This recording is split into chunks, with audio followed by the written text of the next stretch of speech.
Support of the XCOM project.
Excellent work, Commander.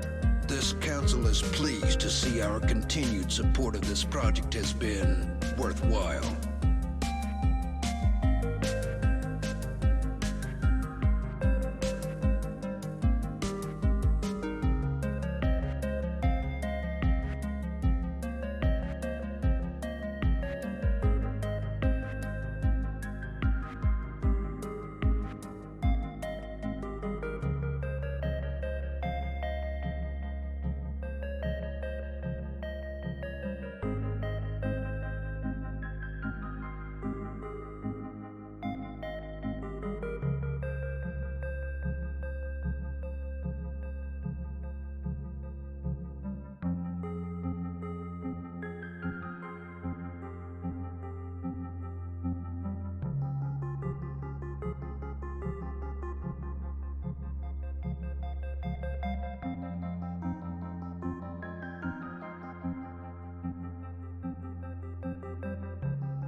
Hello, hello, everybody. Hope you're all having a very wonderful Sunday. Let's capture Monster Train correctly real quick.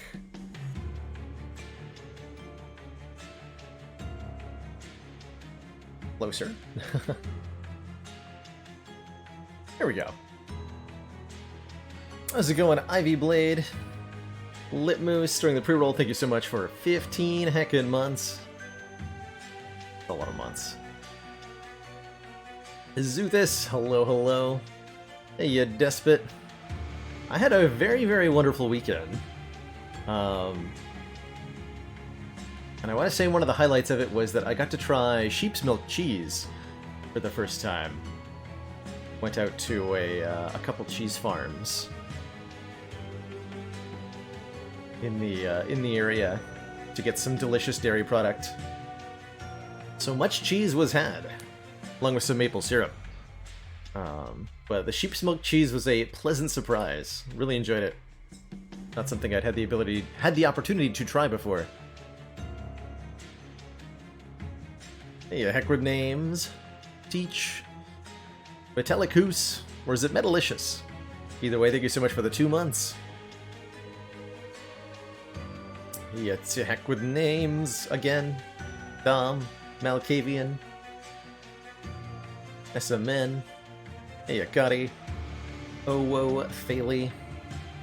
Good evening to you, Ratley. Los Riantos. 3 weeks of holidays ending today. I hope it was a lovely 3 weeks. After 3 days away from the stream, I do feel genuinely excited to be back here in the big comfy chair, playing some games.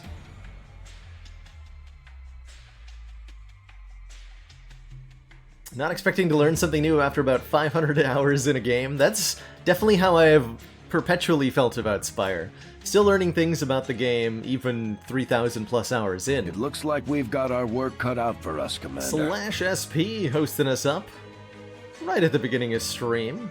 Thank you so much, very much for the generous host. Saw you've been doing some Fall Guys lately. How you been enjoying that? Do I use that big chair outside of streaming? I do not. Nope, the big chair resides in the studio. So I've got a dedicated workspace here.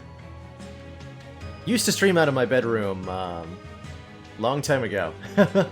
Bedroom with a green screen hanging off one wall in front of the closet. I'd have to like maneuver around the stream space to get anywhere, kind of like university dorm style. I'm definitely happier with a dedicated workspace. Slap some wheels on it. Just drive it around. I'd need to get legs. I'd have to go up a flight of stairs to get anywhere interesting. That'd be... Sounds like a challenge. Yeah, Avenue Philanthropist. Been enjoying these Covenant 25 challenges in Monster Train. They totally change up how the game plays. Usually with some kind of advantage. Some of these are just kind of terrifying. But usually you're given something for the effort. And the one that I was looking at that seemed interesting to me is Dangerous Minds. Friendly units count as all subtypes. So everything counts as an imp, or everything counts as a demon, everything counts as a tomb unit, everything counts as a waxer. A couple interesting plan interactions there. And each time we draft a card, gain a second copy. So we're getting 2-for-1s as well. Banners of Ruins. I don't think I've actually taken a look at that yet. But it sounds pretty good. Have to do Umbra / Hellhorn? I was thinking that Hellhorn. I was actually just about to look at the... Can I pull out the compendium from here? Yeah, the logbook. Let's take a look at the cards. So who's got unit subtypes we can take advantage of? Is the question.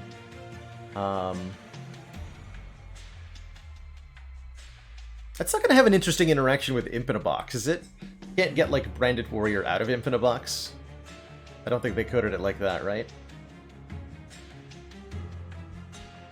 But there's a lot of Imp cards to take advantage of. Impalate is going to be ridiculous, because it's just 15 times the number of units in your deck, period.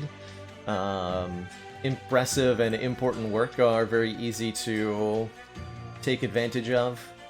There's a couple other things. Consumer of Crowns is just very, very easy to put into play. So definitely some big advantages here with Hellhorns.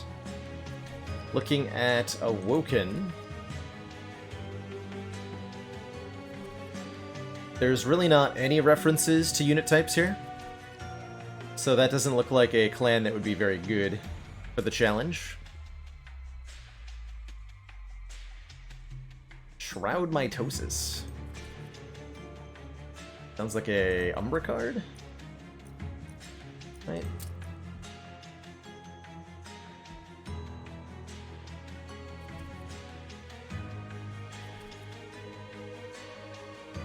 Create 3 copies of a morsel unit. Ah, yes, of course. Create 3 copies of any unit.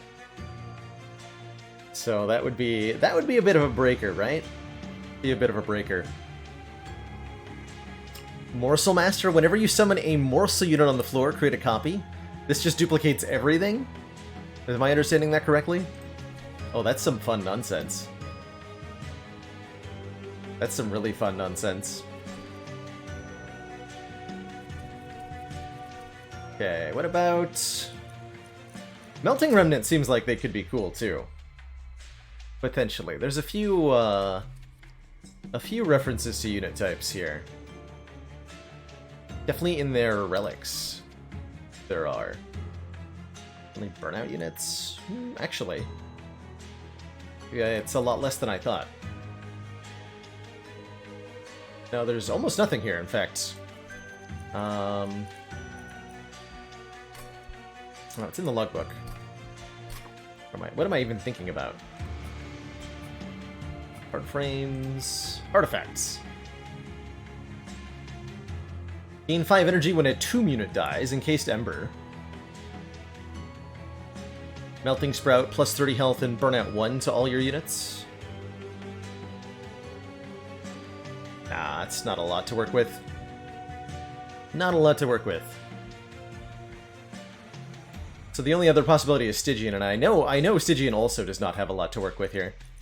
So this is really just Hellhorn and Umbra, right? Cool, that's good, because I was looking for an excuse to play Umbra, quite frankly. Our wins with each clan is, well... That's embarrassing. We have no C25 wins with Umbra whatsoever, which is not true for everybody else. Gotta get that first C25 Umbra win in. Make it happen. So let's go primary Umbra, allied Hellhorn, and let's see what happens. Sounds like a good time to me. Got ourselves a Crucible extension, 2 vents is alright, hitting the back line. Packed morsels give us a ton of morsels to work with, alright. So, the modifiers we're working with for this run are Hive Mind, which makes all of our units count as all types. Levity makes all enemies have haste, so we want to be setting up on the top or the bottom.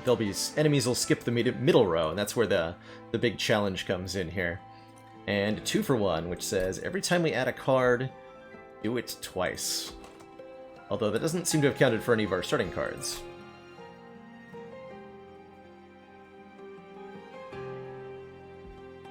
I think we want to take an artifact first.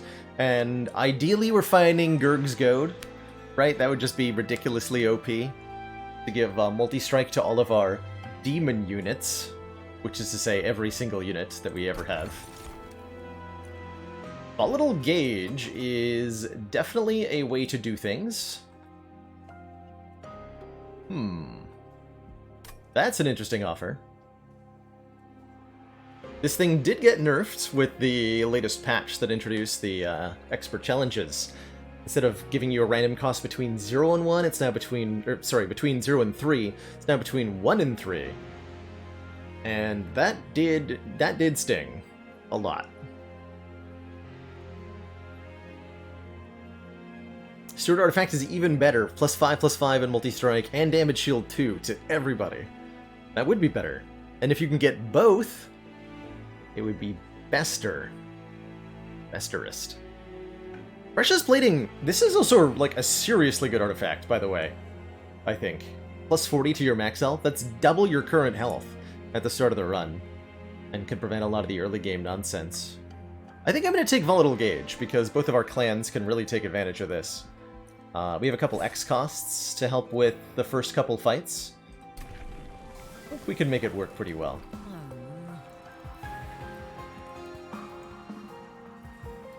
So, do we want the Gorge Penumbra? Probably. We have a lot of morsel generation with these 2-packed morsels.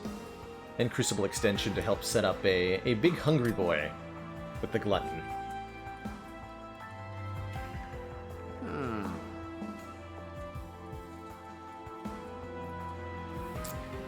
Need some kind of energy mitigation first. I believe that.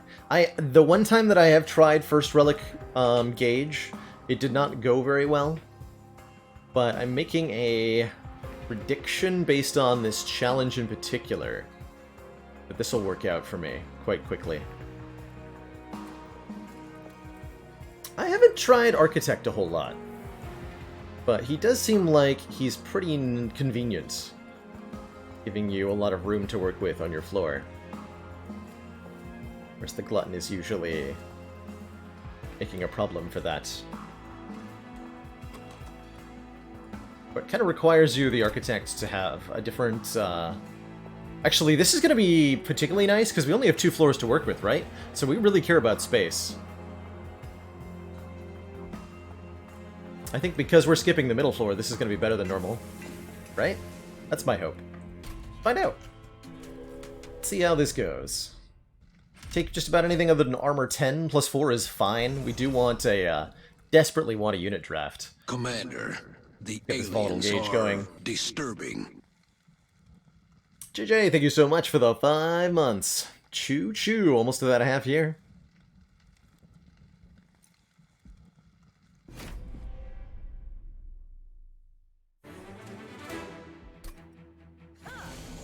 That's right, we still have googly eyes on. That's fitting. I like that. So... the collectors are still going to spawn on empty second floors sometimes, right? It's interesting. Thinking about setting up on the top floor? Because we lost our pip on the first floor here.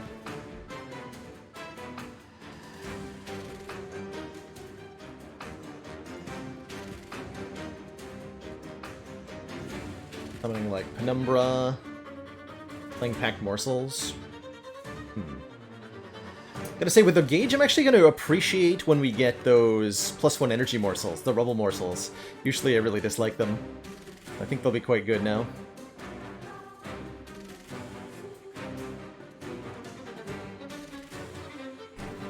Let's try setting up on the top. See how that goes.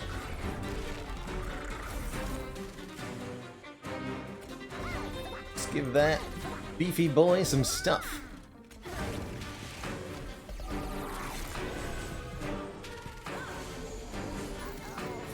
Yep, there's the... okay, so the collector does indeed spawn randomly on the middle floor. As you'd expect. You're +6, so you're actually going to hurt quite a bit if you get to the top, and I have no real ability to prevent you from getting to the top, so I'm going to bleed a little bit here. Definitely going to bleed a little bit, especially because I'm totally going to greedily take this collector. Each gives 1 or 2 cost cards 40% of the time each, and 3 cost cards 20% of the time.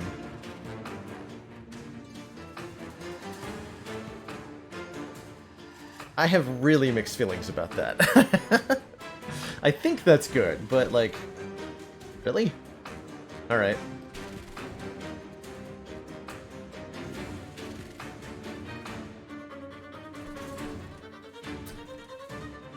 Is there any way enemies can go to the middle floor when they all have haste? I think we could ascend and descend them there, small mines. Okay, so that... okay, that didn't actually go through. Gotcha. Kind of a fun tested change. Alright, I think we're just gonna summon some morsels.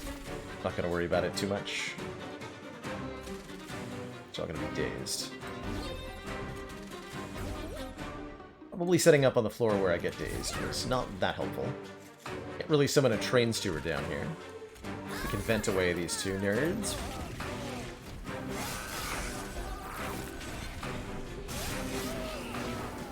It's a few hit points. 6 more? Oof. Feels like that might have been an unnecessary amount of oof. But I'm not actually sure. So do we want to throw down a steward on that floor? I don't think so. I think we want it on the top floor here. Lifesteal. Okay, so you're gonna go in back.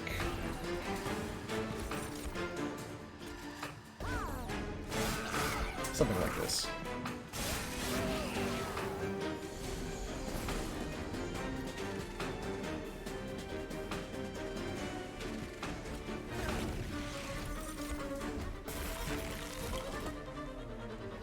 And we easily beat our boss. No problem. A little bit more health loss than I would have liked, but I think worth it for the unit draft here.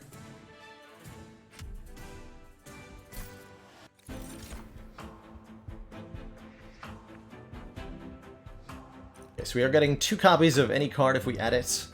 How do I feel about Perils of Production here? Gives you 3 energy when you play it. And we can play it on morsels. It can just be an energy-fixing card for us a lot of the time. Just using it on morsels.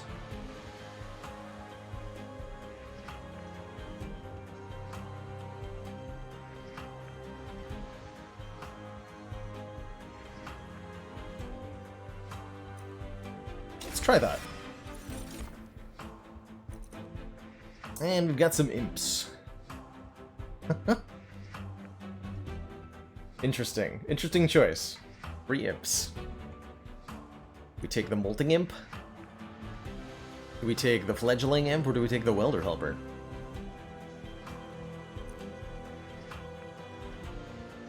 Semmel hitting us up with a dad joke. Why did the door go crazy? Because it was unhinged.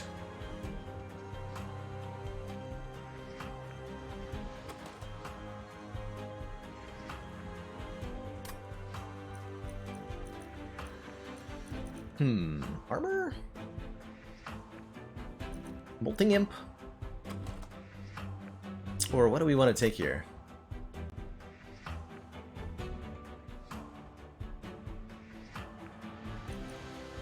Let's take the Molting Imps. And I think we probably want Morsel Master because of the nonsense that that can result in. Anytime we summon a unit on the floor, create a copy. Double imps. Double morsels. Double literally everything. Let's go. Alloyed constructs could be kind of interesting too. They do need a steady stream of morsels though.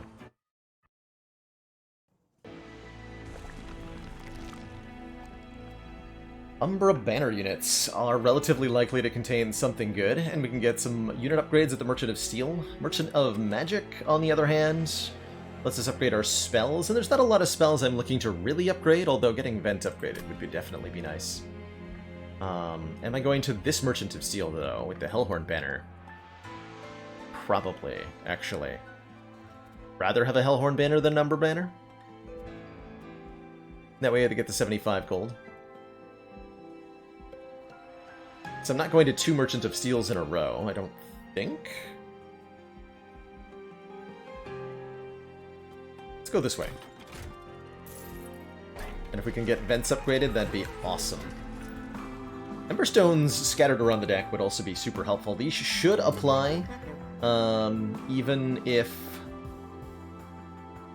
the Snecko randomization, sorry, the volatile gauge randomization, or on top of the volatile gauge randomization, unless they change that. Definitely upgrade event. Definitely upgrade Crucible extension to be cheaper. Oh, Zizzy had another dad joke too. I'm so sorry. What do fish talk about at the water cooler at work? Current affairs.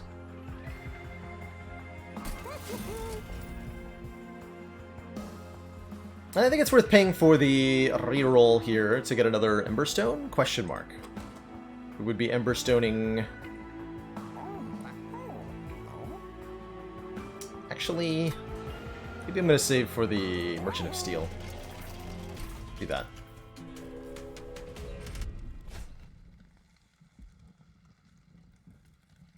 Giving everybody 10 armor is a slight problem. Well, it's not that much of a problem. I'm in. I am in. Okay, this time I am going to set up on the bottom floor.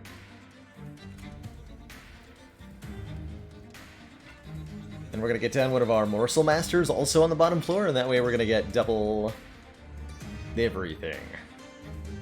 Hooray.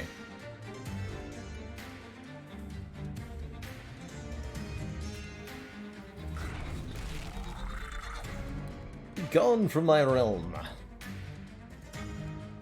Play a Perils of Protection to be able to play the Shade Splitter also. I don't think that's particularly worthwhile, though. Actually, what I can do is play Shade Splitter, then play Perils on the Shade Splitter, and that lets me play the Morsel Master. That's gonna be better.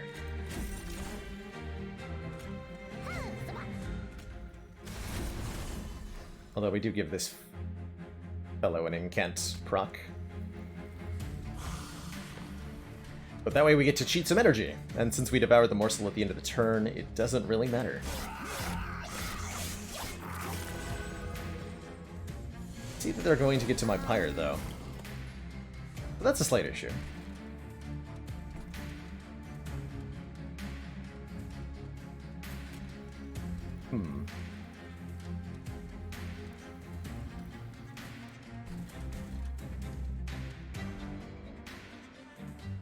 That's definitely a slight issue. Definitely getting bonked for 5 here by the armor emblem that we gave our opponents. So perhaps taking this challenge was a bit ambitious, but we'll do what we can. This is going to bleed pretty much no matter what I do. If I can do 6 damage to the Overcharge Apprentice, I can prevent 4. Fortunately, both of our Molting Imps rolled 3 cost. That is a slight problem.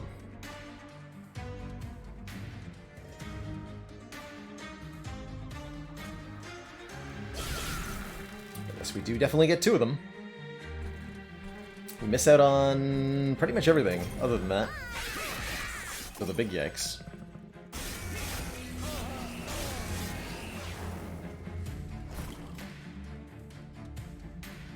Vent will dunkify.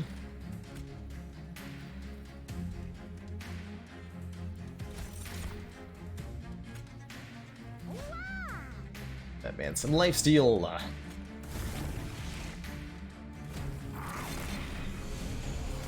That's right, we got a sweep boss too.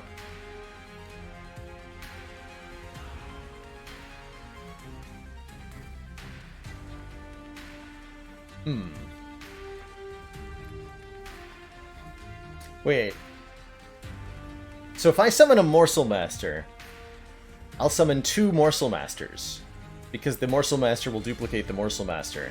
And then summoning anything else will create 3 copies, right?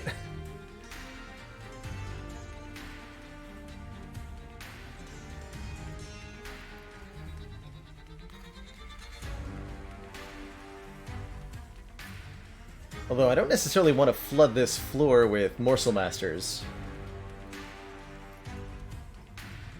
This boss with Sweep is going to dunk all of them. Sweep boss might kill me here.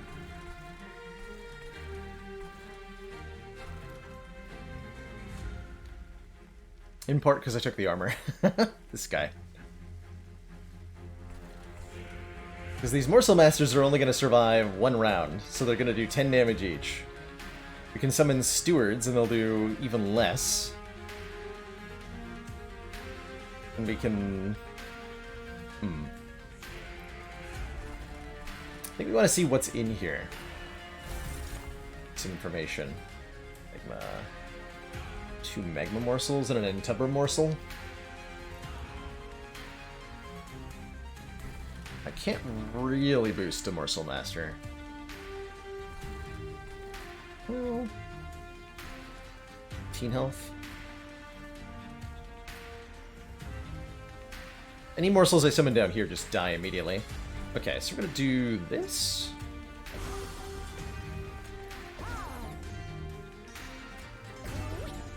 Commander, I guess. One of our most valued supporters says continued support of the XCOM project. I think I want to summon the stewards in front. Take the arrow hits here. 7, okay. Something like that. Don't know that this will actually be strong enough, but we can try.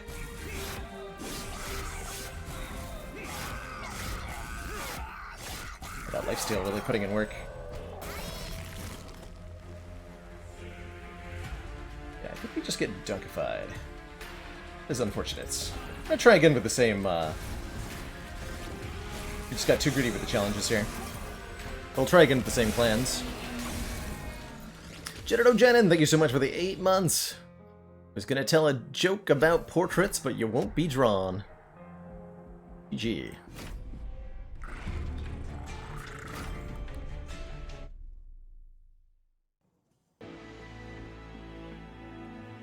Okay, so we've got a feast, Hornbreak, and 2 Prismal Dust.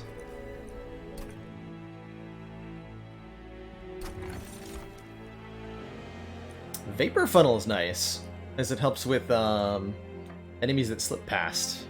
Anybody that gets to the Pyre room is dazed, but our Pyre does less damage, so essentially the Pyre gets the first hit in. I think that's really, really good, quite frankly. That would have helped a lot on our last thingamajig. Wing Steel's okay. Ever since the nerf, though, it doesn't quite feel as impactful.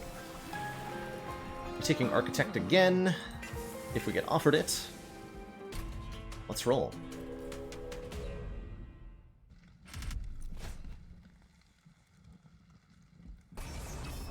Yeah, we'll enable our Retend because of the Vapor Funnel. Damn, I really wanted to see that Volatile Gauge run work out. There's a lot of power there. It's alright.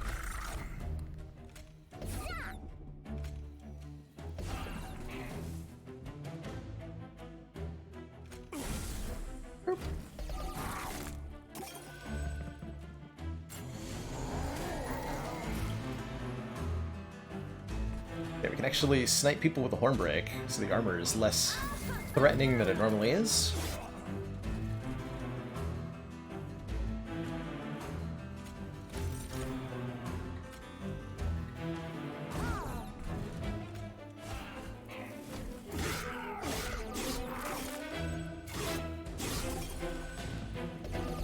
Damage here, not too bad.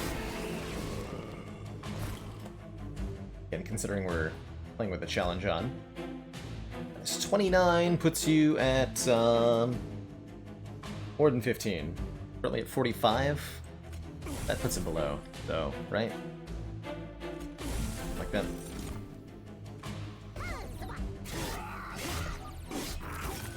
Yeah, there we go. You get there, Vapor Funnel. Beep. 2 damage shield on that lad. Our large child.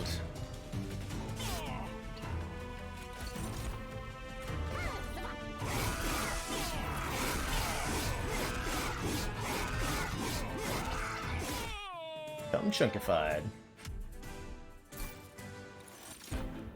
Alright, so 2 copies of whatever we want here. I kind of like Space Prism as something to add 2 copies of. 2 copies of Packed Morsels could be good as well. But 2 copies of Space Prism lets us have one very large floor. Let's take that. See what we can do with it. Ritual of Battle. like the molting imps.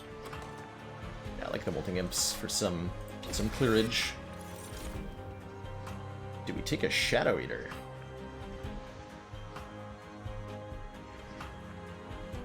Could try out a Branded Warrior.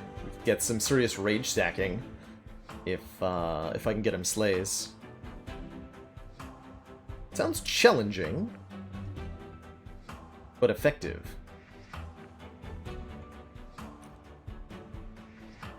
Try it.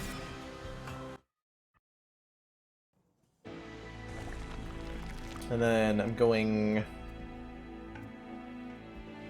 There's a banner and a shop either way. Get some unit upgrades. See, this is what I was looking, just holding out for one or two of these on that volatile gauge run, but we didn't get that far. I'm not going to take either of these. Our large child, a large branded warrior. That's an interesting idea. I like that. Too big.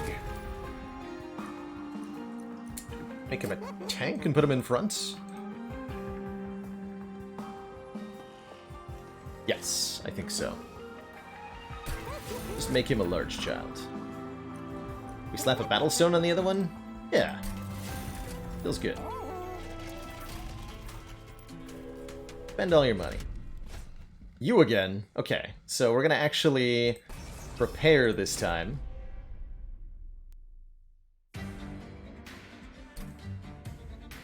Or be aware that we're fighting a sweep boss anyway.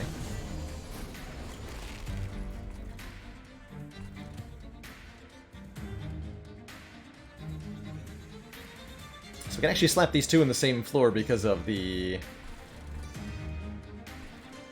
thingamajiggy. Which is very nice.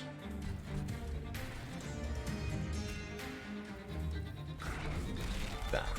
Can't quite feed anybody morsels there, but that's alright. You guys can just die or whatever.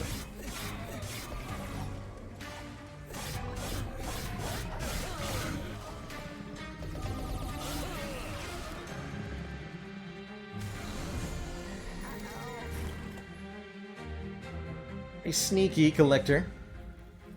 Very sneaky.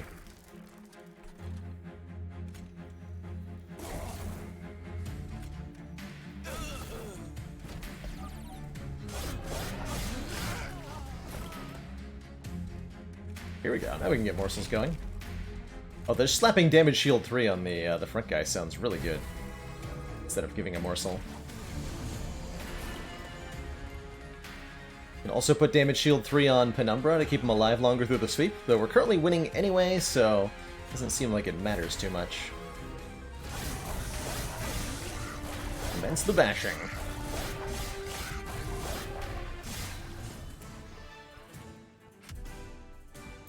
Give me that cash.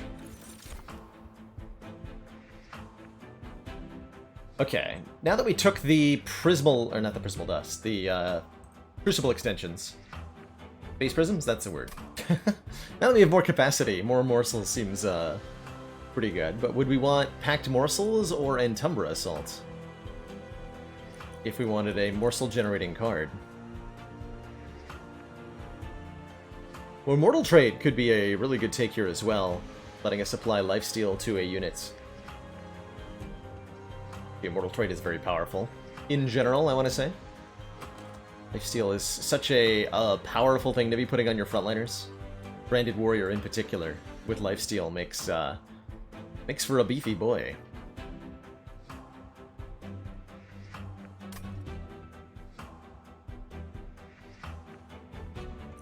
And I don't have a gold border with this either.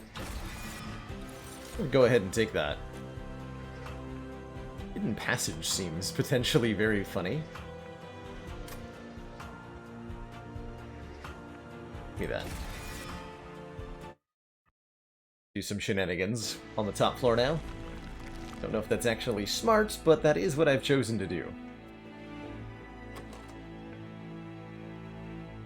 Okay, so at this point I'm looking for... what exactly?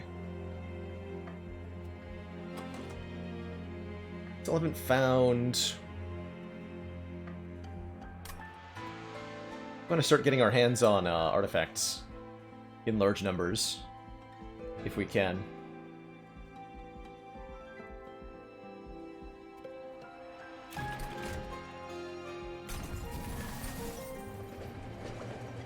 That's right, Neck. Impalate is ridiculous. Purge a card, gain a card. Bye-bye. What am I being offered here? Random rare Hellhorn or random rare Umbra? Let's take a quick look at the logbook here. See what our options are. Card-wise. Specify a rare. So rare Hellhorn could be Consumer of Crowns.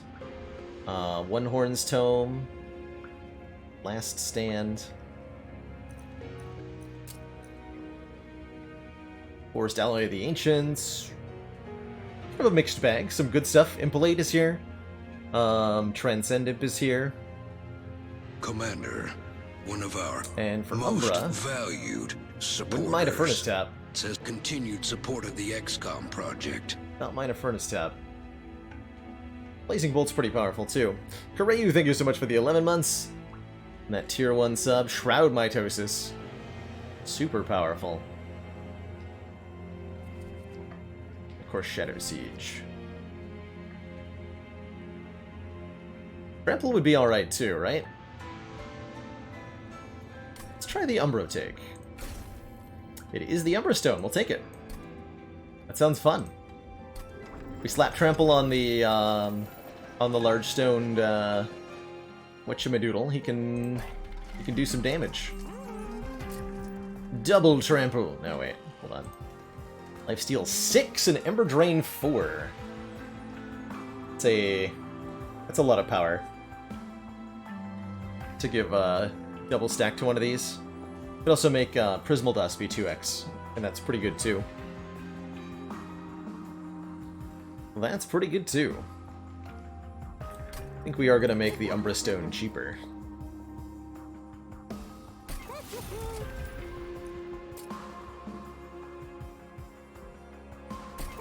Double stack that Immortal Trade. I believe in it. We'll put +10 on one of these Horn Breaks for the later game.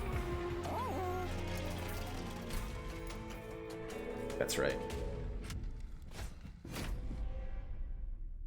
Actually, 5 is about what you need Horn Break to do, right?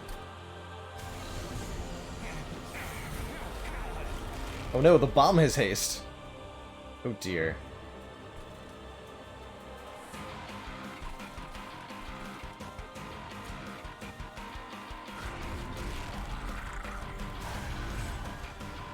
Oh dear.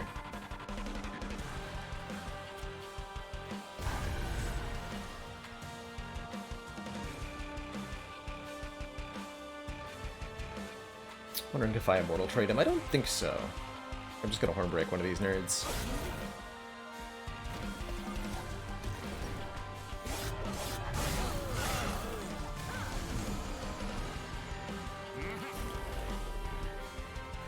There's our Umbra Stone. Gonna go ahead and slap it right on the big boy himself. Give him some trample. Please don't end that lad. Please and thank you. Let's dunk one of these fools. So you actually get through. That's alright. Probably Immortal Trade with the double stack one when we draw it. Ho ho.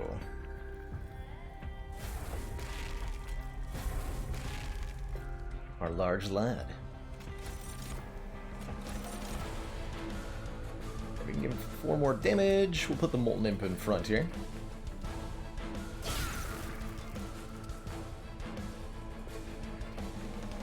Let's see, and if we can get a Slay if we put the Egg Morsel, or we'll be one off, won't we?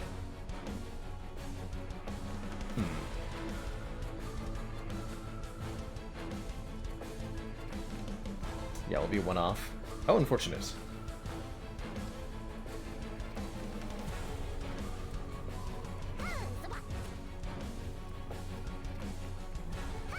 Energy.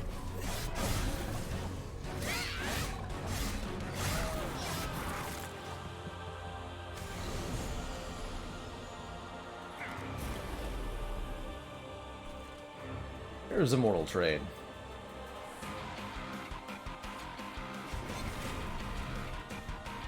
That's pretty much the last thing we get to play. For a little while. But he'll be fine. I am sure of it.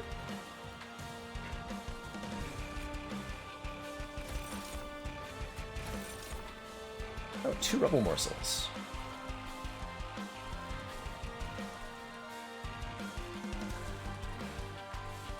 Okay.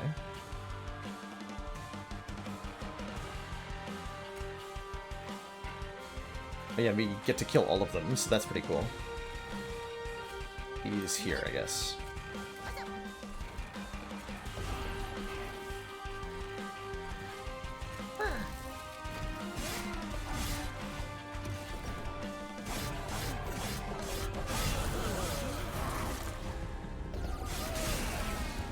Ow.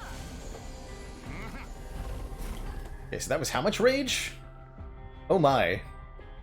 We have an angry boy now. So angry.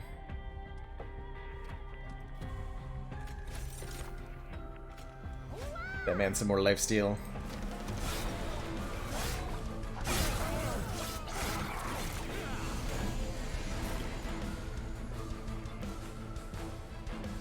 I have no energy and it doesn't matter. Alright, good fight. Sustain through with the lifesteal and smash for like 70 damage. Seemed pretty effective. Right, we're doing a lot better than last time. Spike of the Hellhorn for more rage and armor. Dark Deal for way more rage. Deal 5, apply rage 7. That's a lot of rage. I think I want that, especially because it's 0 cost. Last Stand is also powerful, though. But, tiebreaker here, Dark Deal does not have a winning border on it. And I quite like it. Double strike, 2 Striking Elf Fiends, 2 Crucible Wardens, 2 Morsel Makers. I'm not really sold on any of this being a thing that we want. Heart of the Guards, hitting us up with the first astronomy fact of the day. Today, we're learning about our moon. The big rock in the sky. Earth's moon. It's the only place beyond Earth where humans have ever set foot. It's Earth's only natural satellite, simply called the Moon, since people didn't know, other moons existed until Galileo Galilei discovered 4 moons orbiting Jupiter back in 1610. But the Moon itself has been part of human perception for pretty much our whole existence. Lots of ancient deities dedicated to the Moon. We now know of over, I think, 200-ish natural satellites, moons, in the solar system, but our moon is 5th in size amongst them. So one of the solar system's biggest moons. At 3,500 kilometers across, it's bigger than the dwarf planet Pluto by a good chunk.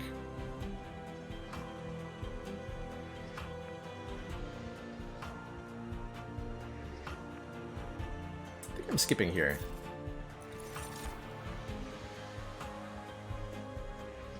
Only the 4 main Jovian moons that are bigger? I think so. Didn't actually... haven't gotten to them, so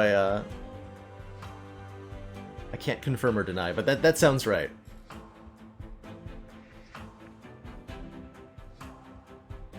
What do we want for our relic here?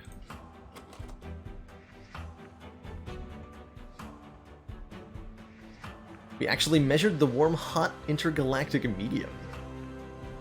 Discovered it was actually only lukewarm. Now we have to rename it. So capacity could be quite useful. Although I think the direction we're headed, I'm more feeling either energy, to give us the ability to still play some stuff after our life steal goes down, and to make our Prismal Dusts better. Oh yeah, and we're gonna get another capacity off of our leader as well. I think I'm gonna take draw first, and then maybe we end up going energy for the second boss reward. We'll see. I'm gonna put a huge emphasis on getting artifacts. over duplicating anything or basically doing anything else. So we're going here. And I'm going to say... Ooh, 25% cheaper merchant cost is good. Reflecting lenses are nice too, giving you heal when you play a consume card. We've got lots of those, so it would basically negate any all leaking, although with the vapor funnel, I think we're already doing that, basically. So I'm not going to worry too much about it. Don't need these, but thank you. Thanks, but no thanks.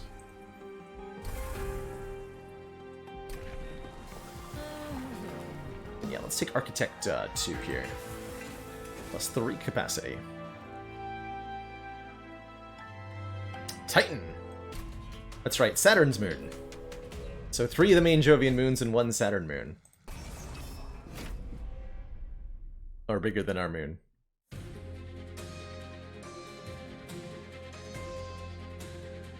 Which makes Earth's moon by far the biggest moon held by any rocky planet.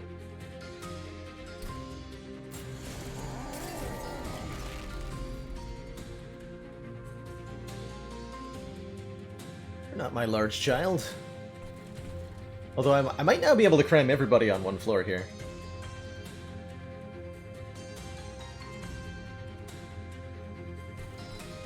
Do I want that to be the top floor? Probably.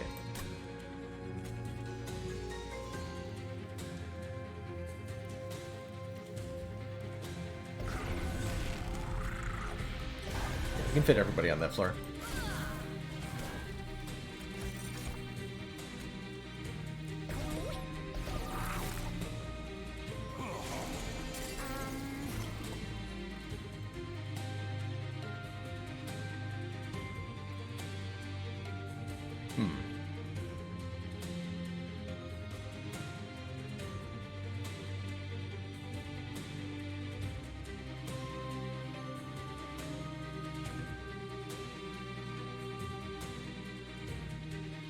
So 25 plus 8, 30 something damage.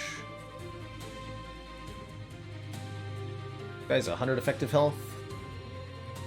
I might have to summon the Molting Imp here. Molting Imp? Molting Imp, yeah. Might have to summon the Molting Imp on this floor to get the Collector kill.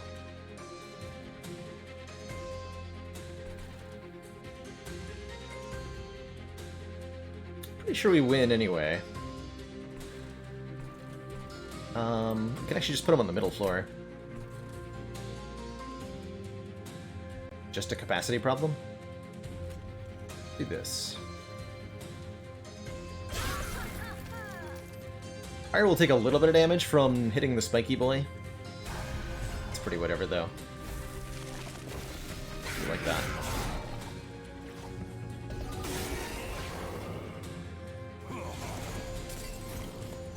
Okay, there's our hidden passage, so we can send him up now.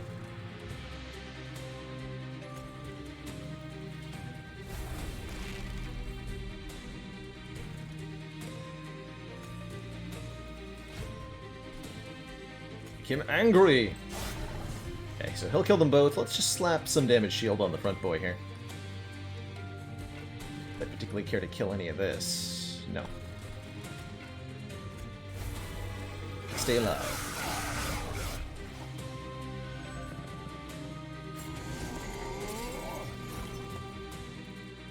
Hey, Frisbee, so glad to hear it. Congrats on getting almost all those achievements. And good luck with the final few.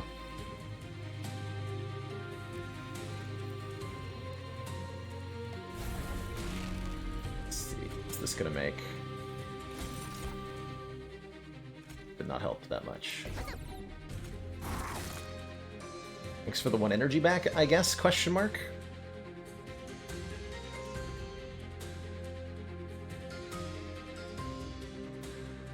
Really making any progress there, which means you're gonna sneak on up. And we're gonna take a decent chunk of fire damage to that fellow. There's damage shield being applied to the pyre, huh? Come on. Give me that as a valid target, please. And kill this fellow, and that saves us a minimum 4, right? Another 2 damage shield on you, I suppose.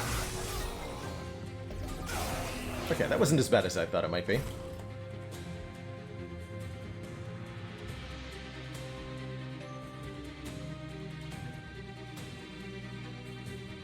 This one looks pretty good.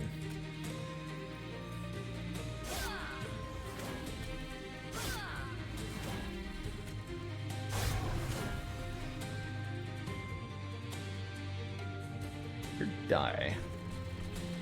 Let's give Immortal Trade to, I guess, you. Since you're in the front.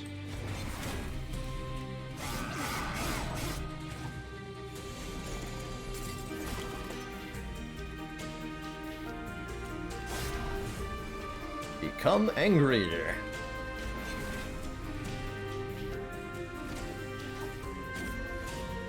No energy to actually kill off the vet guys, though. Oh, but we have how much lifesteal? Oh, geez. You need some lifesteal, too. Ah! Put it on the wrong guy. Oh, dear. Well, that's a problem.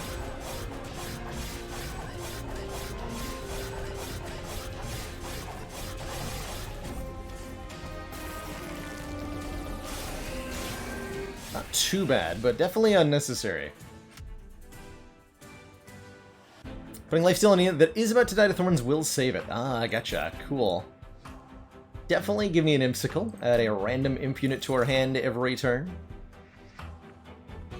Do I want 2 forever consumed? Probably. Some spell. None of this, though. I could make those decisions a little bit slower, but...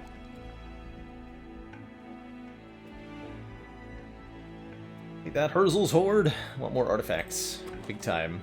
Big time want more artifacts here. So let's see what's in the caverns first.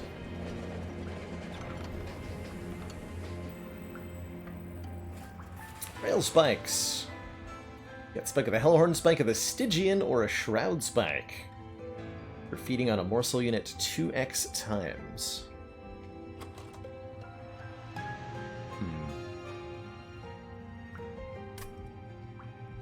Spike of the Hellhorn's like okay. I might have taken the Awoken Spike, but these spikes, I don't know.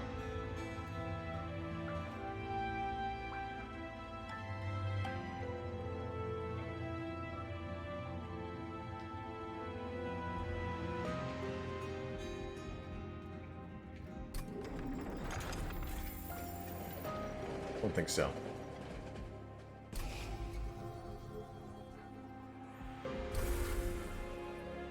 Move Choo Choo Man. Get Torch out too.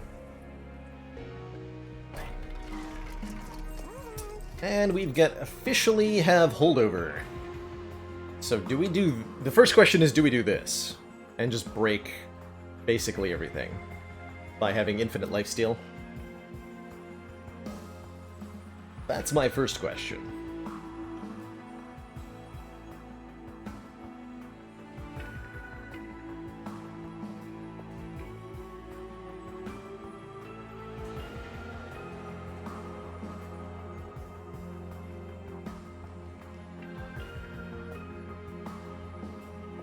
But yeah, we don't have a way to, like, actually get the energy.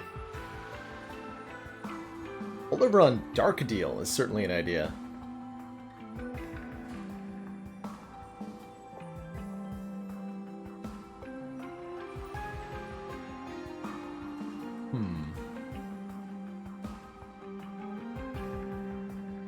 Gives us more damage output, which is definitely needed, especially to get our trample slays going.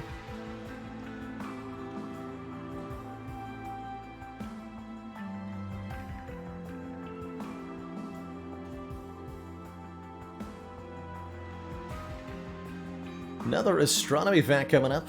Did you know about our moon that with no atmosphere to impede impacts, there's a steady rain of asteroids, meteoroids, and comets striking the surface of the moon, which have left numerous craters behind. One crater, named Tycho Crater, is more than 80 kilometers wide. Over millions of years, these impacts have ground up the surface of the moon into small fragments ranging from huge boulders all the way down to a fine powder. almost the entire moon is covered by a rubble pile of charcoal gray powdery dust and rocky debris called the lunar regolith. Beneath this dust layer is a region of fractured bedrock referred to as the mega regolith.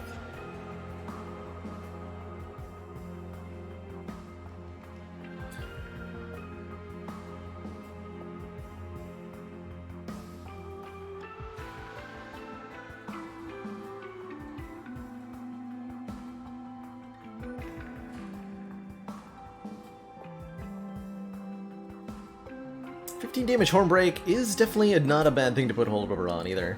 You could make a holdover zero cost hidden passage, although I feel kind of odd about that. I think I want that. And I definitely like it on Dark Deal. Let's try that.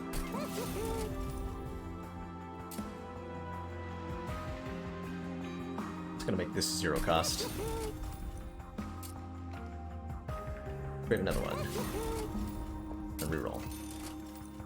And make this also zero cost. I'm gonna make sure I can play those.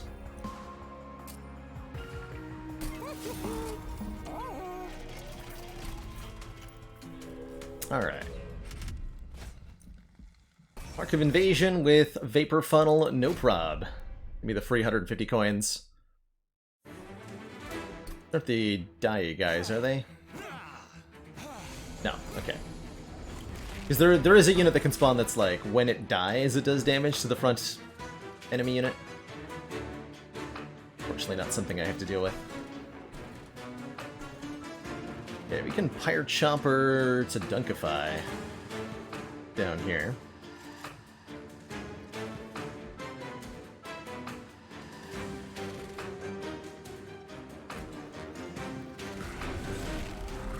Going back so that I can keep playing the Strunkifying. Yeah.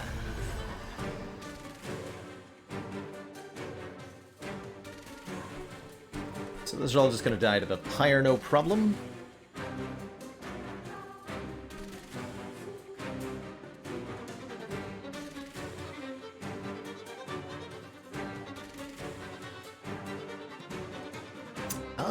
Thank you for that info, Tom. Depends on which boss we fought, which enemy we get. So we could actually forever consume this fellow here, and even outright kill him.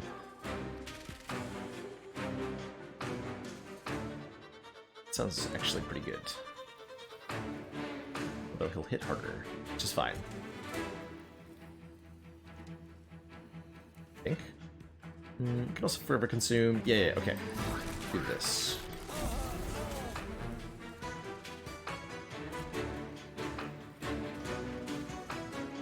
But you gain a bunch of armor too.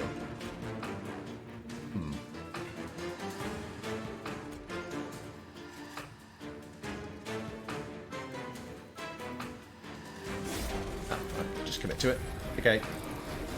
Lost myself a slay bonus, but whatever.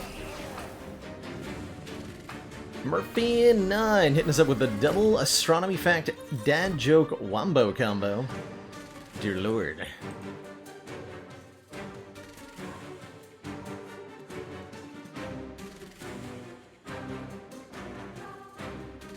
Would you consider one podiatrist to be a soul healer?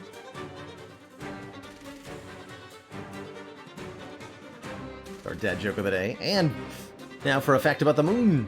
Did you know that the dark spots that you can see on the moon with your naked eye are vast stretches of volcanic plains? They're impact sites on the moon that flooded with lava, creating broad stretches of dark, flat rock. The earliest astronomers thought wrongly that these plains were seas of lunar water. Thus they were called mare, meaning sea in Latin. There's a wide range of evidence to suggest that our moon was once dotted with active volcanoes. Unlike Earth, there's no evidence of any plate tectonics. And even the youngest lava flows on the moon are estimated to be about 1 billion years old. Ancient history. By even planetary standards. So the moon has become pretty much totally inactive.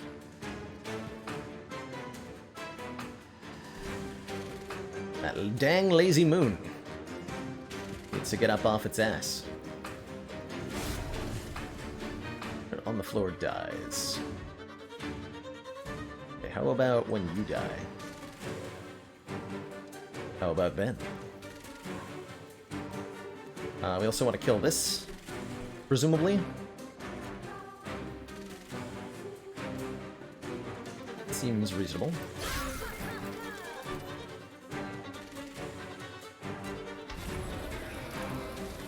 Stormbreak.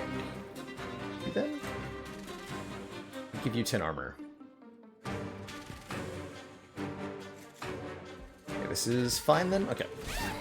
Not gonna mess with anything. Let's take my evaluation as it is.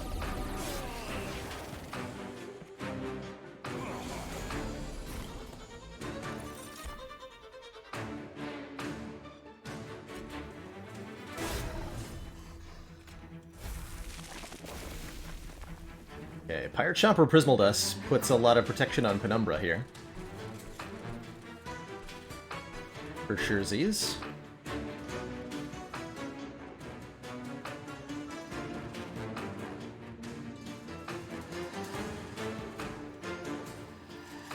If I put it in front, though, he'll gain 10 more armor.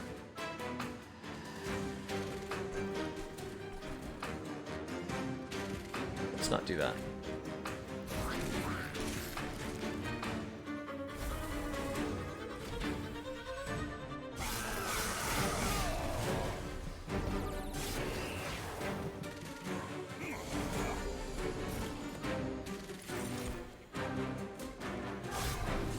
Comes Strunk.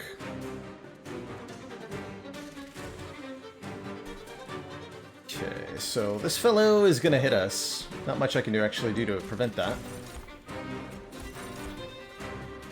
Shield. Okay, so summoning morsels is again gonna give more health to these tanks. So I'm kind of hesitant to do it here. No, I think I'll take the damage shield 1. Oh, but they... Wait, they changed that counting, right?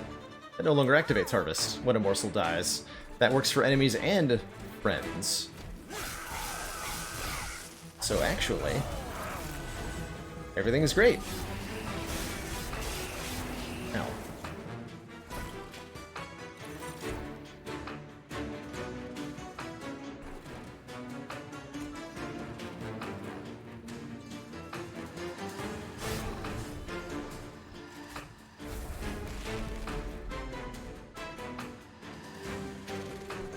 So you're gonna hit me one time for 8.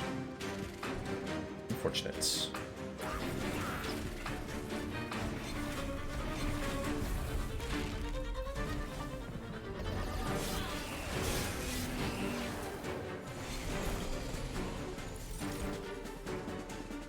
Alright, and we win.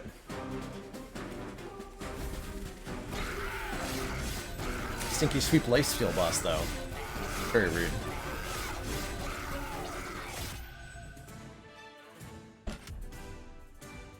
Cash in pocket.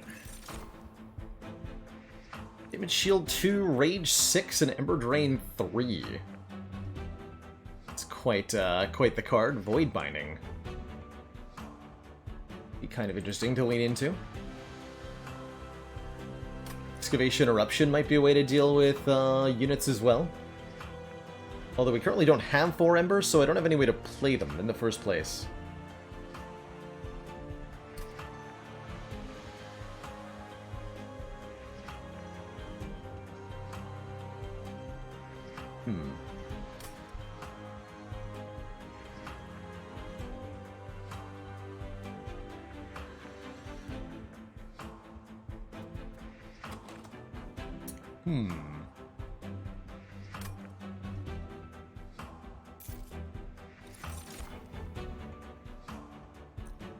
Repeat all summon effects so far.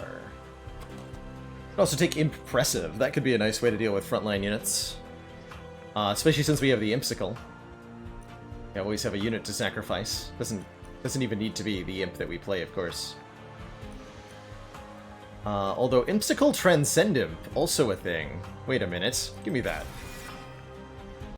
Let's do that. And like I said, we're going to take as many artifacts as we can. 7 energy on the first turn. Really do anything for me. So we'll take the Winged Indulgence here. More artifacts, please.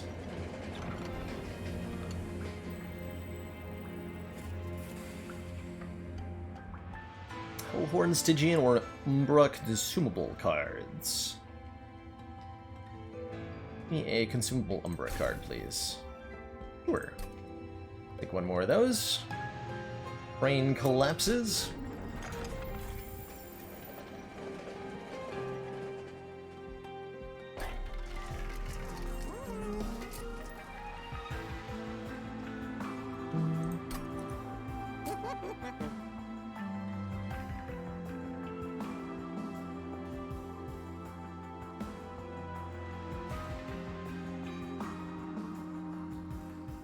Umbra Stone cheaper, I guess.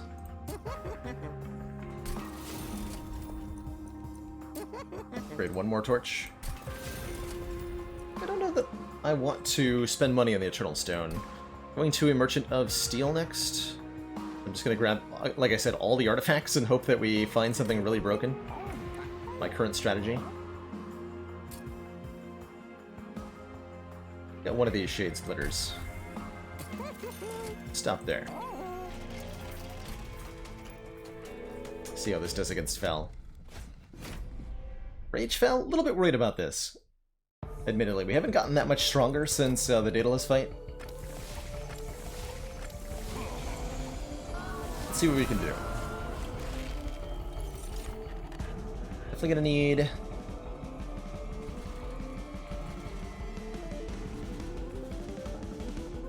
Definitely gonna need Branded Warrior to do some work.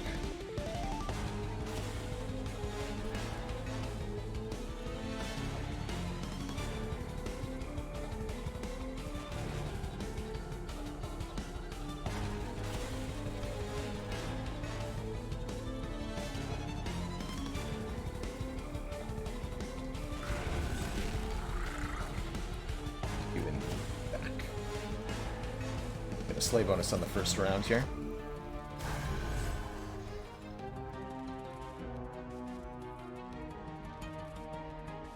Bolting him from front. Absorb a hit.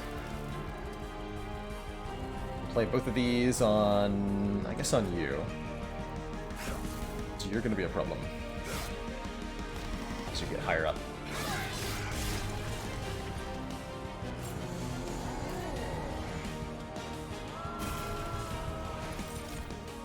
Champ stealing kills from it. Champ is softening up the front row for it most of the time. Because we're in the front line goes stuff that's got more health than the Branded Warrior can deal. Is the line of thinking here. So we get to kill all 3 of these because of the way we've set up now. Which is extremely nice.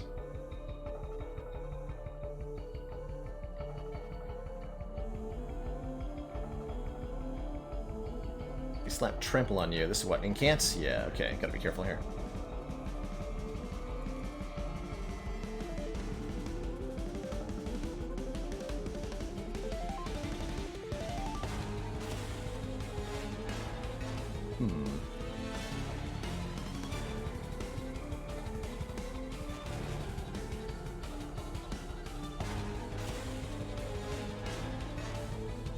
This is what, 14 more damage, but gives 10 more health?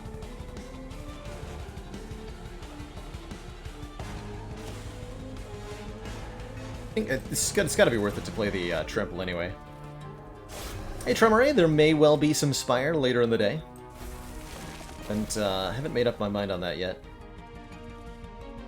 So we have a slight problem.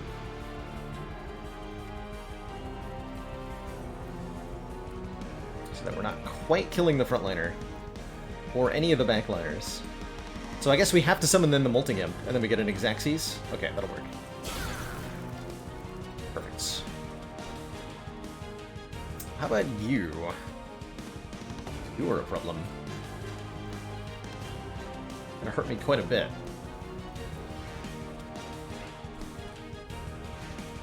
F?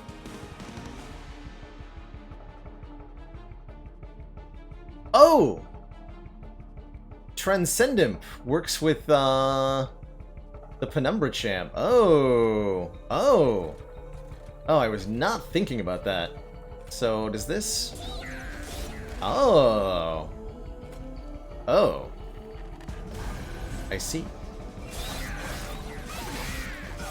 I understand now. Cool. Very cool.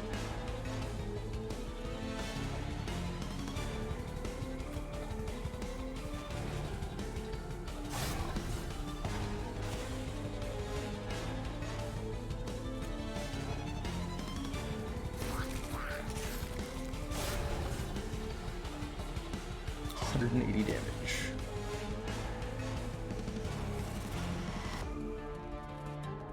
That's a lot of damage on Penumbra here. Oh, doesn't really matter where you go either. We'll save 14 of that health by doing that. Could actually also kill this fool, but then we're losing rage.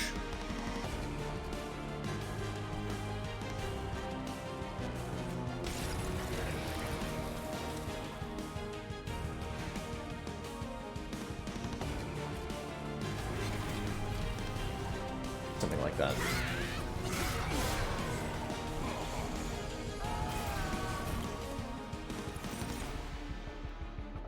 Jump blockers.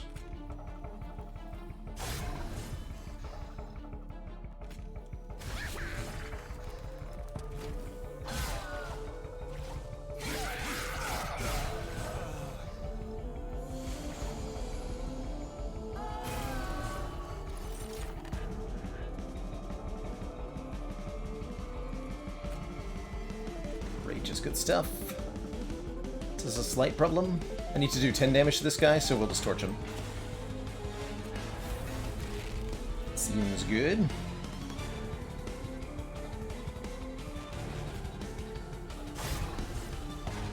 That's very good.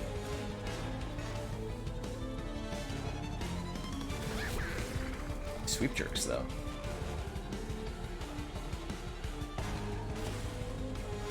Coming up in the draw pile, we've got lots of XCOS stuff and a Transcendent. But I don't think I want to Immortal trade here.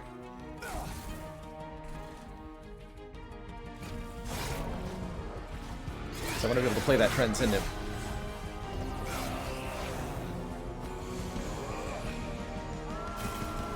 It's a lot of waffles. Glorious.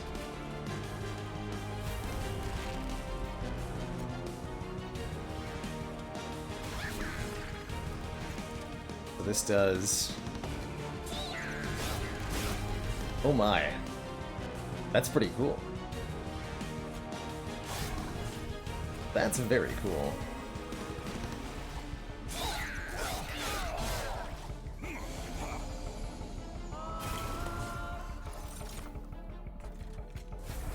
Look at all this capacity, though. Glorious. Absolutely beautiful.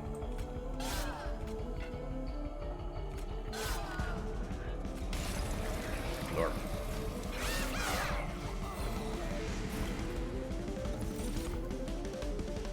Scatter.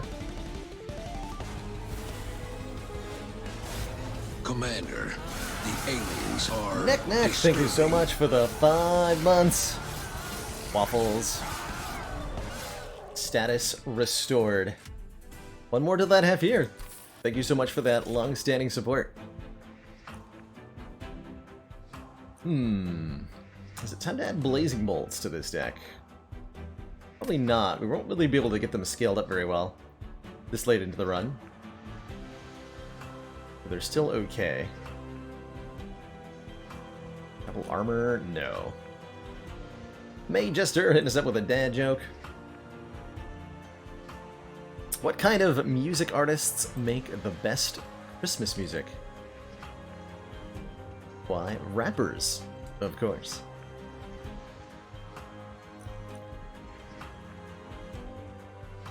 Where do waffles rank on the syrupy breakfast food hierarchy? Waffles are at the top, and then Pretty close after that are pancakes and French toast. Actually, I don't even have a ranking for crepes because I don't eat them often enough. Not a lot that I don't like, though. Fruit on waffles, big yay. Strawberries, raspberries, bit of whipped cream. Glorious.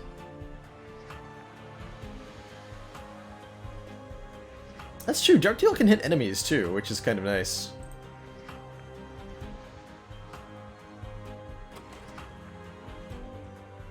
And Small Minds hitting us up with the last moon fact about the day.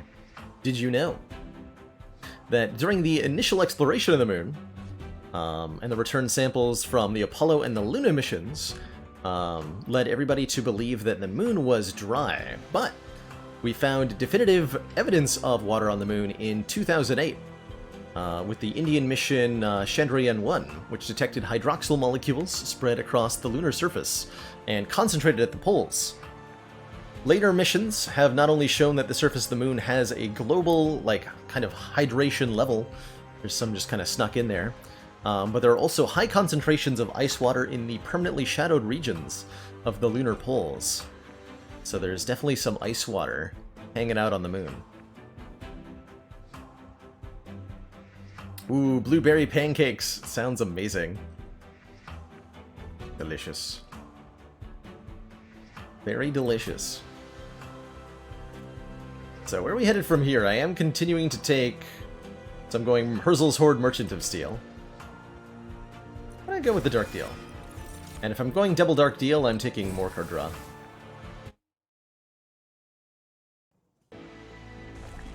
Alright, give me the gloriousness, please. Sketches of Salvation. I don't think so. On the middle floor, you say? Yeah, I'm not taking that. Alright, Railhammer will give us +4 stacks of armor each time it's applied. Maybe I wanted to go the Merchant of Trinkets. If I had more choices there. 3 instead of 2. Possibly 6. Here, you can have some 7 rage. Sound good? That said, though, what about Endless Transcendent? What about Endless Transcendent? Does that sound OP as hell?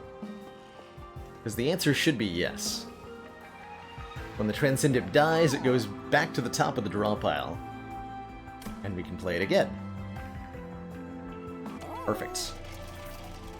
And then we're always going to a Merchant of Trinkets on the next floor, so we'll save the 220 gold to give us some power there. Hey Lolra, I think this game is very good. There's a lot of it's got a deck building card game base similar to Slay the Spire, but the actual combat is totally different with multiple floors on the train, which ends up having quite a bit of complexity to it.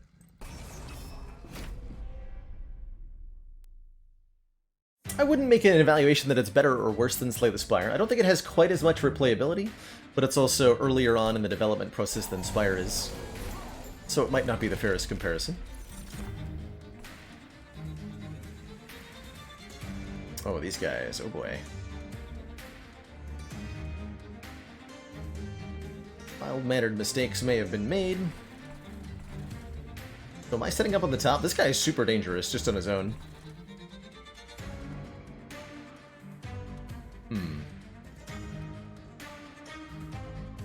I do have Pirate Chomper and Forever Alone, Forever Consumed. Forever Alone. That's not what it's called. Not what it's called. We do 100 damage with Penumbra, actually.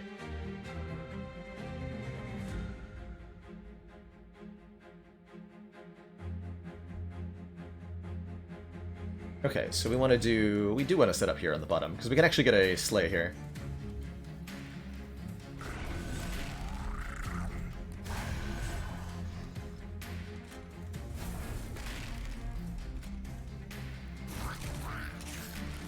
You just play this for 150?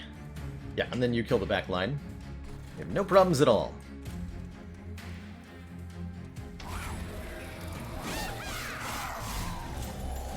Maybe wanted to summon the Fireman Imp.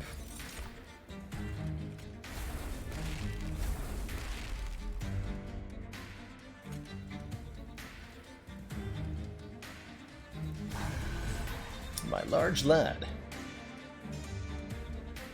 Okay, Hornbreak conveniently just dunks this guy.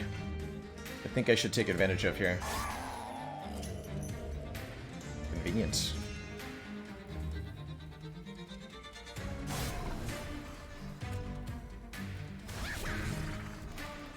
Yeah, we get the front guy. Don't deal with the Purifier, unfortunately.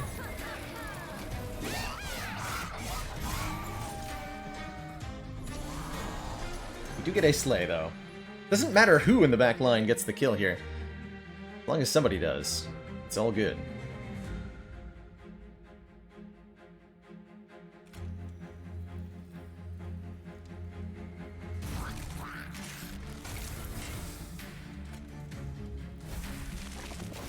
Again, we can just dunk this guy.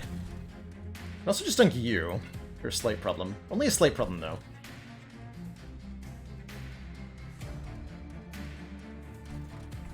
X on the bottom to kill the Cursey guy. True, but then we wouldn't have as much rage. I want that rage. Look how angry we are. So angry. So, you actually just die to Vapor Funnel. Although we will get another curse. That's fine.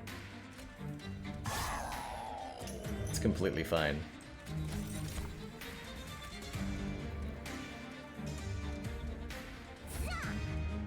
Be bother. I think so. It would be nice to get Permafrost on that.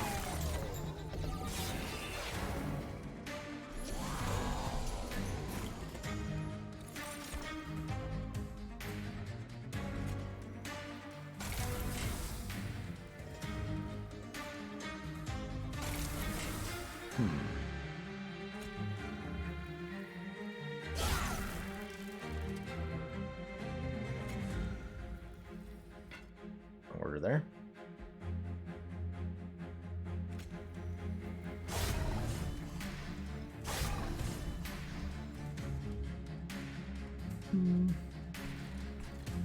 This isn't quite working out how I want it to. You're actually gonna go up, so that I don't have to deal with your thing. Sending the tanks is pretty good too, right? That would have been a pretty good way to deal with that. For sure Z's. Now we have the hottest nonsense, though, in all the land. Alright, Transcendent, show 'em what you got.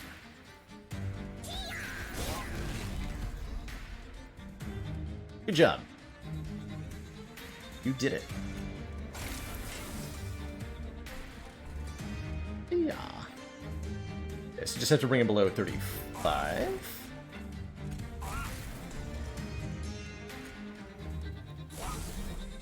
Die. Cool.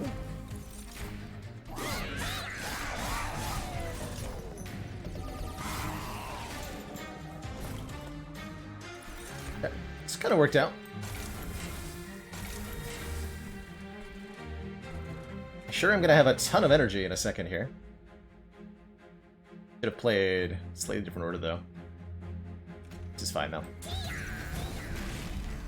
So much energy.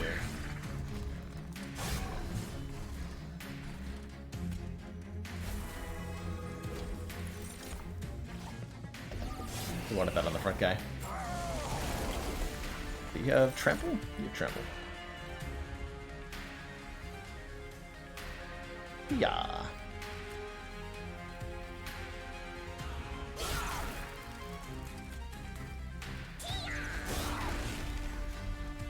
Got him.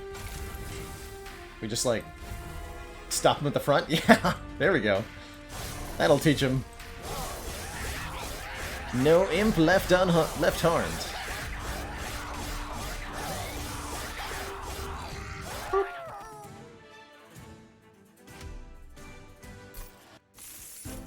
Cash or money? Meh, meh, and probably meh.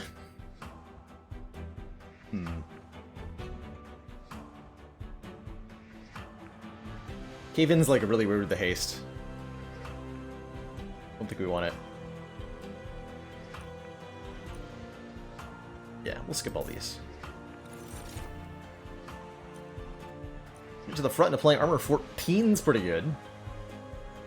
Or rage 4 and armor 9 on inflame. Both of those I think are alright. A little bit more survivability in March of Shields might be really helpful.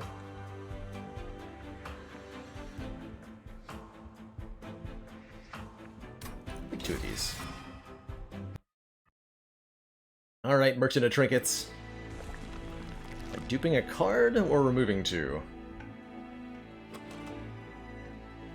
I was going to dupe anything, it would be Endless Transcendent. Yes, I would love to dupe Endless Transcendent. That sounds amazing. Especially with Ashes of the Fallen, causing summon abilities to trigger an additional time. Well, that seems pretty good.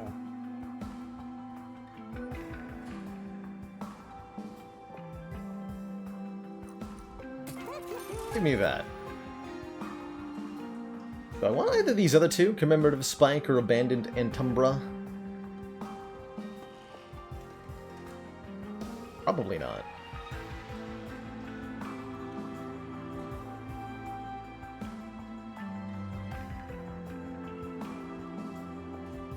A lot of good things we can get with the reroll, though. Scorching Restraints, Split Anvil. Lightstone Casing matter at all? We are a Merchant of Magic. So we could slap Holdover on one of our double upgraded cards already. We could have a Holdover, 0 cost, 15 damage Hornbreak. That's about all I would care about.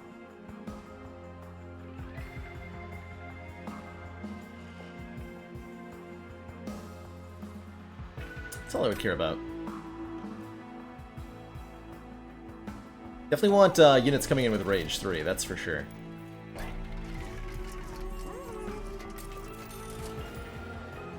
So do I have spells with the right cost for Split Anvil to make any sense at all? It's good with the X costs, which we have 4 of. Okay, good enough for me.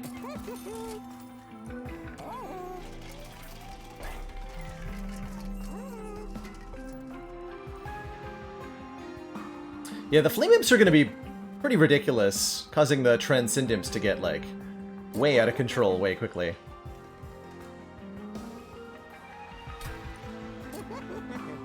Way out of control way quickly. Which Seraph am I fighting? I really should have checked that a long time ago. Oh well. I try double stack Immortal Trade. I definitely don't want, because it makes the Transcendimp not a thing. You know what? I think we're fine. Just go for a couple of removals then. Especially on these Shade Splitters.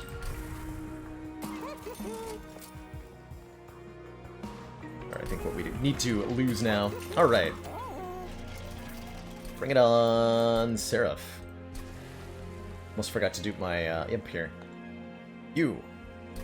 Duplicate.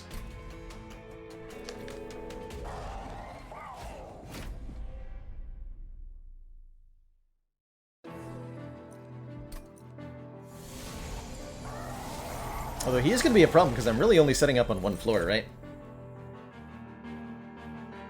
That is going to be a problem.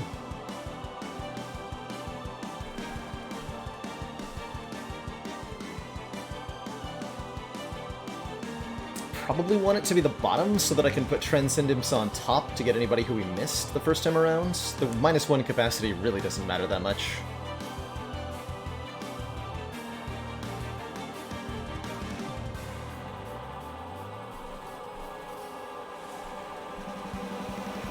Get +8 capacity on wherever we summon, right?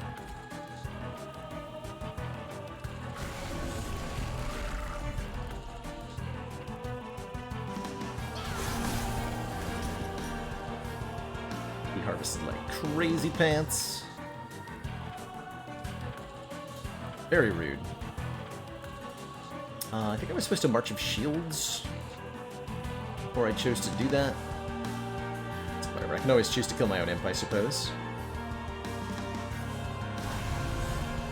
We decide that's the way to do it. There's sweepers on this, right? You go in the front.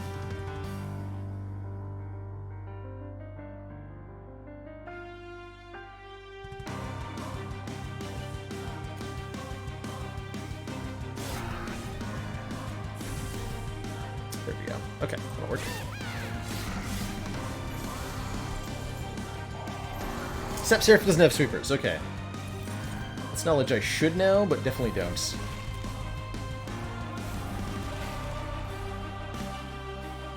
Okay, everybody in the back just gets wiped out. Very grateful in that moment.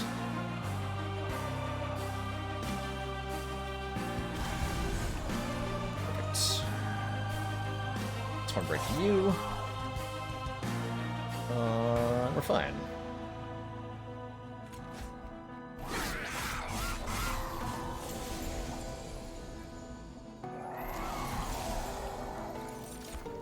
Imp, where you at, though? Hey? What gives?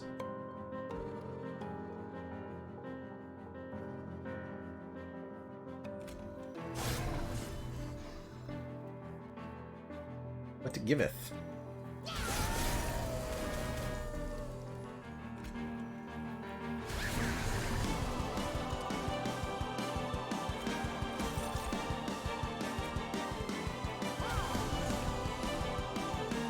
Oops. Get those imps angry. There's 2 of them. Okay, well, let the nonsense begin. Let the nonsense begin. So, when played, repeat all summon effects triggered so far this battle. Capacity, though. Again! More capacity! More, I tell you.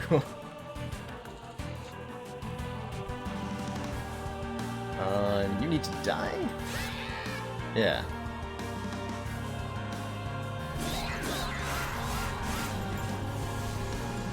Make some space there. And there are the endless ones. Perfect. It's beautiful. A beautiful child.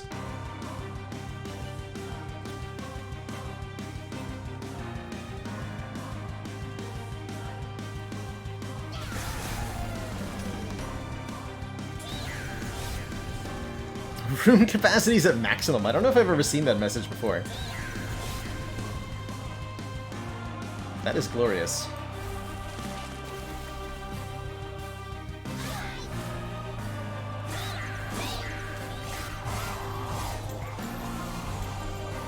Go ahead, keep sapping me. See what happens. See what happens.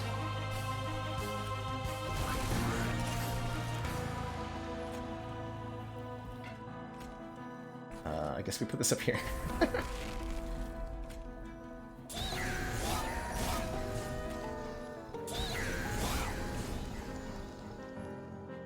So beautiful.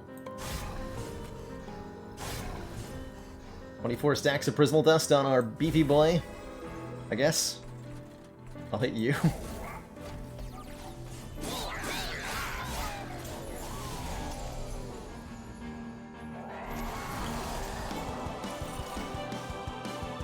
More rage, please.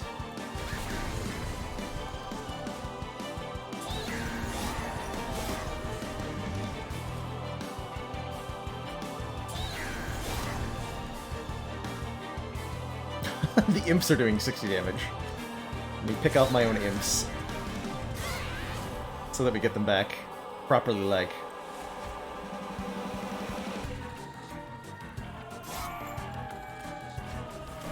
No dying.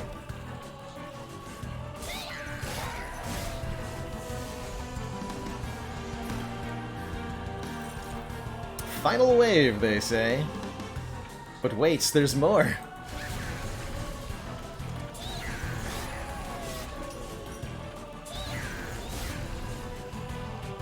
Glorious. 480, wait, no! I gotta... Wait, yes! You go up. Boom. Got him. GG.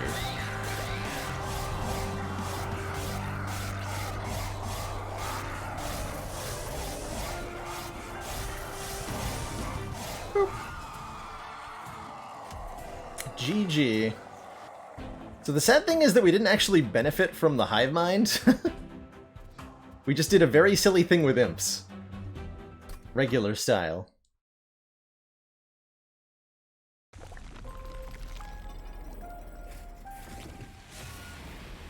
Fantastic run, though. Really enjoyed that one. Oops, all imp cards. Counts as a C25 Umbra win.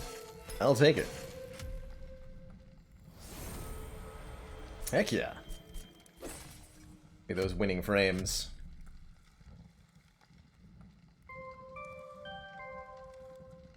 Yeah, Architect and particularly the synergy between the Architect and the Imp, the Transcend Imp, I was really not expecting, but am pleasantly surprised by. Alright, let's do another challenge. Might want to try Umbra with this one as well. Let's see what our options are. Fragile Collection. First unit you play every turn has Fragile, but there's extra collectors and extra upgrade slots to make up for it. To make up for how annoying it is. Okay, let's try that. So that means that the first unit we summon each turn has Fragile, so it'll die the first time it takes a hit.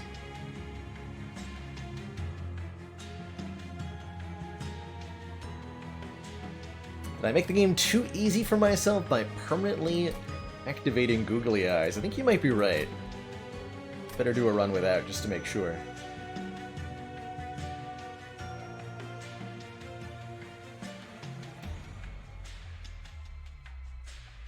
Yeah, first time it takes health damage, exactly. So, armor works just fine.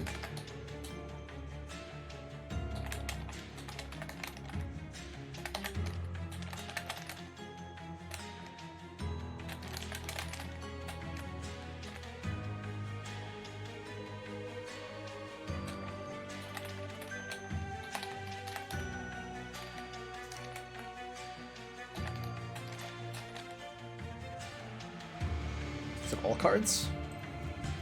All cards have 3 upgrade slots. Yeah, cool.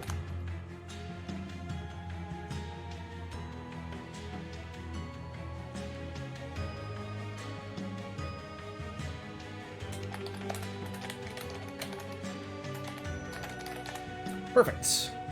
So who would I like to try this with? Melting Remnant is my first thought, because Melting Remnant kind of likes to die sometimes. So Fragile is not so much an obstacle for them.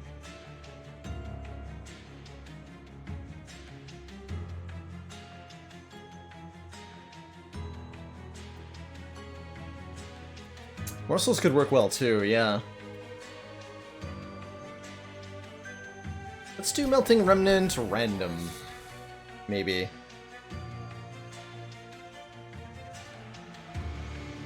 Although if I get green, I'll be sad.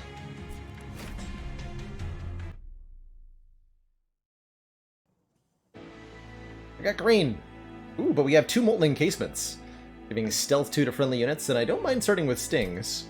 But the Rejuvenations are going to be completely worthless, right? Or the Restores.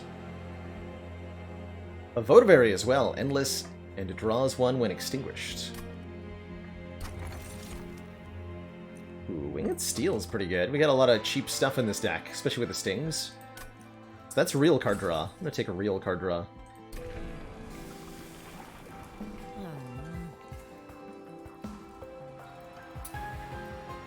We've got either the Harvest, Rector Flicker, or the Dark Calling one. Problem with Harvest one is that we may have to put Fragile on Rector Flicker, depending on our opening draws sometimes. Not very often, I don't think.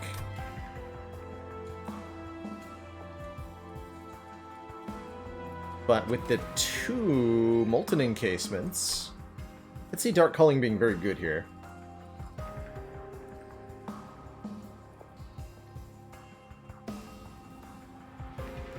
Give it a shot. I haven't tried Dark Calling in a while. Hey, Red Winds. Have I changed my mic settings recently? I haven't, to my knowledge, changed anything there.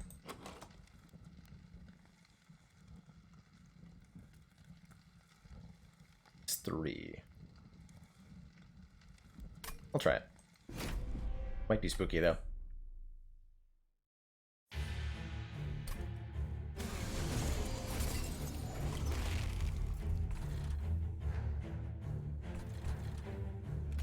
Nope. The reg first.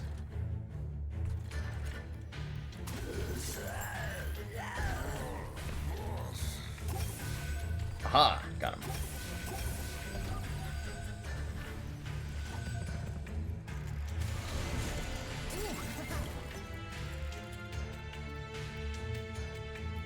Shell collector. Fortunately, I can't get to this collector. Not at all.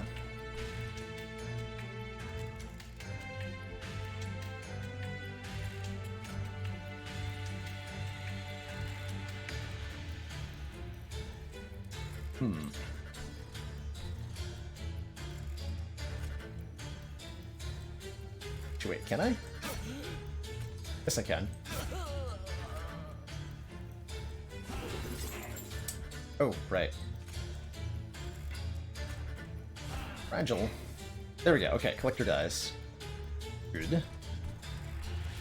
We figured it out. We got there. Hooray. And I guess I put the molten encasement here? All 3 of these are dead. Just hold on to it.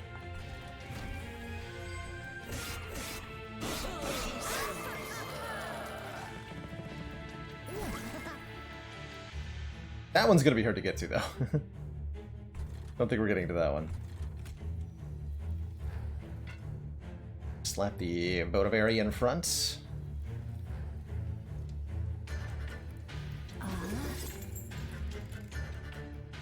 Oh, no worries what Red Winds. All sorts of weird problems can happen on the way from stream to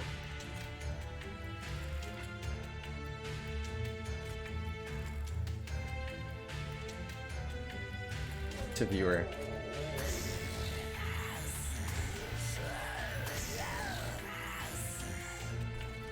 It's no votive house, but it'll do.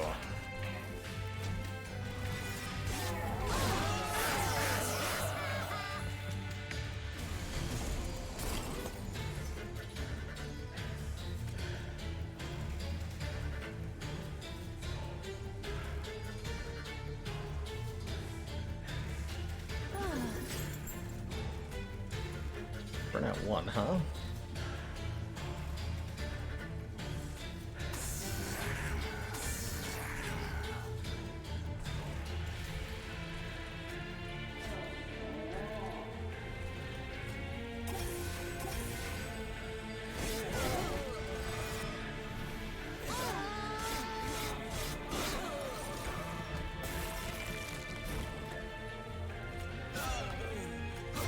Okay.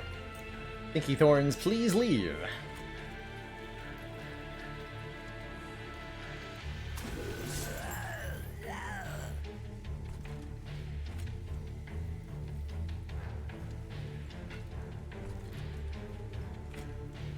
Doesn't actually help that much. You're dying to burn out anyway, pretty much. You here then.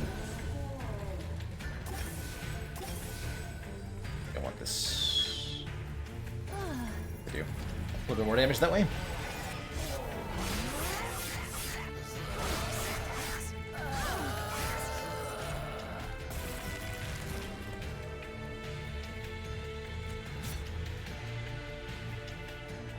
The big choo-choos.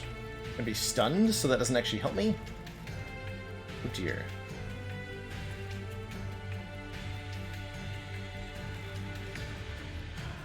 If we stack regen, we might get somewhere.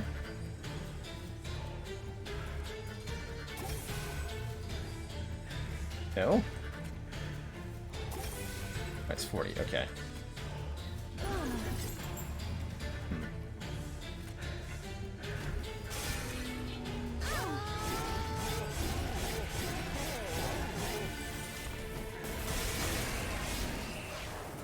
Bit awkward there. Bit awkward. Can't say I liked that much. Okay, molded for targeted reforms is pretty dang helpful. Help me get the molten casements back.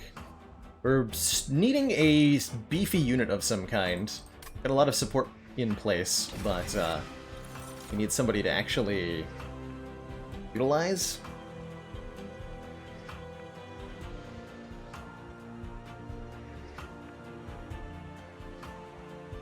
Do I want Sharpen, another Sting, or a Wildwood Sap? Wildwood Sap is a thing we might potentially make some use of. We have lots of regen after all. I'll grab one. Lots of dumb nonsense we can do with that. I do think I need banner unit pretty badly right now. And I'm happy to see a remnant banner. Anything with a harvest would be good, in particular. Not what I was looking for, unfortunately. More temporary units. Try Paraffin Enforcer? This Lady of the House is not bad. Definitely help us through. And we have the molded too. Okay, we'll take her. We'll take her. I should have checked the shop. I will give her one more turn of Burnout. That sounds great. Oak Stone. I think that's pretty good. Do I want to put Quick on anybody? Not really. Do I want to reroll? Probably.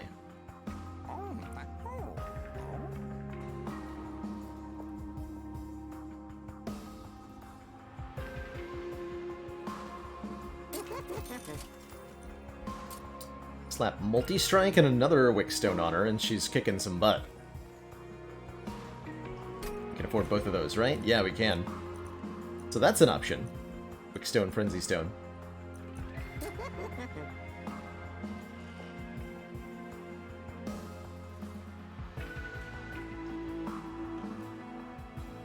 One-two punch of the worst units in the game.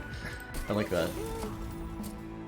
Like that. Alright, well this large lady will carry us for at least the next couple of combats. Should be powerful. Oh, you. Should be powerful enough that we can take the unit draft here. Just gotta be, again, careful about that fragile.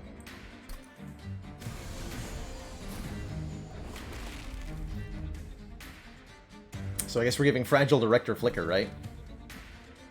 Otherwise, the big yikes.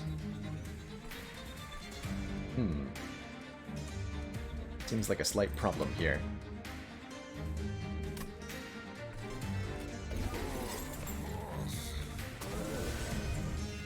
$32.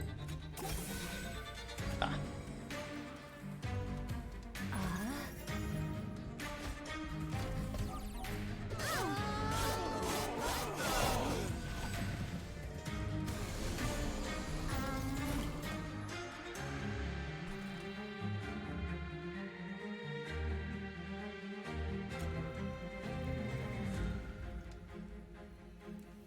So we're actually gonna lose 5 fire health to this lady?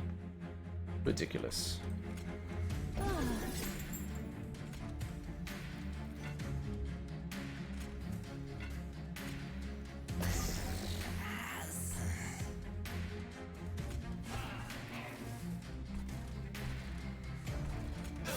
That'll work.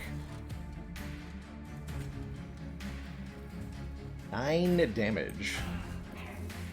Many damages.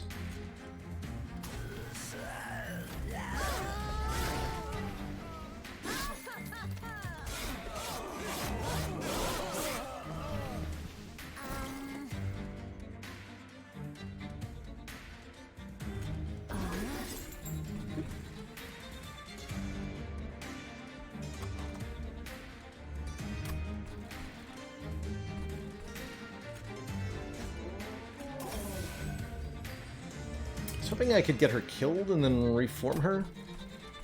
Looks like that's a bit late. A bit mistimed.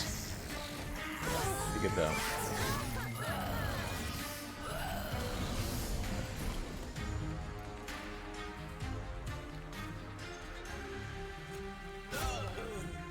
Okay, we do most of the boss's health and damage.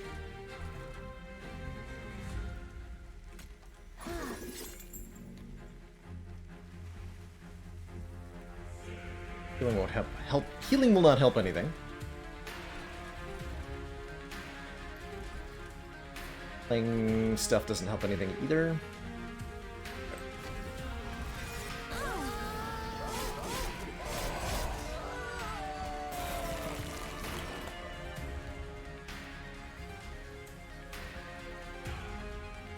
So we will immediately die. Stinky sweep.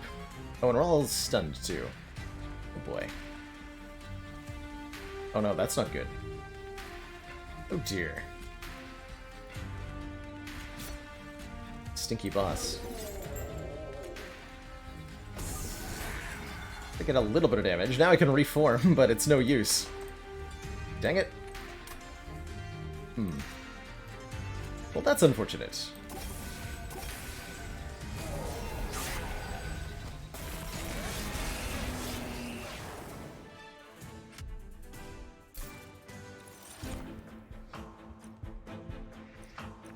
Another molded or a wicklash. Wicklash can keep our lady alive a bit longer.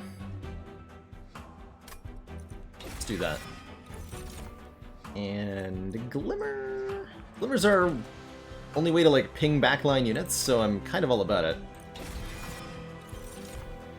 And here we go. Somebody with harvest. Wickless Baron is actually pretty okay.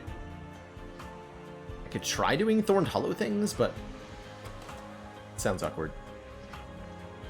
Give me the beefy boy.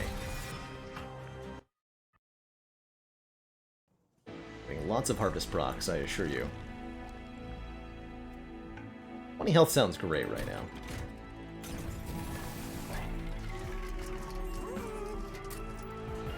Holdover Glimmer. Kind of cute. Stats stay through death.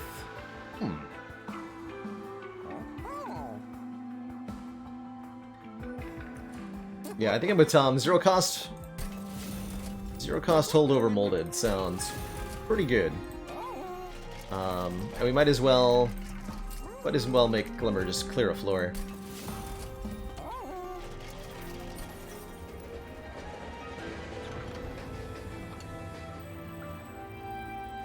Oh, this stuff.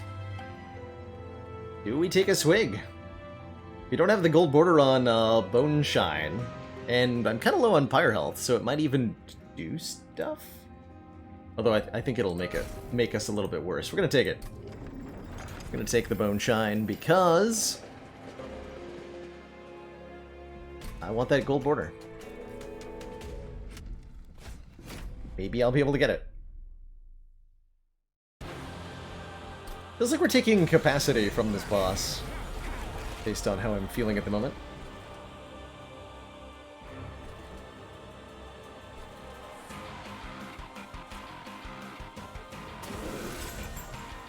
I don't think I thought that through. Certainly did not.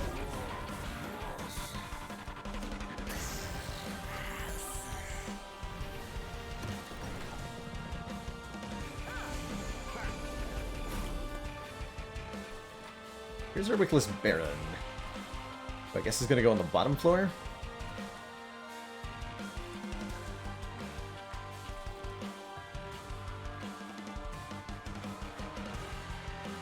Although I have no way to actually summon him and not have it go disastrously bad. Wait, if I summon Baron, Train Steward, Dreg, he'll live. Though only barely. Sure. Also didn't want to make him fragile. Ah, that's hard to remember. Annoyingly so, in fact. And I think he actually dies now because I made him fragile. We can work with this. We can work with this.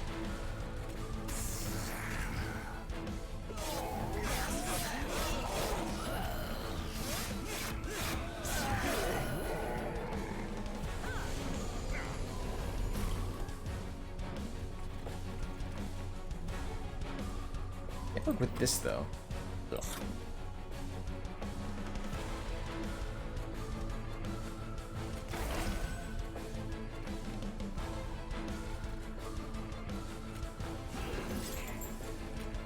This guy's killed.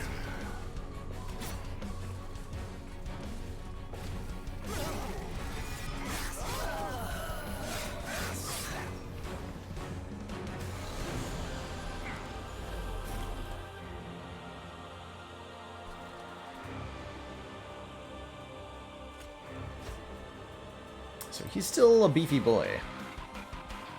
Bring him back.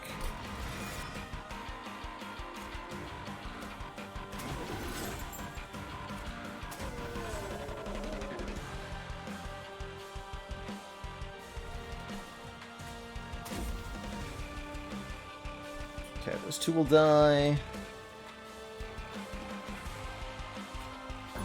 Some tanks for you. Keep you alive. Bad boy's down. Alright, good turn. Good-ish turn.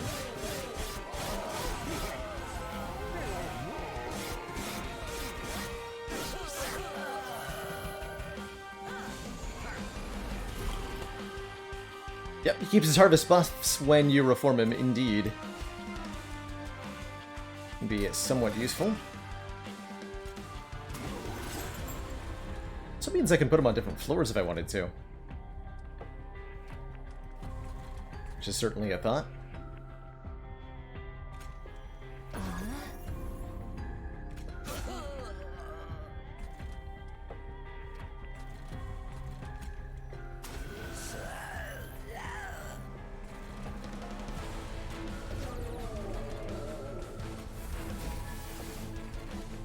Huzzah.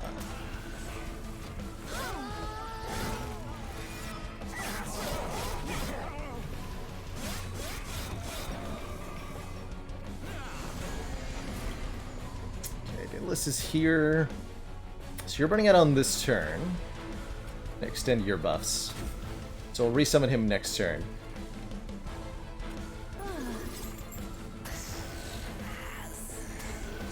So who am I resummoning this turn? Only you.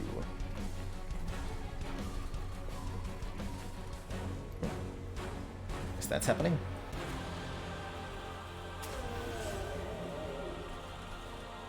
I guess so.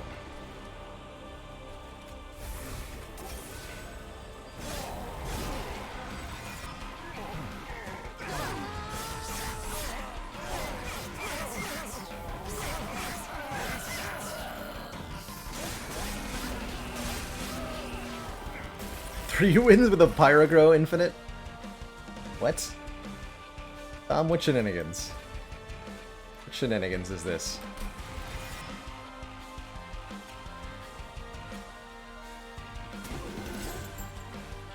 Oh, damn it. Stupid ability. Whatever, I got reforms for days. Easy peasy?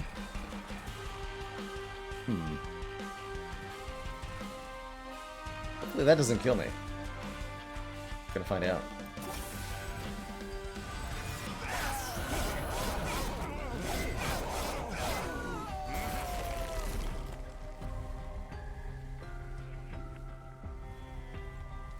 Want to reform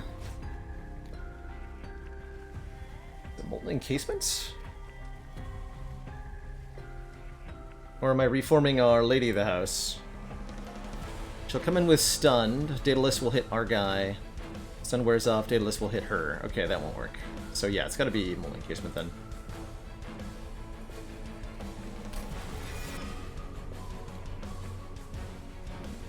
Oh, we put the 4 burnout drag in the back.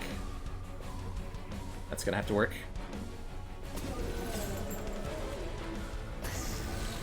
So 7.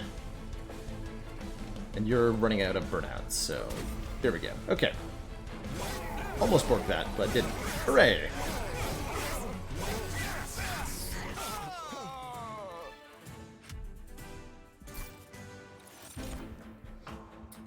Quick seems nice. Wickless recruitment. Remove all burnout and debuff effects from a unit.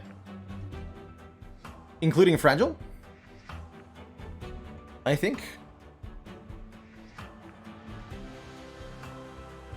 In theory, I can play around the fragile. In practice, I have not been doing that.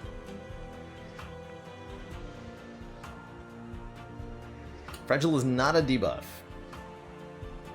That doesn't make any sense, but okay, sure.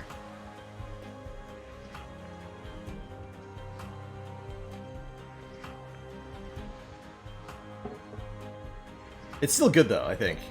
Indeed. Particularly on reformed units. But I will take it.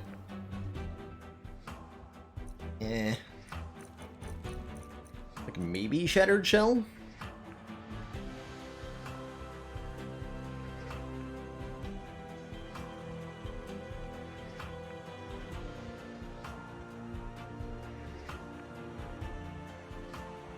Surf, okay.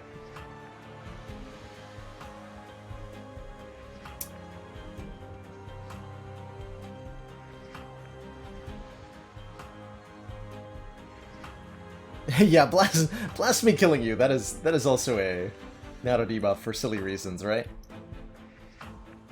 Silly reasons. Quite like Shattered Shell here. Let's give it a shot. Shattered Shot. Said I wanted more capacity, and I feel that way still.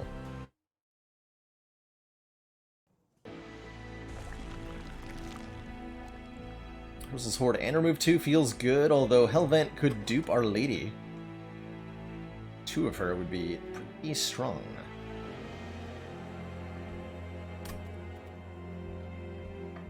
I got a dupe and another artifact next floor? Okay, we'll go this way then.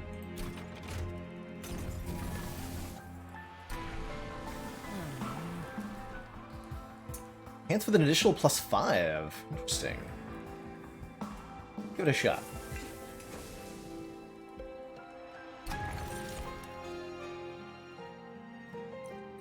Spike steal more damage? What?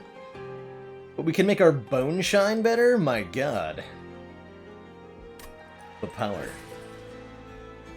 X +3 bone shine. Glorious.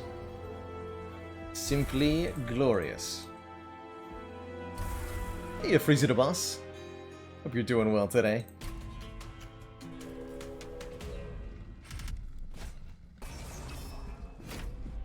Random artifact every time. Maybe multi-strike kills me. That'd be sad. But we always have Bone Shine to carry us through. Alright, let's be smart about this. We want to put the Molten Encasement down first because of Fragile. Who are we not playing? Probably gonna not play the Lady here. Get our Shattered Shell and Wickless Baron down on the bottom floor.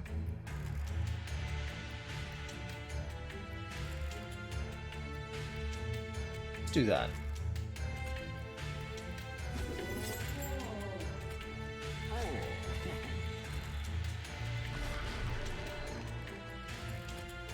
Hold over that so that we can get the Stealthy Boy back. That'll give you armor, though. Like that. You go on top.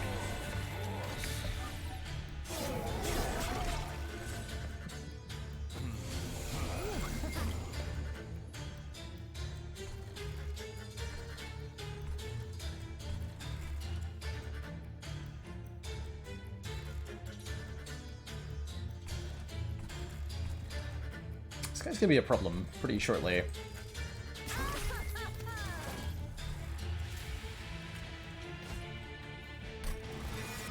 That's a slight issue.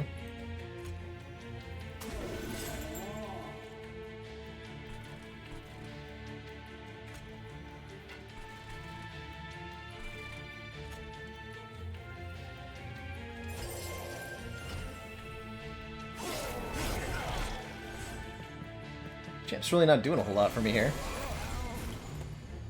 I gotta say. Slightly concerned. Maybe? Stealth is going on nicely down here. We're not really doing any damage, though. Because someone didn't play their lady. That person was me. I can burn out 2, though. I don't want to do that.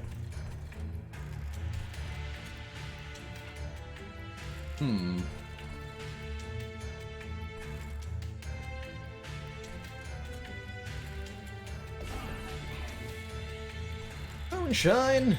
Huzzah! Fill me up.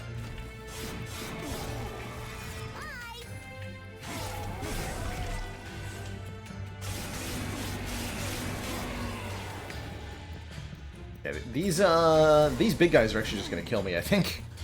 6 times 2 with 85 health, I'm gonna be super dead. Yeah, we never got the lady in play.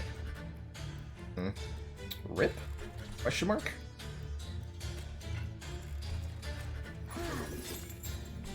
Like, probably yes. This is not helping.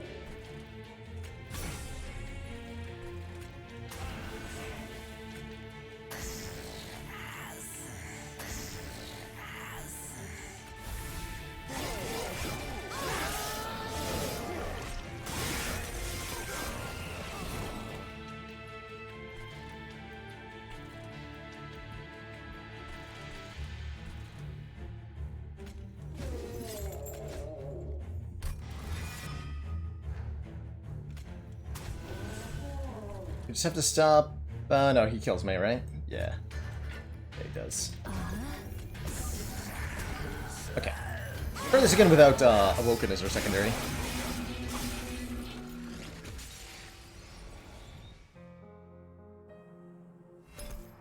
Kind of just fell apart there.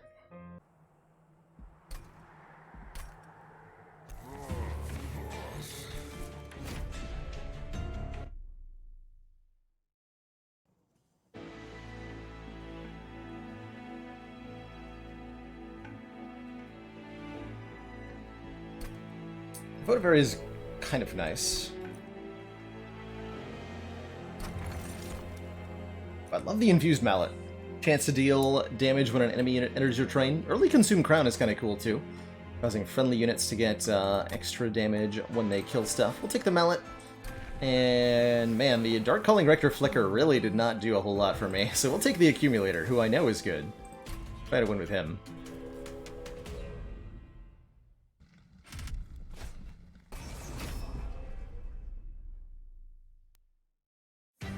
They really buffed the stats on the Accumulator, Rector Flicker.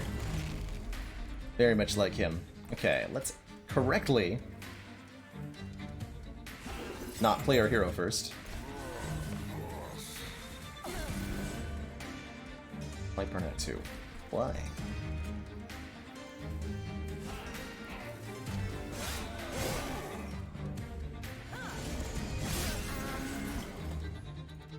The Mallet's gonna make it a lot easier to get the extra collectors, by the way. It's a big deal. I want to believe.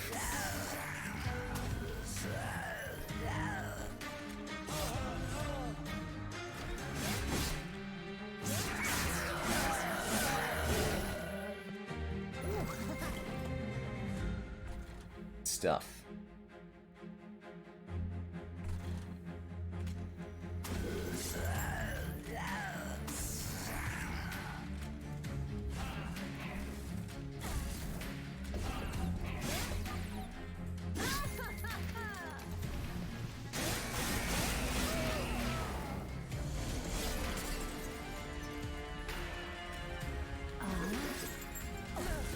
Much better.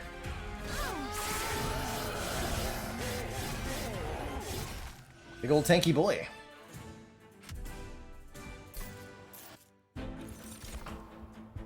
Entombed Explosive is an Extinguish card. Dripfall could be nice to control enemy positions. I really don't like Purifying Cleanse much. Take the bomb. One bomb, please. about? And torches. Get that one.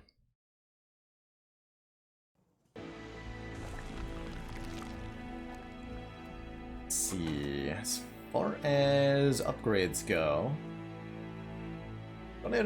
don't have any units I'd like to spam upgrades on, so maybe going Merchant of Magic first makes some sort of sense. Whoa, scroll wheel. Why are we not? There we go. Just wanted to look at this one. Good lord. Merchant Magic. So here's our next Merchant of Steel. Up against Hellvent, Unstable Vortex after Daedalus.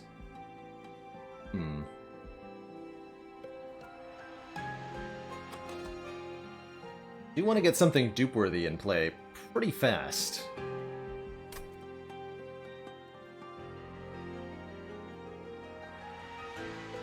I think we can deal with a Merchant of Magic for the moment.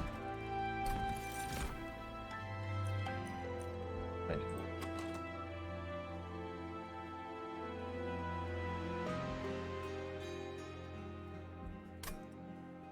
I don't know.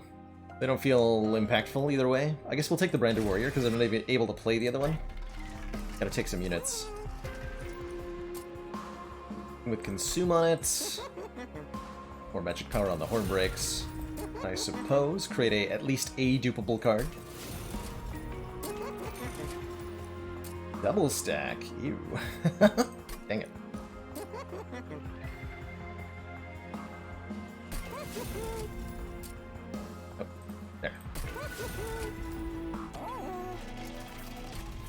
It's a bit of a sad Merchant of Magic. Armor 10. We have 2 Hornbreaks. Right.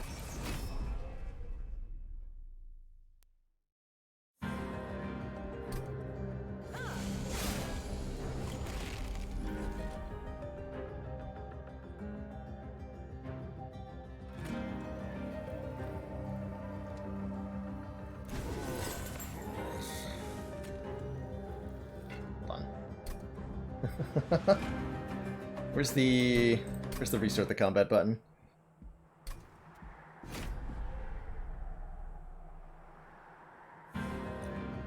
Try that again.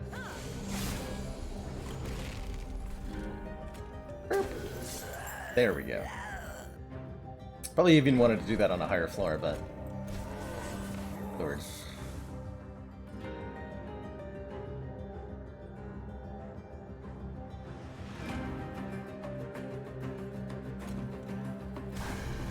Back, I think. To catch some collectors when they come by.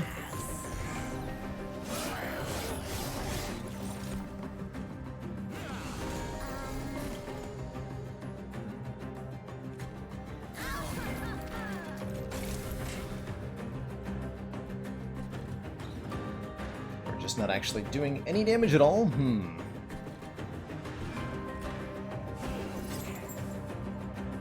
A slight problem.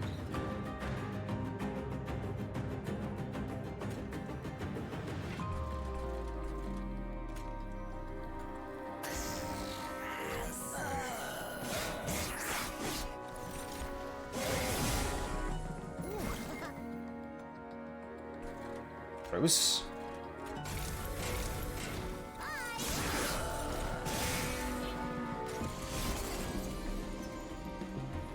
This has not gone very well.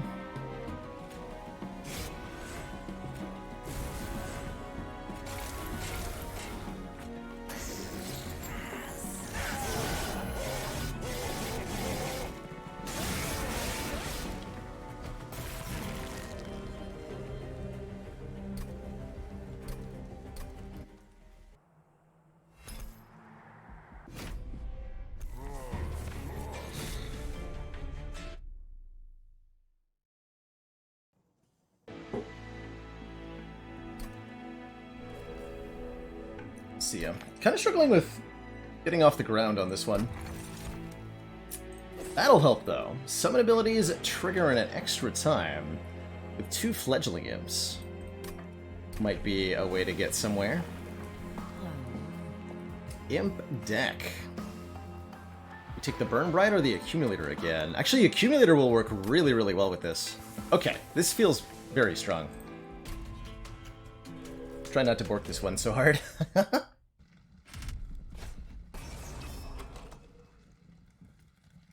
And we have a Votavary too.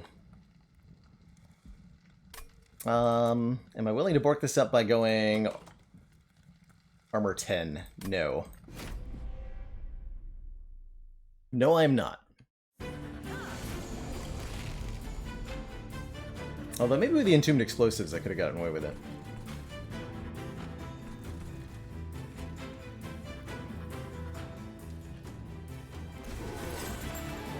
Dang it. Stop doing that.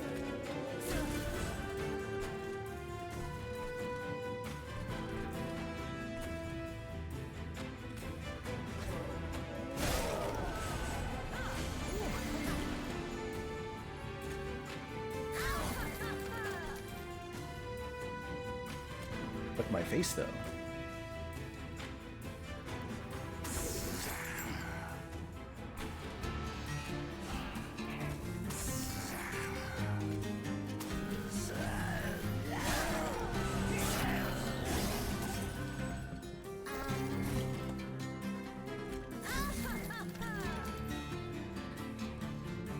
I want to slap something in front to absorb at least one hit. Mistakes may have been made.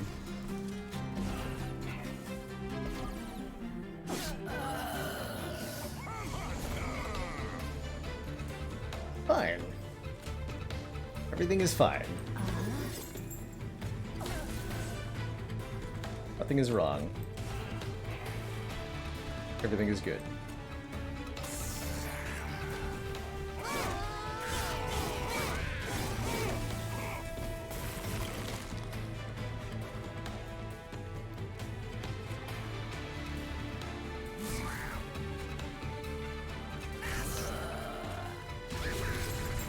That'll get him. Oh yeah, because we get 6 rage. Darn.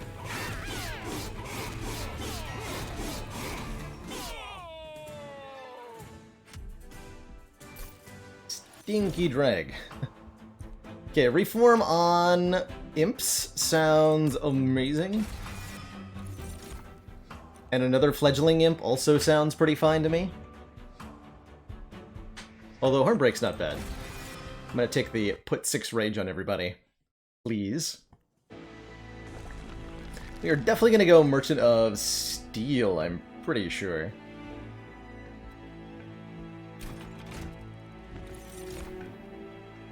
Harvest gain 5 gold? Yes. Yes, please. We can have a large imp? That does not help me that much. Although I don't mind a giant Wickless Tycoon. Just to sit in the back and collect cash money.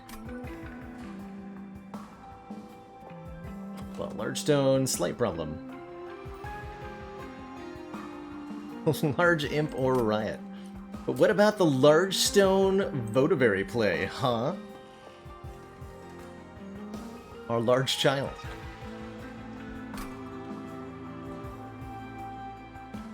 I think I agree on reroll. Do we Heartstone? Do we Heartstone our Wickless Tycoon?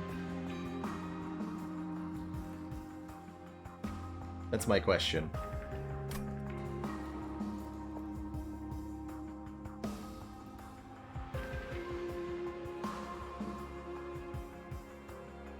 We definitely want Endless on an imp or something.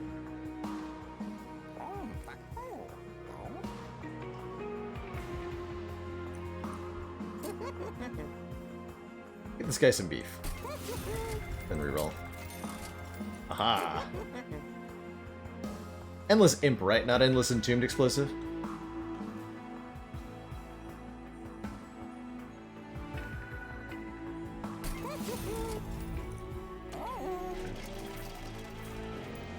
And now we want to get a rage relic too, so we're gonna pick up like every artifact we can find, ideally.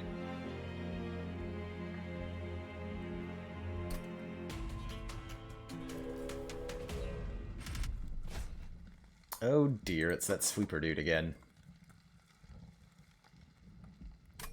Alright, we'll take the Mark of Invasion, though. Might be able to get a bunch of harvests off of that.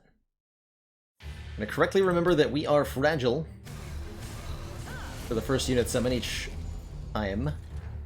So we will summon a dreg first and go from there.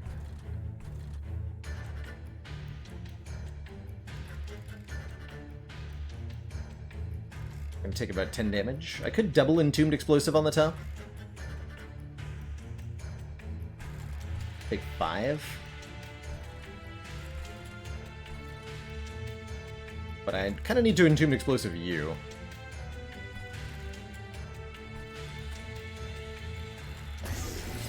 Go like this.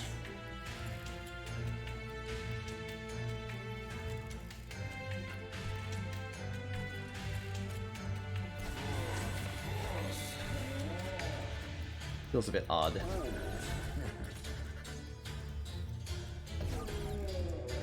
But I'm in.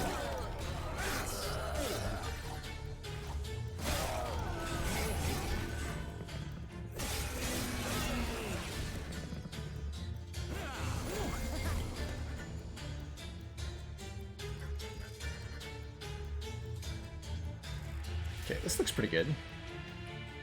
I'd like to kill as many of them as possible. You're fine.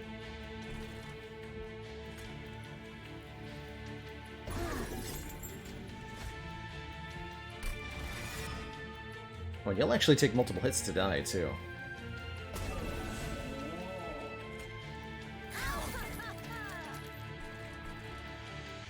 Good stuff.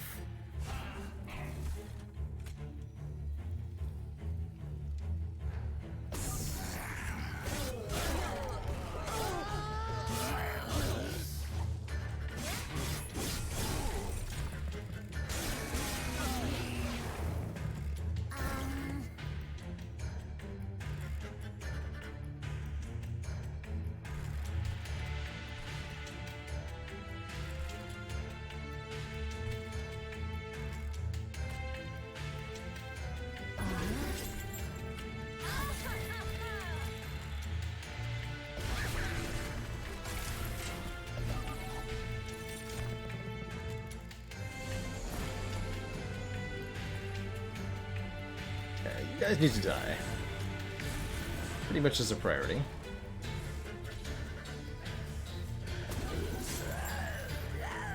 See, the things on the top floor are going kind of whatever.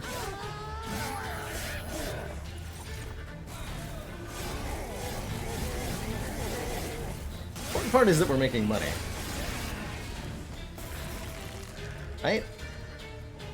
What matters? Smiley face.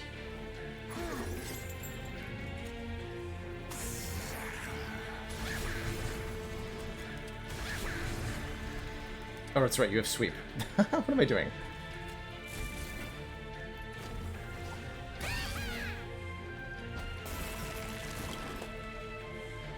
What am I even doing? Well, we're winning is what we're doing. So we want to get as many units dead as possible. Please kill them for me. Get that harvest. Cool. So lots of cash goes our way. Stealth could be a thing.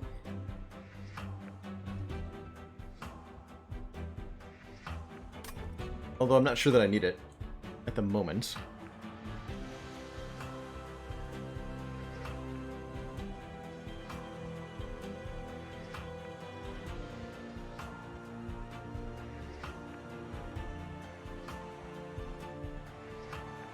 We'll skip.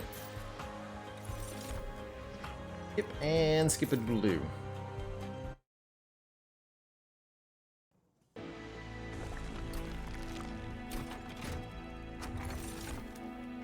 Split anvil. That's not going to do anything for me, but I'll happily take the precious plating, as that'll let us survive having a lot more bleed through. We could take another Wickless Baron. I don't feel good about it at all. I think I skipped too much in the early game, but I don't know. Purge a unit. Or a spell to get an upgraded version later. Be kind of okay losing an imp. I don't remember what this guy puts on it, though.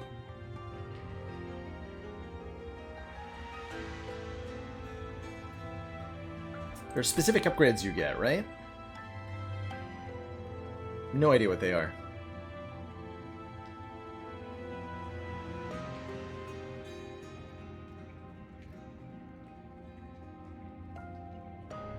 Okay, you can get... Unless so, maybe we want to put another imp down.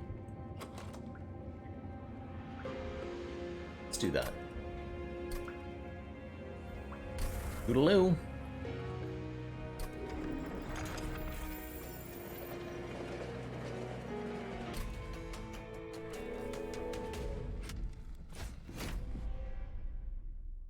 And one of them is revenge. Sounds pretty useful. Potentially. Go double on the bottom floor? Sounds like a thing. Don't summon that guy first. This one.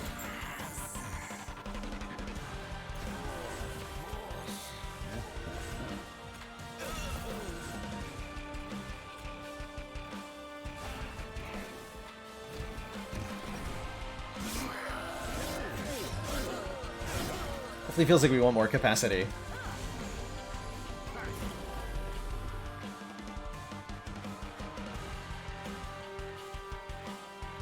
Okay, the double bomb is going to be a problem.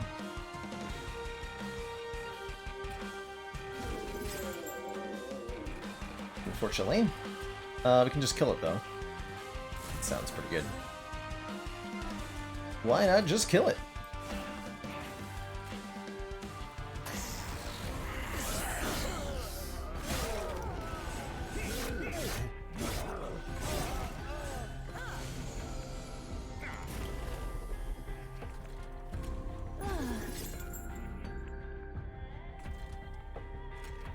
Commander, the aliens are... Thank you so much for disturbing. 2 months. Sorry, for 5 months, excuse me, and that tier 2 sub.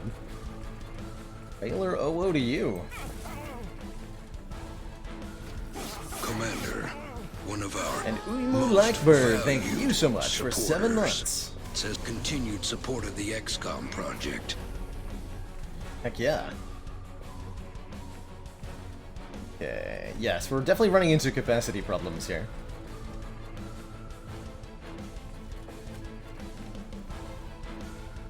Let me see that.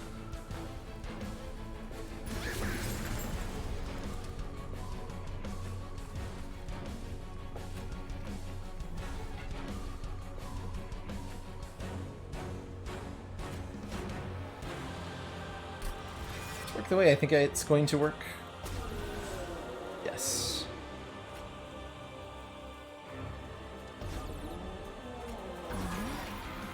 100 damage to Daedalus there.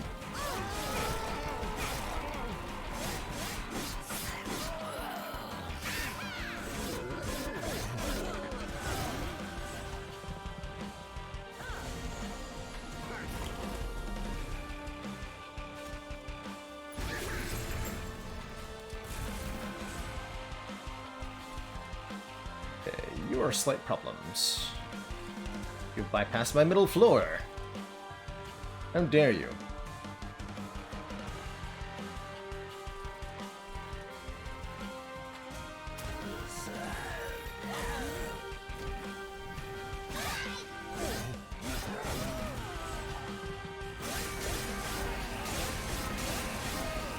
Thankfully, we've got plenty of health with the plating.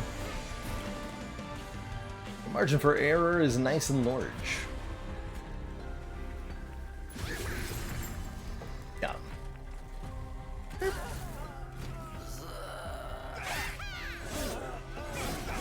you miss the good thing of the day? You have not, J-Guy. You have not.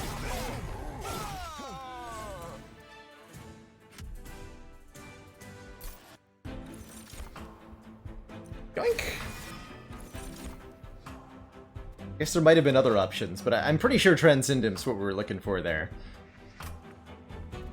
Eat all summon effects, which are getting doubled.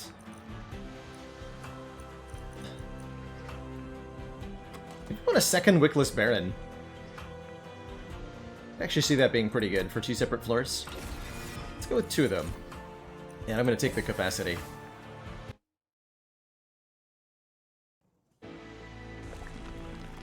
Yes, more better. If you're talking about Ember Stones, those do, in fact, work the way that you want them to. So we're duplicating Transcend Imp, right? That's a thing? Or am I going Merchant of Steel? 500 gold? I should probably go to the Merchant of Steel. Much as that duplication looks good. We get to go to Hellvent Unstable Vortex here. Yeah, we'll do that.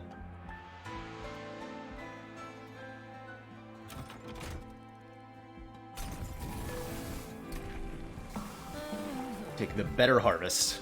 Plus 2 power, plus 10 health.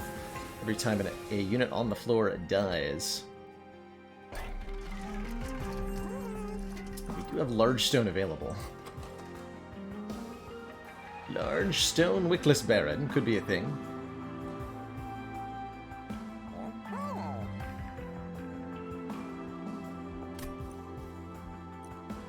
We just want to slap some relatively cheap upgrades onto our dudes.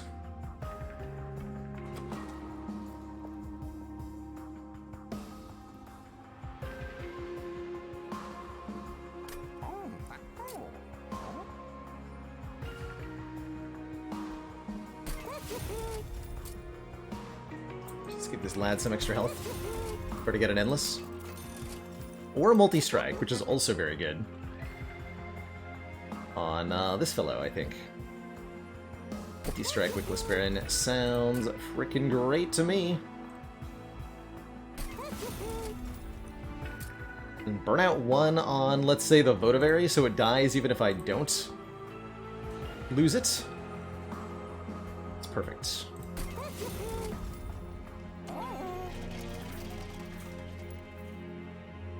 Thought process behind taking the normal upgrade just to make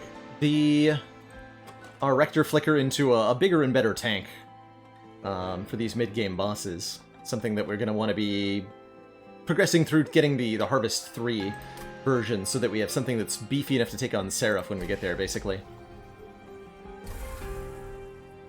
Reform 2 is surprisingly awkward as well. We just tried the Reform 2 Rector Flicker and it did not work out for me. Armor 15?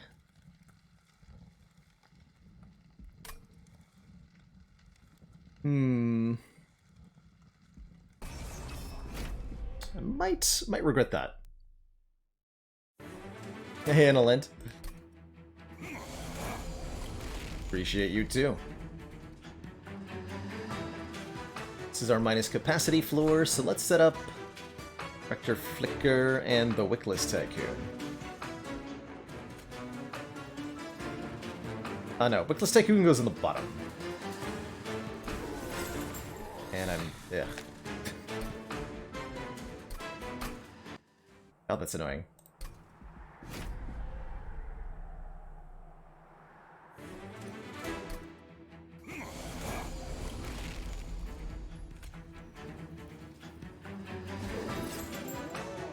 Something like that. A little bit better.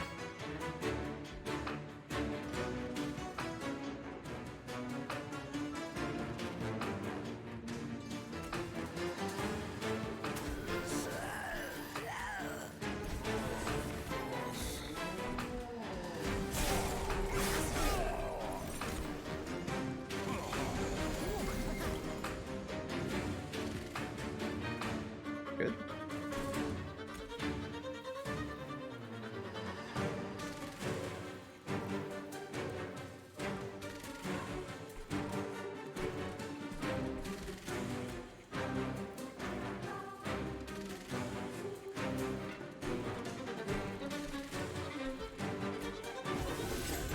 Try that.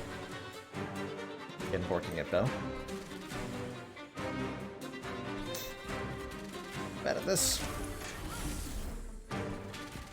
So bad at this.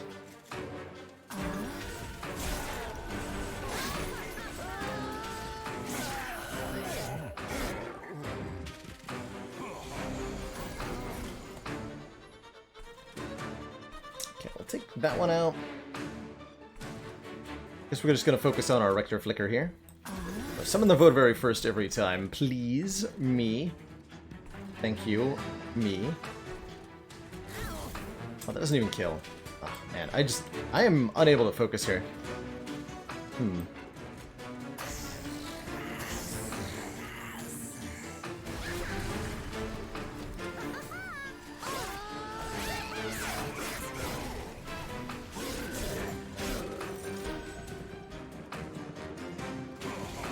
Any tips for fighting Theseus in Hades? Still trying to beat Hades in the final act, but you keep losing too much health on Theseus to survive the final fight with Daddy Grumpy Pants. One of the, especially for the, if you're playing without extreme measures, one of the things that really helped click that fight for me was keeping an awareness of where Theseus is on the battlefield and making sure there's a pillar between you and him. Yeah, as To Heck With Name says, you keep those pillars positioned to prevent disaster.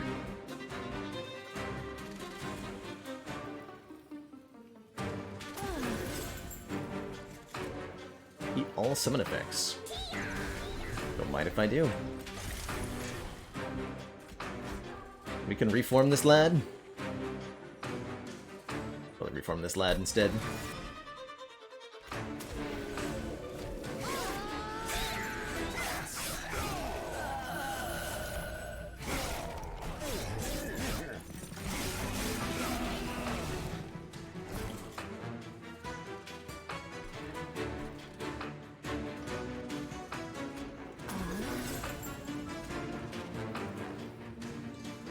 One angry Rector Flicker.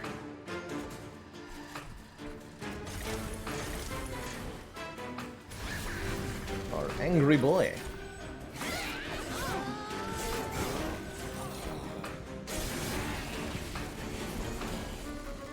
Okay, here's our boss.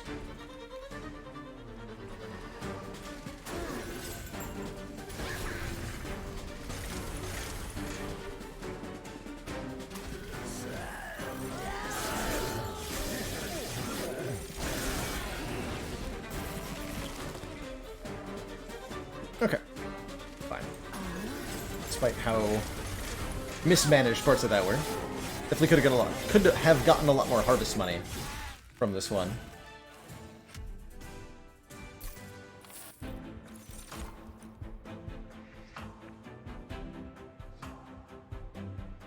I'm not really a fan of Mortal Entrapment. Wicked Blaze could be a thing, letting us reform. It's a reform a unit, right? Although it's 2 cost. Mostly just playing the role of another molded.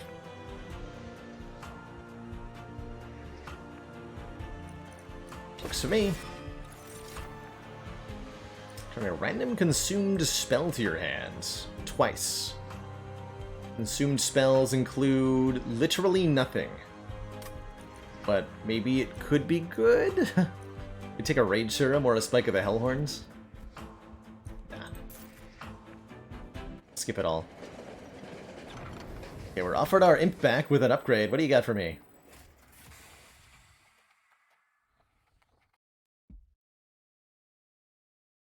$20 damage to the front enemy unit when extinguished. Nice. That's definitely good. I think we're gonna let him hold on to it. He'll upgrade it again for us. We'll see that soon. We'll see that soon.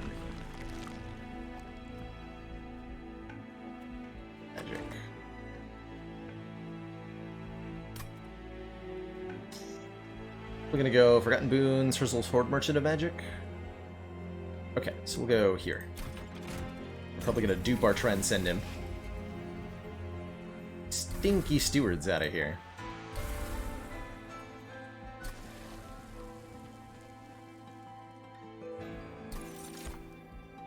Kate, our beautiful boy.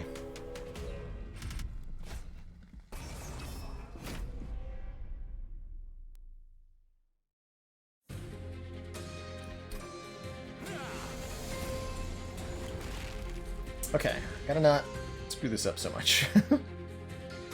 Okay, summon the Votary first. Success, good job. Not ruin everything. Hooray.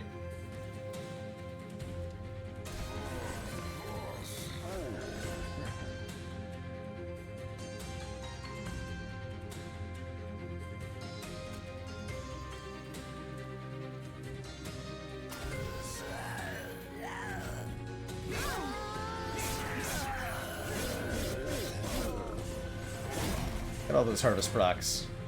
On everybody, including this big guy, which is going to be a huge problem, actually. Entombed Explosive will help, though. And I think we're going to multi-strike Baron on this floor. Yeah, we are.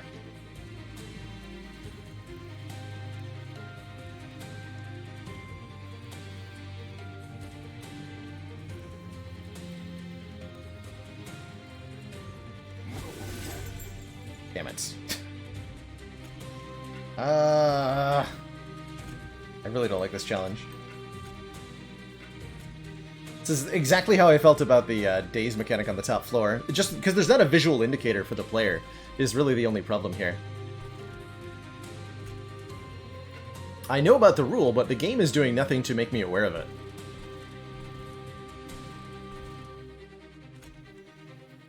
Dang.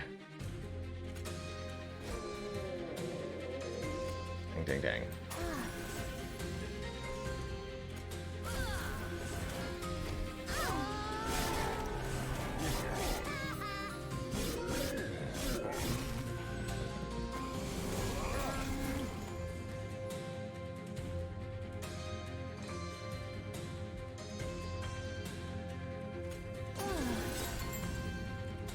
And you're dying too? Oh dear.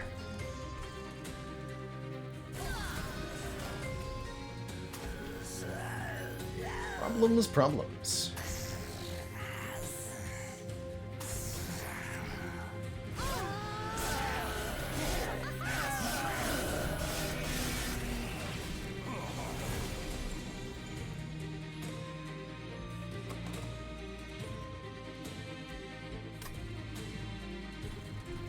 Bottom decking both imps also a problem. A big problem. A very big problem, as it turns out.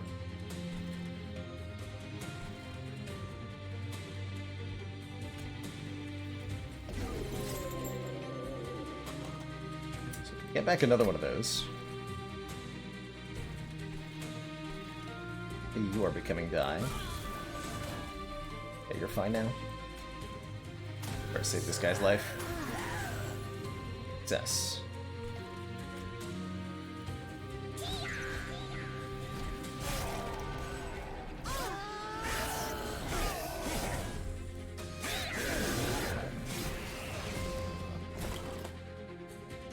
Boss coming in soon, so I'm gonna assume I don't have to deal with this tank.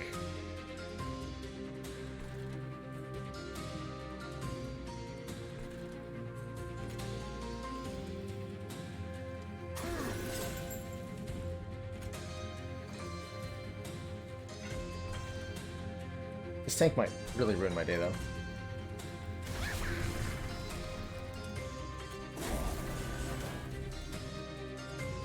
Something. Oh, because you got...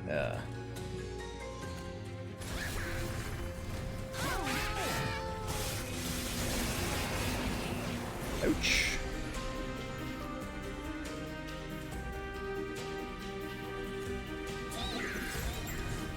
Okay. We do live. That's nice.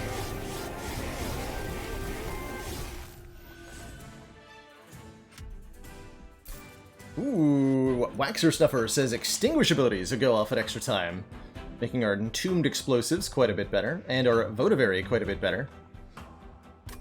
So I think that might have actually been worth all the hit points. Remnant Host. Remnant Host is amazing for stacking harvests. Give me that. Impalate's pretty powerful too. 60 damage to the front unit. Or an important work, sacrifice imp, gain 2 energy, draw a card. Also very good. Especially with the endless imp. Probably want important work. Probably want important work. Okay, just gotta hold this together. We're being offered our imp again. This time they deal 50 damage to the front enemy unit twice. Our imp is also a bomb. Excellent. Welcome to the deck, imp. Perfect.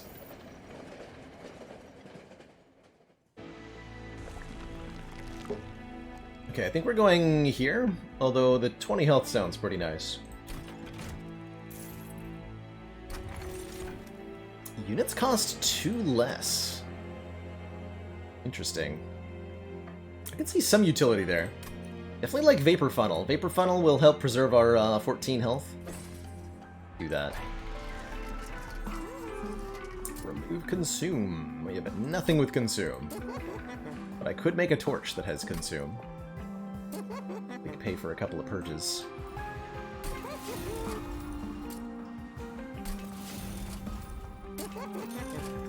Ah, there's the holdover. So we can hold over the important work with our Endless Imp, and that seems good. That seems good. I like that.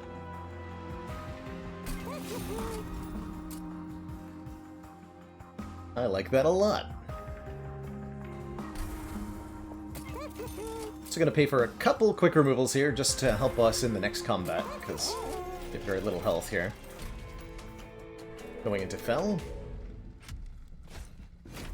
This is Scourge Fel too, so extra yikes.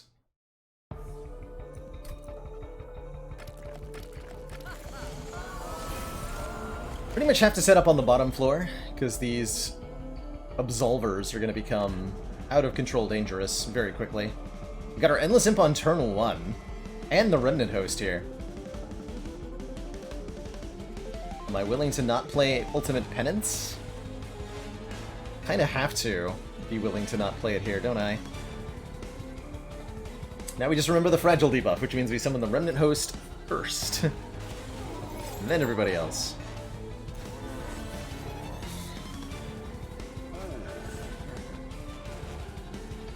Hey, Krogzar. We're actually already clearing the floor, but I need to play this, right? Yeah, you need to get played. Ouch.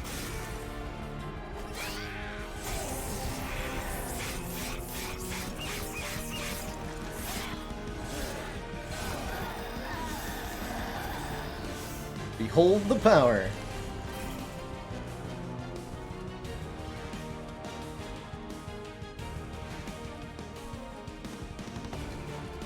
The sheer power.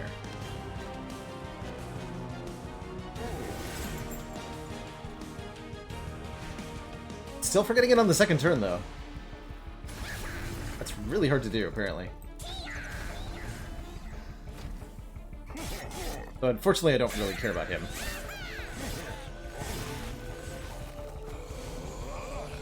.22 Rage, looking good. I'll go ahead and play that. Thank you very much. Order? Sure.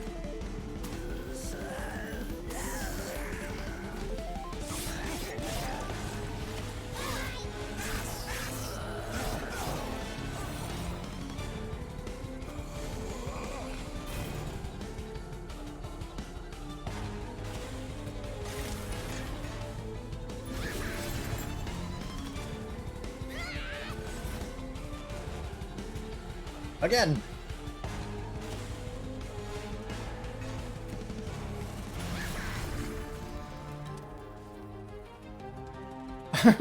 Just look how much the damage numbers go up from 13 to 73 on this guy.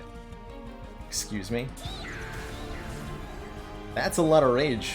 Nice.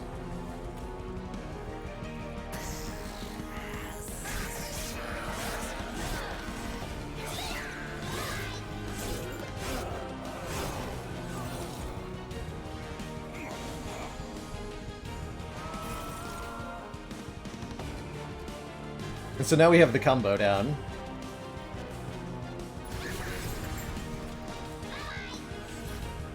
Bye-bye.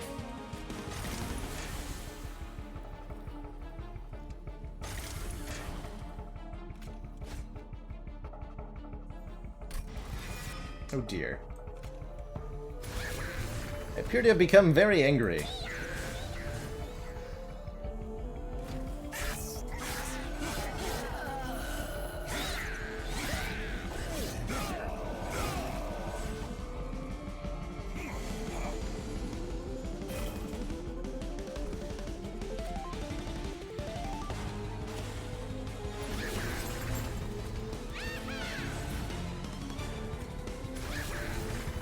so angry.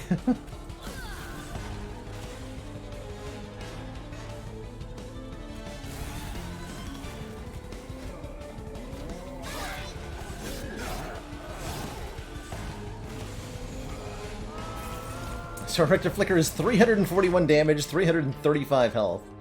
And counting. And counting.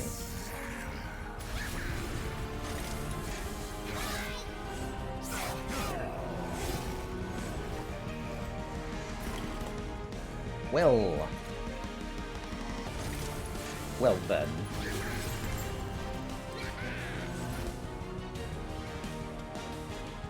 Glorious. Oh, we actually lose the Wickless Tycoon? Impressive.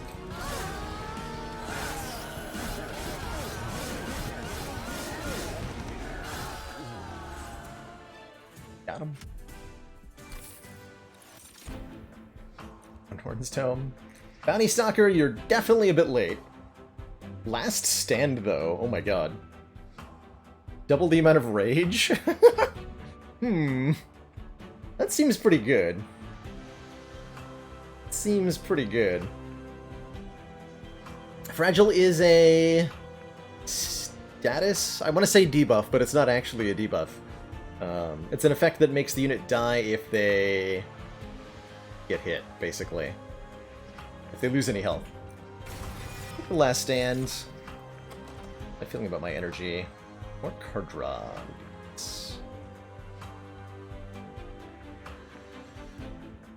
Thinking about more capacity again as well.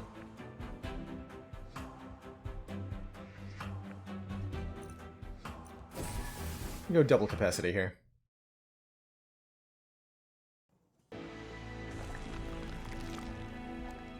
Steal Forgotten Boons, Concealed Caverns, or Merchant of Trinkets. Units are mostly maxed out. Take a Merchant of Trinkets. I also like the 20 Pyre health quite a bit. And we want Harvest 3, plus 4, plus 20 health every time a unit dies on his floor. Crazy. Gain 5 gold when a friendly unit dies. Is that going to pay for itself in one combat? 20 would be 100? No, that's not going to pay for itself. Encased Embers, interesting. Winged Steel is great. Definitely gonna take Winged Steel here.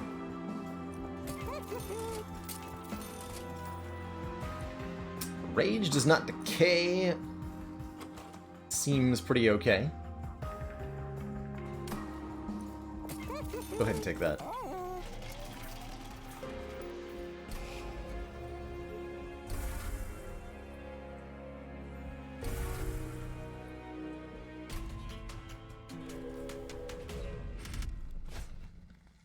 Store all health when they go up a floor. That could be a really big problem for me.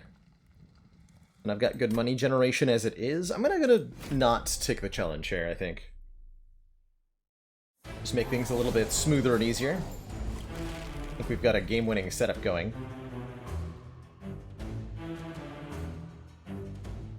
This is gonna be Entombed Explosive first. Not gonna worry that much about money.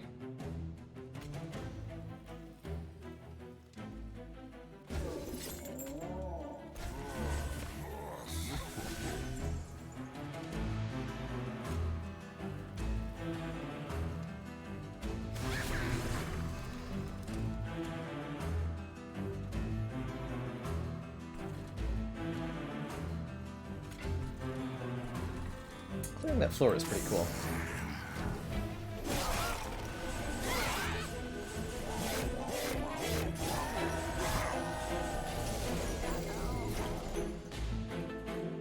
Missed wrong, dang it.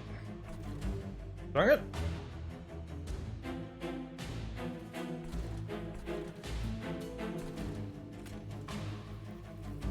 Wait. Success! actual remembering.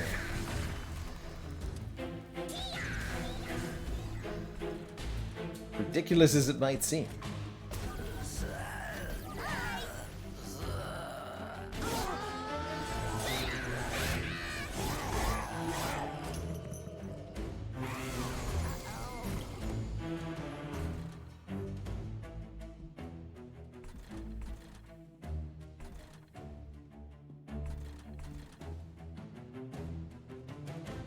Okay, I've got things relatively under control down here.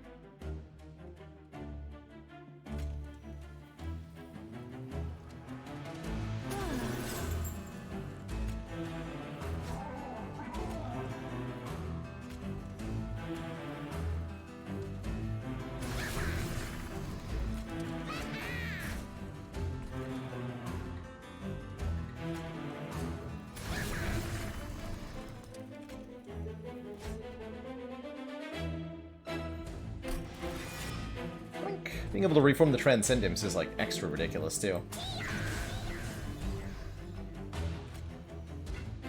Should I kill you? Or you?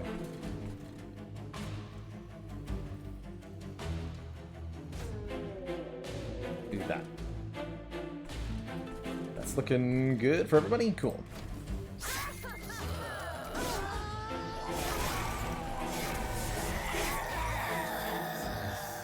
Cash.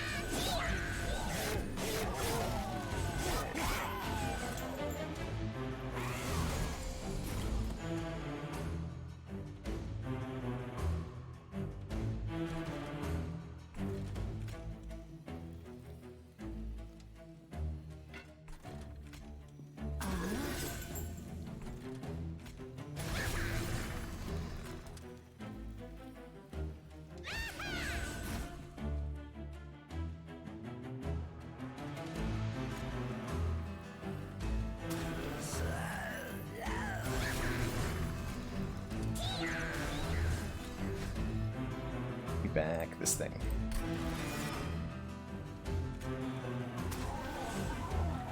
Gives me more money. Success.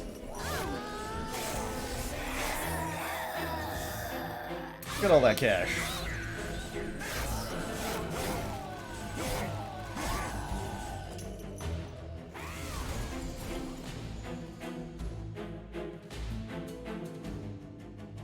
Okay, everybody over here is already dying. Focus on making money. Brilliant. Give me the remnant host again. I demand it.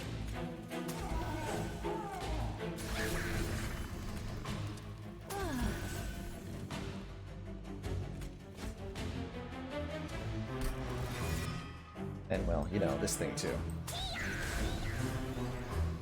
Angry boys.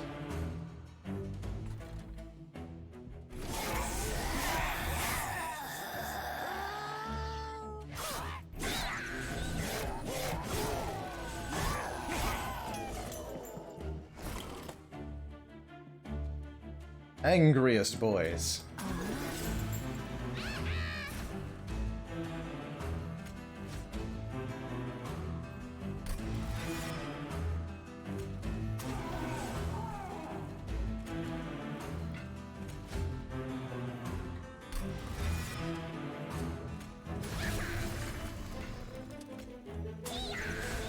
I'm sorry, you want me to have how much rage? 420? Yes! Perfect.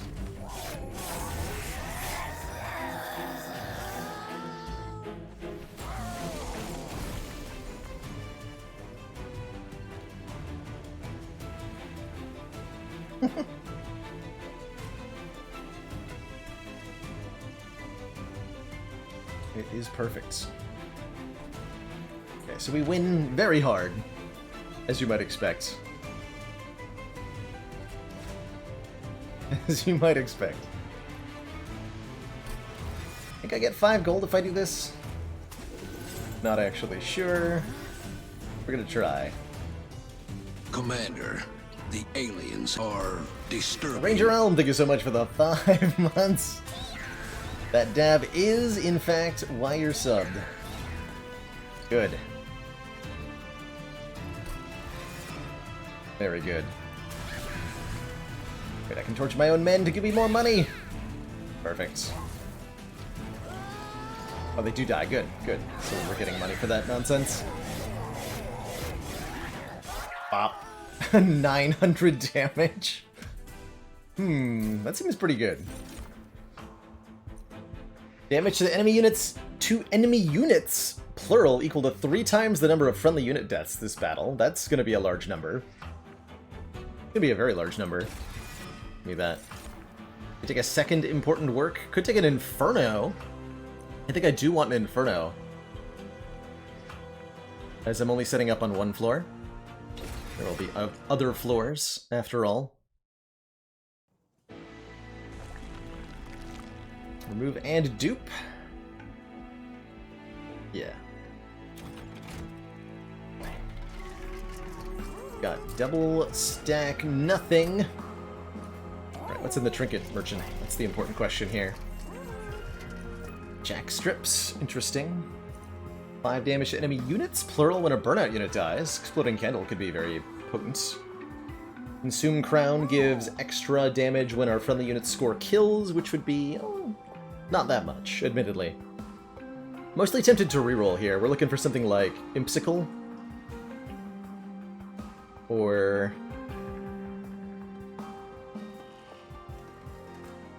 Exploding Candle is good.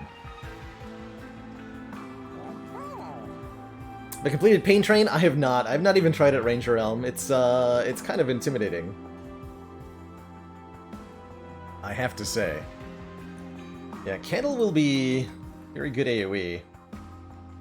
We're currently struggling with. We've got, you know, ways to do 1,000 damage per hit, but we don't have ways to hit 5 times. So I think we should take the Exploding Candle. That's going to be very good.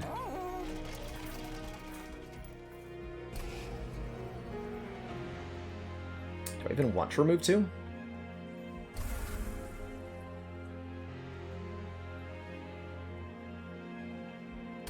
I can remove 1? Nice. I didn't know you could do that. Aha! Convenience.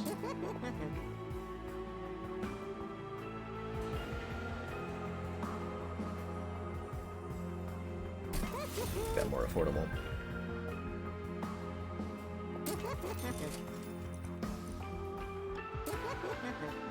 Hold over 1 cost Fatal Melting? That's AoE. That's really good AoE.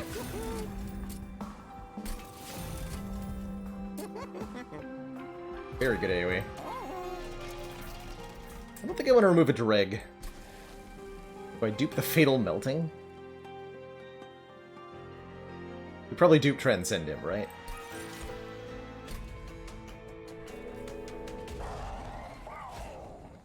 Yeah, Sap Seraph, not too much of a problem. Hoping. Not removing my rage, notably. Okay, so we summon the Imp first. Counterintuitively here. Definitely want Wickless Baron, Rector Flicker both on the bottom. Although on the second floor is reasonable as well.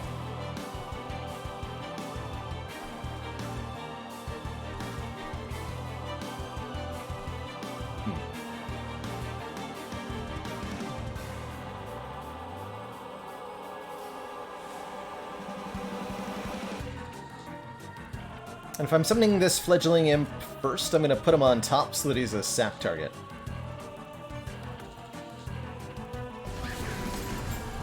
Okay.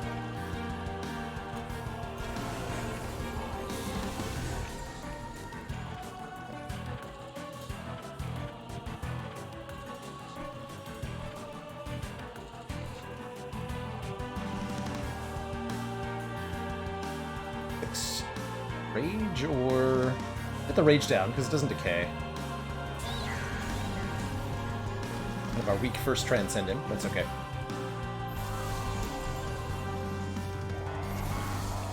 Got him!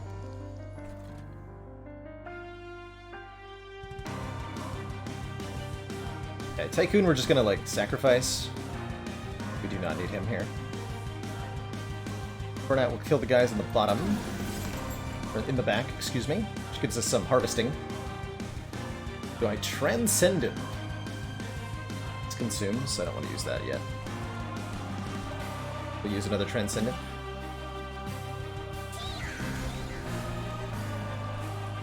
Transcendents don't echo themselves, apparently. Unfortunate knowledge.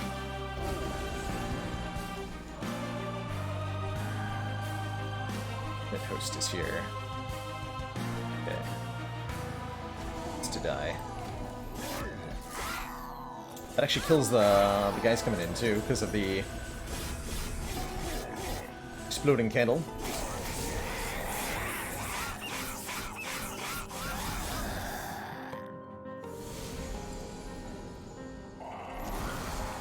I need these imps to die. Good. Very good.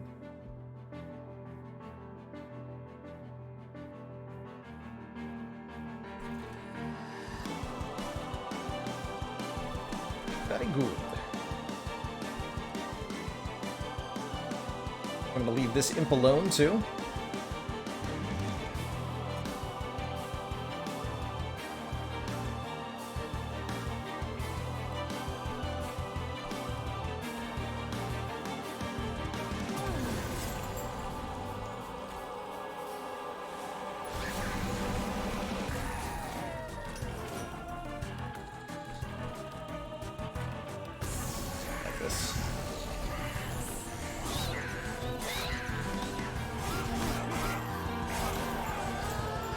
Perfect.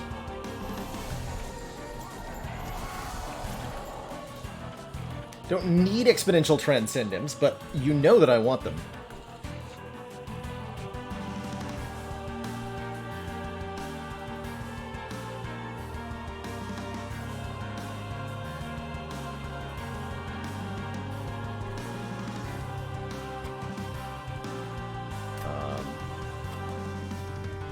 Did I not play the Endless Imp? What happened there? Why is he not in my hand?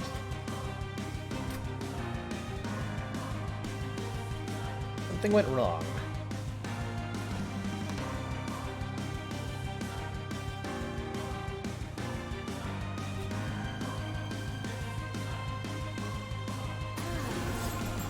I don't really understand what happened. Oh, I drew it with the steel and didn't notice. Understood. That makes sense. Whoops. Whoops-a-doodle-doo.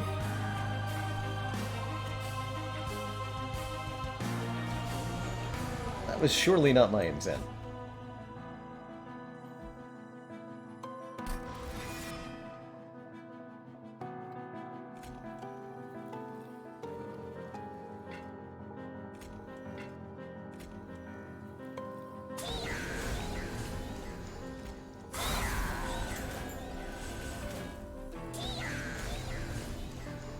There we go. Got some real damage now.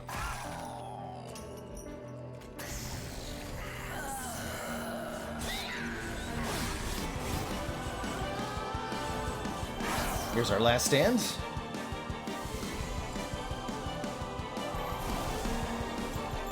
Beautiful.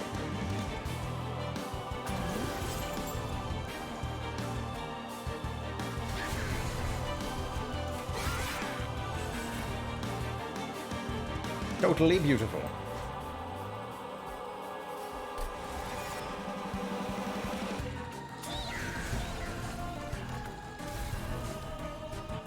Okay, so we have 120 rage. Not, like, amazing, but definitely pretty good.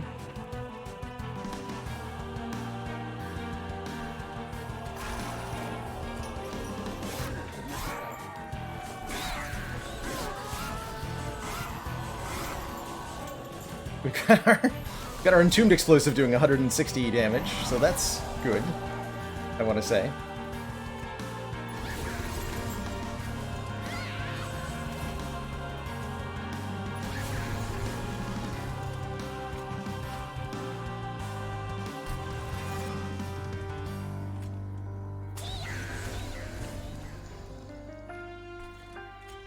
stuff.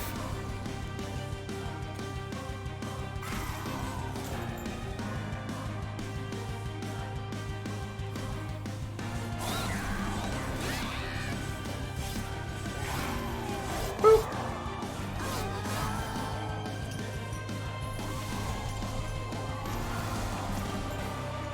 Hence the boopage.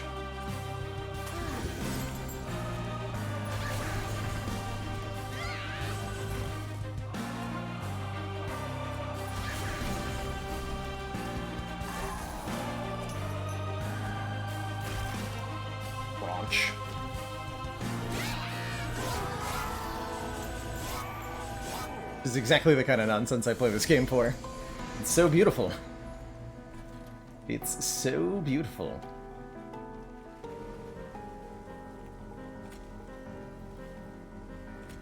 Here we go. Molting Imp. Important work. Molting Imp to reform a Transcend Imp. Wicked Blaze to reform a Transcend Imp. Summon both of these. And just become very mad about everything. Forever. Grr, etc.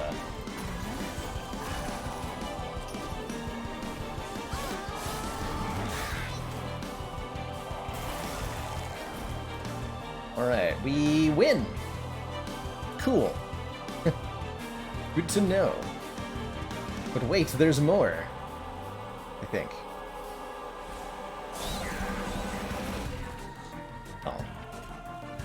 There was almost more. Wait.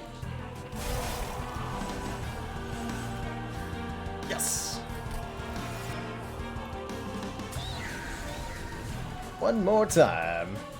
771 times 2 on the Wickless Baron, 816 damage on Rector Flicker.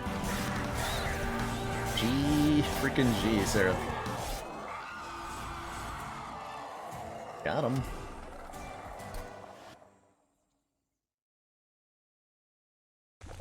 Got them.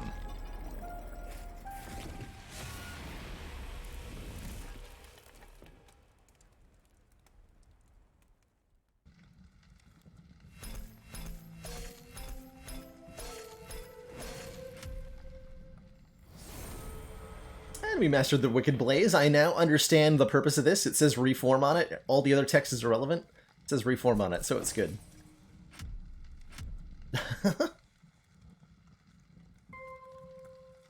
Great success, and we're at almost half the expert challenges done.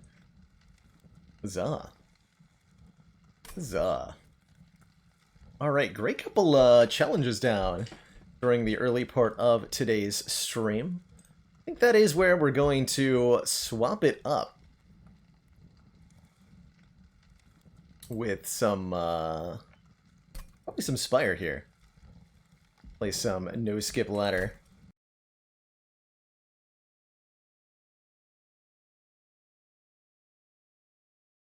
That's where I'm feeling right now. All of you learned is that imps are the best thing in the game. I don't disagree with that. Imps are absolutely wild, and they seem like they're particularly good in conjunction with melting remnants, like reform abilities and such.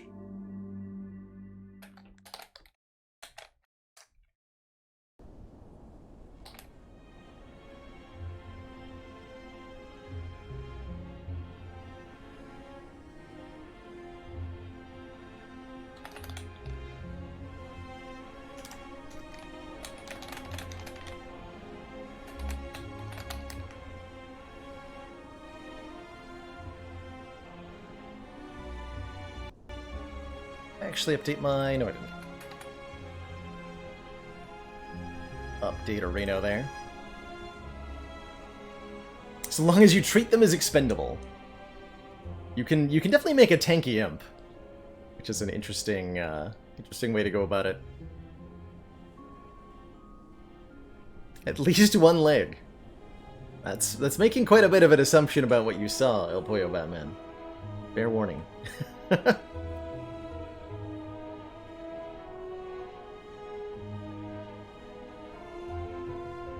Oh, nice, Krugzar! Not playing a lot of Spire on your phone, but you get a pretty high win rate on going up the Ascensions. Having learned from the stream. Awesome to hear it. So awesome to hear it. Before I dive on into some Spire for the day, where are we on the ladder, by the way? It's like we're on A3, so pretty early. It's going to be starting with an Ironclad run on our third attempt. Let me clarify that in the title, too.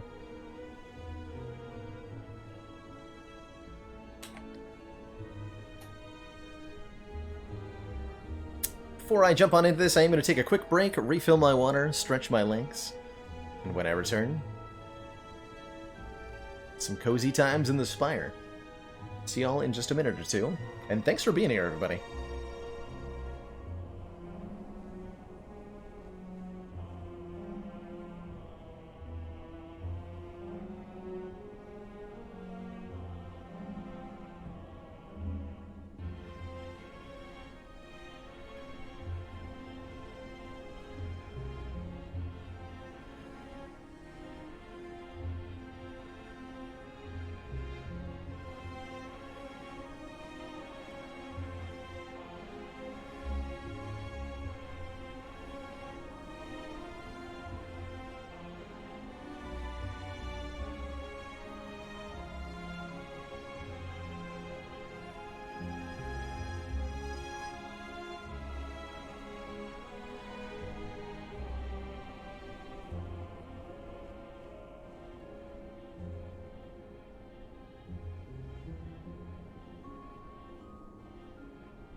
Commander, the aliens are disturbing.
Alrighty, everybody. We are back. Thank you so much for that patience, and while I was away and dangerous, thank you so much for 5 months. And that tier 1 sub, just 1 more month till that half year. So we're back towards the bottom here of the no-skip ladder. The challenge is to get as high up into the Ascensions as possible without losing, while never skipping a card from a cardboard screen. So far, we've found it pretty challenging at times, but shockingly consistent, getting into the teens on both our attempts so far. Here on Super Low Ascension, I feel pretty happy just bopping my way through the Burning Elite in Act 1. We're going to do that. A card upgrade would be nice, but a rare card could be especially good. In exchange for some of our max health, in exchange for some of our max health, we could get a feed, a bludgeon, an immolate, some kind of powerful damaging attack, or maybe a useful power of sorts. Could even be an impervious. 3 potions would be nice to start with as well. Give us a leg up, especially if we want to fight this or this elite, probably this one, so that we can go elites into fire, into burning elite, into another elite here. So 3 elites and 2 fires. Definitely makes that first one nice and easy. Or we just go 2 campfires, fight them, and then fight 2 elites, and that'd be very good. Take that rare card. Corruption, Bludgeon, or Demon form. I gotta say, in Act 1, this Bludgeon is far and above the winner when it comes to what's most immediately useful. The other 2 are super powerful 3-cost powers, and while they're good in... well, Corruption's more good in short combats, and Demon form's great in boss fights. They take a while to get spun-upped. Spanned up. Takes them a while to get going. Whereas Bludgeon Smash. But what if Bludgeon did not smash? Gonna block here. Play Bludgeon the second time we draw it to finish the fight. But save our health for the short term. Brilliant. Ooh, Headbutt, Fleeing Barrier, Battle Trance. Definitely a interesting set of cards here. Battle Trance lets us draw the Bludgeon more often. Headbutt lets us put it back on top of the deck. Whereas Flame Barrier is just a great 2-energy block card.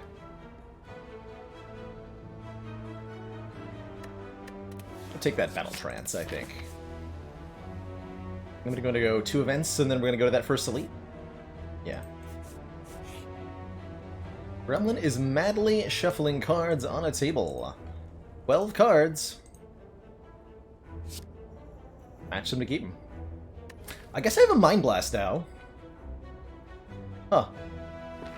I mean, it's no skip. We can probably make that work. Wouldn't mind a T-Clap either. Don't want the Clumsy, of course. Eruption. Escapes us. So Mind Blast is an innate card. Always shows up in the opening hand. For 2 energy, it deals damage equal to the number of cards in the draw pile, which is currently not a very large number. It will become one as we add more cards. Havoc and Bludgeon. Ooh, that's a combo. Play the top card of your draw pile and exhaust it. Play without paying the energy cost, that is. Or we could take Spot Weakness to get some strength gain going, which is also quite good, especially against Hexaghost. I'll take the Spot. Although I'll note that Havoc sounds fun.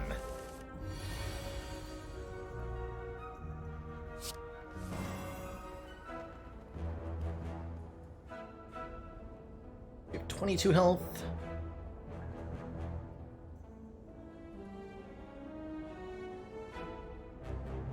Thunderclap for 7 plus Strike for 13 would be 22, so we can do this. Math. That's not correct at all. Something went awry there. Something went definitely awry. Whoops.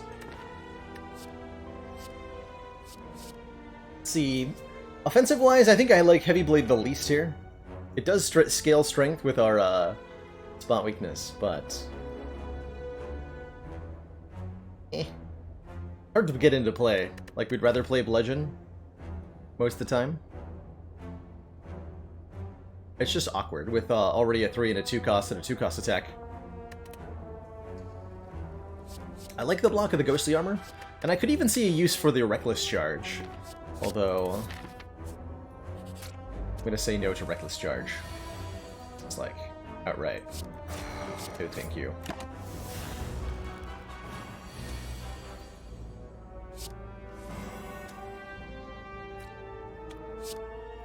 So, 49 minus 24 is enough that we split, right?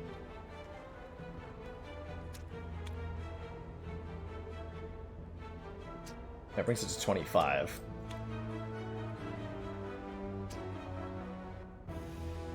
Is Bludgeon our first upgrade? Yes, for sure. Although, yeah, since we got a Thunderclap. Bash could be a contender, but I'm gonna say no. Yeah, we'll just split and see what happens. Get attacked is what happens. Huzzah? And the Bludgeon doesn't quite finish one, but we'll go Spot, double block. And with 3 strength we can, and no weaken next turn, we can hopefully at least kill one of them? Question mark. Yeah, we can kill one, although we do eat a full 12 here. So, painful hard pool encounter, but we're through it now. Limit Break to double our strength with the spot weakness. Now we're starting to get some interesting stuff offered here.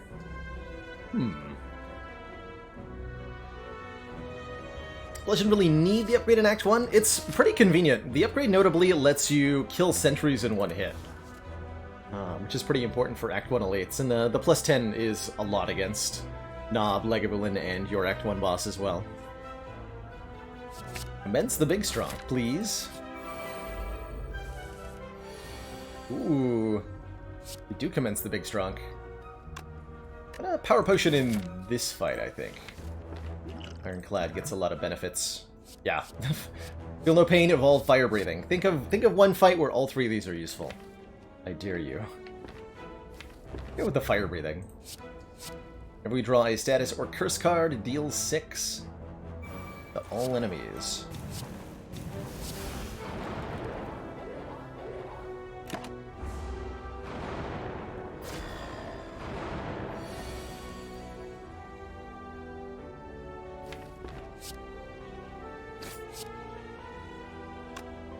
Play to defends twice to block for 10, or we can just kill it to block for 10. Killing is going to be the better play.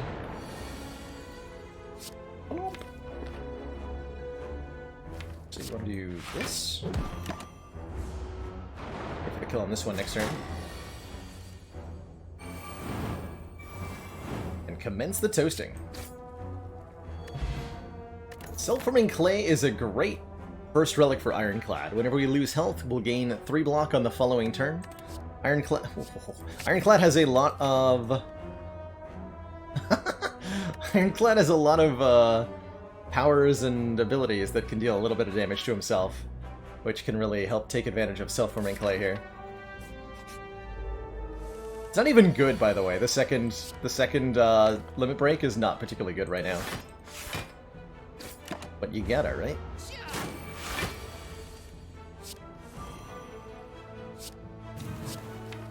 Pretty good here.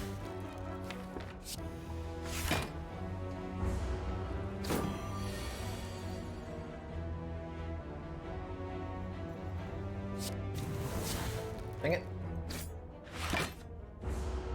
I think I might have been able to prevent some of that damage by being more aggro on the previous turn. I'll call that good, though. Another Battle Trance, or another Thunderclap. The Thunderclap's a very good delivery mechanism for our strength at the moment. Spot Weakness is definitely now a good contender for upgrade. We want the second Battle Trance, more card draw. As the deck gets larger and larger, it's going to be pretty unlikely we draw them together. Despite everything, I am going to upgrade Bludgeon.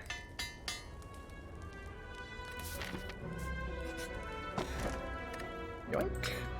Very good rare relic. The Incense Burner gives us Intangible every 6 turns. Excellent stuff. Just all around very good. Delete Norb.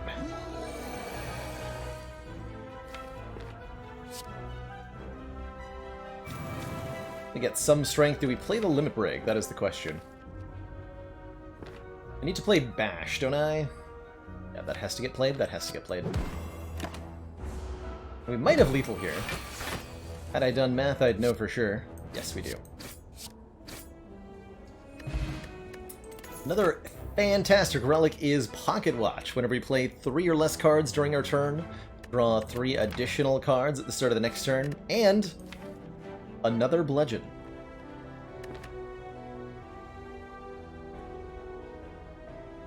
Title should be updated at the moment, Squeak. You might have to refresh to see it, though.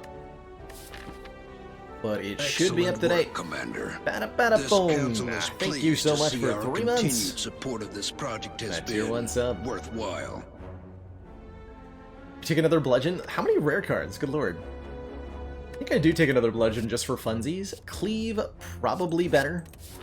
But I'm taking the Bludgeon, just to be clear here. 18 damage, that's nothing. Feel greedy. Take 18 damage. And then I will heal 18 damage. Perfect.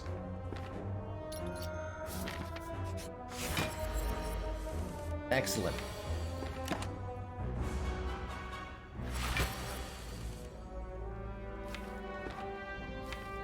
Okay, we'll land the spot weakness guaranteed next turn. Sounds good. Do we keep Ghostly Armor around? Yes? No, I have to play Bash Strike to wake up, and we want to wake up this turn because of Incense Burner here.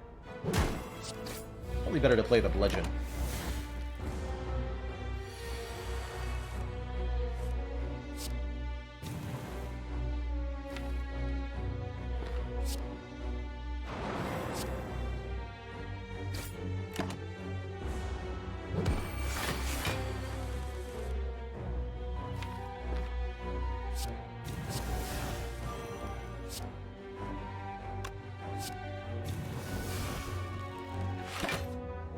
Turn off Pocket Watch for this turn, but we should get a kill in the next 2 turns.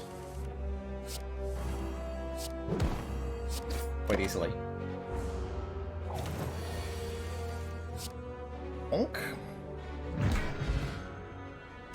Ooh, Charon's Ashes, another rare relic. This one dealing 3 damage to all enemies every time we exhaust a card. Need like a... Not what I had in mind, Sever Soul, but you're oddly okay here. Burning Pact and Uppercut are a thing, too. I don't take Burning Pact. 3 rare relics in a row? Yeah, not counting Golden Idol, it is, indeed. The Self-Forming Clay is an uncommon.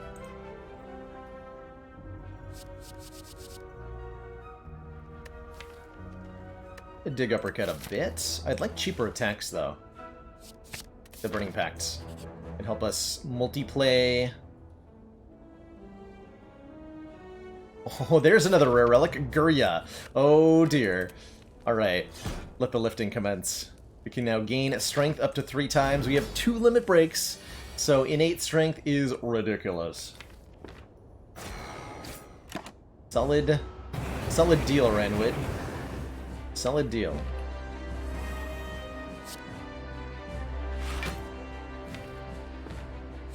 Wow, that's a really good turn next turn. And we're intangible for it.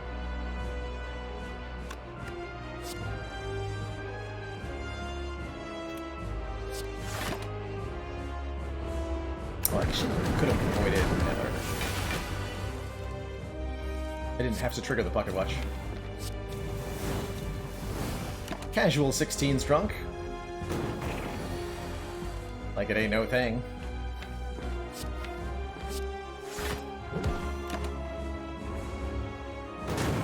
Is this the last no-skip try? Yes, that is correct. We fail here, we fail forever.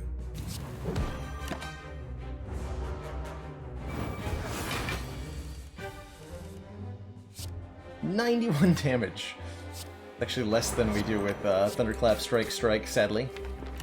Oh, Bludgeon. You've fallen so far. Bonk.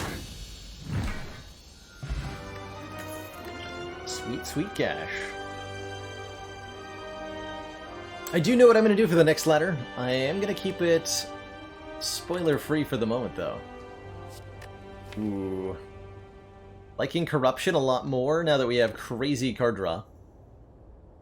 Double tap Bunketing is pretty good, too. Demon Form seems slow. Limit Breaks are going to do so much with Gurya already. And Corruption with Charon's Ashes in particular is extra ridiculous. So I'm mostly leaning towards Corruption here. With, I think, second place for Double Tap, and then I just said third for Demon Form. This council is pleased to see our continued support of this project has been worthwhile. Been Gray, thank you so much for the 3 months and that tier 1 sub. These cards don't say Snecko Eye on them.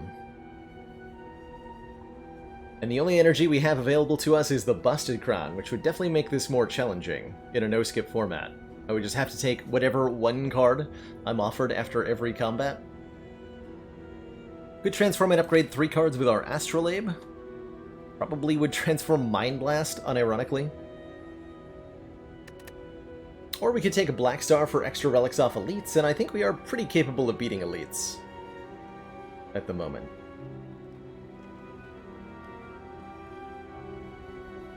That's right, Psycho Grace. No card skips.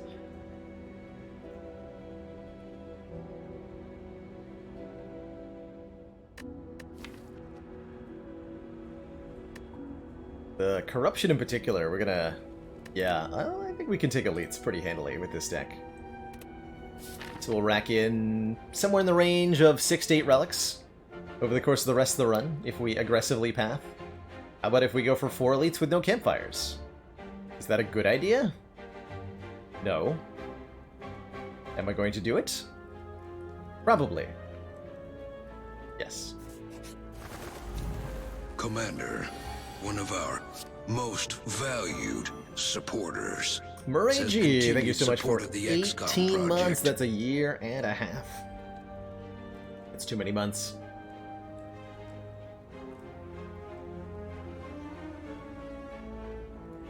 Too many. That is 2 entire children. True. I'll let the Ghost of the Armor exhaust for 3, and then don't play another card so that we get Pocket Watch Draw here. Looking to get our Corruption down. That's the primary way to kill these birds. I like that. Exactly. You understand. Foul birds.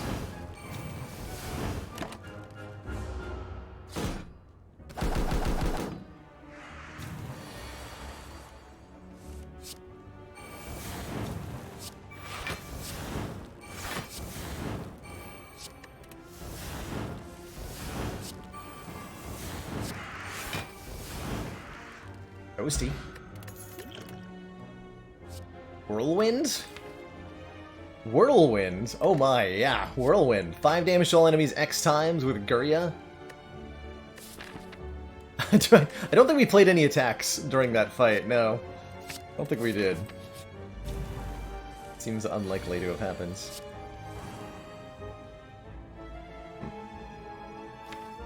What do you got for me? That'll do.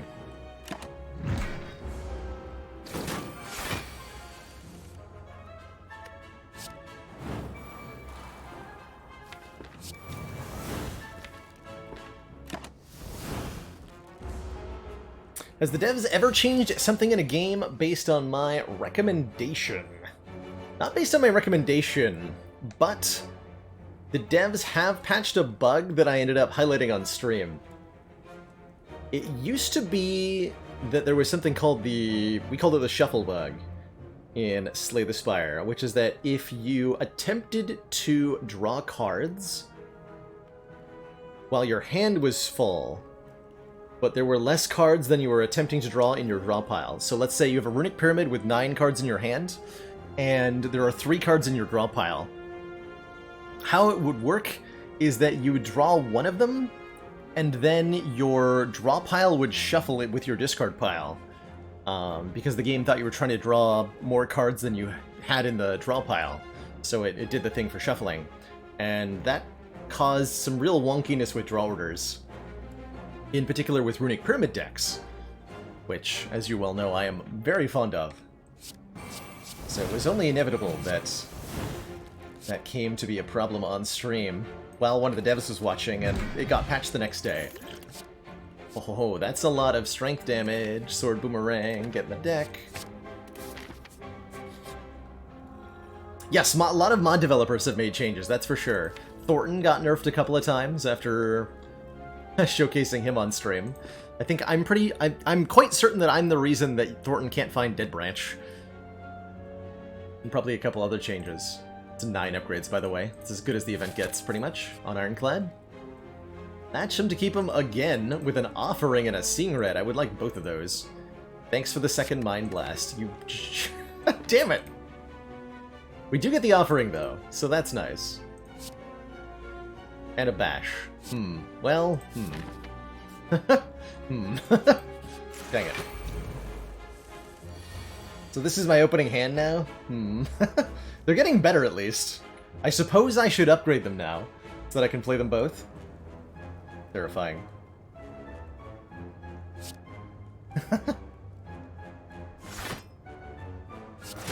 That Bash was definitely not a card I needed to add.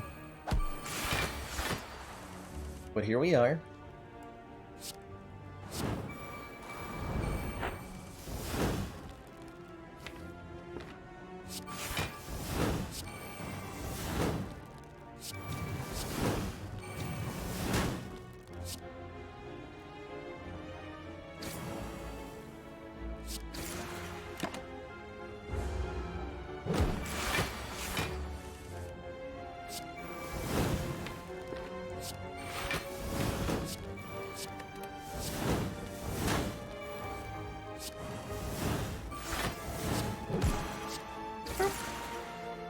Pretty good fight. I'm okay with the second Thunderclap here. Pummel Strike's not bad either. Not gonna go for a Body Slam in a deck that really can't block all that well. Ooh. The rare and dangerous Double Mind Blast. Pretty committed to using one of these two potions in our first of many Elite fights. This act. I don't think I'm gonna play Mind Blast before I play Offering. Because what if, like, Thunderclap?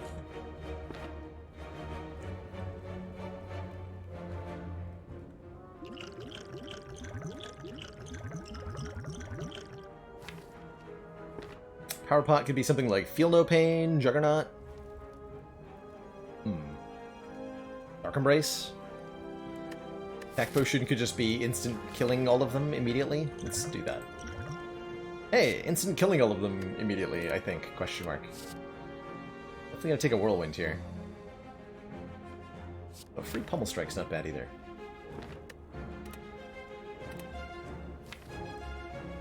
Let's do that. Minds. Gonna go for the back guy first. He's the rudest, after all.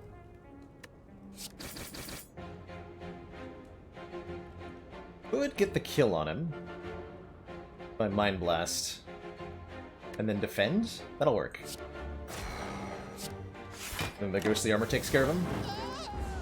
We take 10 damage. 12 damage. Numbers are basically the same as each other.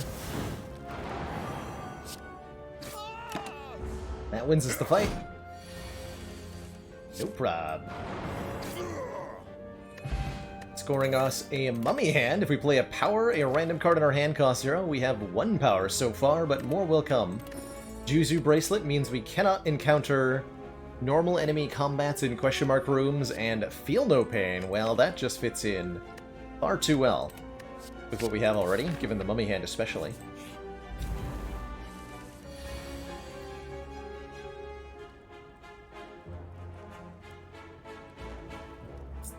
I think you might have been correct, Krugzar, that Whirlwind was better on that turn. over Strike. In the, what, the, that was the Parasite fight, yeah? Sight fight.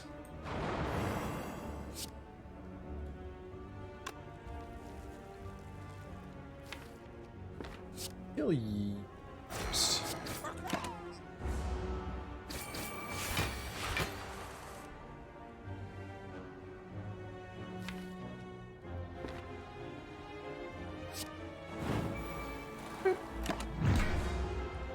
Oh, I could have played the offering for only 1 health. You were intangible. Missed opportunity.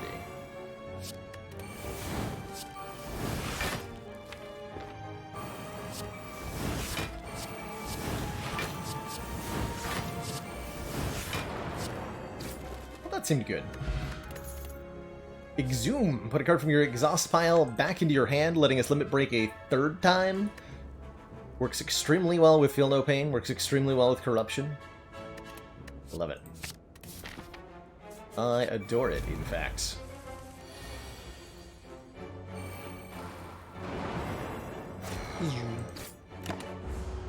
Ouch.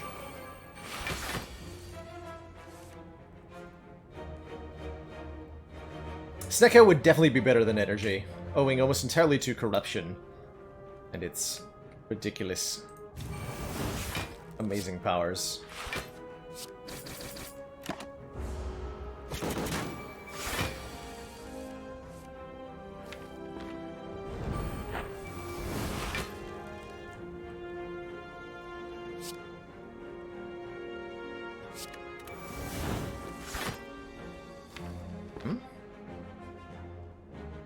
I see. Okay, no corruption this turn, unfortunately.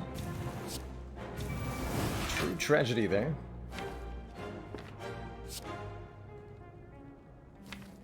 Turn we can corruption, exhume, legend. Exhuming. Limit break, definitely limit break. Let's simply damage it then. We can win next turn.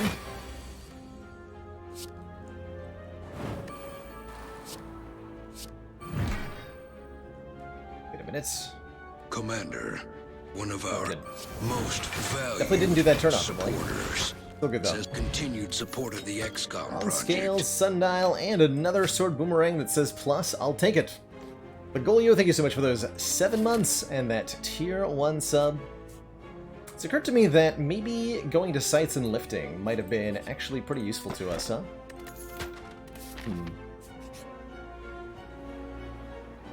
We're at exactly half health? Ooh, rude. That knowing Skull can show up here was not cool. Potion and I'm leaving. It's the big yikes, in fact. I think we got a power potion here. Dark Embrace will be perfect. So now whenever we exhaust a card, we draw a card. As soon as we get Corruption down, we'll be golden.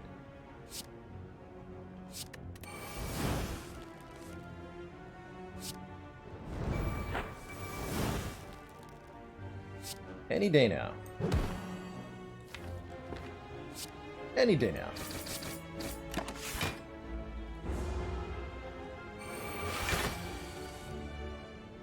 Yep. Any day now. That would be 8 plus 12, 20.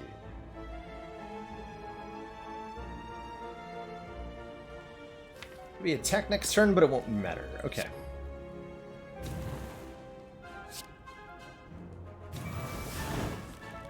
Oh.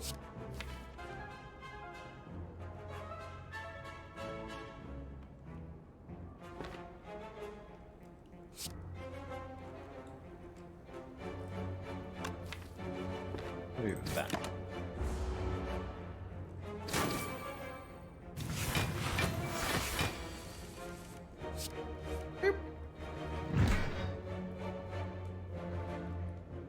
2 more relics, giving us the Toy Ornithopter, healing us 5 whenever we use a potion.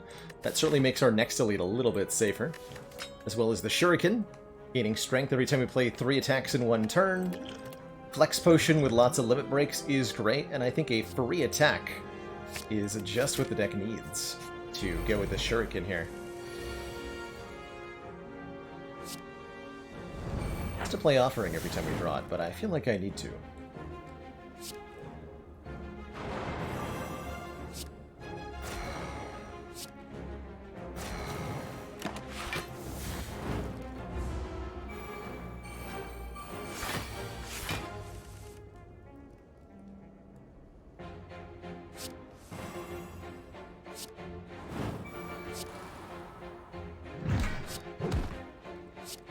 Caw. Got him. Warcry Plus. Got 2 more strength scaling cards here, but Warcry Plus is a free draw a card, manipulate a little bit, and benefit from Charon's Ashes card. It does work against our Pocket Watch, though. Yeah, if only it was pre-nerf Mind Blast. 0 cost, can you imagine? I can imagine. I can imagine.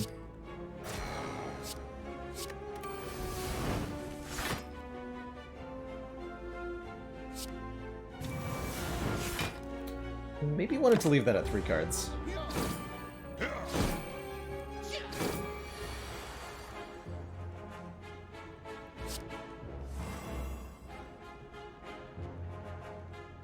Hmm. 5 Flex Pot. We've got him right where we want him, right? Yeah.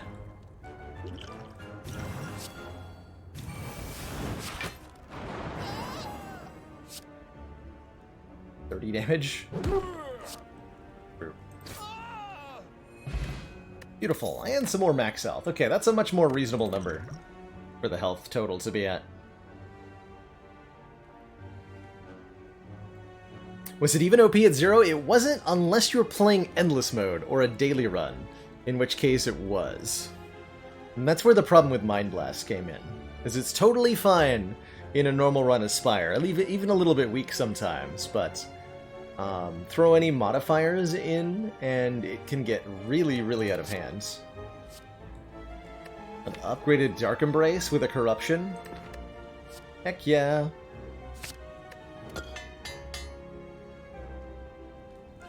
Oh yeah, I have 2 Bashes in the deck.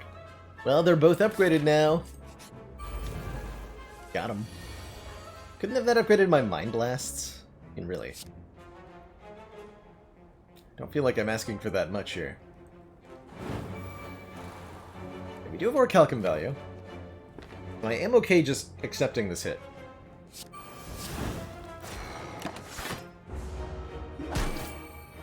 It's gotta be my first double bash upgrade. I think you're right.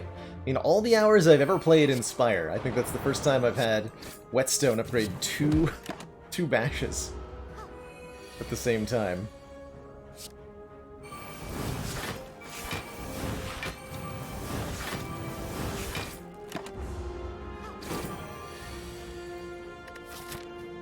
Okay, what's the setup for Bronze Automaton? With Incense Burner? I should have thought about this a moment ago, but we're in a good position to do it now. You want it on... Oh. 1, 2, 4, 5... Hyper Beam is on turn 6, so you want it on 0, right? Pretty sure that's how that works. Wait, no. Yes, right? Yeah. Should be correct. More Burning Packs with Corruption and Dark Embrace is how we start to get silly here. Go ahead and lift again.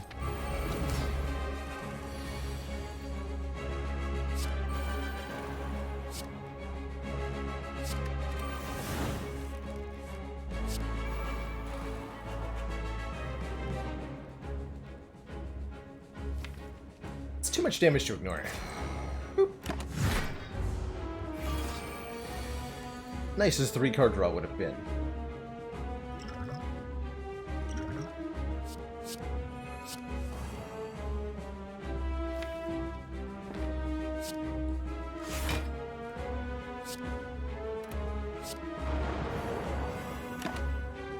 Now we'll actually let Pocket Watch activate.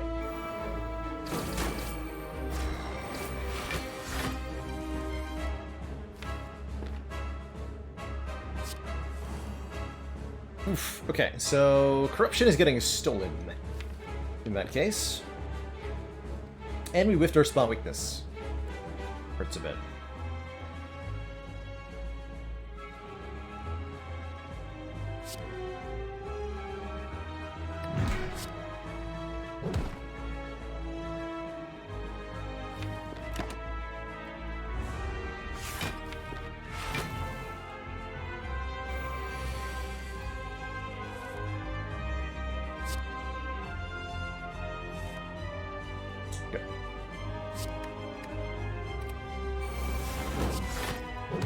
Get the corruption down.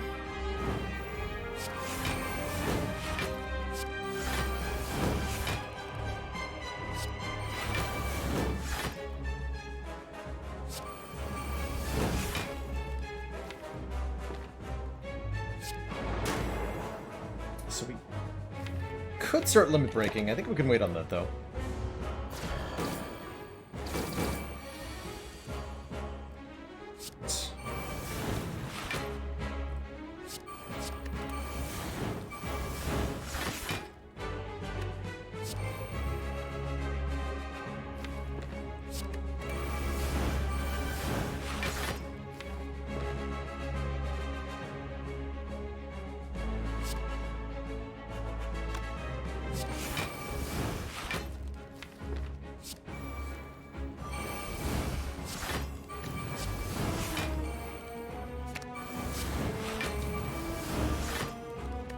Offering back.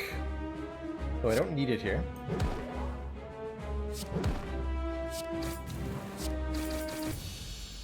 GG.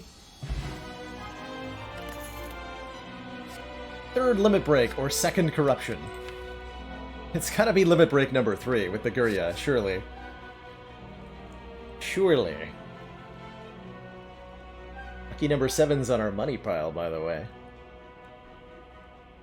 Yes, Soft Odin, that's right. Shuriken will activate if you play Whirlwind for 0. Does count up. Barricade has some utility. I wouldn't say it's useless by any means, especially not with a mummy hand. To help it easier to play. Make easier to play. And with the Feel No Pain generating block whenever we play a exhausting card, which is all of them, it could be useful. But I think we could also use it to keep block from self-forming clay. Potentially against Heart.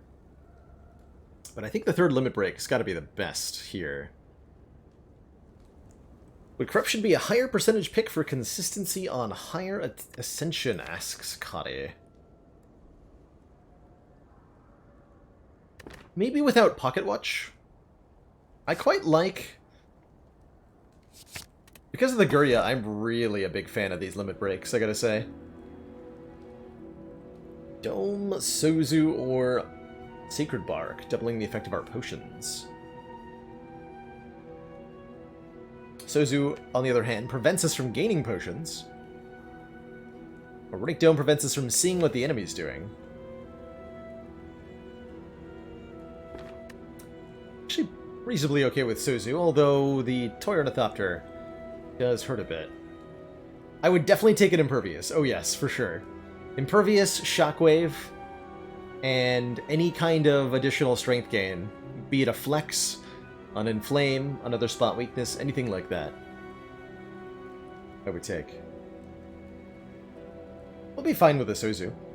I don't want to limit us to 3 energy here. Alright, time to go to the store, because we're loaded.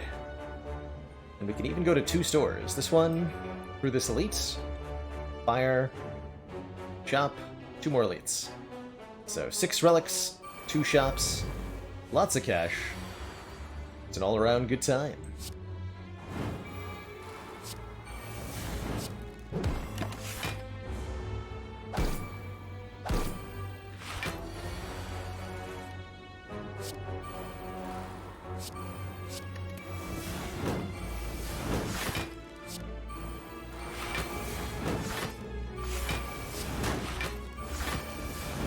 Dark Embrace madness begin.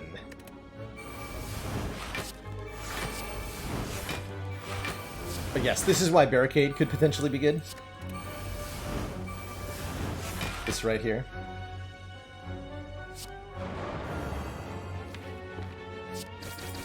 Okay, the sad thing is that we didn't even draw the limit breaks. And killed them all. So good job us. True Grit Plus, gain 9 block, exhaust a card, or Sentinel. If this card is exhausted, gain 2 energy. Both pretty powerful here. I like the True Grit's ability to exhaust other cards more than I like Sentinel in this specific circumstance. Might seem weird. And I acknowledge that.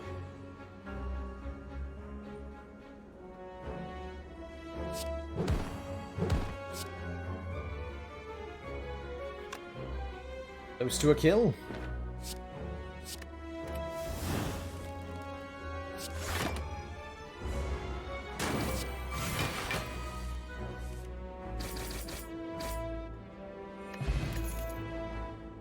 Upgraded uppercut. Body slam also a lot more powerful now with what we've got going on. Uppercut's our first application of weaken. I do like that. Alright, shop. I have 800 gold. What do you have in store for me?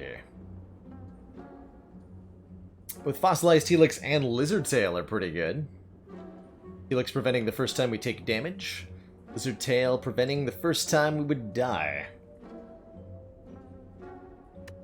I can remove a card, which is probably a good idea. Cauldron Sozu, the Wombo combo. Must not terrible with the Self-Forming Clay and the Mummy Hand. Wouldn't call it good, but not terrible. I mean, just taking both of these rare relics is pretty good.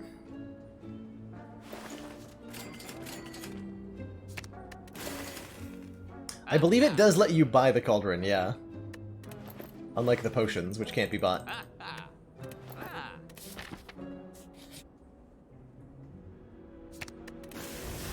Rip Mind Blast. Knew ye well.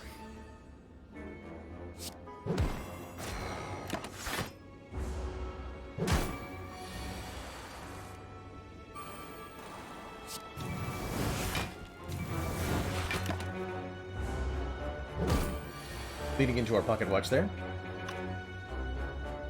Commander, one of our most valued supporters, says continued support of the XCOM project. Thank you so very much for the 7 heckin' months. Bring back the Rainbow Ladder, those people cried.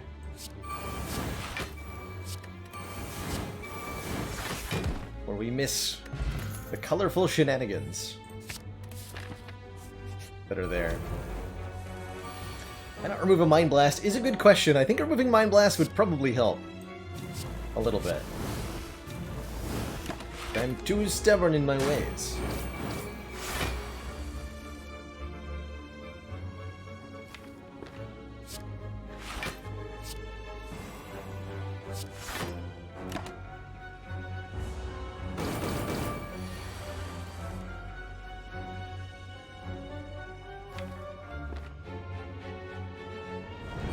Play offering, shockingly. There we go. Centennial Puzzle draws me more cards the first time we do lose health, although Helix will make it harder to do that. Rumbling Horde, energy whenever an enemy... Energy in a card whenever an enemy dies. Fire Breathing, Anger number 2, or Iron Wave.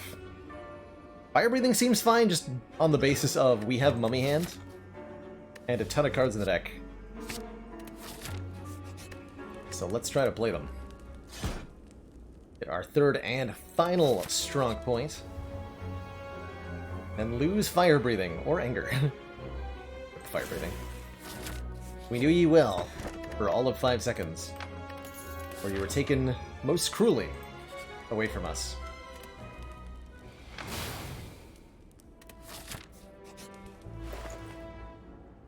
More ways to gain Strongitude.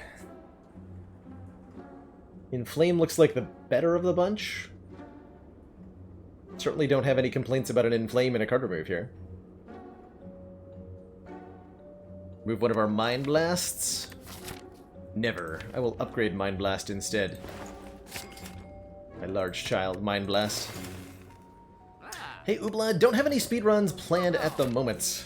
I think a bit of an ergonomics issue with my wrist past couple weeks that has made speedruns something that's on the shelf for the moment. They said I should remove Mind Blast. How absurd. Actually gonna not play this. That might be a dumb idea. Yet here we are.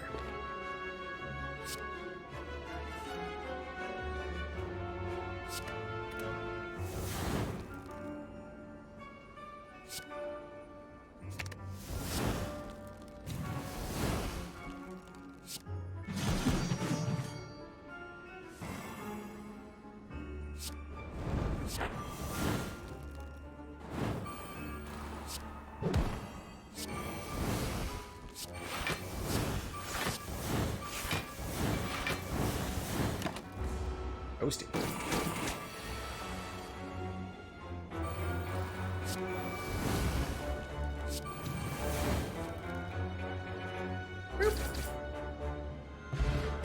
And more max health is juicy. Dreamcatcher, well, if in the unlikely event that we rest, we'll probably not do anything. I'm upgrading a Mind Blast, because that's where I'm at. Now we can play them both! Huzzah. Is it not beautiful?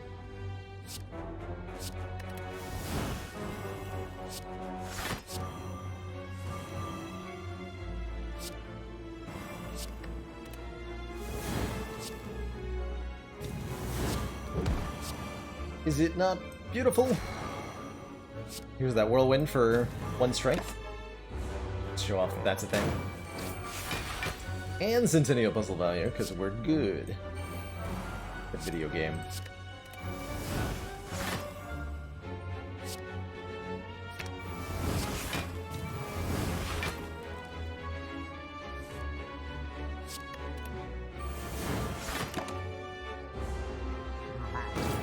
Can it really be this easier?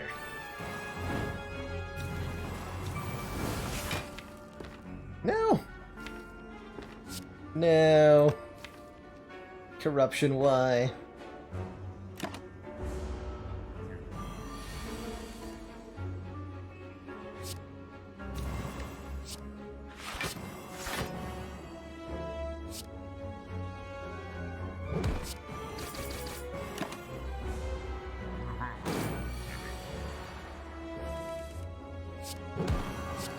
Skip the bludgeon for the pocket watch. Sorry about that. Ooh, Pummel Plus! Pummel Plus fits in perfectly to this deck. Deal 2 damage 5 times and exhaust. How could I say no? Probably wanted to upgrade Corruption, but I'm going with the Inflame upgrade. Well... we're gonna Strunkify.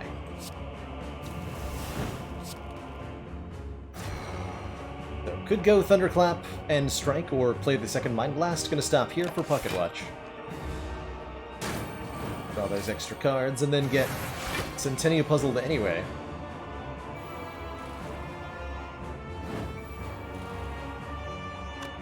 Tragically.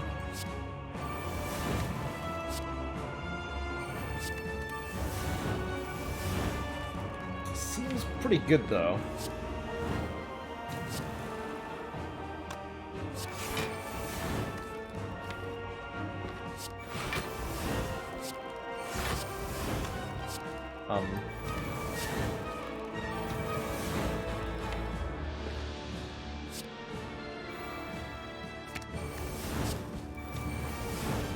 Right, how much strength?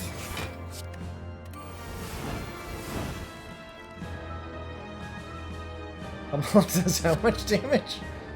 Boop. Boop. Good fight. Good fight. The bunkering has commenced. Two thump. Two thump. Deep pulsing dread can be felt throughout the room. This. Portal of the Spire. Source of all these broken limits.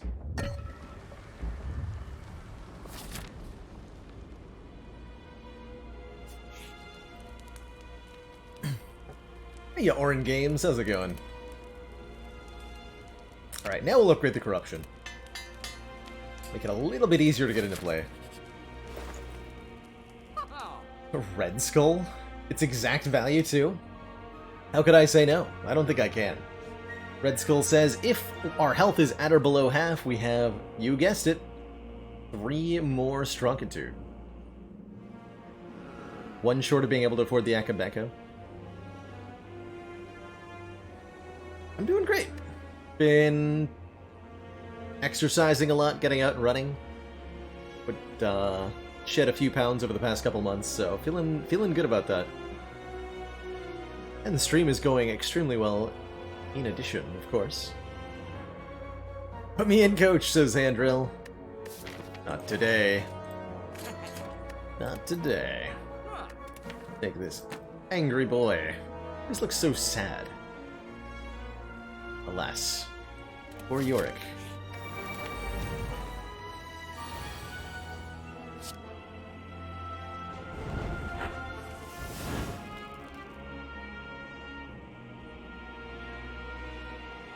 Double Mind Blast is quite a bit of the way towards killing here.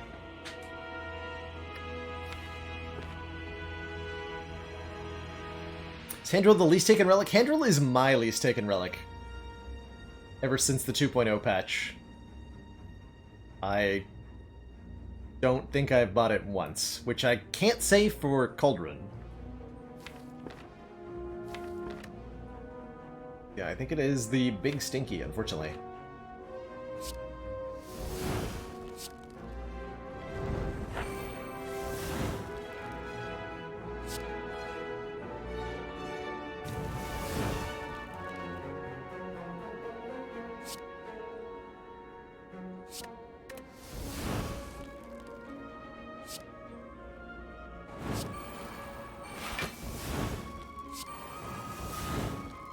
Okay.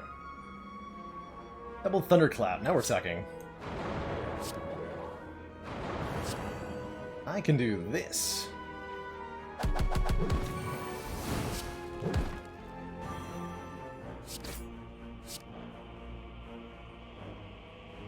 Times 4 versus 43.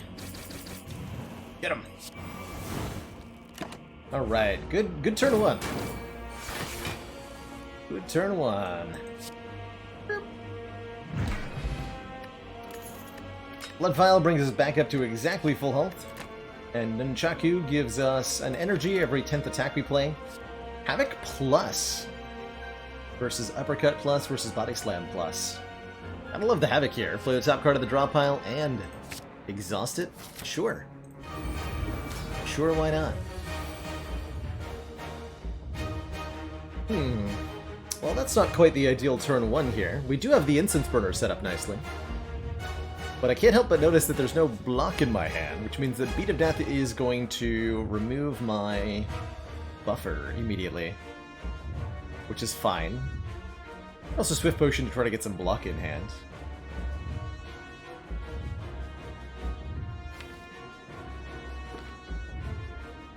Although the potion heals me, so it's kind of a waste. I guess we'll use the Swift Pot. Defend here. Not gonna use the Dex Pot just yet, because of that 5 health though. Let's just play Bash.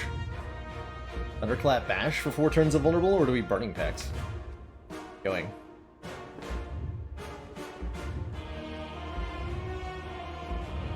Just gonna get the Vuln down.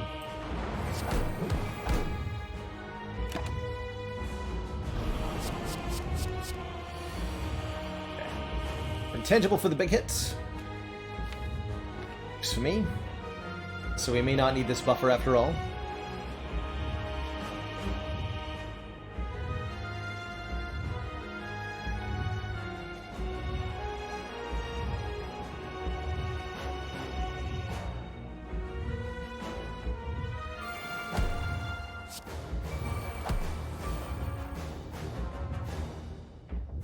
Zoom limit break is a thing.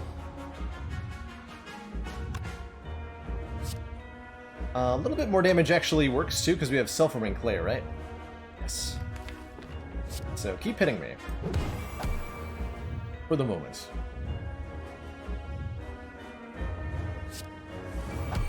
Okay. Can't even actually play limit break twice.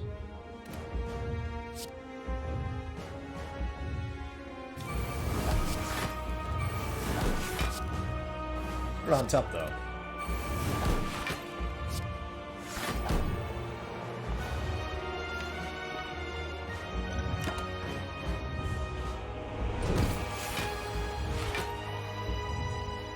Convenience.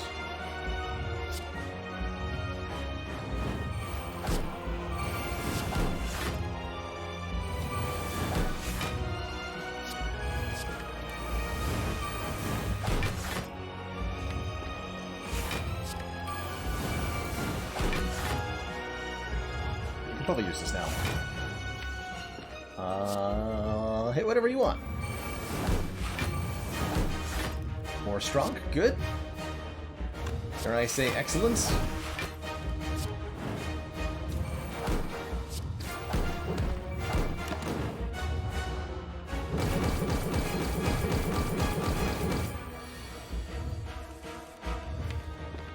Get a little limit break in there too.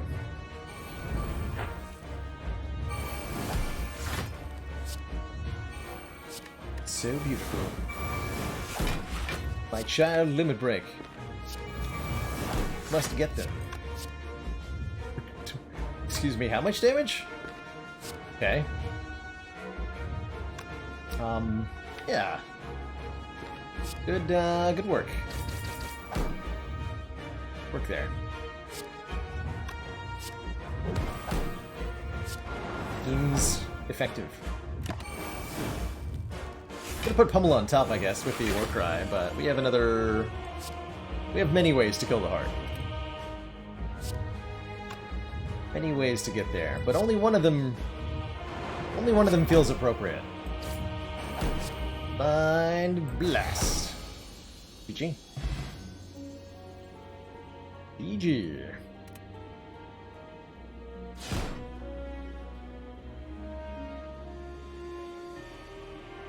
Become blastified. Commander, one of our most valued supporters. Robin Says Williams. Continued support of Thank the you so XCOM much. project. For the 10 months. A Twitch Prime sub, GG. See you later if you're headed out, Krogzar. Thanks for tuning in as ever.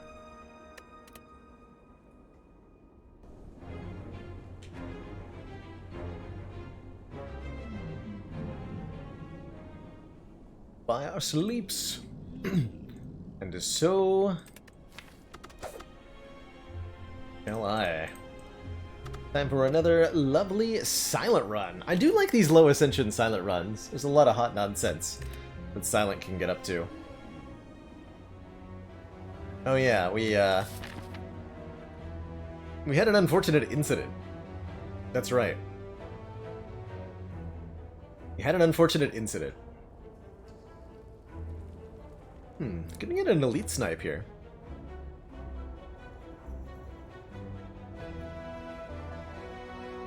Stay safe, Alpilger. Make sure you bring lots of water. Yard work in high heat. It's tough stuff. So, easy 3 elite act, I think. 7 max is good. I mean, the free elite, not that important on Ascension 4. Could probably just beat the elite anyway.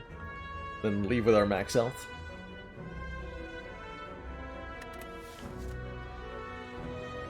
Let's see what we get. Let's see if we can take out one for free here. This one, ideally. But free, right? Okay, we know our first combat is not... Our first event room is not a combat, because we did not encounter the cultist. Correlated randomness there. I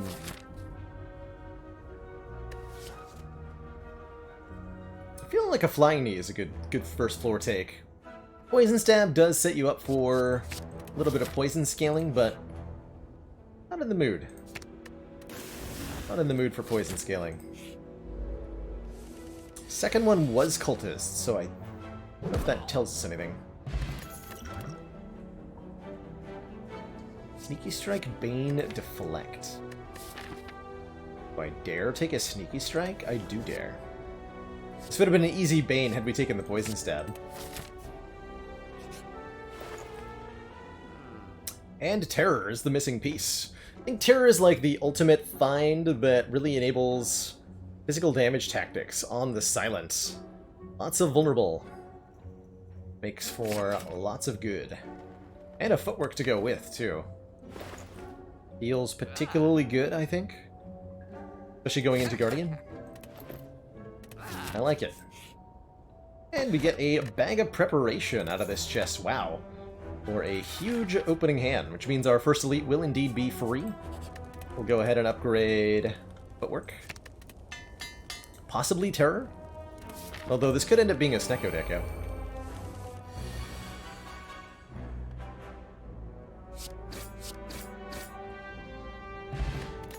Calipers lets us retain block from turn to turn.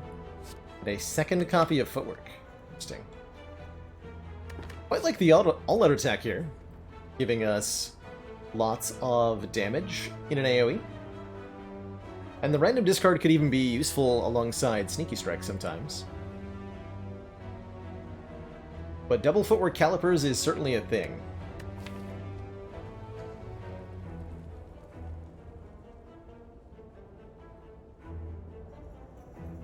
Definitely thinking we want that all-out attack.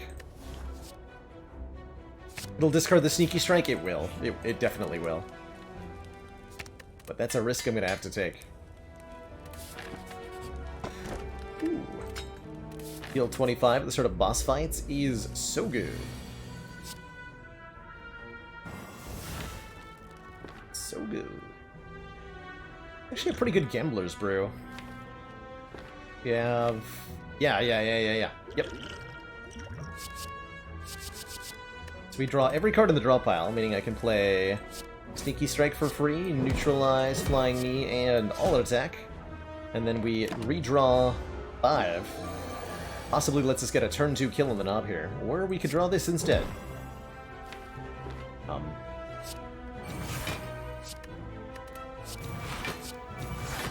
Never mind.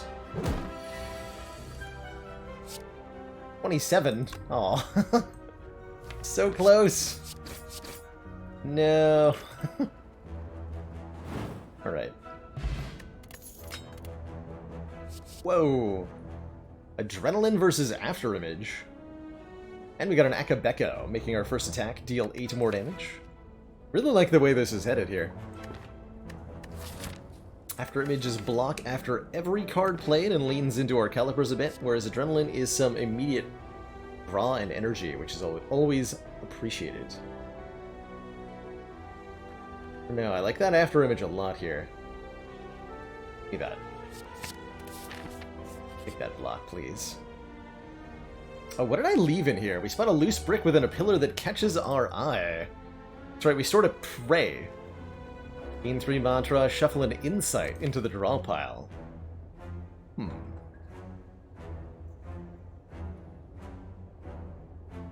Interesting. That Prey ends up relatively awkward. I am going to take it, though, in the hopes that we can maybe go Divine one time. And in its stead, we'll leave maybe this Afterimage.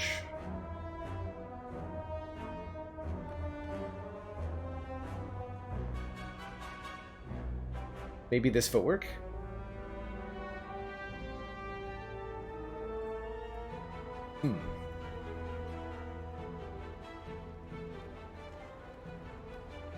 Afterimage would be a hilarious card for Defect to find, right?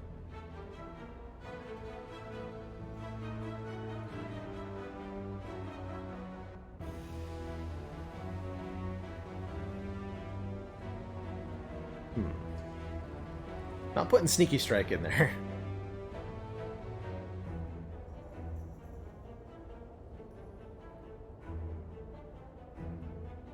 Currently have a Bludgeon in yours, Matt Warbuckle. Nice. Very nice. I think I'll leave this after image behind. An easy swap out. An after image is pretty universally useful. Weird order here. I got a Survivor, then Sneaky Strike, then Terror? Because I can't Terror and Sneaky Strike. Odd. Very odd.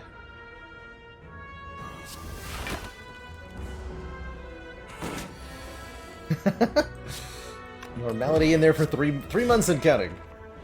The proper way. Just never look at the card that's in there ever again. Totally content with a leg sweep here. Very, very good block card. Ooh. So, Legged Villain's a pretty scary elite, but you can really take advantage with a bit of setup here, because they give you some free turns to work with. So, gentle reminder to me, I have calibers.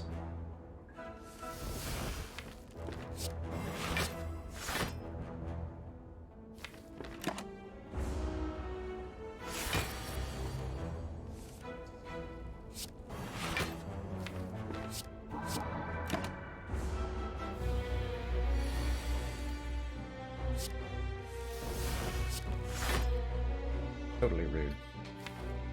I'll just take a 1 here. Nice.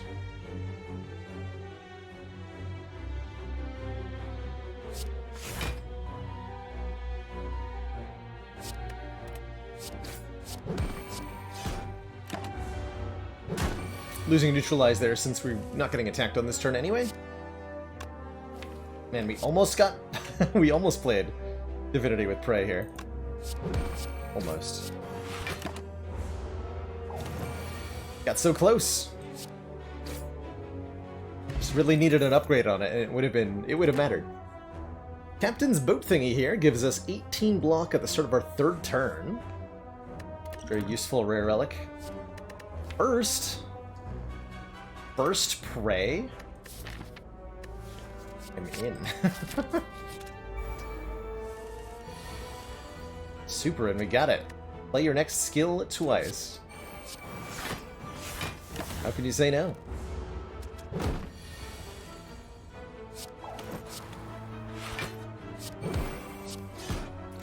Is it even possible?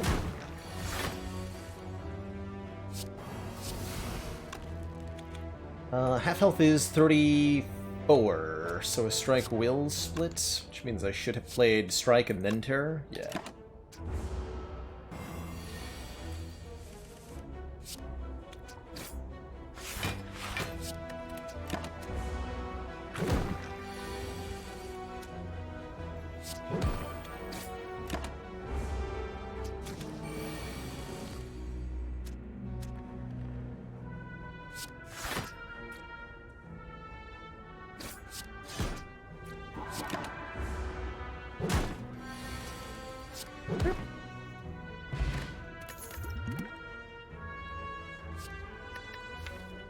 Maneuver does not feel like what I want to add to the deck. Don't mind a Sucker Punch.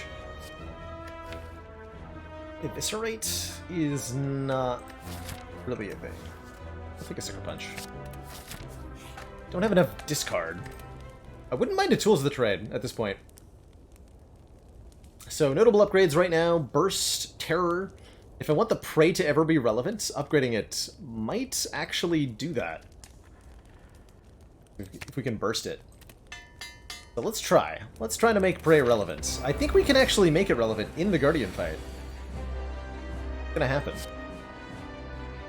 I believe.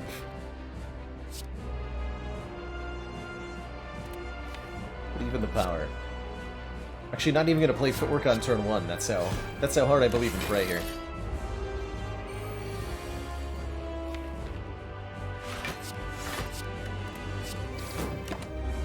Take 3 damage every time we attack during this phase, but when we've got Burst Leg Sweep, does it even really matter?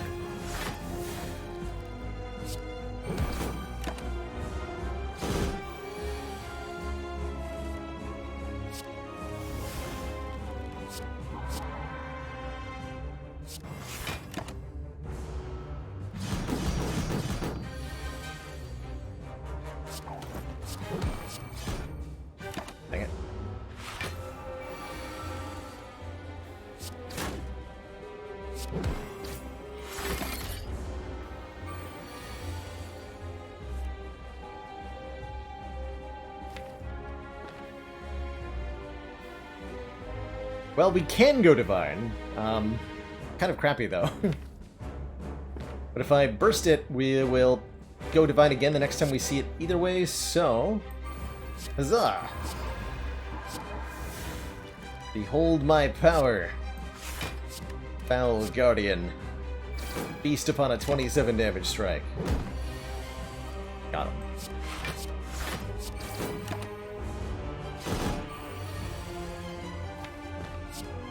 Got him. Dang it, I just want to draw a leg sweep. It's been so hard.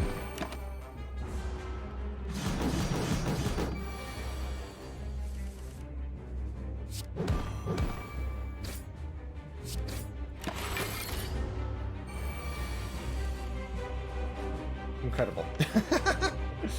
Yeah, that's about right. I mean, yeah, that's about right. Huzzah!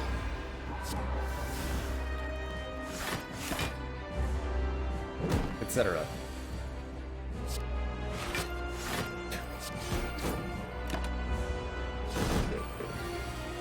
We tried. We did try.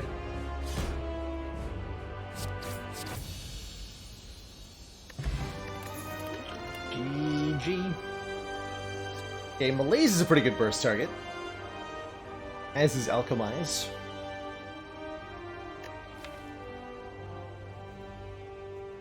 Data some good AoE, especially going into Act 2 here. Would I duplicate the prey if I had a mirror? I would think about it. I would definitely think about it. And yes, our prey came from Note for Herself. We left behind an after image.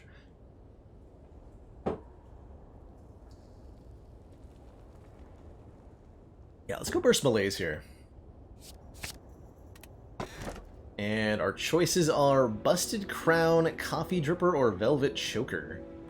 The Pantograph, the Coffee Dripper, is pretty easy to deal with. Busted Crown's pretty tough. And Velvet Choker definitely makes Prey pretty stinky. But a cool, calm, and collected 4 energy with Coffee Dripper? No problem. Certainly no problem. And we have good turn 1s, which is one of the weaknesses of the Dripper. You take damage on turn 1 and then you can't heal it back. But with 9 cards, won't happen very often. So I guess I'm fighting like 4 elites then? Alright, sounds good. I'm in. 1, 2, 3, 4, or 3, 4, or... Got options. Either way, tons of elites.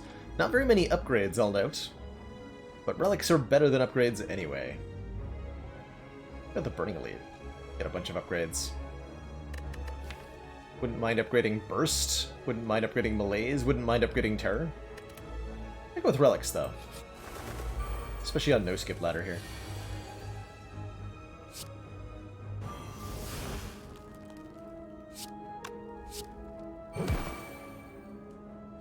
App.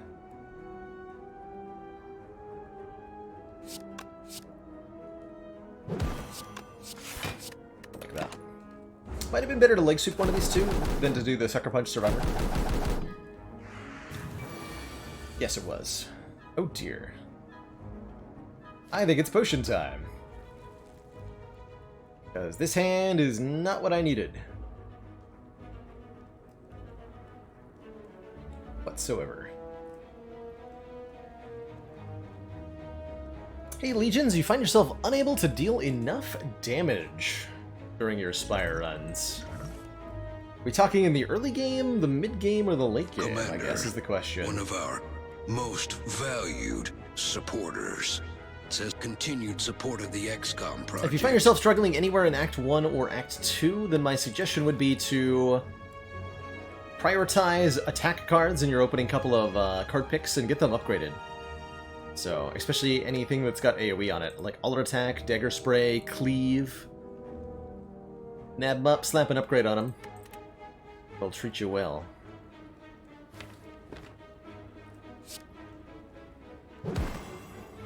Draw again. These aren't cards that are helping me, though. Alter Attack, Strike, Strike knocks one out of the air. No way to block.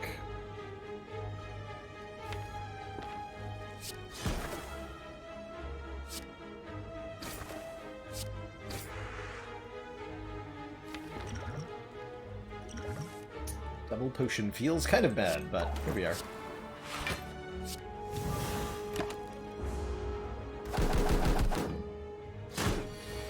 And strike. Yes.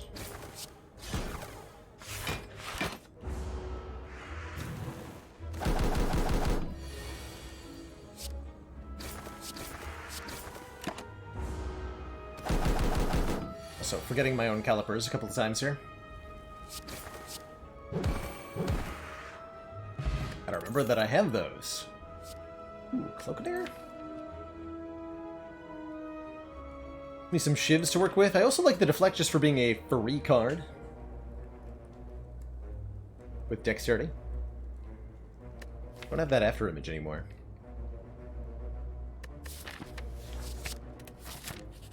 The Deflect, I suppose.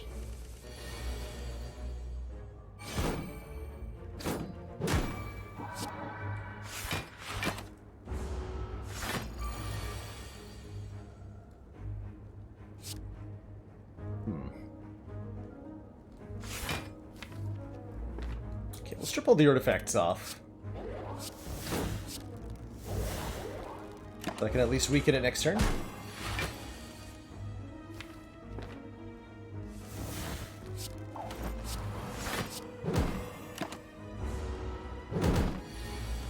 Keep it that way.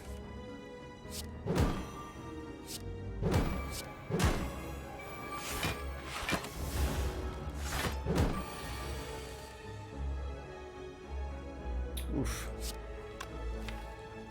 This is not a good sign.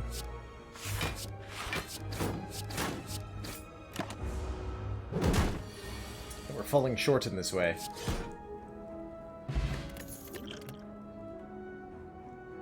Upgraded escape plan.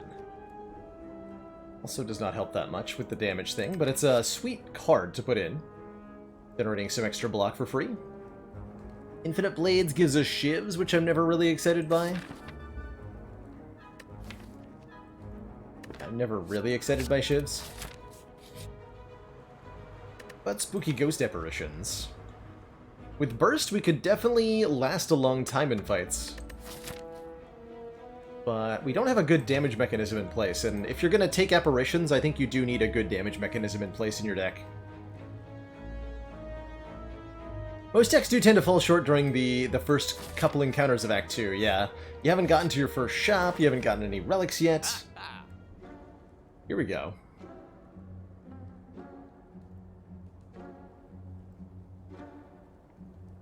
It's an oddly good choke, I think. Oddly decent choke. Could take fumes, and I think it would be good. Become 2 out of 3 boat. Also eyeing this magnetism.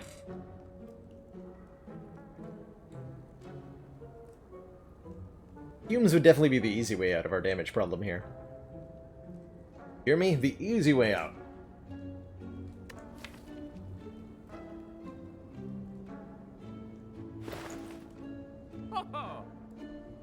I claimed that legally mandated magnetism. Uh-oh. I think you're right, that is legally mandated, isn't it? Well, dang. Guess I'd better buy it. How unfortunate for me. Means I can't buy an anchor. But I can buy a choke, and I can remove a strike. I'll call those good. I'll call those good. I'm not required to buy a shop, not required to buy cards at every shop, fortunately. But chose to do that. Ooh. Transforming 2 could be good. This is also a situation where mutagens are pretty powerful. 3 strength on turn 1, when we have a 9-card hand, is a lot of damage to start.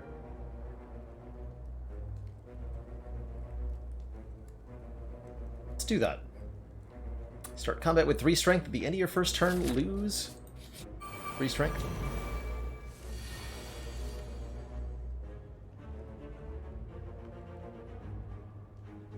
Oh boy.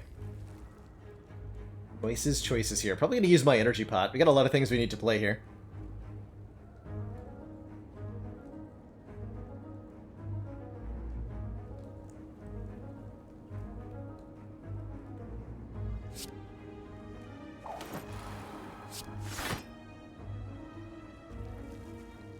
gonna die.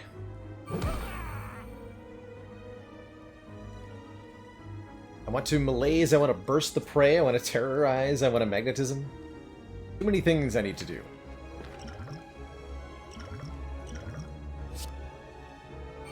Do a single prey.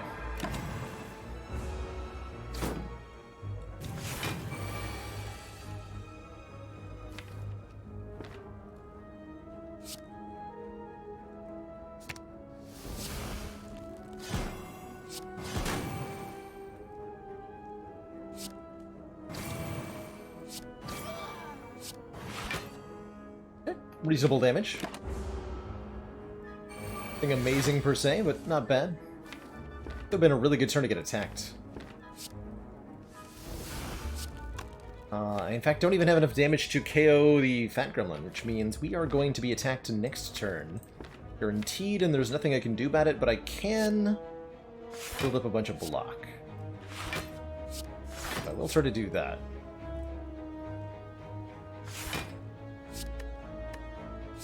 I guess I'm gonna get 5 more out of Dark Shackles here.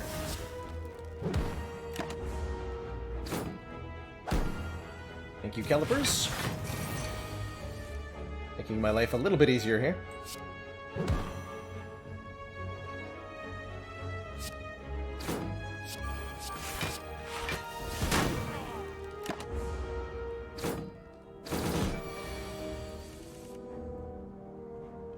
Okay, sell it. Getting close here. I am probably gonna malaise you rather than pray. Slow that guy down a bit. That was wise.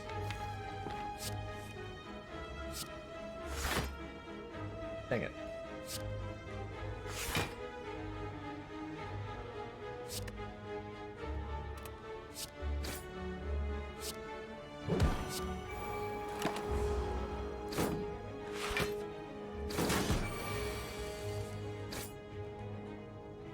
That's kind of convenient. Although I'm 1 damage short? Dang it. Again. The double, dang it. We still put him down to 1, though.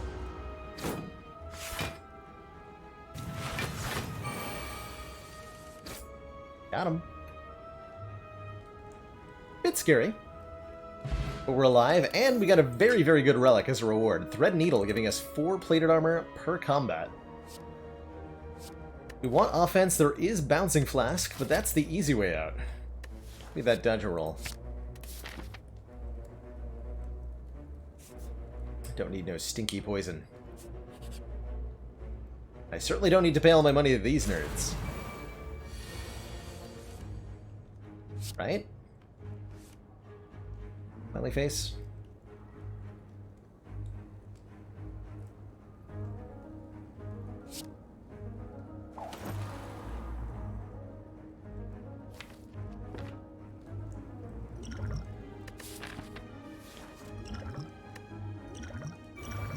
Block Bear's Hug here.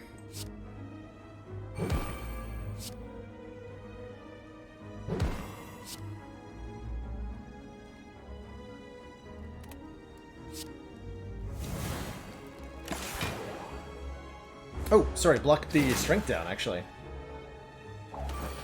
That's right, that's a thing. Terrifying. This deck is not well equipped for this particular moment in time here. Fair, yes?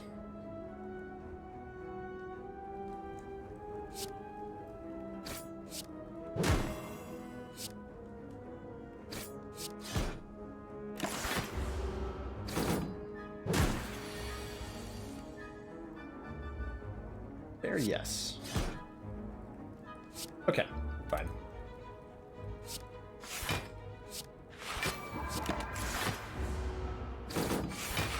Pen Nib or Duality, Watcher Run.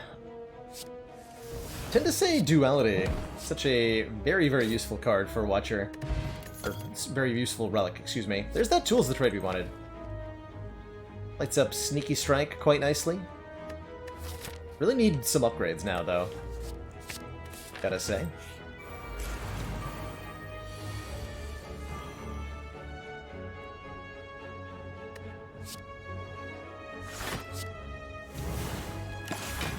The Max Malaise. Rather than try to do anything else here. Simply ensure that this book never stabs again.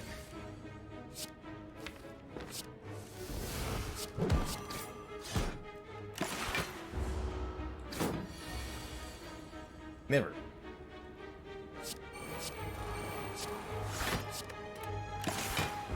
Okay, so card draw now in place.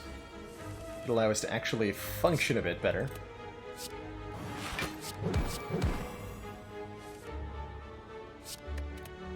Give a burst, come on.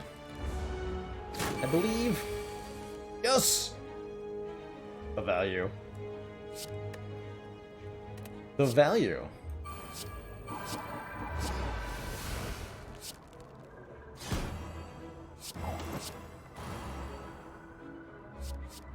Deal 1 million damage to all enemies.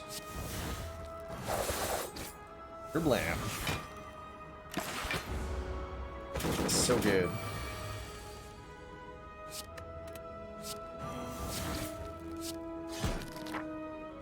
Okay, that was surprisingly smooth. And also smooth is Gambling Chip, letting us discard any number of cards on turn 1 to draw that many again. With Bag of Prep, Ring of the Snake, we're looking at 9 cards that we can potentially discard. Which is truly absurd. And I am definitely going to take a second escape plan here. Deck is certainly coming online.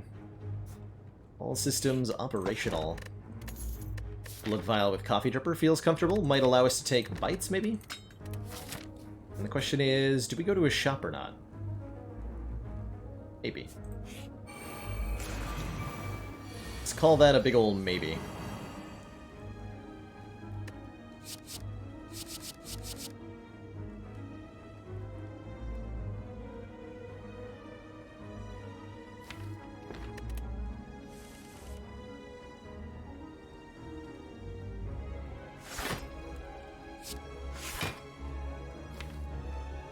Looking for auto attack.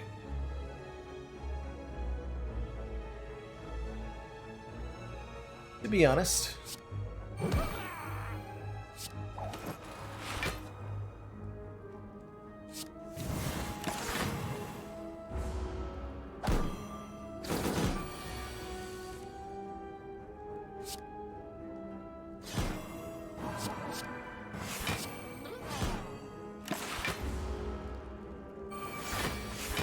Ooh, got attacked again. That's lucky. That's really lucky that we got attacked again.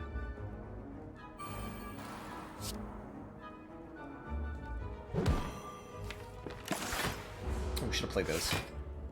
Got the calipers. Totally forget the calipers sometimes.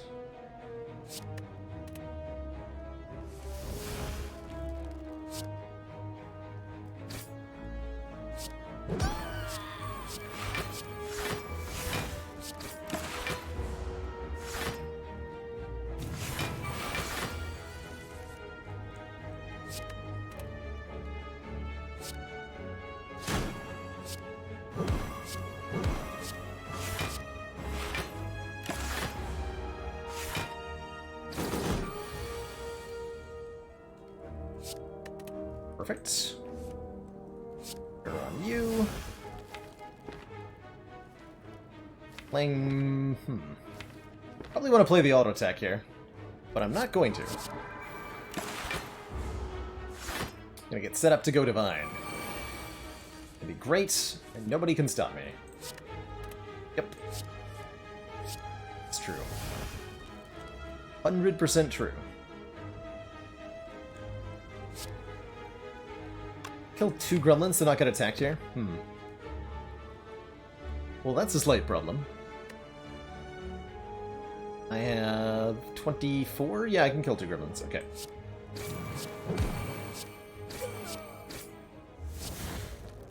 Glorious.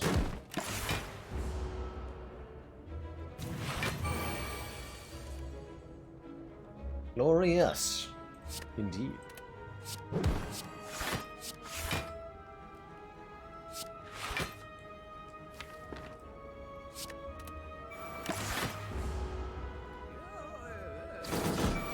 Hey, Accent Andy, excuse me. You reached Ascension 6 Ironclad in a matter of hours from previous of A1. You're so welcome for both the entertainment and the Spire skills. Best of luck in your future Spire slaying endeavors, too.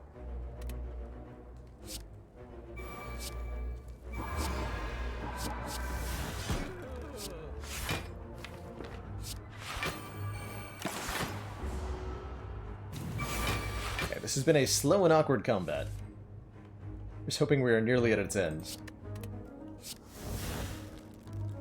Breath. Got like a burst to defend. Huzzah?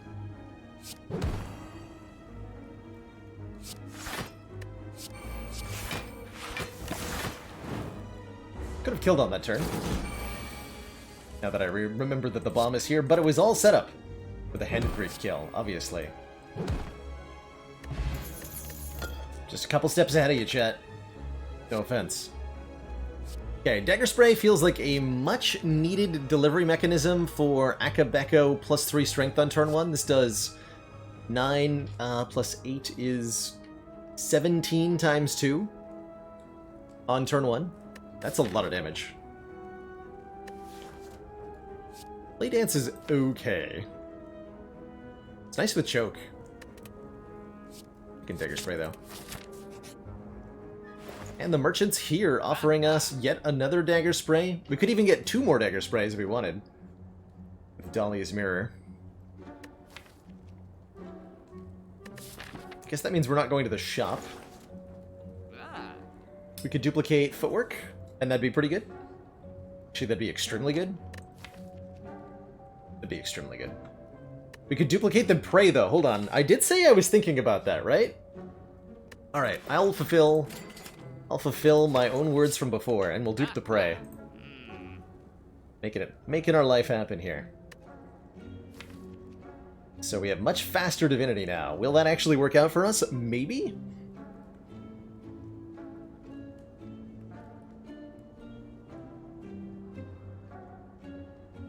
Maybe. Do I want Finisher? Second Dagger Spray.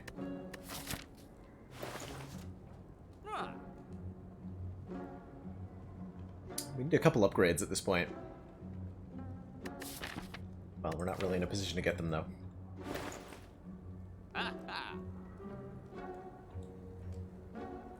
Let's say no. Oh, hello, birds.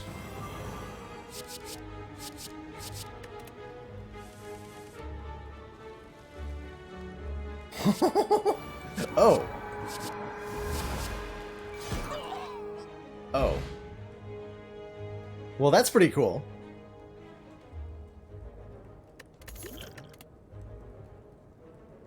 Seems like we want an acrobatics now.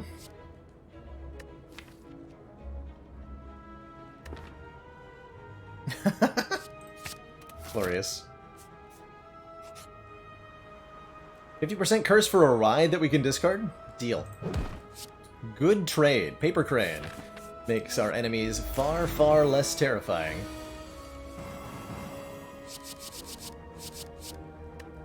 Well, bye now.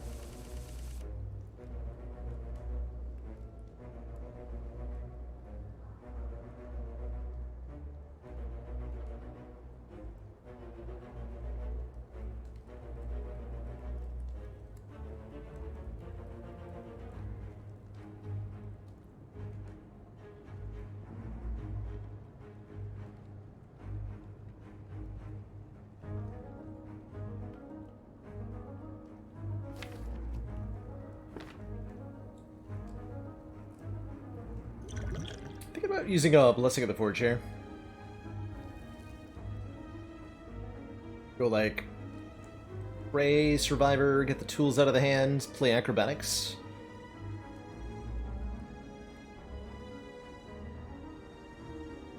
That would only leave me with 1 energy though.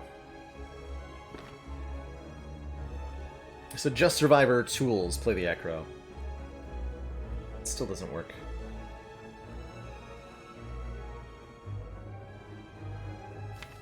Angry.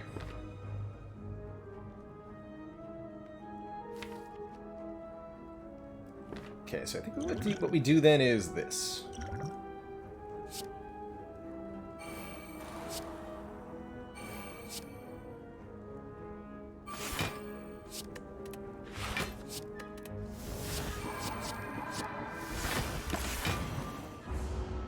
Set up some mantra. Set up some card draw. Keep our Akabeko charge. With the hopes of doing exactly this.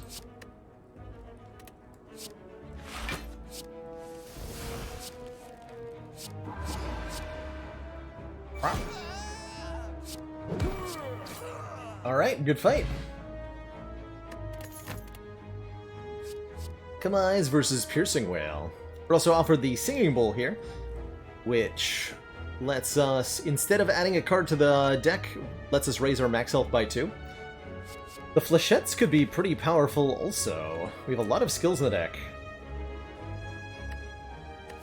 And it scales well with Strength, especially on turn 1. Very good with Akabeko.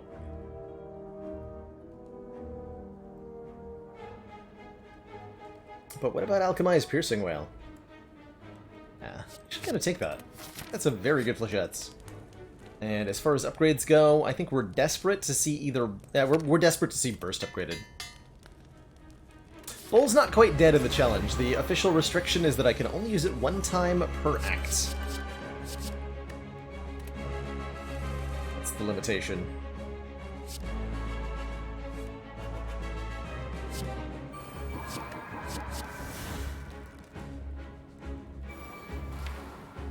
I'm gonna stop there.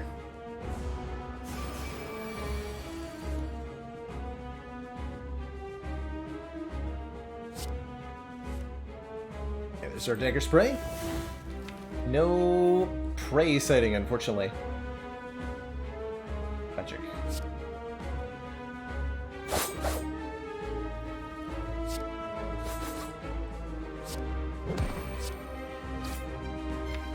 Get him out of here.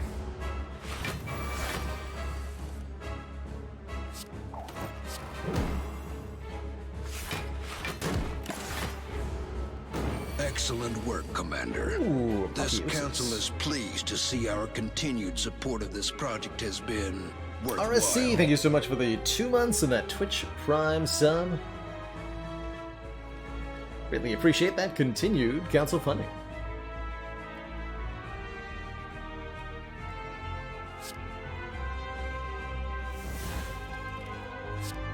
Wait, pray first? Yeah, I should have.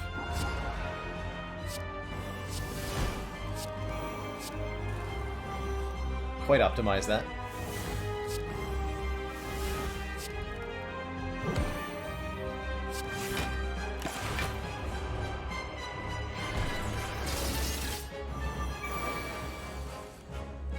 Ho ho ho! Back into Divinity we go.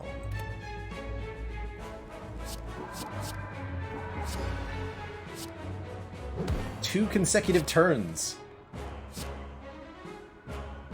And this Flechette's hits awfully hard.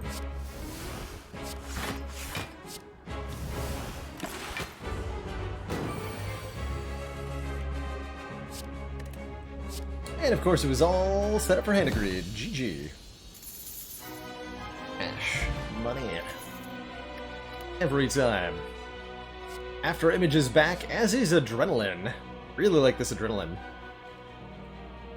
Really like this Adrenaline. Super duper like this Adrenaline, basically. Give me that Adrenaline.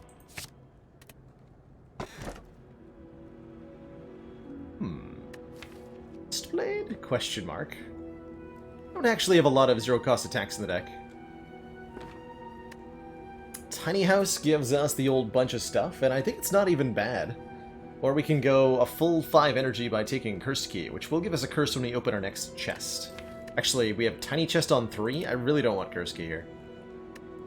Really do not. I would have to skip or take 2 curses. So maybe it's an unironically pretty okay tiny house, then. We benefit from everything here, the random upgrade, the max health, the money.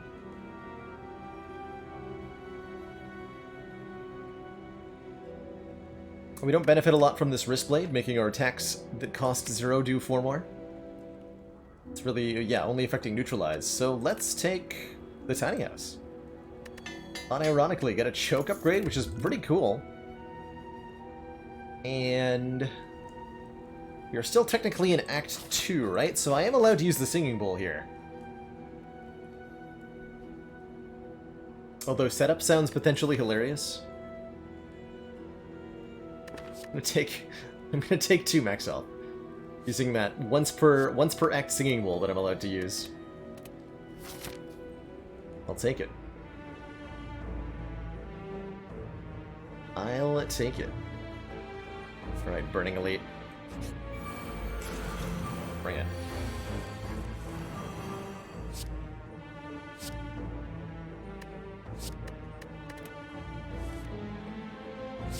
Bring it.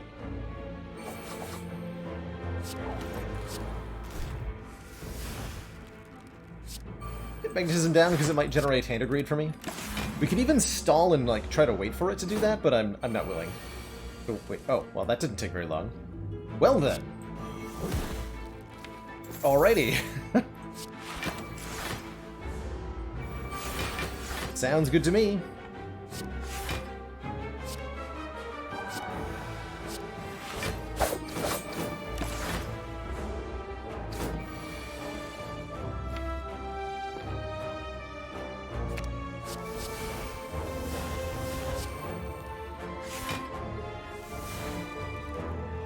Alrighty then.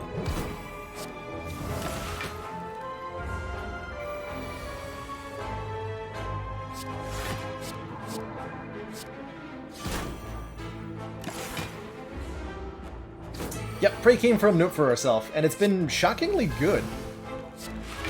Like, really shockingly good. Look at that, 40 gold off magnetism there, right before a shop, too. Pretty cool. Cloak and Dagger, Dagger Throw, or Slice? I like Cloak and Dagger. The most of those 3, although not by a large margin. Love a Potion Belt, giving us 2 more potion slots. Always useful on a low Ascension heart run. And there are several interesting things in this shop, including the Frozen Eye, which would let us see all of our cards in order. I think that's actually hugely important, because that lets us utilize the praise really effectively if we can line up Divinity with powerful attacks. I think that'll be very, very, very good. Yeah, give me that. Mega Marbles could be nice too for turn 1 Vul. Or turn 1 Energy with a Lantern, also very good. Frozen Eye also super good with the Gambling Chip, because we can see what cards we're going to draw to set up a turn 1. Lots of super good stuff you can do with that. Alternately, I can just remove a curse, which is quite reasonable.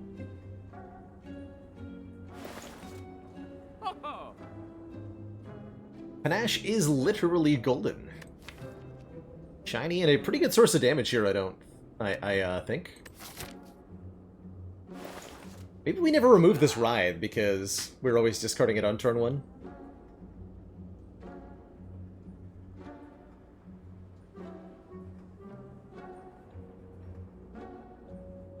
That's right, shuffling an insight. So, shuffling an insight into a draw pile. Even though it uses the word shuffle, it's lying to you. What it means by saying shuffle an insight into your draw pile really means put an insight into a random location in your draw pile, but do not change the order of the other cards. And we'll be able to see that in action with Frozen Eye. But it's definitely lying to you. Maybe we go for the second leg sweep, because I have a paper crane. That seems pretty reasonable. Do leg sweep Lantern, but not leg sweep Mega Marbles. Go. Don the Red Mask. Filling us back up on cash. We could take a second copy of Writhe. I'll lose 4 max health.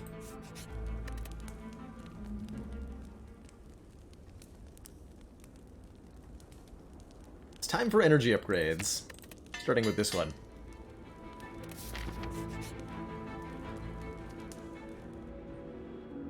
Unironically remove a strike over a Writhe? I think so.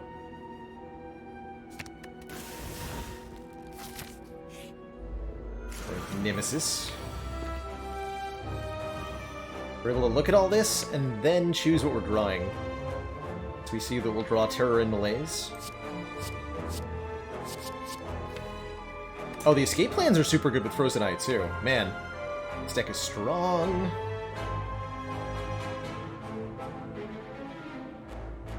So strong.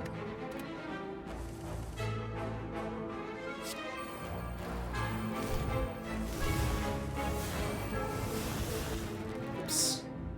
Double Terror. Like regular Terror, but way better.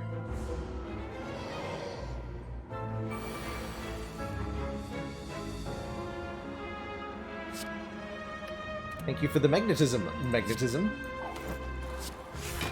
I appreciate all of your magnetisms. So here, we got Flechettes, Strike, Defend, Defend, Escape Plan, Defend, Knee, Sneaky Strike, Choke. We play a Prey. You can see that the Insight gets added just in a random spot here. You can see it kind of appear in the draw pile.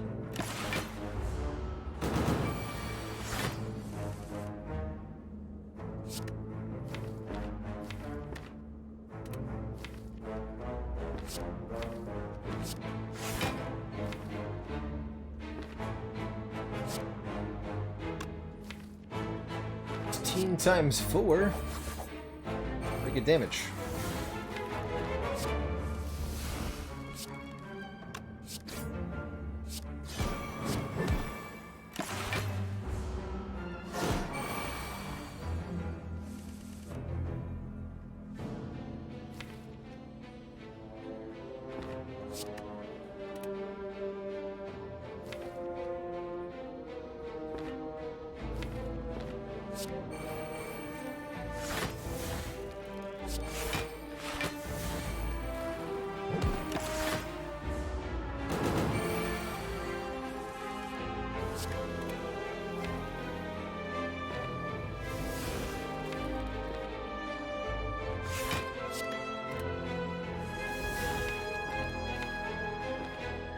Okay, 2 draws to Flechettes.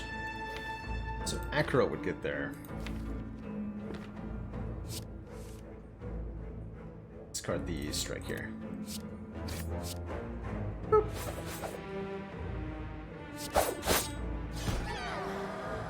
A big boop. Tungsten Rod prevents us, or prevents 1 hit point loss whenever we would lose health. Dagger Throw Plus is a good damage card. We're gonna need a few more of those to finish out the run. So we'll take it. Dead Branch is an unfortunate must skip here. Tragic. Whenever you exhaust a card, add a random card to your hand. Very good, but we decided... Actually, wait. And just on 3. Hold on. No, I don't have to skip it. Because we do get one more event, and that event is guaranteed to be a chest from Tiny Chest, so we will take the Dead Branch. We will have a great time. And we will. We will. Destroy everything. Excellent.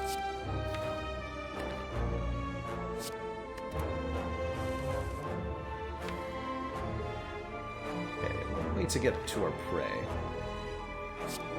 This destroys everybody. We want to play Terror first.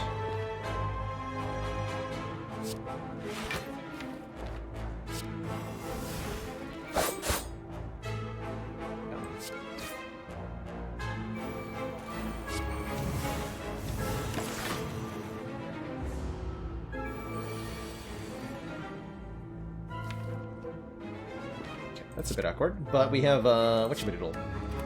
Thingamajords. Whatchamajigs. Ooh. A killer for double damage, dagger throw. Doesn't really help that much. We're gonna draw 6. Draws 3, which draws 1.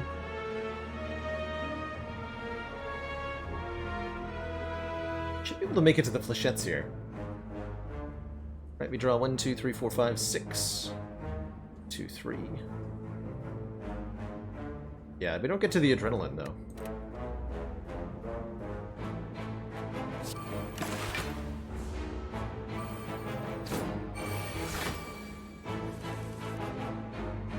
Give it a shot.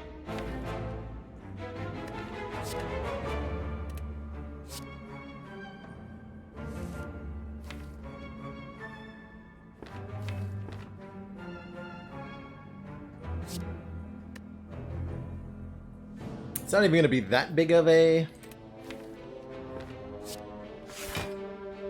flechettes. 4 times quite a bit. Just dunk a dagger here. It'd be what, doubled, so 12? 12 times 4? It's not that much. Although if we use the praise, might be able to get something more interesting to happen.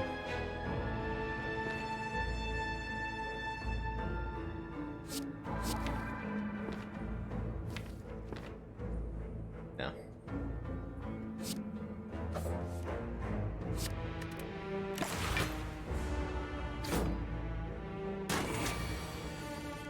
Next time we draw it.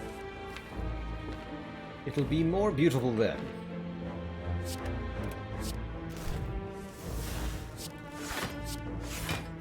Hits. Strike and dagger throw are pretty easy to work with here.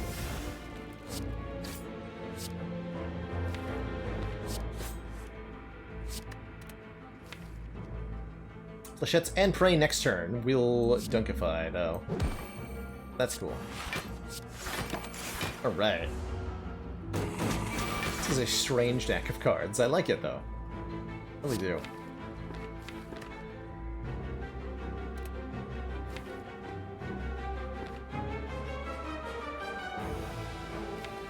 Skills.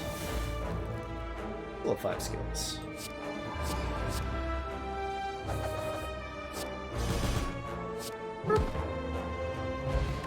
Bottled Tornado lets us choose a power card to start with in our hand. Footwork, magnetism, and tools to trade. All reasonable considerations here. Stinky poison can stay away. Commander, Zoner Stark, thank you so much for most valued supporters. 14 months. Says continued support of the XCOM Almost to those project. 5 years? Heck yeah. Thank you so much for that long-standing council support, Zoner. Bottled magnetism is pretty spicy. I think having tools to draw through the deck quickly is going to be really important.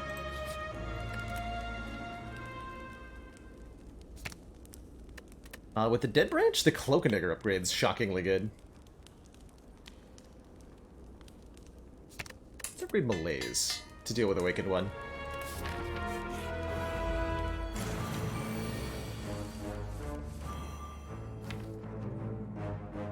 Okay, no bursting.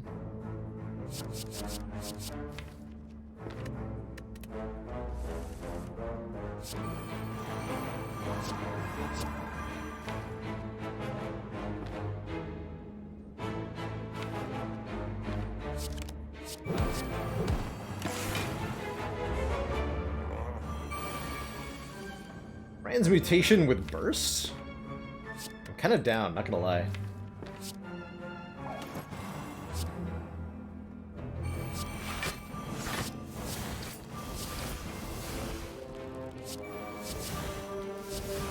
There's Panache. And a secret technique to get me... just get insight into our hands. Since it retains.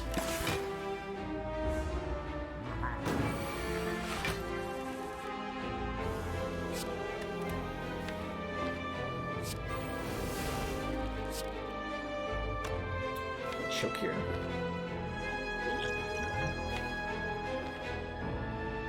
Terror first. I think the answer is... yes, I play choke.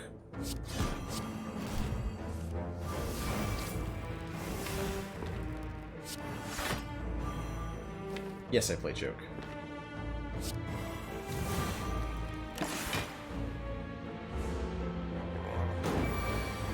You guaranteed shiny chest rooms reset your chest chance?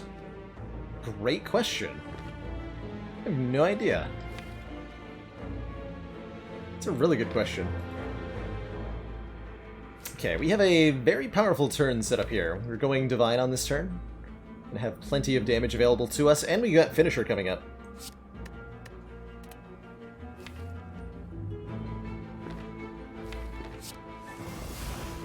It's gonna be lots of slow value.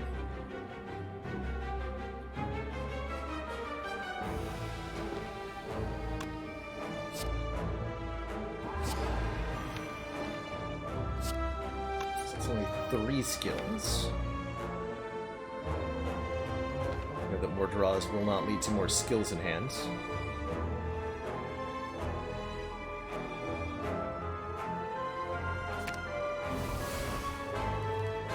Oh.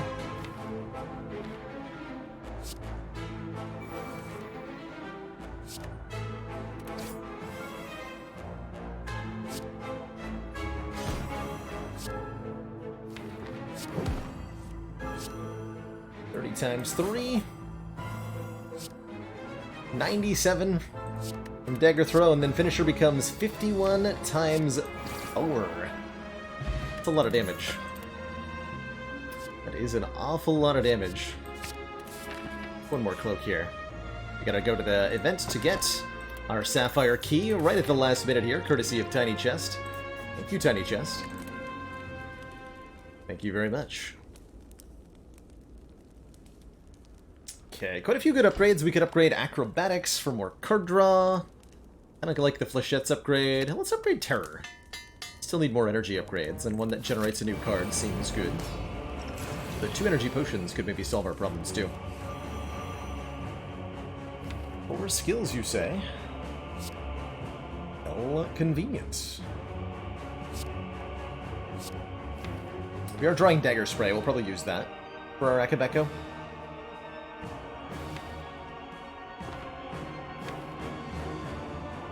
And if we can line up a Burst Malaise, we're going to have a good time. We don't want to draw more than 6 cards, give or take. Commander, I think 5. one of our most valued Although if I play the Adrenaline, I'll draw the Burst, has so let's make it continued 4. support of the XCOM project. Yeah, let's make it 4 here. Although, more energy than I realized. Wait a minute.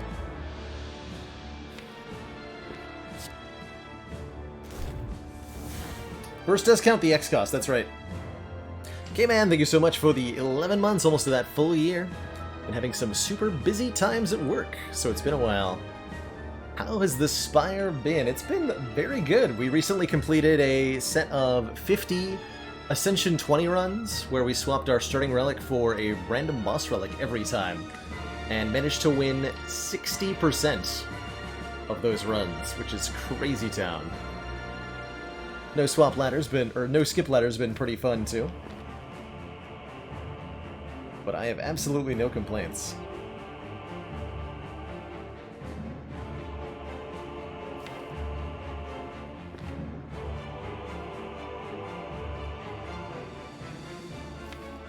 Decent Burst Malaise. It's good enough. Certainly.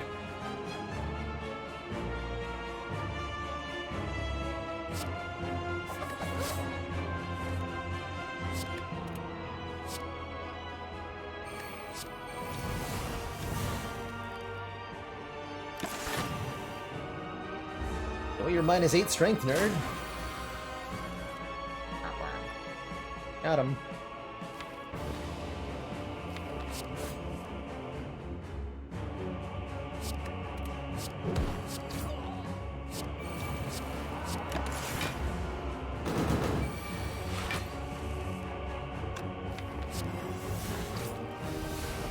Play too many powers, though.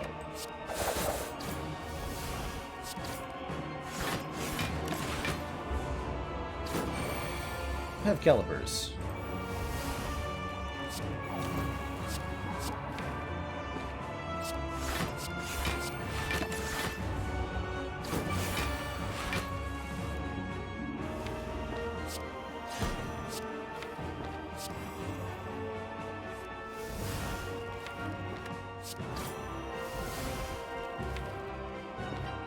To drop prey. Down.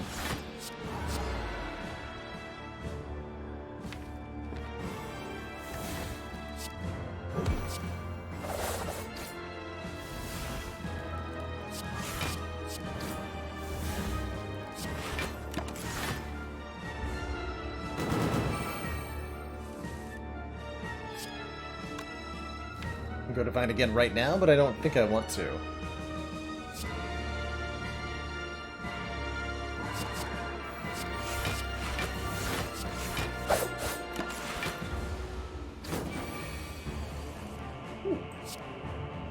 Shiny.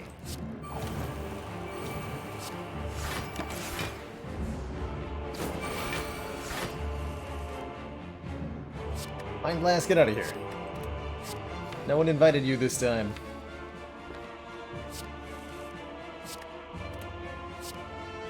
Do that? Nobody.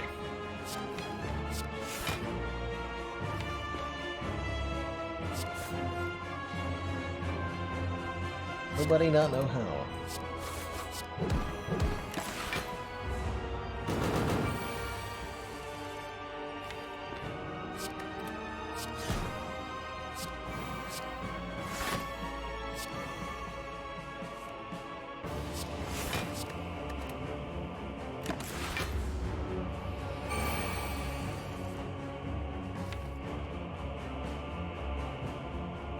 Okay, all the good stuff is at the bottom of the deck, I guess, so we have to go a couple turns before we can see it. Very well.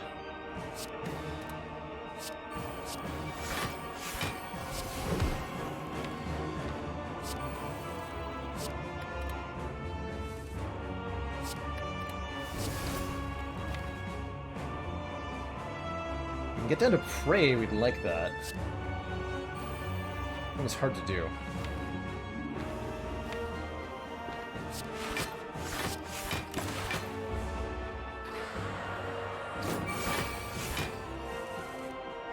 Oh, if we secret technique though, it's much easier.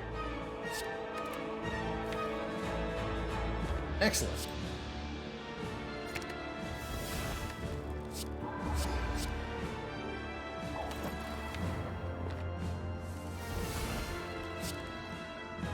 Pew.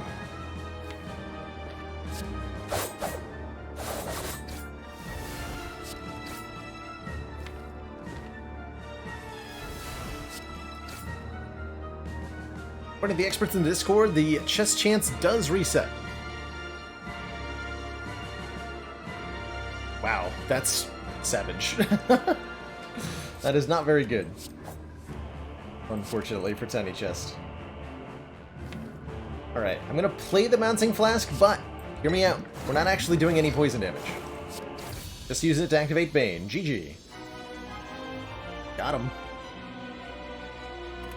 Two thump, a deep pulsing dread can be felt throughout the room. Is this the heart of the Spire? Got a pretty good damage mechanism here with these two prays. I am truly surprised with how big a difference they've made. Truly.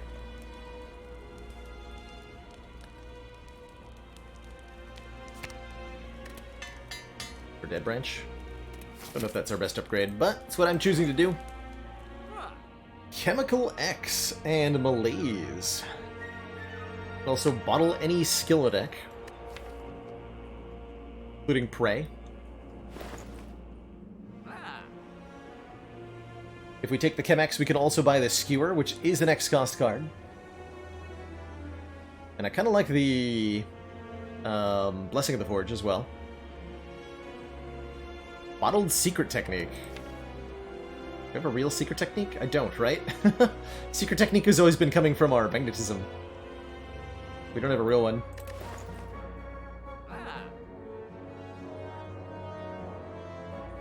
think I do like Skewer Chemex.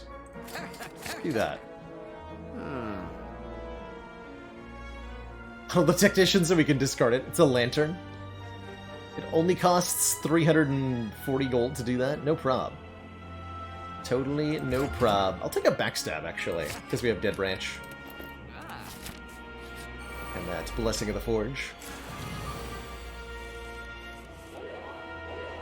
Oh dear. Well, this just seems like it's going to go very badly for our opponents. Not very good flechettes, is it? Better than nothing.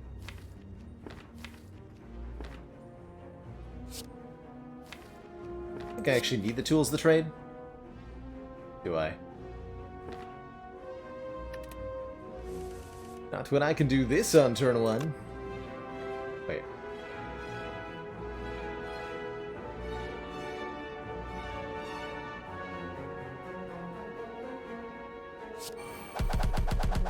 Bye-bye now.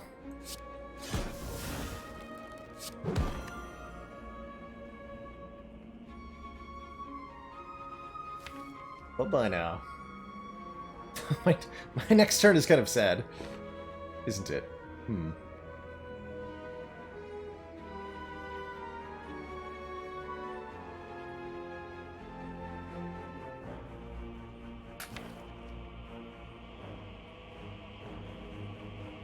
Got Burst Malaise the turn after that, though.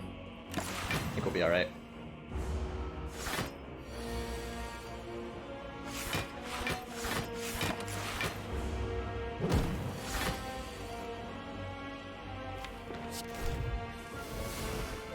Wait, I don't have Burst Malaise? Oh no!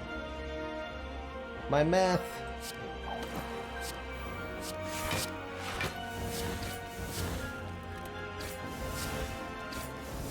Truly a disaster.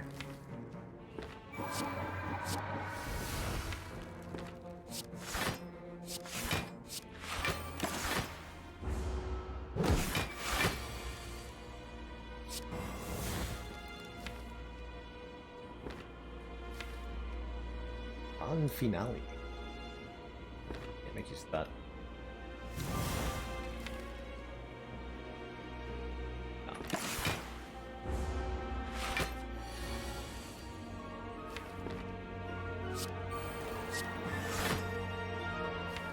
Come weakened fool.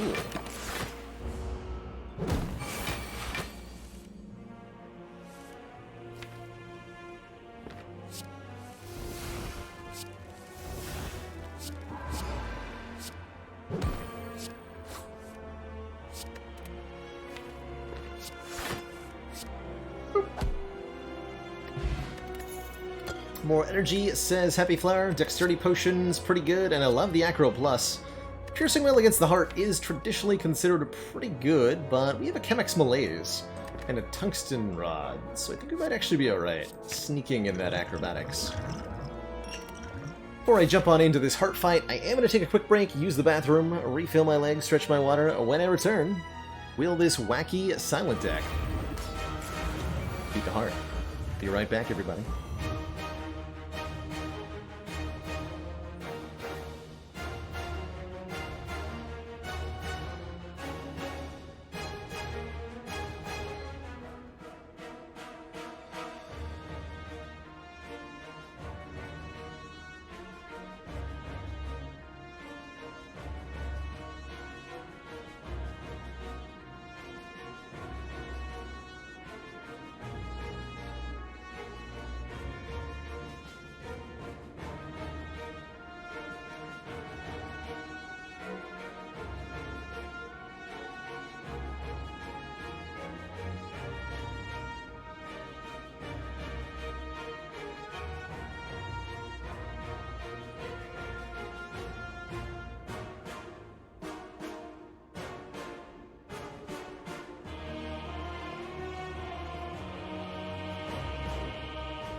Alrighty, folks, we are back. Thank you so much for that patience. What's in the draw pile? Got Malaise a few cards away. Burst is in hand. So, what do we want to play? We know we're drawing Malaise on the next turn, even if I discard any number of stuff. We'd like to double Prey on this turn if we can, with Burst. So can I get enough card draws to make that happen? Probably.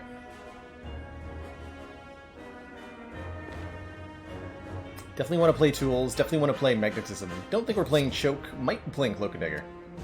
Not playing that. 2, 3, 4, 5. I want to hit the Prey though, so 5, 6, 7. With the Acro.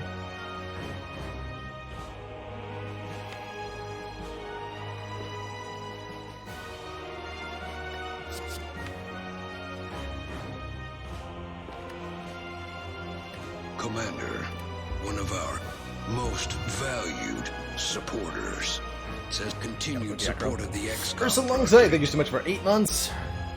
You are so welcome for all the quality content. Thanks for all the quality viewing.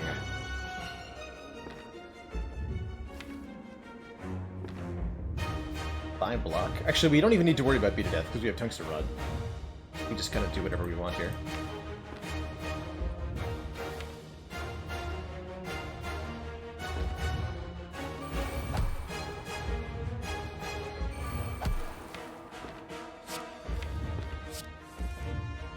Like so.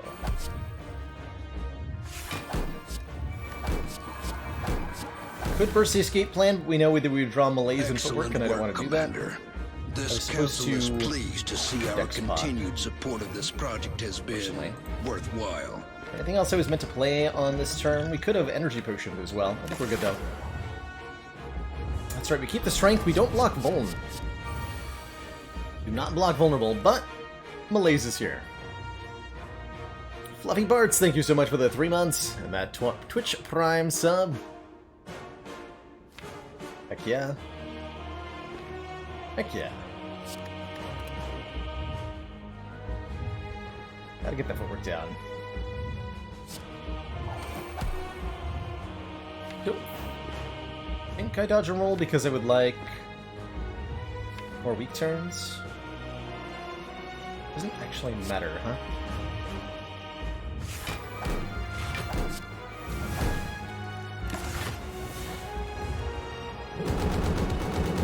Oh, we had Chemex too. I actually forgot about our Chemical X. So yeah, that's a super strong Malaise. Super duper strong, even. Huzzah. Okay, looking real good here. Prey is actually the bottom card, so we're not going to fight anytime soon.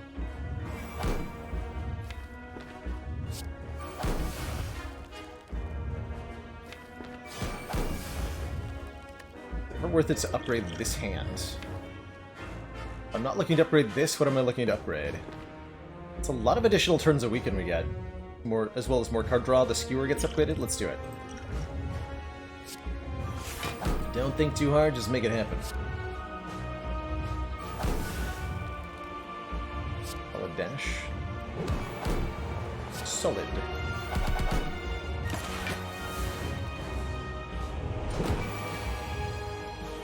Easy peasy, no debuffs.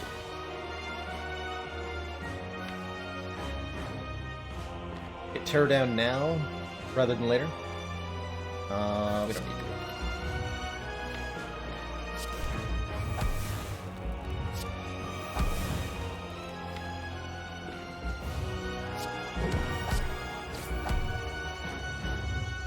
Okay, number of skills in hand is 4. Flechettes would hit ×5 after a backflip. It's a distraction. What do you got for me, distraction? Another backflip. Okay, now this Flechette's is hitting hard. Disturbing stuff. Even secret weapon it. Have to secret weapon it. Probably 10 cards in hand. Kellogg's All Brand, thank you so much for the 5 months and that tier 1 sub.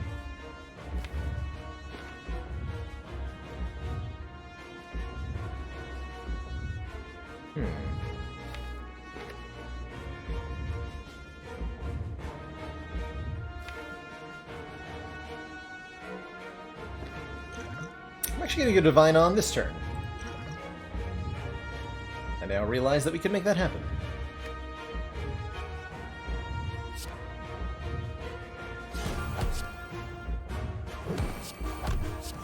Get some room in hand first. So it's a little bit awkward. I draw 3.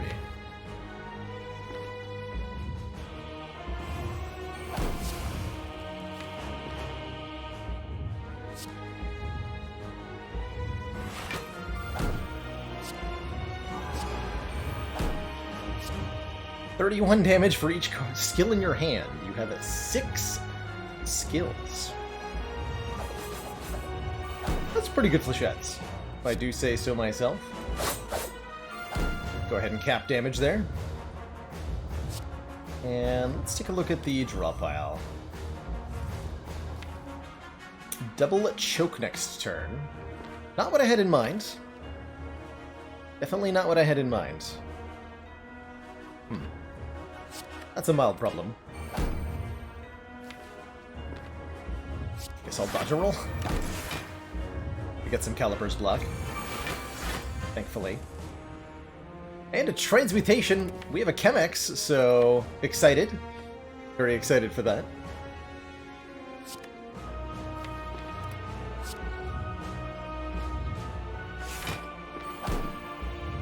Strips artifact, this strips artifacts.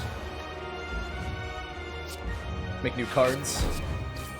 Makes a new card in Venom. I'm in. Or no, that's Stinky Poison. I'm not in. Get it out of here. It's stinky. Way too stinky.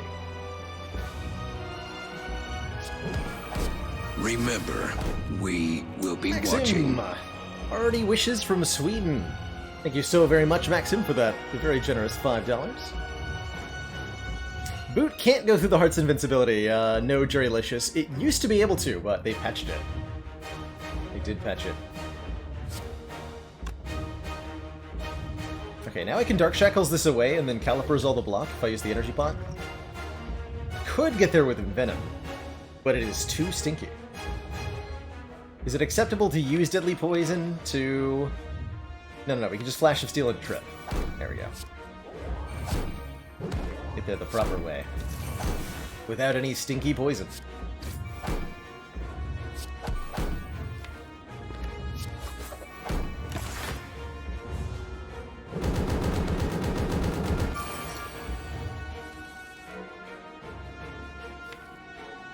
I can get a Divine this turn, but there's only a strike to double, so it's not exactly good, per se. Give the Heart a million strength down, though. Burst the malaise?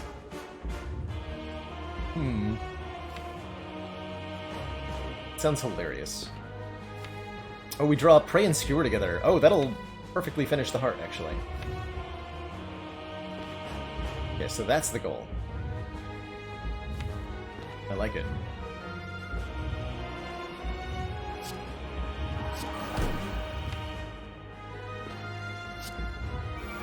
Get some draw done first, real quick. Then we can burst the malaise. Become Dunkified.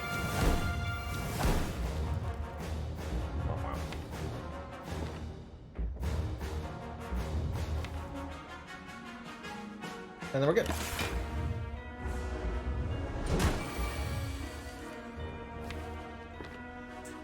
Good-ish, anyway.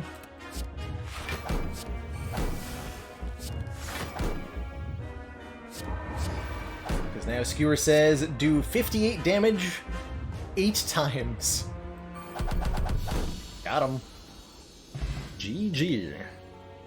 Man, not just a no poison nonsense deck, but a perfect heart fight to boot. Awesome. Awesome battle. GG. Thank you so much for those kind words, MTU Pyro. Enjoy those lurks, and thanks for being here. GG. That's the power of lots of relics. This is why we decided to fight, what, 4 elites in Act 2? to get all those juicy. Yeah, 4 elites in Act 2. Just pile them up. Give them to me. I want them.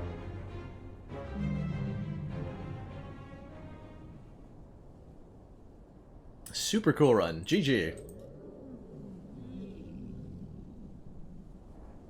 GG.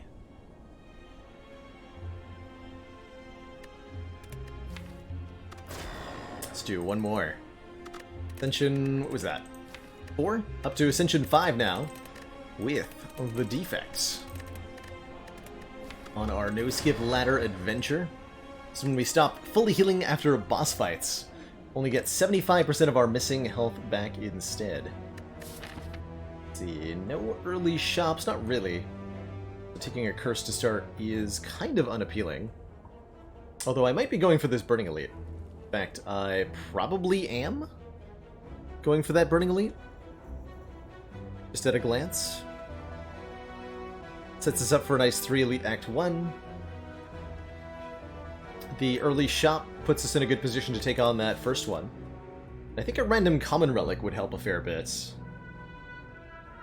Choosing a curse kind of stinky. Taking a random boss relic we know is quite good on defect, and that could be the option as well. But I think I just want to take a common relic, see what we get. The Regal Pillow, healing us extra when we rest. Okay, that definitely makes this pathing safer. Because even if the worst case scenario happens at the Elite, we can probably just rest and have enough health to beat the Burning Elite. Sounds good to me. Let's make it happen.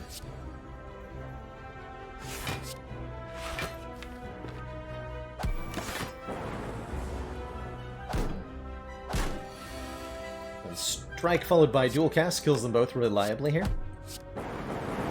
Wait for random targeting. I like the early rebound quite a bit, letting you put a card back on top of the draw pile. It's good manipulation, and it's a solid early game damage card, which is, again, the thing you're usually looking for. Beam Cell's an okay damage card on floor 1. Charge Battery's a pretty good early game block. Let's go with the rebounds. Help out our damage as best we can. Got a strike here. An important number to remember with defect is 28. That's how much damage you do with dual cast followed by strike. So if the enemy has less health than that, well, kill them. Cultist Pot, giving us a ritual, is a way to get past a Lagavulin in particular. Probably going to use that. We could also use it on Hexaghost, but I think we'll use that to get an edge advantage in an early Elite combat. Since we have no additional orb generation, I'm not thrilled with Barrage here. But I like your Compile River. I think it's too early for Stack. Stack has proven really good in no-skip, by the way. And with 2 attacks added, we'll transform a Strike into a Capacitor. Not generally a card I think very highly of in the early game of Spire. Adding more orb slots can be a detriment. So it's not something you necessarily want to do, as it prevents you from evoking some of the time.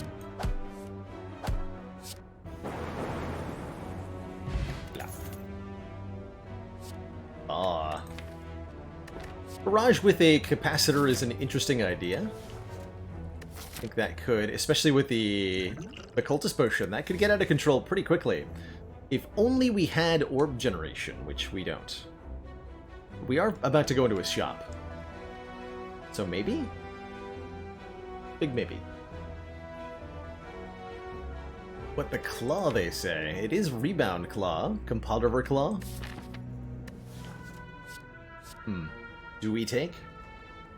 Suppose we do. Law is law, they say. Oh my god. I immediately regret not taking Barrage here. Look at all this orb generation. Look at it all. Glacier and Doom and Gloom. Vajra. Mirror. Welcome to Orb City. Population us. Definitely take a Glacier. 7 block and 2 Frost Orbs. Fill up these empty orb slots. Generate a new type of orb for Compile River. And the same is true of Doom and Gloom. Does a lot of damage. Happily take those. Wow. Wow. If only there was a card that that fit better. Oh well. In No Skip, you're gonna have cards that don't quite fit the bill sometimes. Just the nature of the game.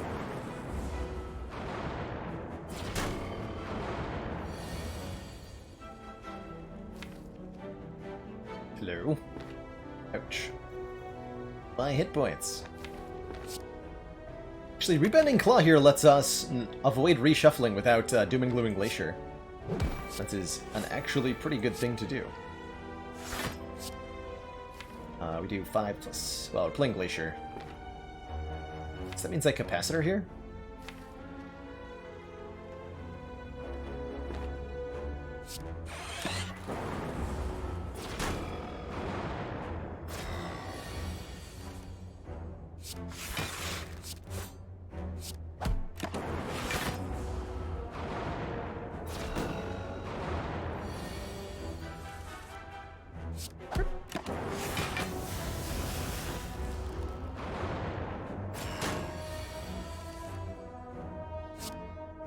Okay, now we're totally safe.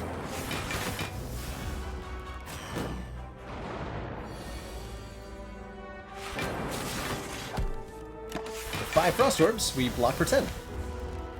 No harm, no foul.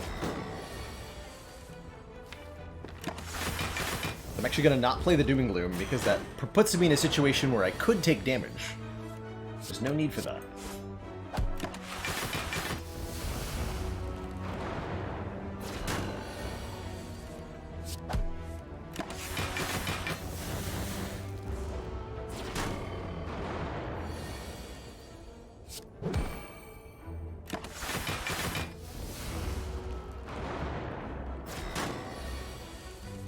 Yeah. Boat Thingy gives us 10 block on turn 1. And these cards are also more block. Totally okay with a Charge Batter, giving us an extra energy on the next turn. Though Steam Barrier gives us an extra energy on the turn you play it. Kind of an interesting way to look at these two. Take the battery, though. Take the battery, and I'm going to upgrade our Doom and Gloom to be 14 AoE. Running Elite Time, it is the Legavillain and one with additional max health, so I'm going to go ahead and Cultist Pot right now, giving us 1 strength per turn, which we can use to build up strength while the Sleepy Egg sleeps.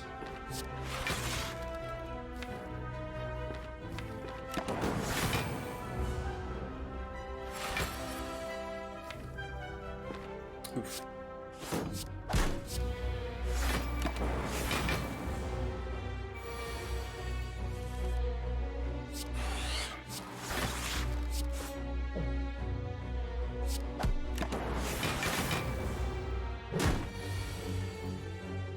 Eight passive block here. Going to be full block with just Defend Charge Battery. Nice.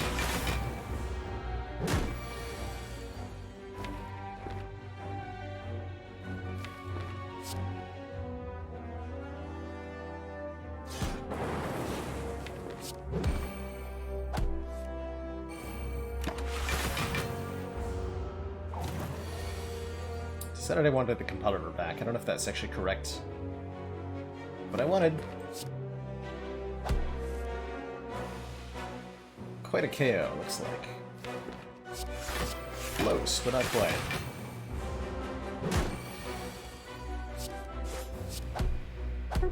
Okay. Pretty smooth fight with the potion. We even get it back? Amazing. And a Bank of Preparation for 2 extra cards on turn 1. Combos well with the Anchor, because now we can use the block to play more offensive and setup cards on turn 1. Which the Bank of Prep will support. That could include a Machine Learning. If upgraded, it is innate, so we draw it on turn 1, and then we'll be drawing 1 extra card every turn forever. Fusion's an interesting idea with the Compounder and the Capacitor as well. I'm gonna go with a Machine Learning, though. I think that's what I want. Certainly love an Ornithopter, healing us 5 whenever we drink potions. And I almost want to upgrade Machine Learning, just like immediately.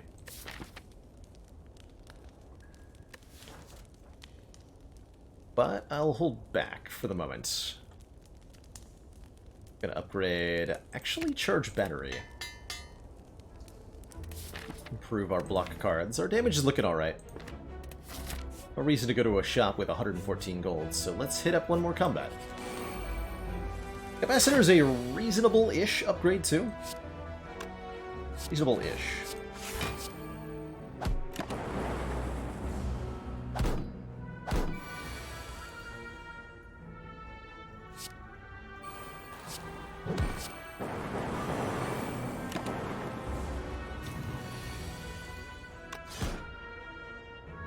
Nice clean fight. Guys are always easy if you have a decent amount of damage output. Defragment is perfect for this deck, giving us some focus to go with our orb slots and orb generation. Every point of focus makes the numbers on our orbs bigger by 1. That's an important amount. This is kind of scary though. I don't actually have even enough damage to kill this sneaky gremlin, so I have to kind of trust in dual cast to hit something. Could also use the Fear Pot to kill the sneaky gremlin on turn 1 with Claw Strike. Well, I think in either case I'm playing the dual cast. Okay, I like that. I like that a lot. I like doing, actually, this now.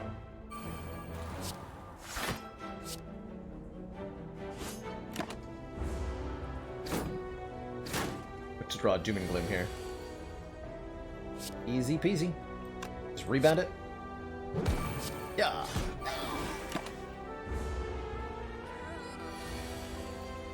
Here it comes. Sorry, you were saying something? Second copy of Claw. Can actually get into a pretty good Claw deck the way we're headed. Or the Cold Snap for more Frost Orb generation. But I think we know what I gotta take.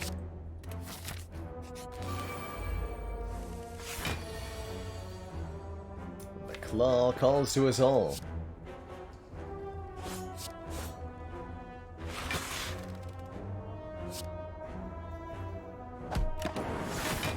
That guy, rather than Compile Rubber Ring and potentially drawing the Doom and Gloom that I want to play. So about that Doom and Gloom that I want to play. Hello?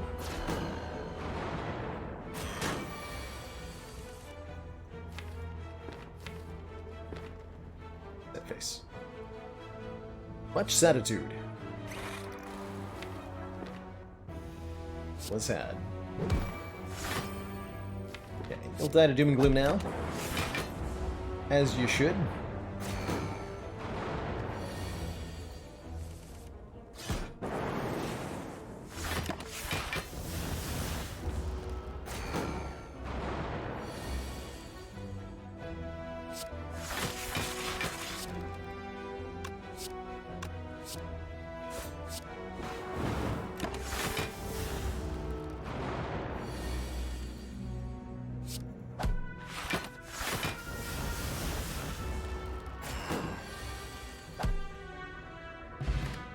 Tiny Chest returns.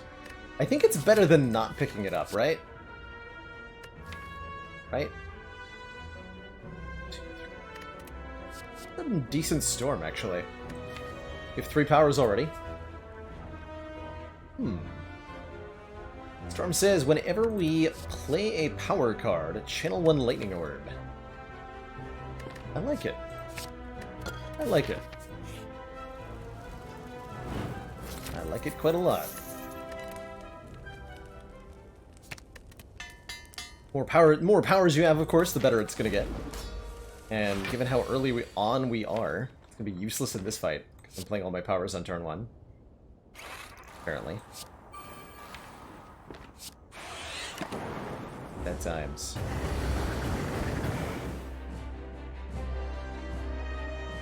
Sad times.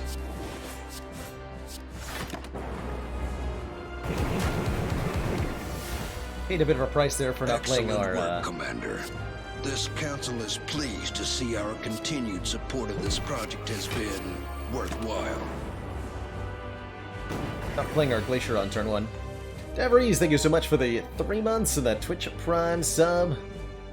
Show that one. Show off those waffles. If you got 'em, chat.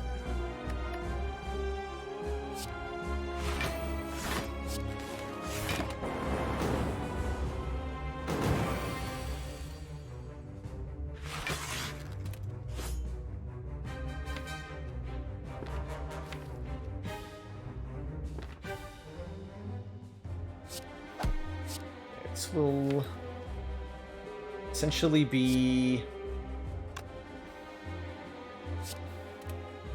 5 additional damage compared to Strike. Strike is 1 more damage than dual cast there. And for evoking the orb next turn. What we'd like to do is see dual cast in my hand.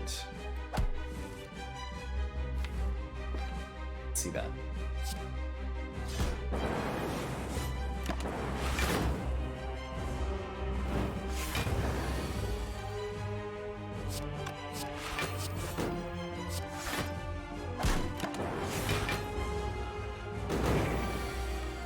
Here it is.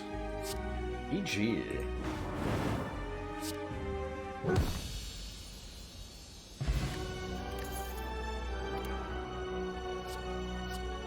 Okay, Echo Form versus Creative AI. Wow, that's gonna make Storm pretty good, no matter which one of those we take. Probably don't want a Meteor Strike that we can't play.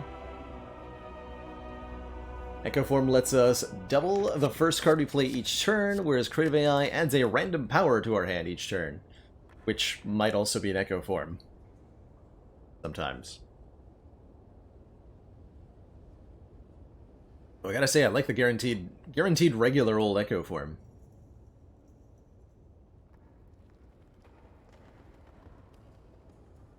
This would be an example of a claw deck that I would still take Snecko-Eye with. Especially if we add a... well, I mean, we're adding one of these. Take the Echo Form. And none of these at all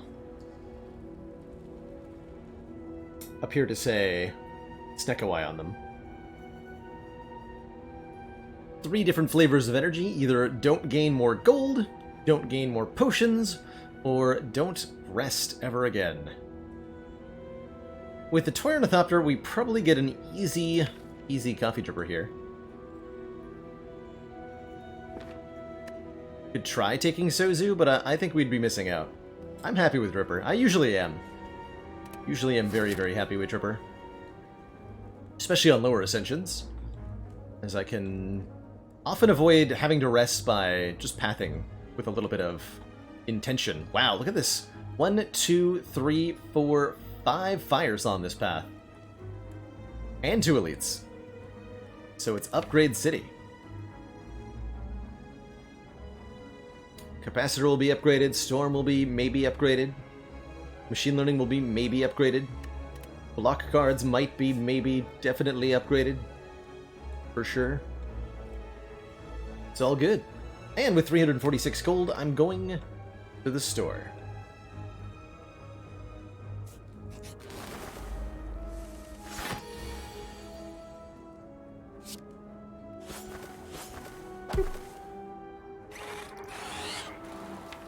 I'd rather keep my orb for the moment.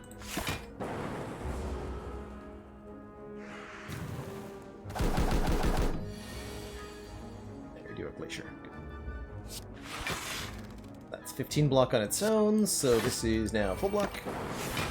We'll lose the Echo Form, as we will, I think, in a lot of hallway fights. We're generally not going to bother playing it.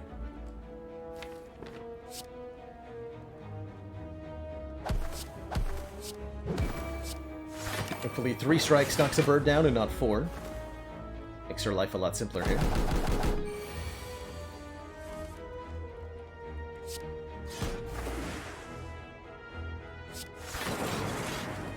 Got him.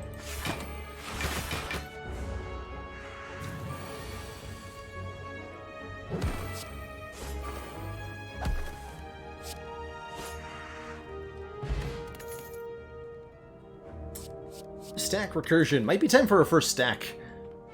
although with a relatively heavy power-based deck, there won't necessarily be a lot of cards in the discard pile. We have enough focus that Recursion's okay. And we have enough energy that Sweeping Beam is okay. We're also in Act 2, so a bit of AoE damage is certainly appreciated. Although Doom and Gloom says hello. Let's take a stack. Let's take a stack.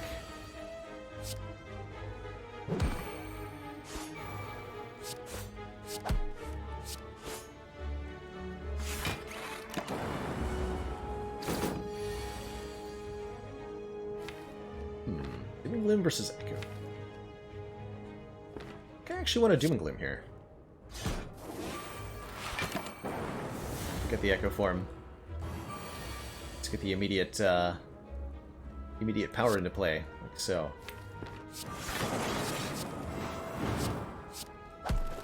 Yeah, it's gotta be better than whatever Echo form would have done. Another Defragment's on offer, along with an upgraded block card and another orb generating card. That's a toughie. I mean, it's gotta be more powers, right? With the Storm. And we have an abundance of upgrades available to us shortly, too. Oh, hey! Speaking of abundance of powers, you spot a loose brick within a pillar that catches your eye. There's a folded note that says, hey, would you like an afterimage, kid? So, what do we leave behind? Definitely taking this. Leave behind a Doom and Gloom? Do we leave behind a Claw?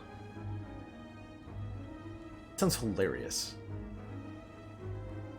The Charge Battery Plus is a good leave behind. Yeah, I like that one too. If I want a general purpose card I'll be excited for, Charge Battery Plus is certainly it.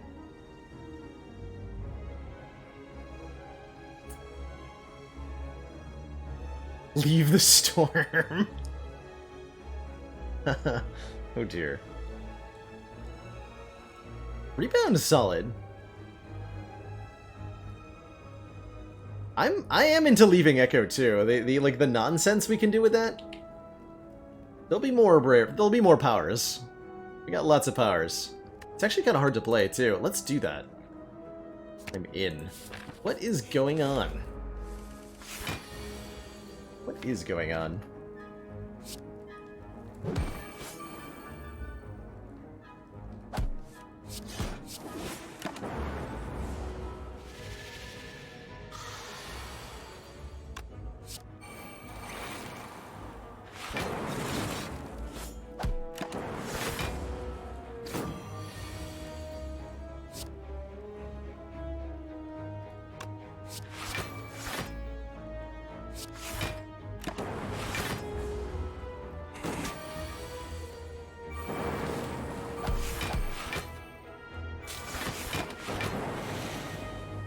Fight. Power Potion, only appropriate. More powers.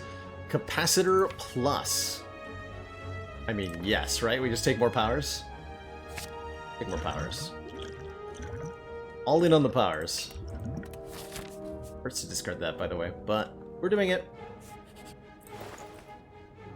More orb slots.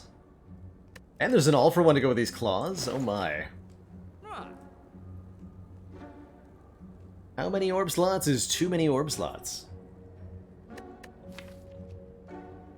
I mean, 10 is the exact correct amount. We actually go to 11 if I buy the Runic Capacitor. Maybe we don't need Runic Capacitor. Definitely want this cool-headed. I think I want the all-for-one, and I would definitely want to remove a card. White Noise says more powers on it, too.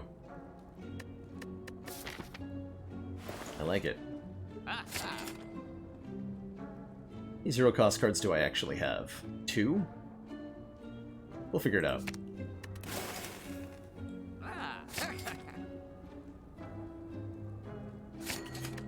Figure it out.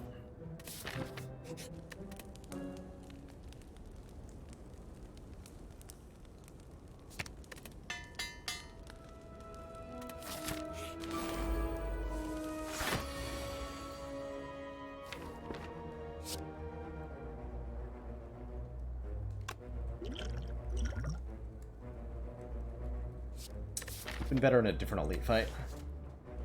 2 electric orbs is still pretty good, though. Take it. Oh, battery. Such a good block card.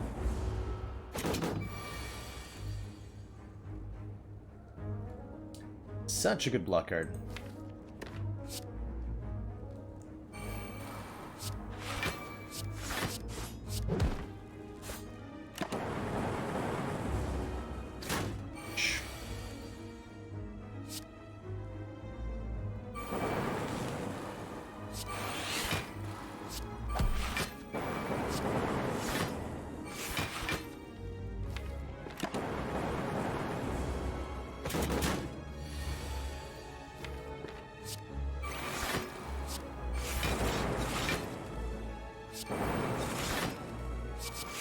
There it is, the Echo form that we knew we had the whole time. Easy peasy.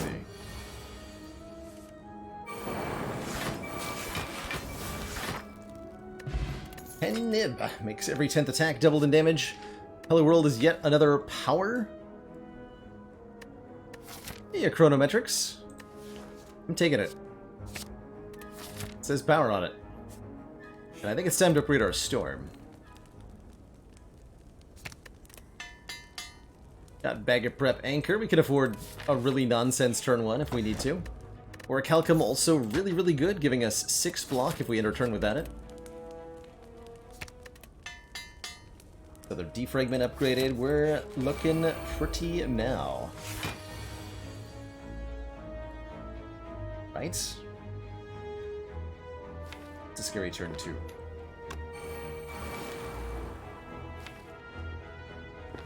Spooky scary turn 2.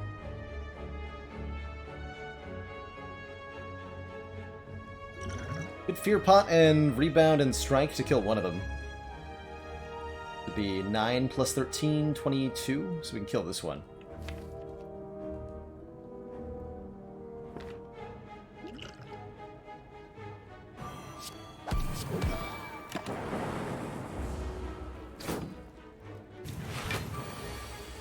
Dang it!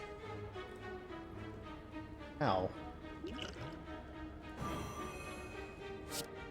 My face, though.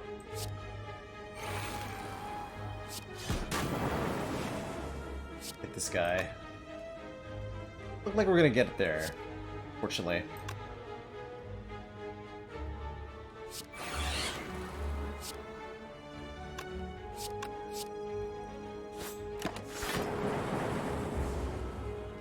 Ouch.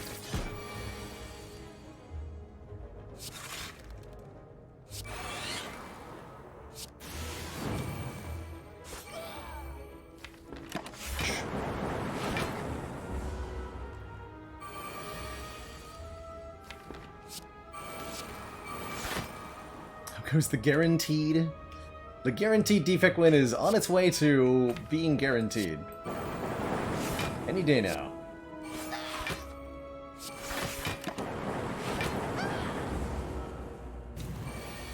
Any day now.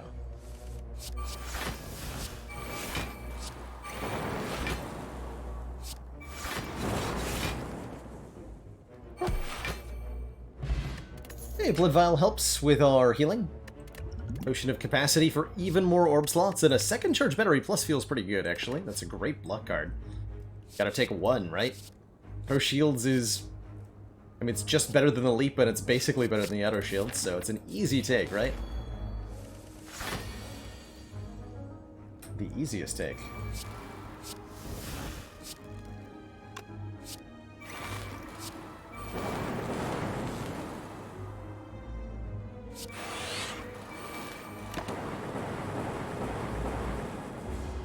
Hence the zappening.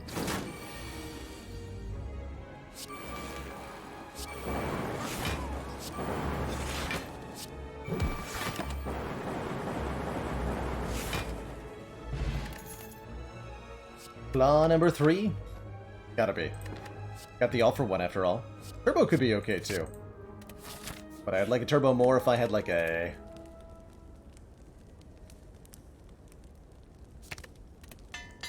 what do we call it? Heat sinks. 2 random skills get upgraded. Could be stack, cool-headed, zap, dual cast, or any that defends. I'm okay with any of those getting upgraded. Cool-headed glacier. Good war paint. Very good war paint.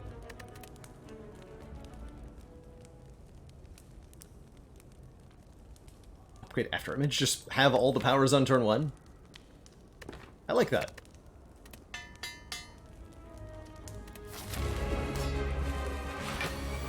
Yeah, that's a great turn 1.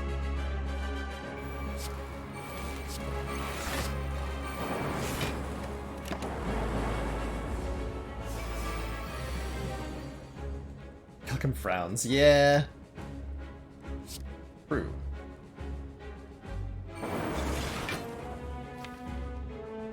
I think I made sure to have Pendib on 9 for this Claw I'm gonna play. Probably hold it for Doom and Gloom, hey?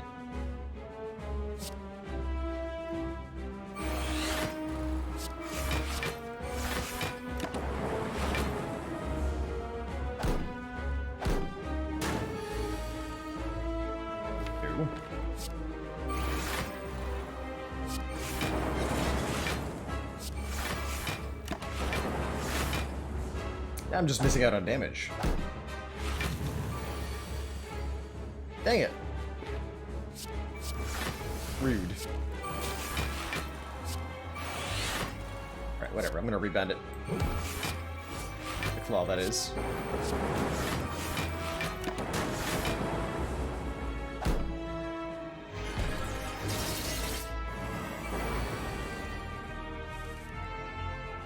Resummon means we don't want to Doom and Gloom. We can avoid it.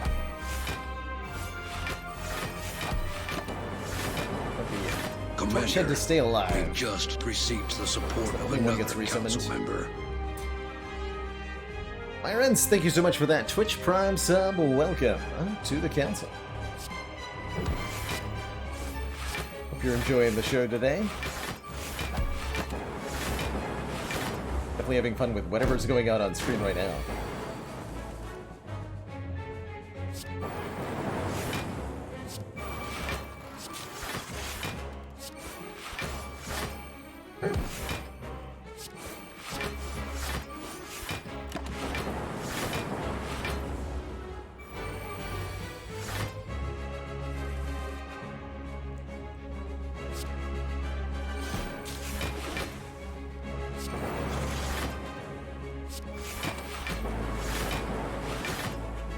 Versus they increased it by the amount of damage it dealt. Oh, that would get so hot nonsense. Be very ridiculous. Because it would be exponential scaling, right? Get out of control very quickly. Oh man. Second all for one to go with more claws or more powers. I think I like Bias Cog a whole lot. Take that Bias Cog. Gain 4 focus, start of your next turn, lose 1. And I'm totally okay with the Slaver's Collar rather than preventing ourselves from upgrading or limiting our card picks with no skip. Let's take 1 extra energy during boss and elite combats.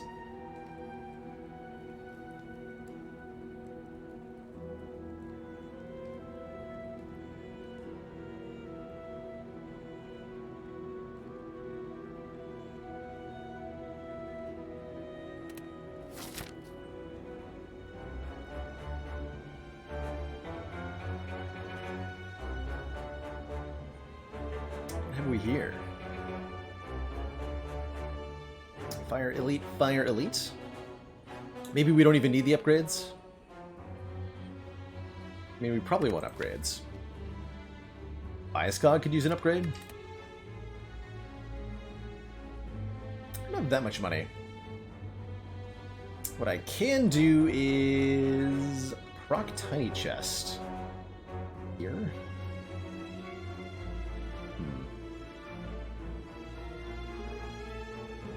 Here too.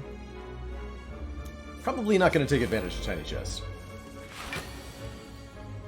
Our turn 1s though.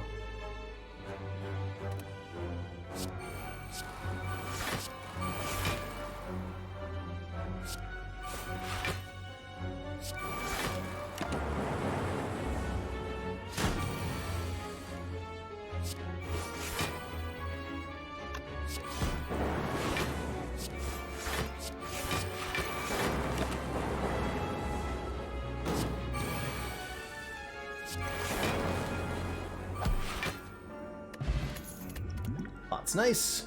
Recursion Plus is pretty good. It's a zero-cost card that activates our orbs. I think I like quite a bit. We do need more orb generation. We just don't quite have enough frost in all of this compared to the lightning from our powers. But it's a good enough start. I'm not playing a storm here.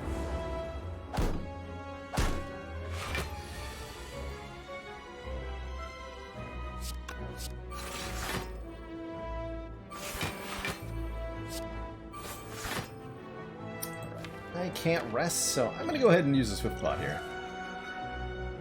Be a little bit sad. Well, the recursion to dual cast the Frost will block for a lot. And I can defend. Try not to take so much damage, but it's still a lot of damage. Big ouch there. Trust the biased either. Why not play Storm? Because I just wanted to play other things, and I didn't have enough energy to play it all. Too expensive, dang it.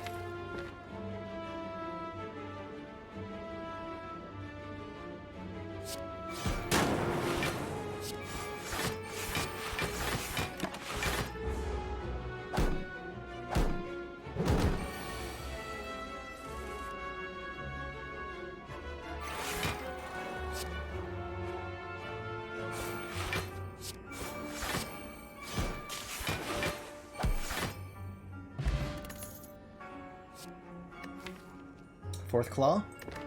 Or second White Noise? I think the Fourth Claw. Especially with our After Image.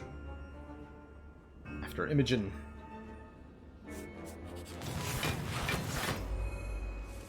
But what about oh god. But what about Jawworms?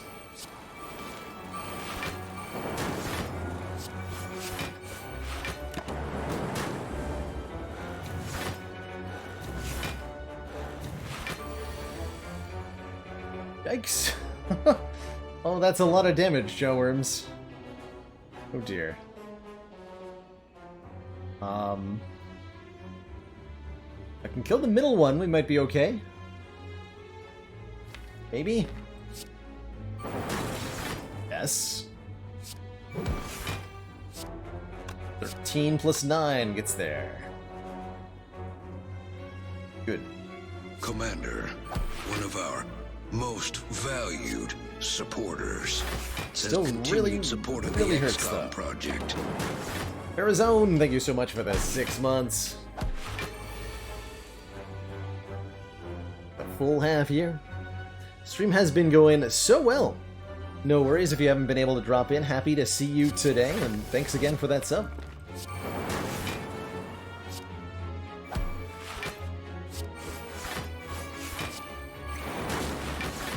We're okay, yes? Yeah, we'll be fine-ish.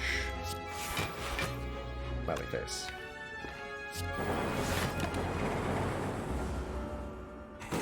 Commander, we've just Approximately received fine. the support of another council member. And QTP Wolf, thank you so much for that Twitch Prime sub. Welcome to the council. Second stack, this one's upgraded. That looks pretty good. Or reboot. Shuffle all the cards into the draw pile, draw forward. We take a stack plus. Just quite reliable with no skip. Oh dear. This should be fine. Transient's a little bit yikes. Should be good.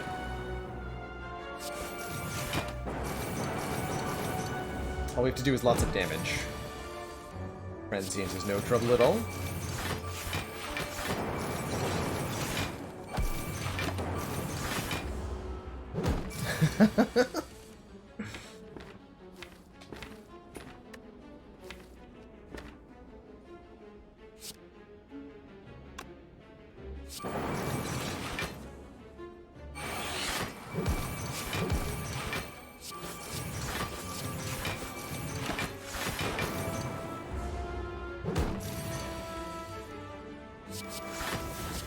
version comes back with all for one. Like it. Like it a lot.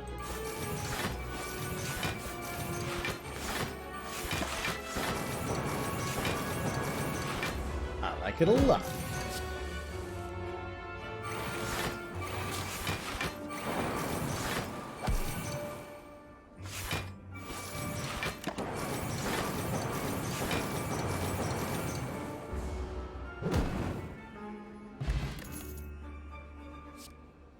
And another one. Okay, this guy could definitely get a little bit sketchy here.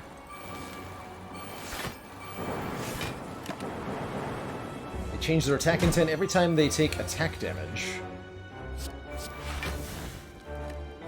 Can be very spooky sometimes.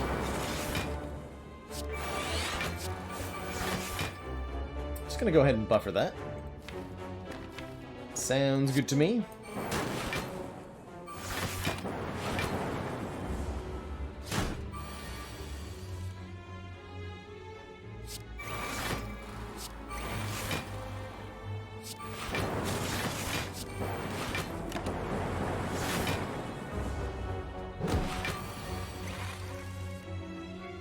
Putting dual cast and slash or zap. I think the zap upgrade would be particularly nice.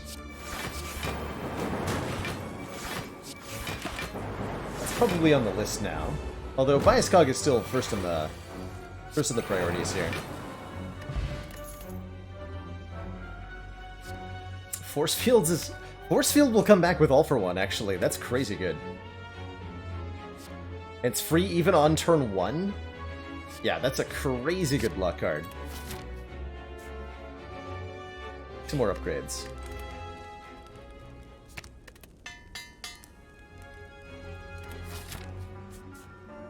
Some crazy more upgrades. Pretty sure those are words.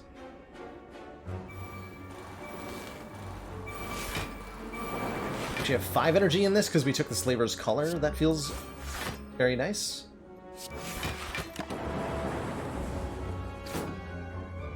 I think that'll make quite a bit of a difference, too. Oh dear.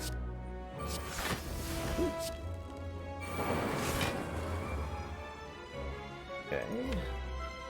Just getting back a claw. Nothing good or amazing. I'd like to kill both of the daggers, if possible.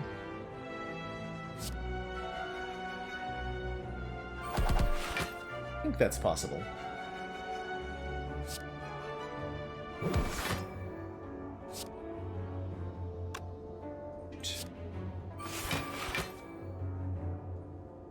Gonna trust in the static? Do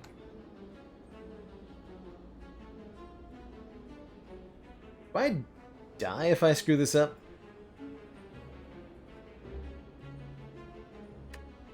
Spreadsheet with all the probabilities. You're thinking of this one, I think.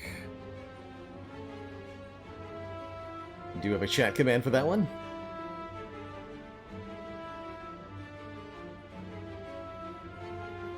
Maintained by some Spire community members. We're very talented. Let's see. Total incoming damage is what? 34 plus 34, 68?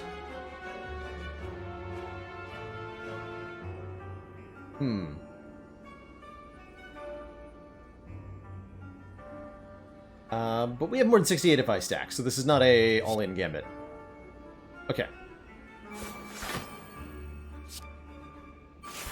So all we gotta do is channel a little bit of static electricity by moving your mouse back and forward over the dagger. Tricked by the legendary First Aid, who proved mathematically that lightning strikes in Spire are attracted to mouse movements. Now, easy every time. Easy every time. No problem.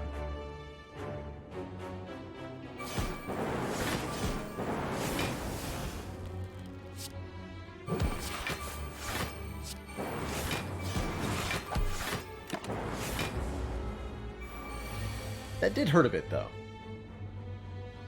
You have to admit. Works every time, except when it doesn't. Yeah. The big truth.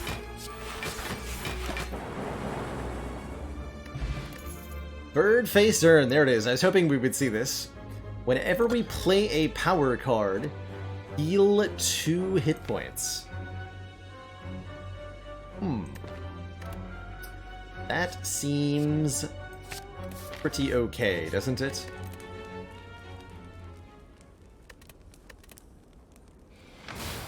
Seems pretty okay, if you ask me. Ooh, fan's not bad, actually. I would have to commit to doing tiny chest things.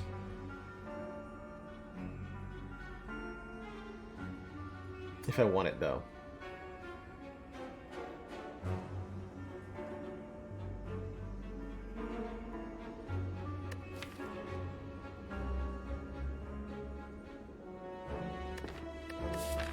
We can do both tiny chest and a shop. And 2 fires here. Or we can do 2 more elites and no shop. We can definitely do 2 more elites with the bird-faced turn. I have to plainly name every card and its type from memory. I've tried playing a game. I've tried playing a game like that, and I get to about half of them. It's a lot of cards in this game. There's a lot of cards in this game. Alright, I'll take the Sapphire Key. I think that's quite good enough for me to want. Why this turn 1, though?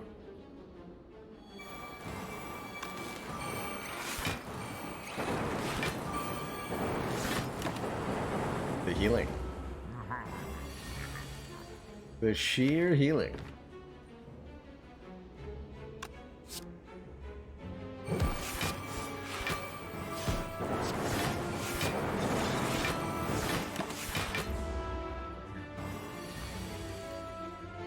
Yes.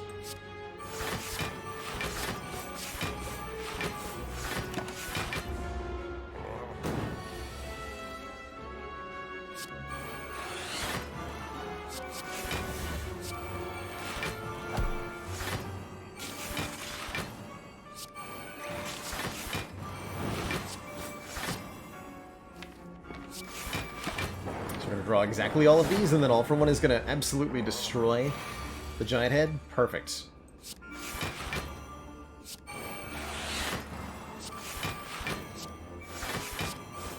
All I've ever wanted. Look at that. It's beautiful.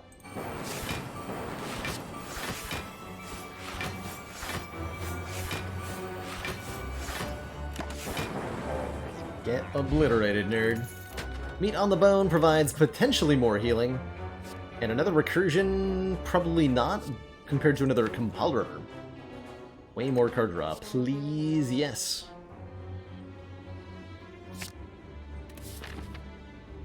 One elite and 2 question marks, since you get a chest relic without having to fight. Great question, Cafano. And my answer is usually, especially when it's in a situation like this, where we're likely to beat the elite without taking damage, an elite is more rewarding than a chest is. Sure, you get a relic out of both, but the elite also gives you a card, and the elite also gives you money. Although, chests are money too, sometimes. But, on average, the elite is the more rewarding encounter there. If you're, you're not losing a lot of life to them. Potion chance as well. All contributes.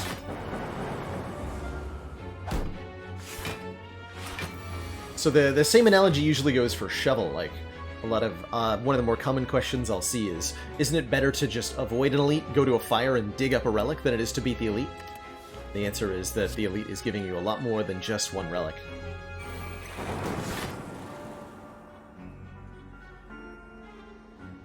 So about that full health thing that I was doing.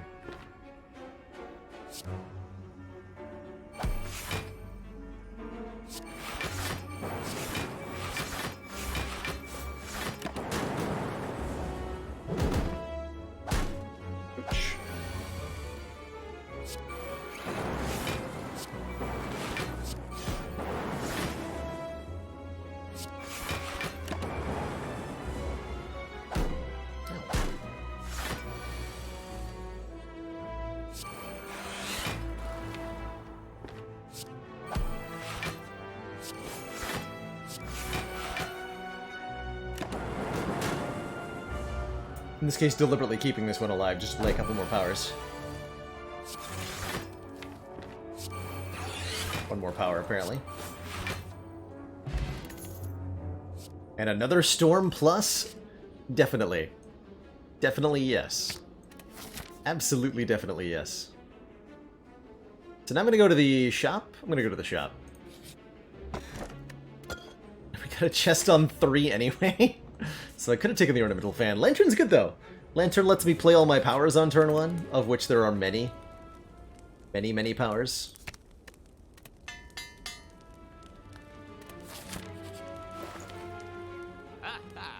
This does not say Heat Sinks or Bottled Tornado, but it does say Buffer. Is not too bad. And a Magnetism, which is technically a power. I'm in.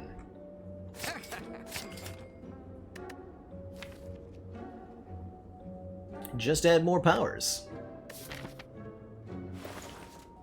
Or search to go with our biased could be a thing. I think we're past that, though.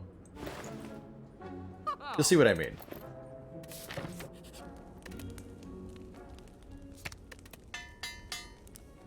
Art of War not too shabby, right? She's just saving money for the next power.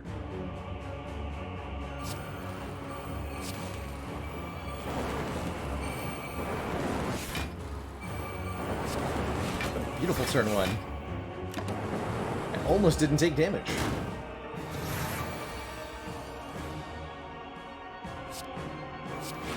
Almost. Commander, one of our most valued supporters, says continued support of the XCOM project. Jonathan, thank you so much for the 17 heckin' months. So many months.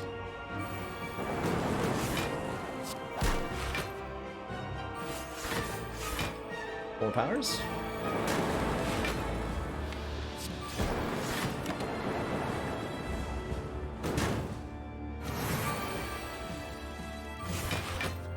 Stack. Stack is good.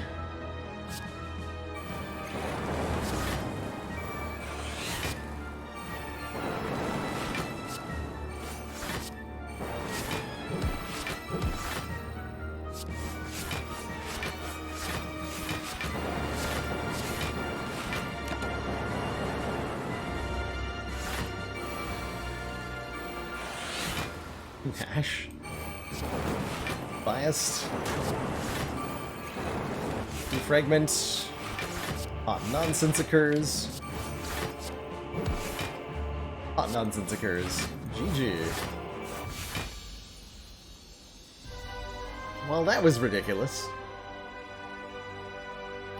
Two thump, a deep pulsing dread can be felt throughout the room. Is this part of the Spire? Deal exactly 1,000 damage. Glorious.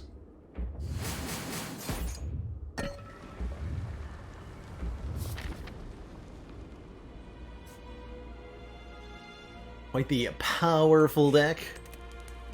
Haha. Indeed. Alright, show me heat sinks. Oh. No! No! Rip the mummy hand. Take a toolbox, though. Toolbox gives us a thing on turn 1. Ancient Potion could block Vulnerable on Heart. That seems probably relevant. Seems pretty relevant. Seems super relevant, in fact. Card remove? Yeah, just card remove. That stinky claw out of here.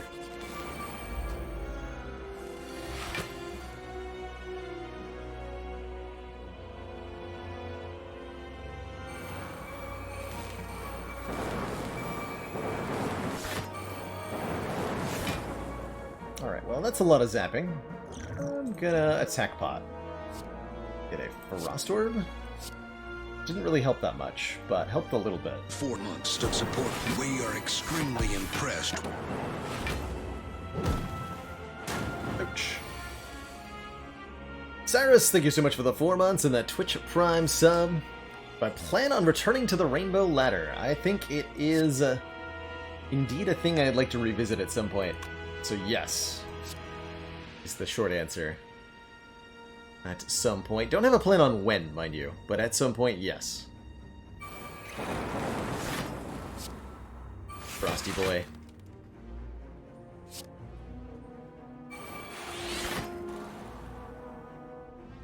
Okay, I wish we could kill the shield here.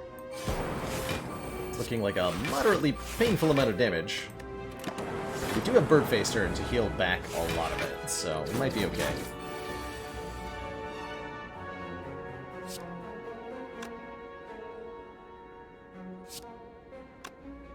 We'll be okay.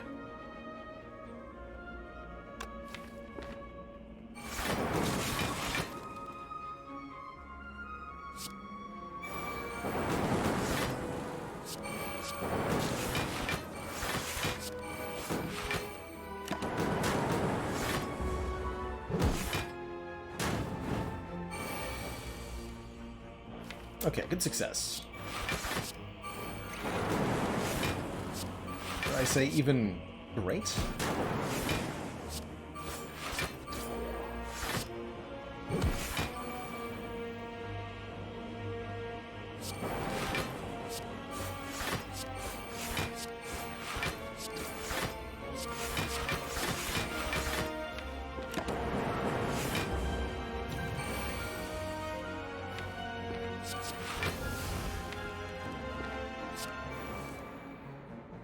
You'll die as soon as I play basically any cards, so let's make it one that heals me for 2. And we score ourselves a data disc, starting combat with 1 extra focus. And, of course, we'll take a claw. Because what else would we take? I mean, really. We have 6 copies of Claw on the deck now. Alrighty. Alrighty, Mr. Hearts. A beautiful turn 1. If you ask me. How many claws total? 6. 1, 2, 3, 4, 5, 6. Half of them being upgraded. Commander, one of our Lionel Violin, thank you so much for the 8 months and that tier 2 says continued support of the XCOM project. subscription. Hope life's treating you well.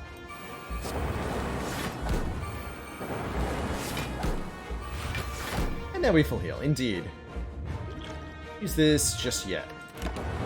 This also heals me for 5. So by blocking vulnerable with that ancient potion, we turn this from a 67 damage hit into a much more manageable 45.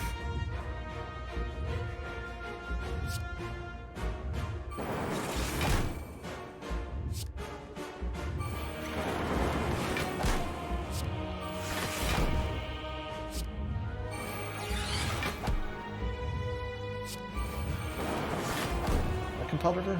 Say yes. Good, we got a stack.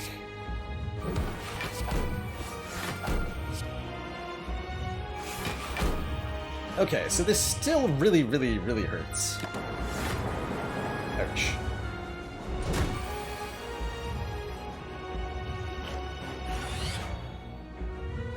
Probably time for biased. Probably time for biased.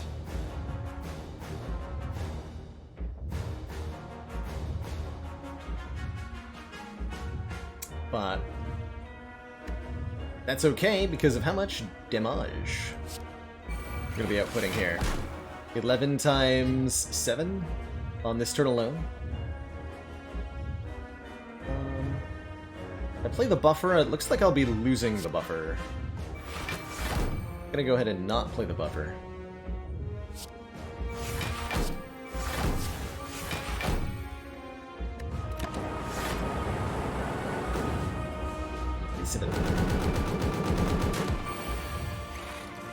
We do lose 1 focus so far. First of potentially many. Points of focus to be taken away from us. Probably need to play Glacier, which means I'm gonna play All for One.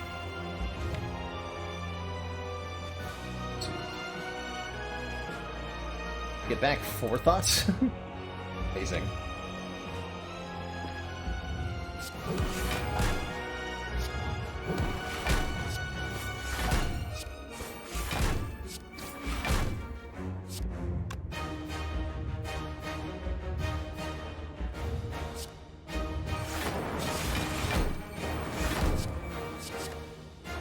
That's right, we only get to put one card. We'll put down the Compounder. That damage output, so many lightning orbs, contributes so well. Discharge? Got secret technique to get the force field here. Order. Slightly. Slightly order.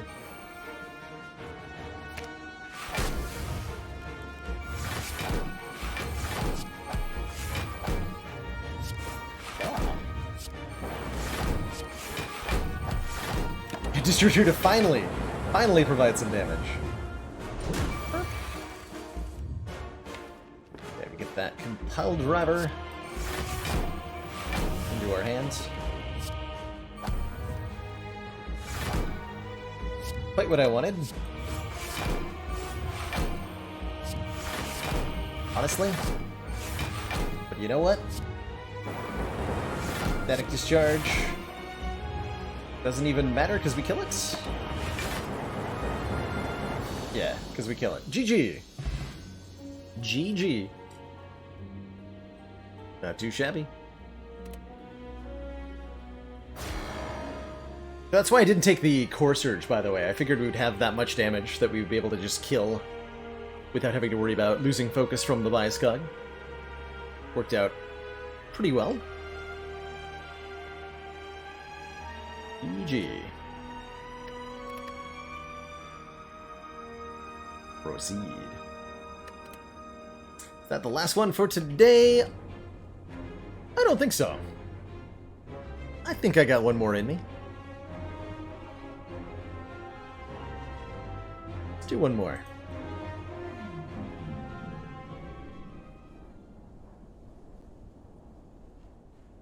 Has it been done? Got a no skip Watcher run to do. This time on Ascension 6. Starting each run damaged, meaning missing 10% of your max health. So 65 out of 72 for the Watcher is what we start at. A little bit of a pain in Act 1, but otherwise pretty solid. Watcher tends to have pretty strong Act 1s, so I look to take a large number of elites. Kind of all about 14 max health here. Commander, we've just received the So, support thank you so of much for that another Twitch council Prime sub. member. Welcome to the Council. Another good one, I think, is 3 random potions, which allows us to do, like, these 2 elites, or even take out the burning elites, if the potions are good enough. That's a pretty good Act 1.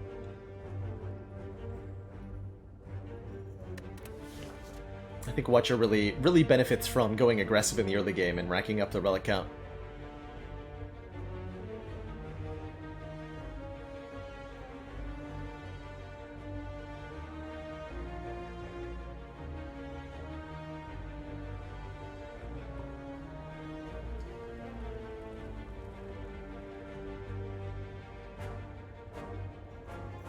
Commander, one of our NC. most valued supporters. Thank you so much says for that half continued year. support of the We XCOM were hoping for the project. triple hole in the wall. Give Echo Form to our Watcher. Then we can finally Echo Form Vault.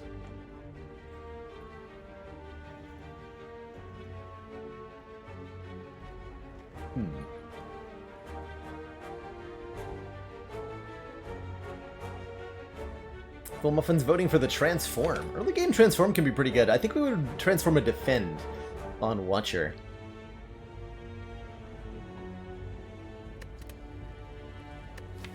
I do kind of dig that max health, honestly. We'd remove the curse here. Then we just have like a chunky Watcher. Gives you a lot of room for error. I'm gonna do that. Give ourselves a Writhe. And head out in this direction. 86 max health to start. The beef. The beef is real. So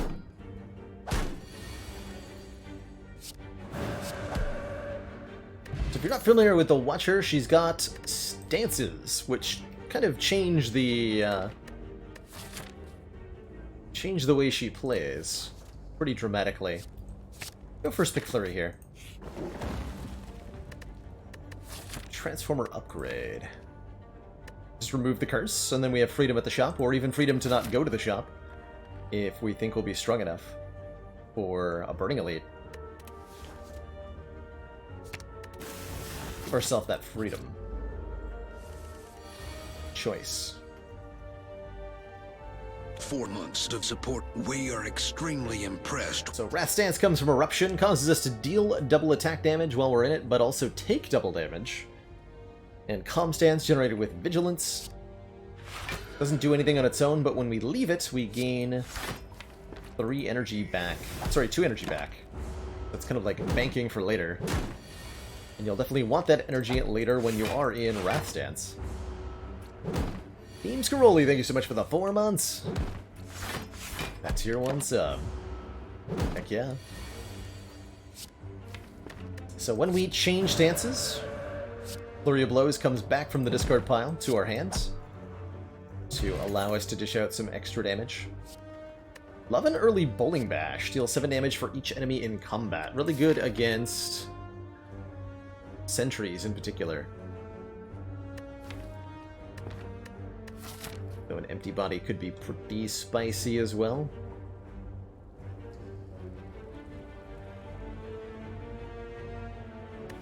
Take the Bowling Bash. And I'm going to go towards that Burning Elite. I think we got it covered.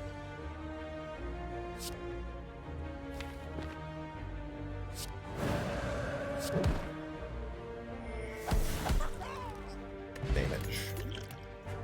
Liquid Bronze, not my favorite potion in this instance, but it'll do. A Crush Joints could add some vulnerable to what we're doing. Could also take a Warship to put some Mantra into the deck. Get 10 Mantra and we enter Divinity Stance, which is triple damage and 3 energy immediately, and those are fine.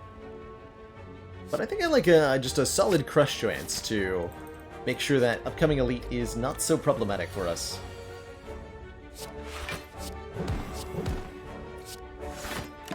That's the hope anyway. Favorite card in the game. The high honor for Flurry.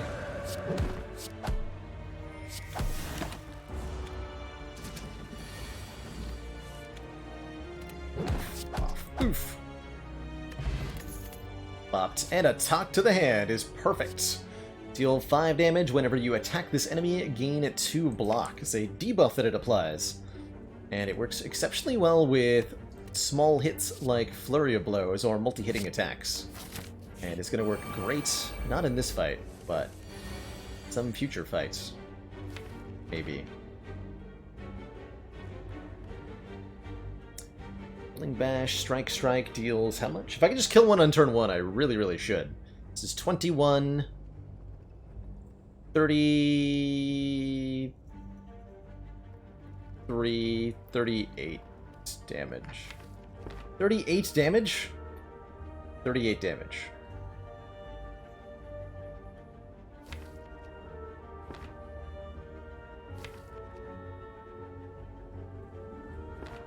$38 damage. Oh, we could have killed the middle one, I guess. That's true. Not usually something you want to do, but this would have been a situation to do it.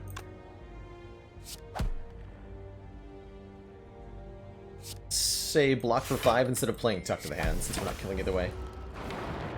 We should be able to come up with 9 damage next turn. Hooray! I came up with 9 damage. Okay, that makes her life a fair bit easier.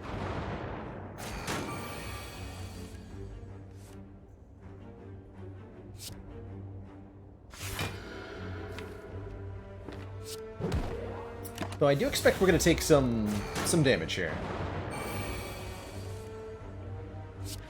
I had to guess.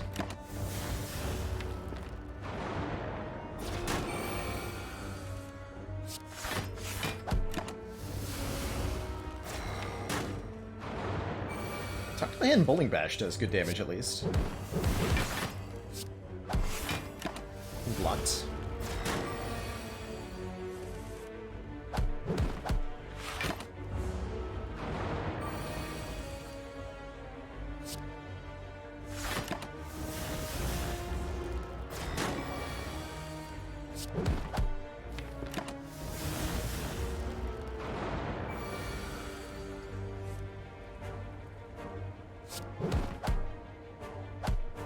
Okay, that was not bad. That was not bad. We get our Emerald Key nice and early alongside a Cloak Clasp. Such an incredibly powerful relic for Watcher to pick up as our first selection here. Gives us 1 block per card in hand at the end of each turn, which can be a fairly enormous amount of passive block, and it gets even more enormous if you have cards that say Retain on them, as they'll effectively increase the number of cards in your hand. Flying Sleeves also pairs really nicely with the Talk to the Hand, so I'm heavily inclined to pick it up here. Feather Fate pretty good too, mind you. Take the sleeves. And we're definitely going to go ahead and upgrade. Several good upgrades here. Crush Joints for 2 turns of Vulnerable, or Eruption for 1 cost Wrath. Let's go with 1 cost Wrath. It's a nice thing to have. Fighting Gromulus Norbert.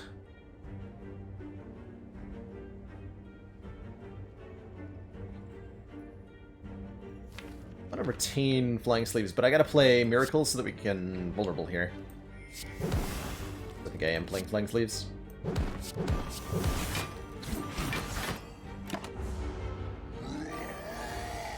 that Norb out of here.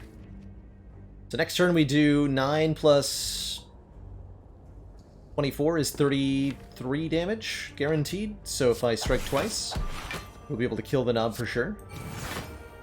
Means I only take none. None damage. Oh, also Flurry of Blows. Alright, good fight. Very good fight. 10 more max health puts us at 96. That's a lot of max health. Include a lot of AoE damage. Also take a Wreath of Flames, because it does pair with both Bowling Bash and Flying Sleeves, making our next attack deal a bunch of extra damage. Feels like a pretty easy conclude take, though. 12 damage to all enemies, a much-needed source of AoE. It's an early Ceramic Fish, and I gotta say, sure, yeah. This'll certainly be 200 gold by the end of the run. Currently at 16 cards, we're not gonna end with less than 40. So 9 gold per card, the math works out that that's enough. And here it is. You spot a loose brick within a pillar that catches your eye.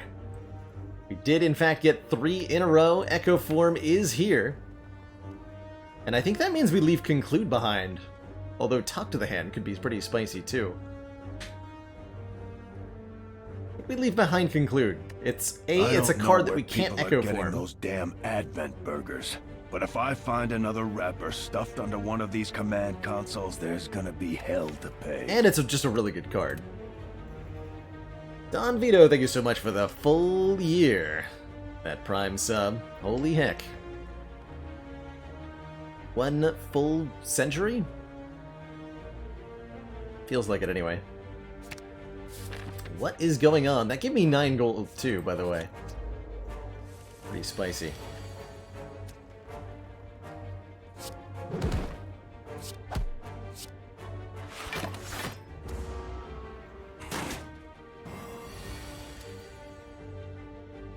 Spicy. I should probably be in calm stance for that. Oops, my flurry. No. Actually, maybe I should have been in Wrath for this. Well, dang.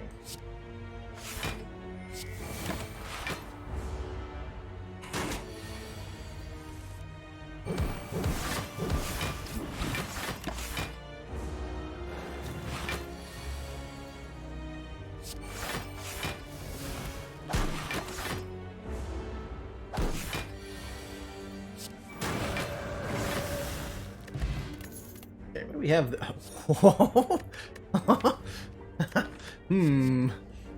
That's a fun card to Echo Form.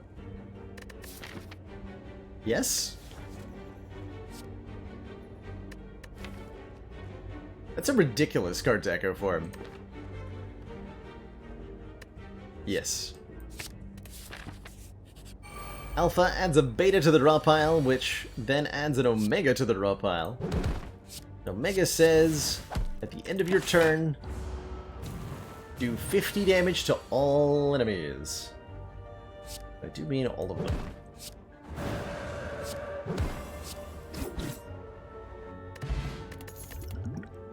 And we can take a Protect. A beefy block card. Works well with the Cloak Clasp. Value weight's not too bad either. You Echo Form Alpha, you'll get 2 copies of Beta in the draw pile. So on and so forth. Alright, you jerks again. Again with the Bowling Bash turn 1 though. Pack Potion says, would you like a Ragnarok? My answer is yes. I would like a Ragnarok for free.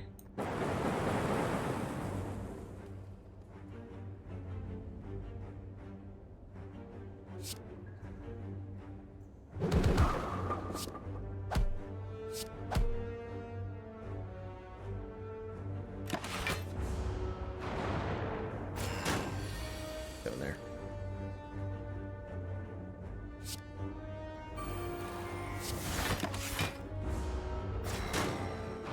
Thank you, Cloak Clasp. Doing all the work.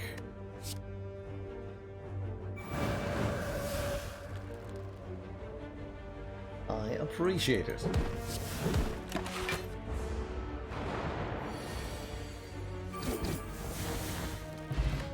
For Calcum, we enter turn without block, gain 6.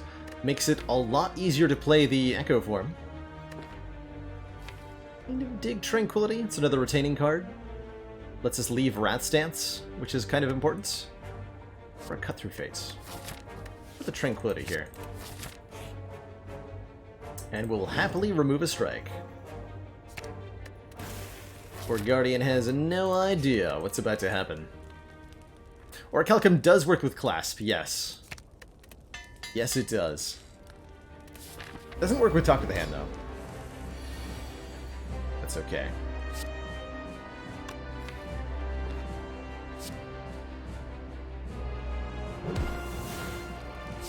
I don't want to transform here on this turn. I'd like to be able to get Alpha or Echo Form down. Or that. That works too. Now, no, we have Tranquility, okay. It's all good.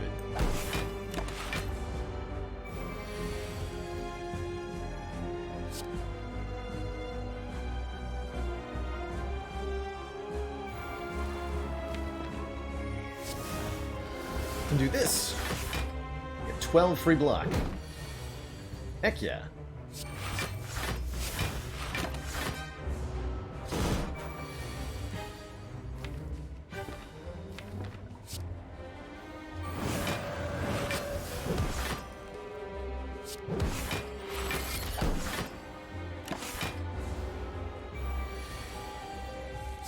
Alright, you know what to do. 2 betas.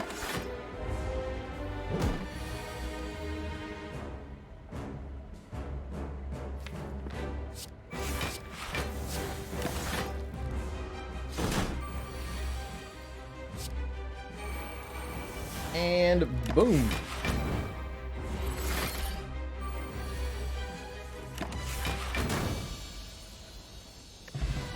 GG.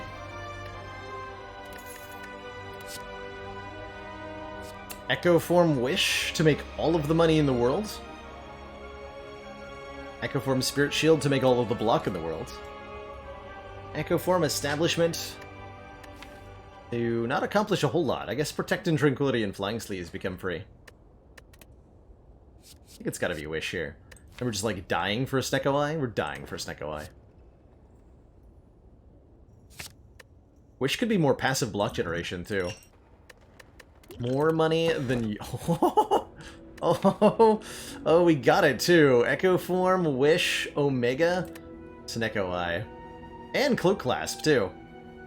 Oh my goodness gracious. Well, that's a thing. Alrighty. Alrighty.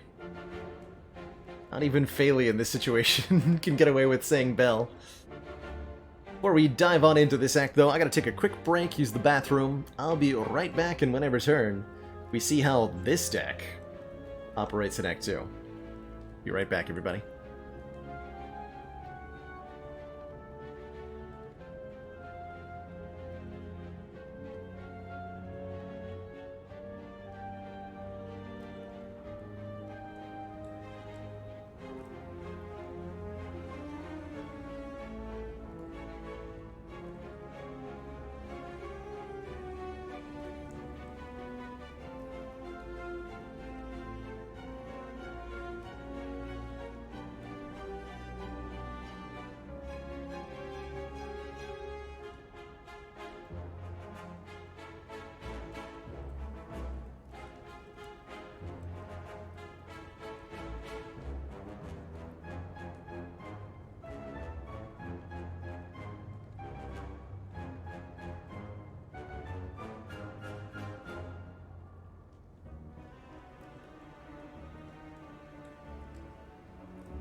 Alrighty, folks. We're back. So, certainly want to hit an early shop with this much cash, and with Wish. We probably want to hit 2 shops, actually, because we're going to be playing so many copies of Wish. Every fight could be up to 50 gold from Wish, and then an additional 9 from Ceramic Fish, plus the money. So we're getting like 60 to 80 gold per floor. That's a lot of money. Like an unreasonable amount of money. Oh, 1 event? One event, please.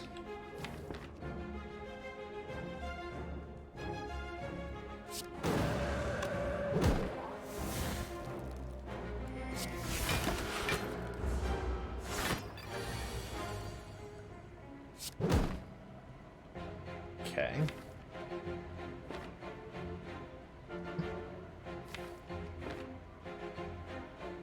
I can play 1 card, and it shouldn't be Protect.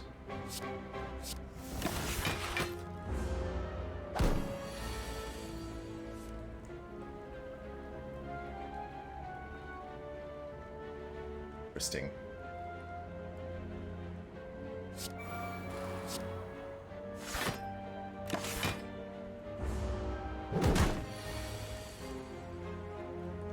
Okay, with Echo Form down, we're feeling better.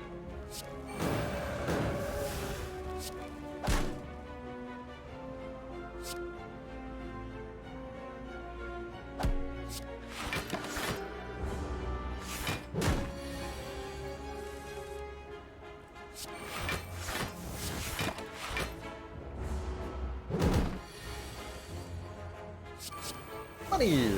And more money. 2 favorite things.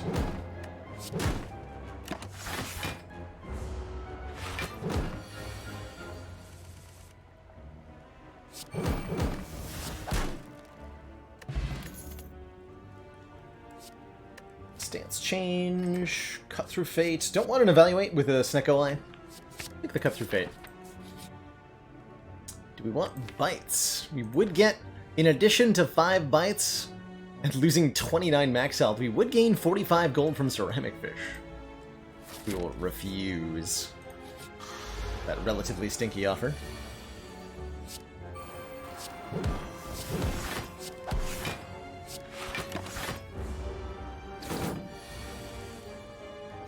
Cash money.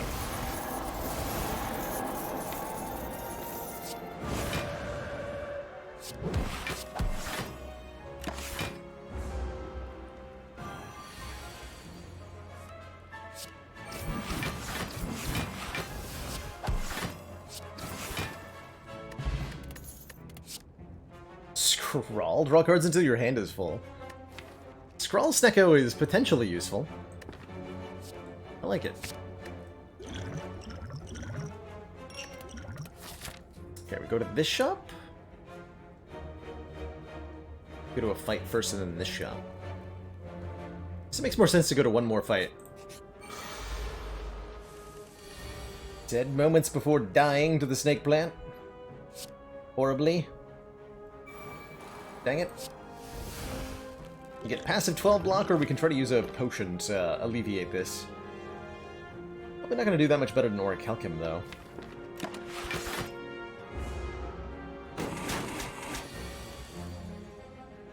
Here. Well, now it's worse. Aha! 3 vaults. Perfect.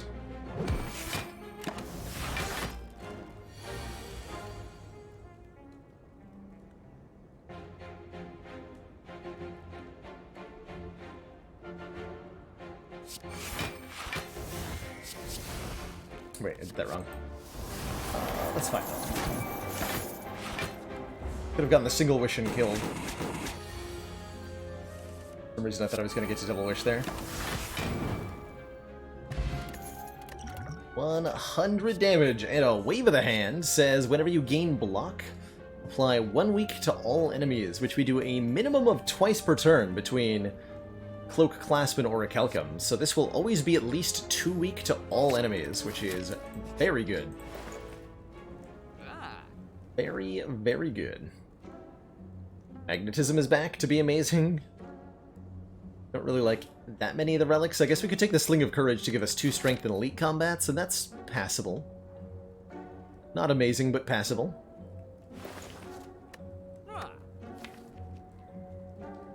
Not a lot of things worth saving our money for, right?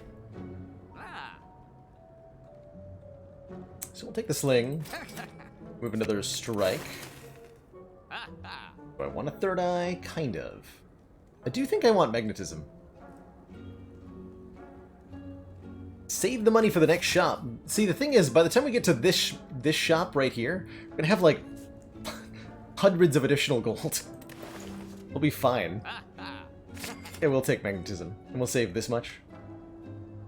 Yeah, we'll save this much.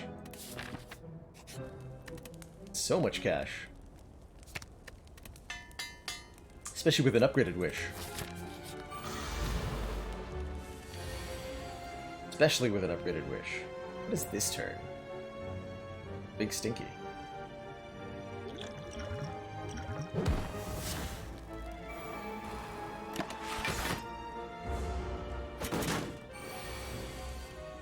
Ink Bottle is a traitor, indeed. Indeed. So is every card in the deck currently.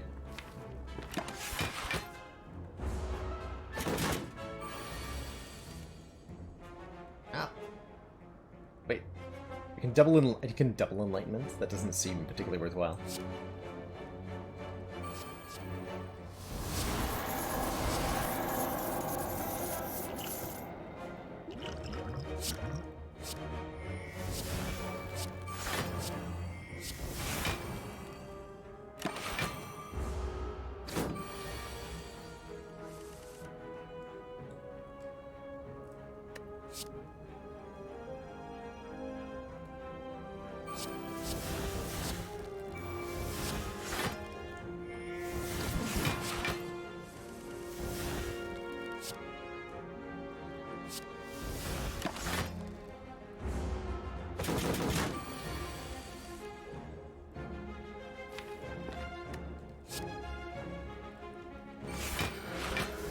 so many Omegas next turn? I have no idea.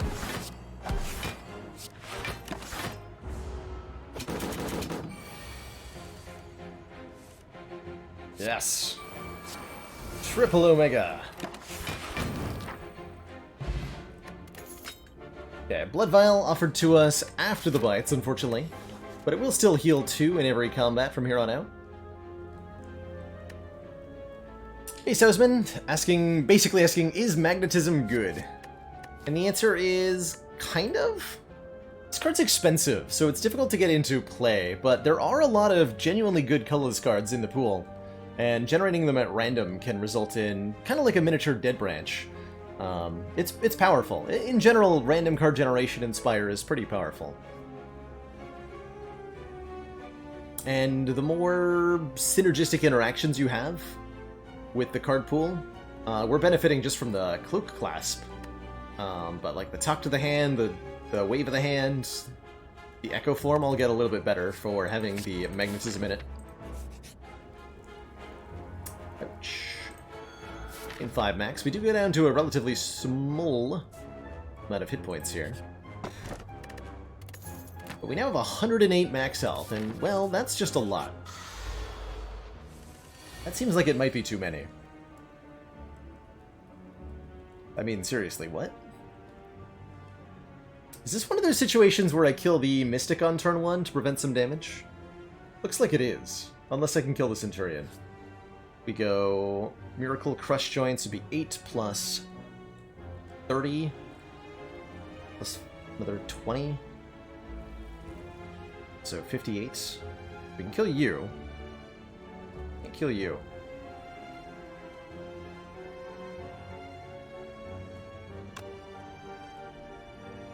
Magnetism can give Apotheosis, that's right. That's absolutely correct.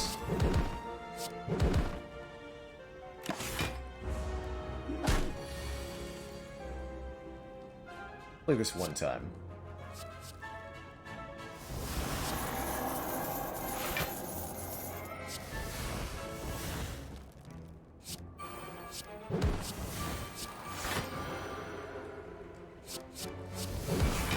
Poor guy has no idea how boned he is.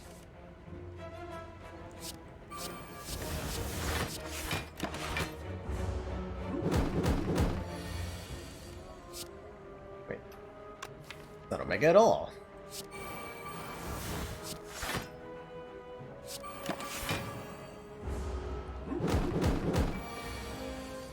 So I could wait for Hand of Greed. Is that ridiculous? That feels ridiculous.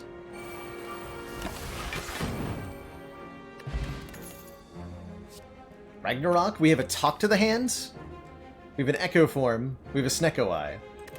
Ragnarok is a 3-cost card that says deal 5 damage to a random enemy 5 times. And that, well, that's just perfect. Okay, back up to 450 gold. And boy, can we get some nice stuff here.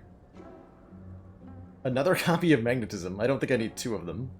Another copy of Wave of the Hand is not bad. Certainly love the Preserved Insect, making enemies in elite combats have less health. Ori refunds 45 gold with Ceramic Fish. Foresight is okay.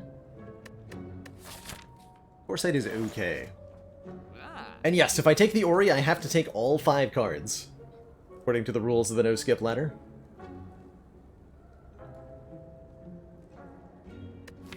That would make Echo Form Wish harder to land, but you know what? I'm doing it. Wow, Alpha versus Lesson Learns. I do get to look at all of them before I have to choose. We have to take a card from every single one of these. Gonna be taking Meditate for sure. Second Protect is alright. I gotta take something here. We'll take a signature move, maybe it'll do something. Take Meditate, one more Flying Slits? Sure. And either Alpha or Lesson Learned. Second to Alpha is pretty hilarious too.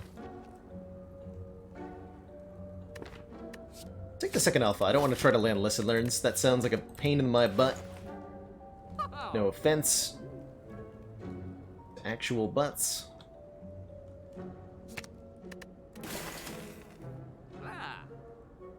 And then I think I want a second wave, for consistency's sake. And most of our cash. Duplicate a card in your deck. Oh dear. Oh dear. Double Wish or double Echo Form?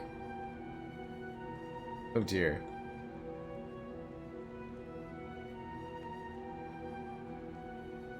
Probably dupe Echo Form. It's gonna make it a lot easier to land the wishes. Gotta be dupe Echo Form. I love these. This is 2 runs in a row where we've duplicated our card in the wall card, actually. That's pretty spicy. Also pretty spicy is this turn.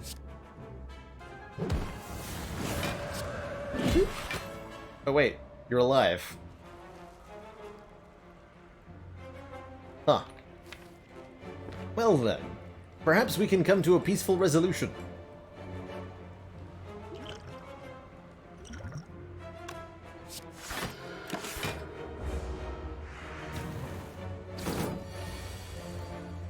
Whoops.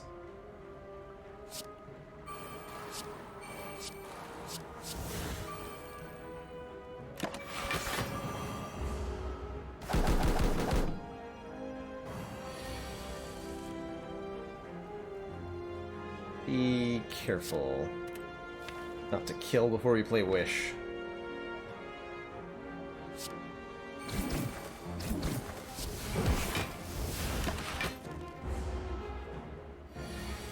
Interruption to the top of the hand. Okay. I knew I did something wrong there.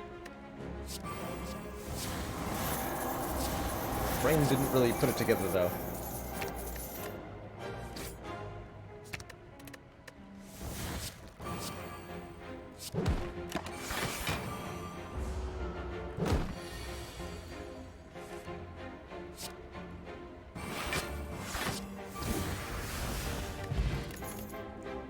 Another copy of Meditate. Or another copy of Protect. Take the Meditate, giving us a card from the discard pile.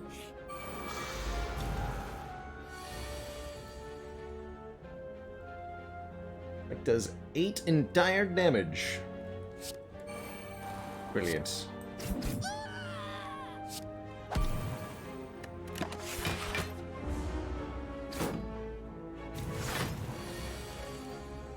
So apparently we are not done yet.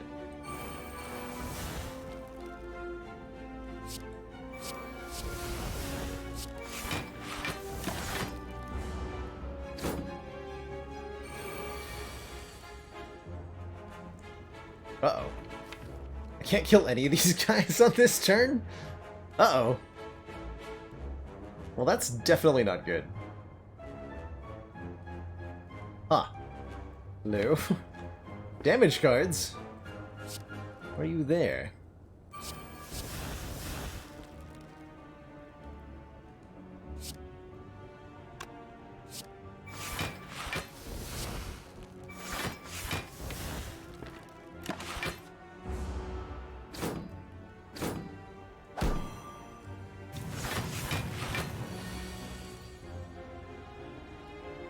Okay, they're all dead next turn, which means we missed our wish.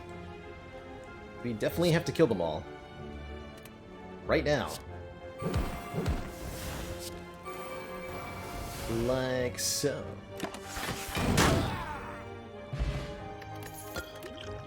Okay, Lantern's juicy, starting combat with an extra energy. Lava Gambler's Brew when you get a Snecko Eye, and I'll take this Foresight, giving us Scry. Every turn, checking the top cards of the draw pile, and potentially discarding some of them. I'll even upgrade a Meditate to return one more hand. One more card to our hand. Excuse me, one more hand. One more hand.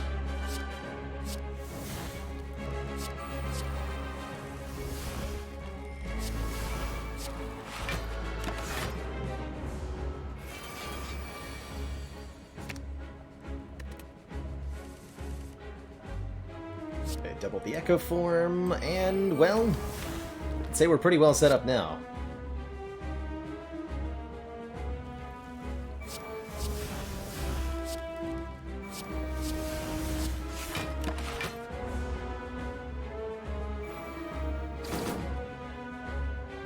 Wait, no, I need that. Shoot.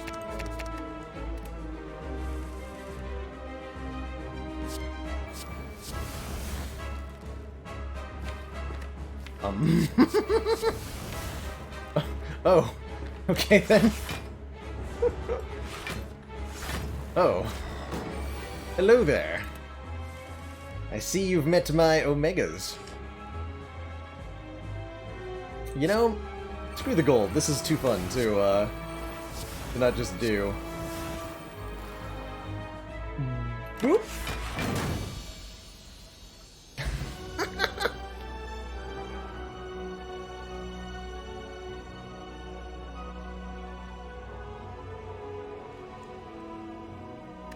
Where'd the boss go? Hello? Sir? Are you there? Hello, Omniscience. You're just the card I was looking for, too. More duplication. And it's duplication of stuff in the draw pile. And the card says 4 on it. Except Snecko Eye says, no, it doesn't. Probably don't want to run a pyramid, though. That sounds painful. Totally okay with the Philosopher's Stone, giving us 1 more energy, but enemies get 1 more strength. Don't want a Sacred Bark that much. We have... It doesn't do anything to a Gambler's Brew. And I'm sure we'd get other good potions, but with the Snecko Eye, you really want that extra energy for a little bit of consistency. Give me that. Give me that. Spire Police. This man right here. Okay, early shop, we got enough money. And then him, Elite. Elite. Bark does not affect gamblers, no. There's a few potions that it doesn't affect. And that is one of them.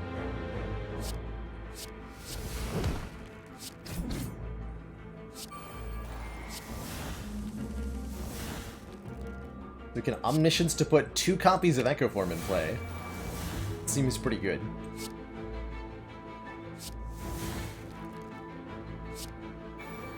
We'll come back around to Wish here.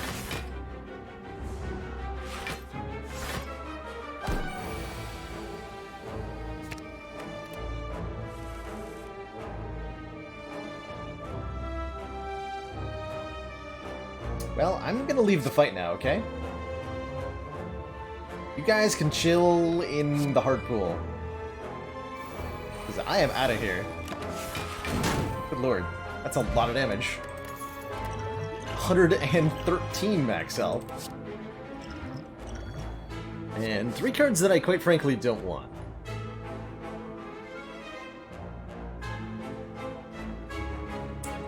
For those wondering where the Echo Forms came from, it did come from the Note for Yourself event, which you'll only see on lower Ascension levels.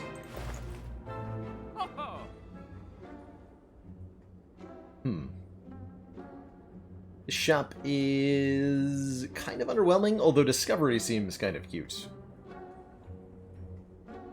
Here's 1 of 3 random cards to add to your hand that costs 0 this turn. Could try doing Lesson Learned things, but eh. Could try doing Kunai things, but also kind of underwhelmed. But card remove Discovery seems solid. Kunai is just not going to be a lot of our block. We're not actually playing cards that say block that often.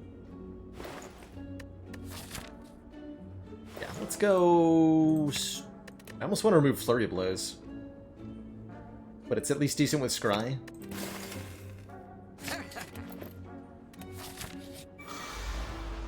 Definitely don't ever want to study with the Snecko Eye. The insights that it adds to your draw pile are 0 cost, and boy, do they suck when they are random cost. Bad times.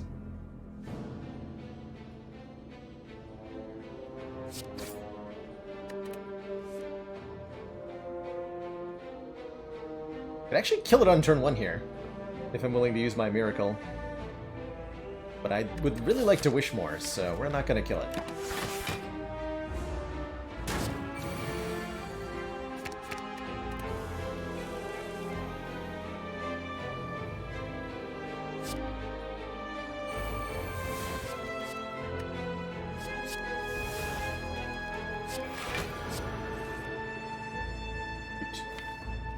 No!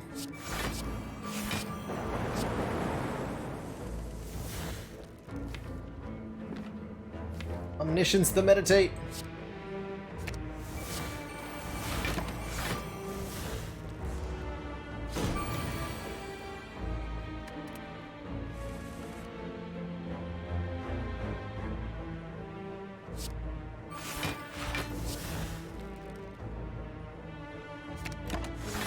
Recost. There.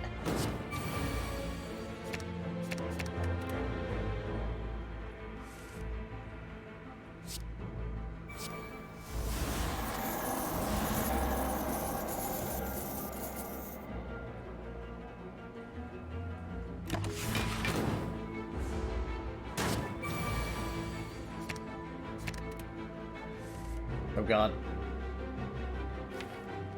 Magnetisms now.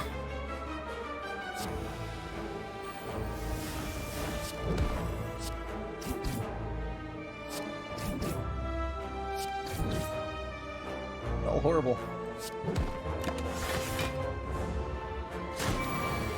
Price I pay for my wishing greed.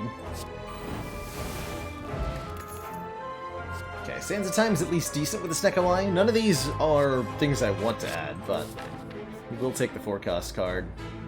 These two are dangerous. We're gonna fight them, but I'm not gonna go for a wish.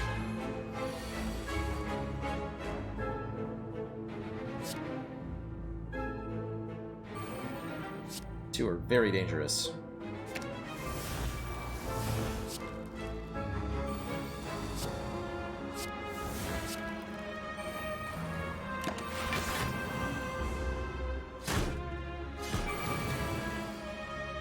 Okay, but if you're just gonna give it to me for free, I'll think about it.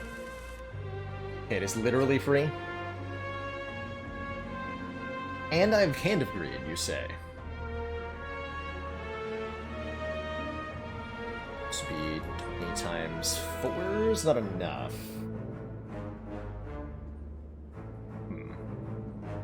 So it'd be nice to kill one of them this turn.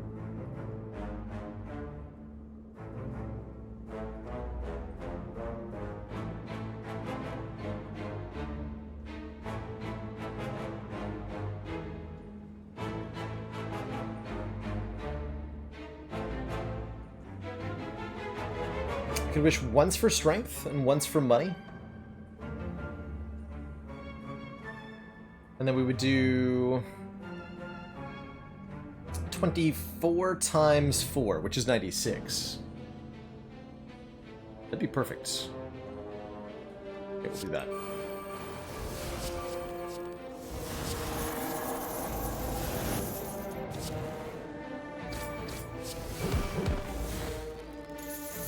Seems good.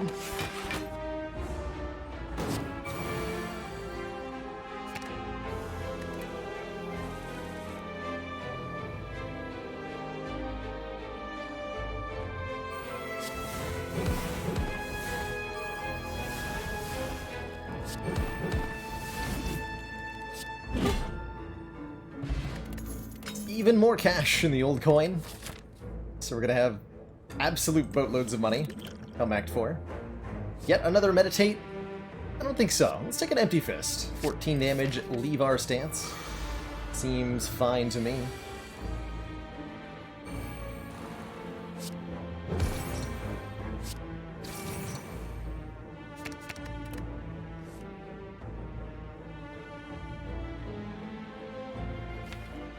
Omniscience Wish now, but we gotta do more damage to you.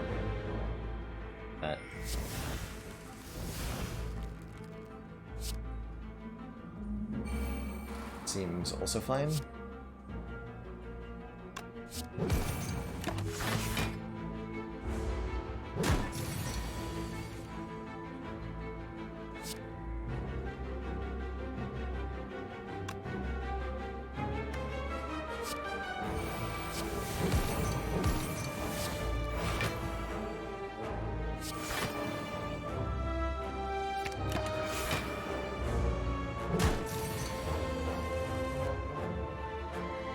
Excellent. So, Omniscience, we have 2 stacks of Echo Form. Fight Omniscience for Wish. The Wish should play 3 times. 1, 2, 3 wishes. 90 gold. How can you say no to that? You can.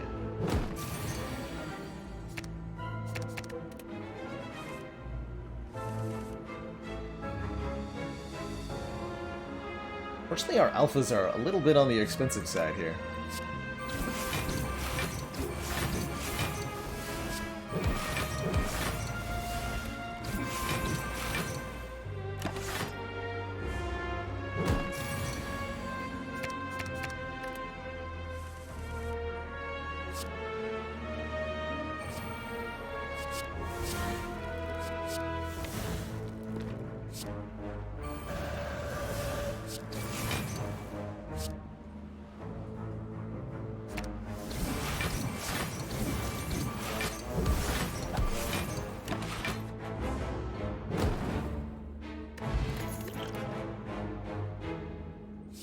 Follow-up's okay. I don't really want the other two.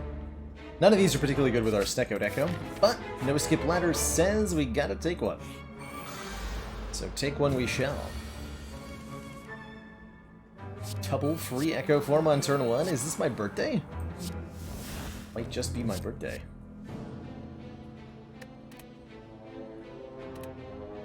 Except for the part where I cannot kill any daggers on turn 1. That's kind of terrifying.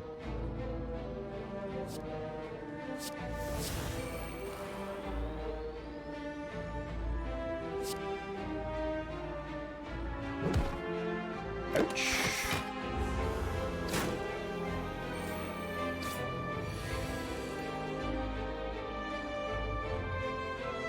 Two stacks of Echo form.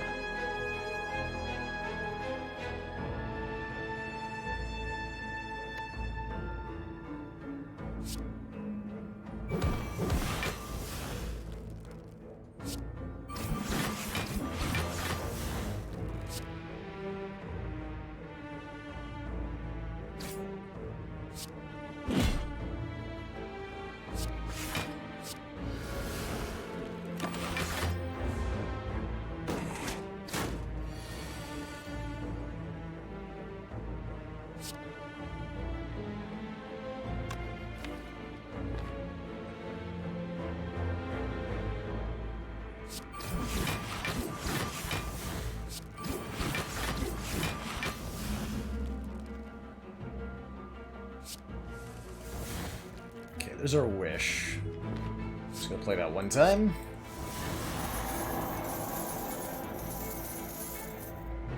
We're just full blocking here. That's the plan. No need to kill the daggers, we need to just block for a million.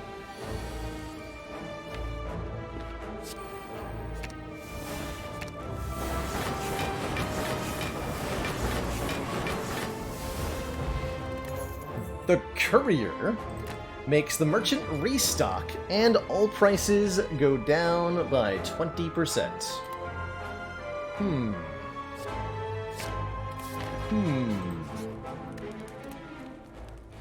Well, now we have real incentive to wish for all the money forever in every fight, so let's try to make it happen.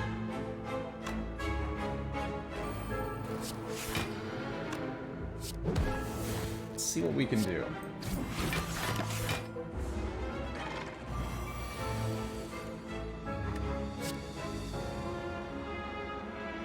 Turn looks scary until we realize that we have a Ragnarok on our side. With Wave of the Hand and Talk to the Hand.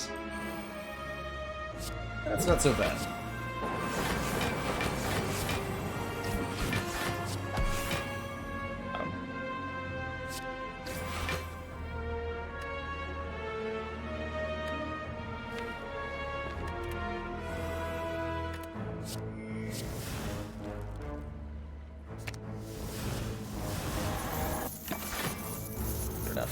Triples are so hard to line up. I don't think we can do that reliably.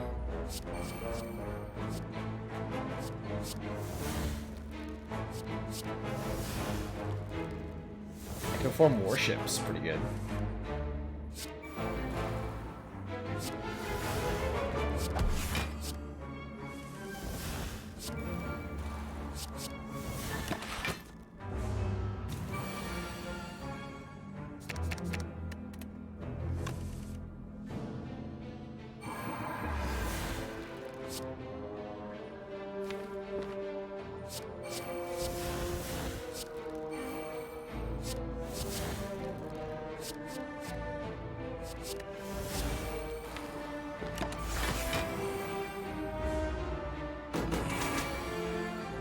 Though that didn't exactly feel like a protective divinity, did it?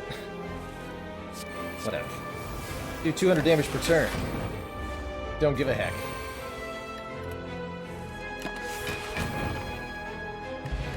Get him. Lock and Scry sounds good. We don't need Rushdown, that's for sure. Stinky Rushdown. Stinky Singing Bowl, too.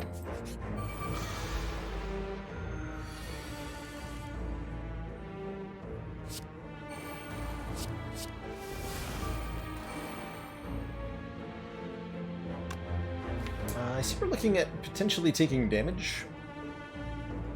So instead of doing that, I'm gonna not do that.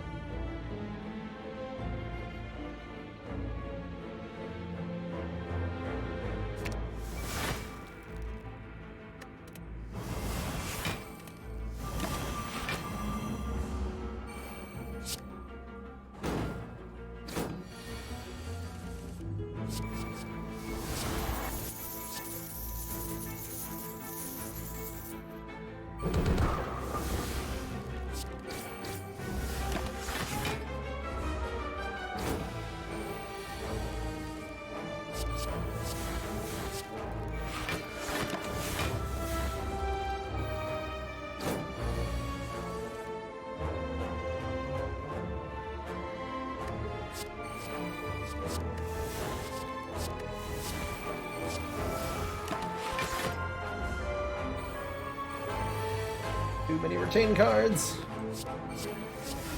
Help!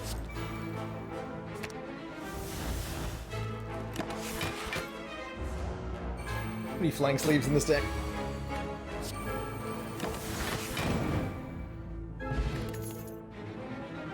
Okay, man, so many mediocre Snecko cards I would have liked to be able to skip.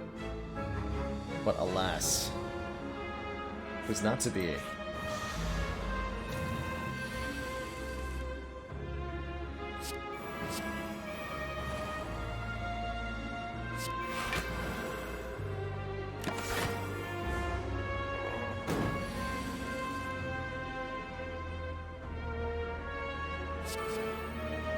Yes.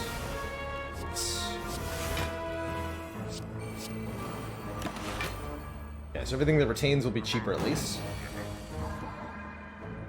Need one Echo Form in play, so we'll Omni Echo Form.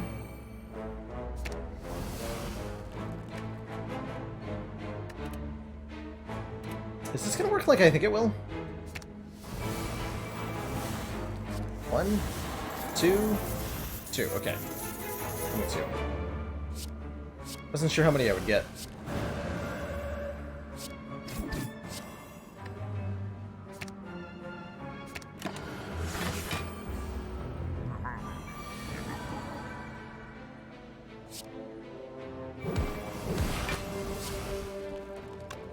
Yeah, core.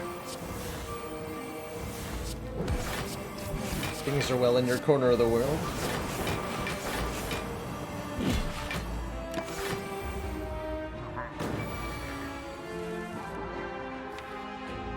Calipers we get here.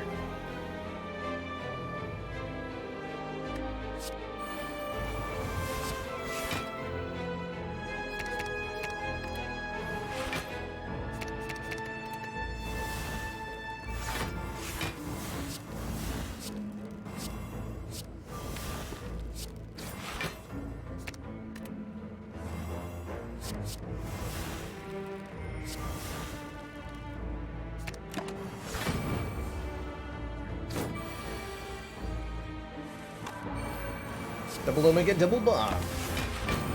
For blam. Ball bank is even more gold. Perfect. Feel like the regen potion's pretty okay as well. And we found a merchant right away. Do we bottle Apotheosis in this shop? That's a pretty decent use of our time, right? That's a pretty decent use of our time. There's another Ragnarok. There's a Wallop.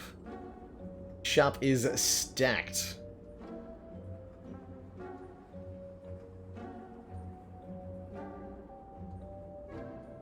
And we can buy even more max health. The double fruit juice. I mean, we have to, right? We have 113 max health.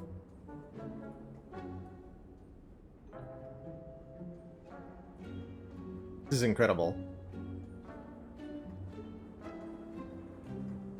Think of how much money Ceramic Fish is about to give me.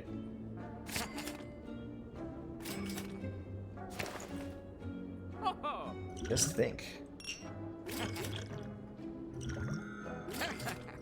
Delicious. Super delicious. Okay, that was a reasonable investiture. You have 123 max health, an additional Ragnarok, an additional Wallop, bottled Apotheosis. Good stuff. Spoon puts stuff into the Discord pile, which is decent with the meditates, I guess? But it's otherwise, like, not really doing that much. Just because there's so many cards in the deck, right? We're never going to shuffle it. So Spoon does not that much. Not that much. This is going to be over 50 cards. So I can assure you. Let's take the rest of this money to the Act 4 shop. There'll be plenty of cash there.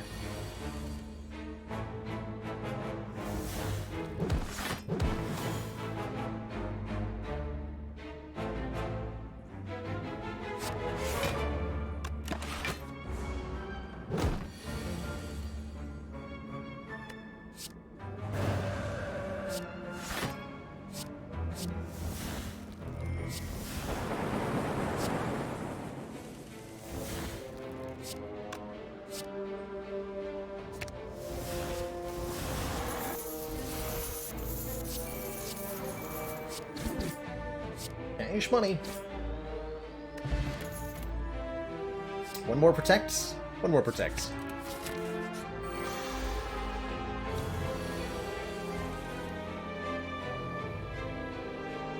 I get Apotheosis.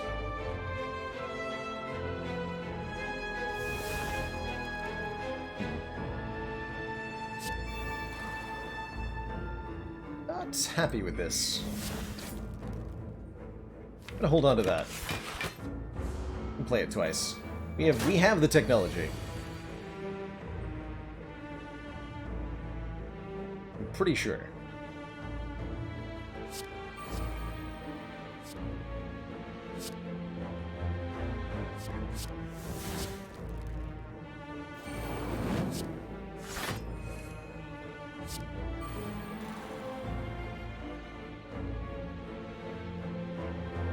Shoot. I might have to Gambler's Brew now. Okay, that helps a lot. Never mind, we're good.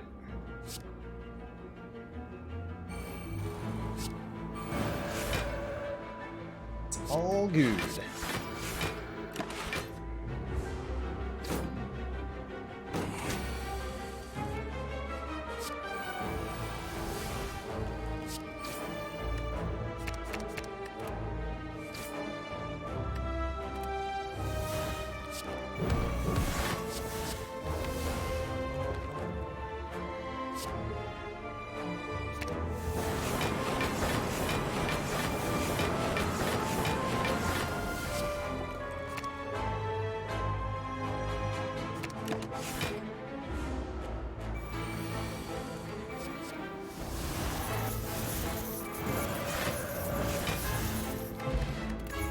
Eternal Feather will heal us based on our deck size, which is very large when we visit a rest site, so convenience? Don't want this, don't want this, we'll have to take an Empty Fist. It's not great. There's literally no upgrade that matters because we have a bottle of Apotheosis. Is that true? That's pretty much true. I mean, we could, like, maybe benefit from the Discovery upgrade. We should probably just rest. Let's go. Gee, Bill, how come your mom lets you have 2 Echo forms?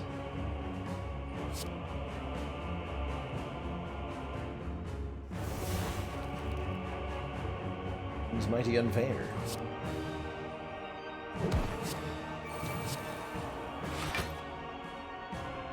see, so we block for 4 more, take 4 here. We could play Magnetism, but I don't really want to.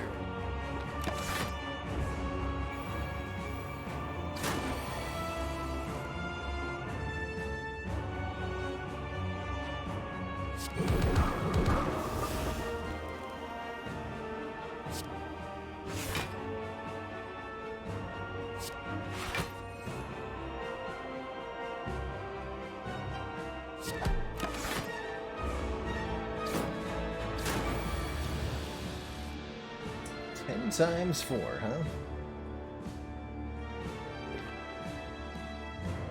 It's a triple wish situation. This looks like a triple wish sort of situation. How much damage am I willing to take to make that happen? Quite a bit. It's worth a lot of money.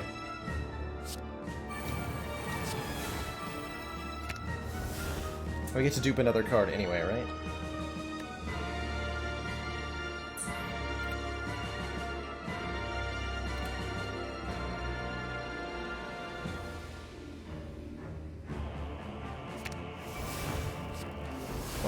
Two and 3.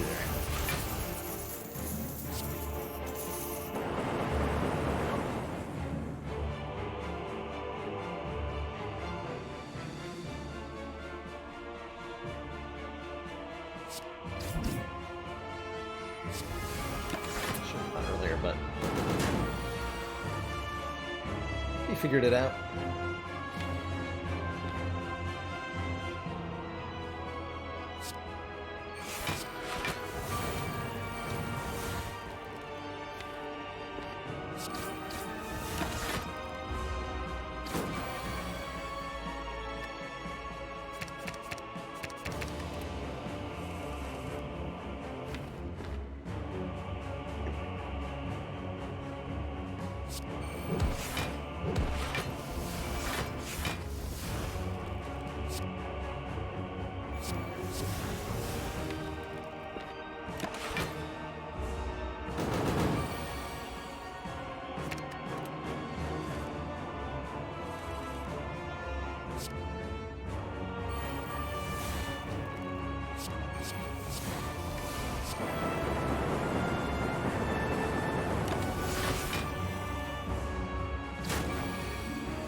Extremely good hands.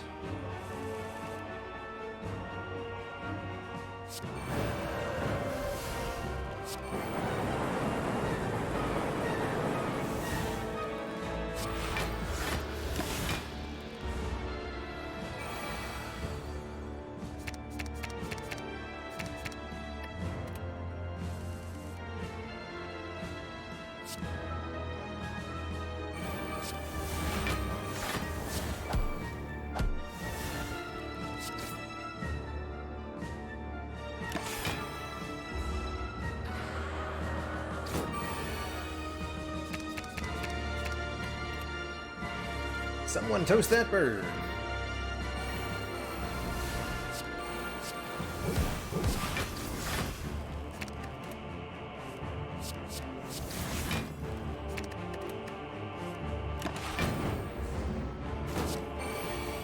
Blam. GG, bird nerd. GG. Two thump, a deep pulsing dread. He fell throughout the room. Is this the heart of the Spire? The source of all this cash money. Delicious, delicious cash money. Really doesn't matter at all. I guess I could make Alpha innate, sure. We'll do it. No Deviform here, but Swivel is a thing. You can buy colorless potions for 39. I think we need to make sure this is the biggest set of cards we've ever played with, that's for sure. This seems likely to need to happen.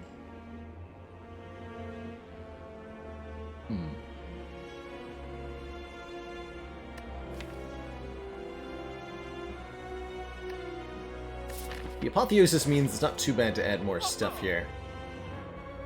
Don't want to steady, though.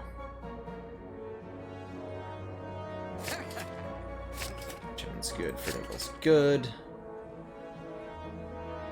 51 cards in the deck.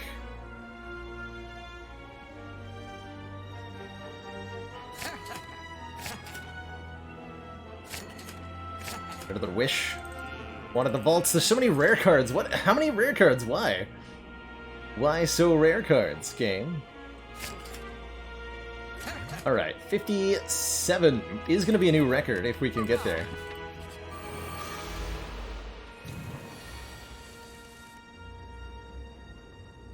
Not what I had in mind for turn 1, though, I gotta say.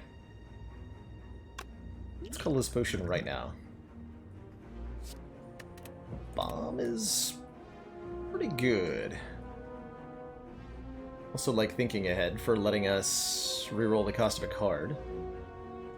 Might actually be our Gambler's Brew.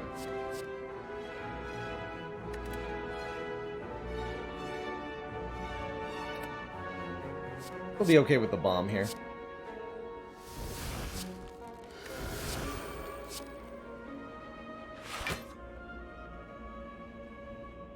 Cause our foes to explode.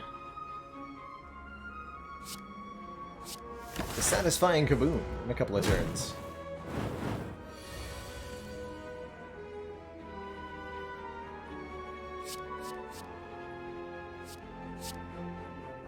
Extremely satisfying kaboom.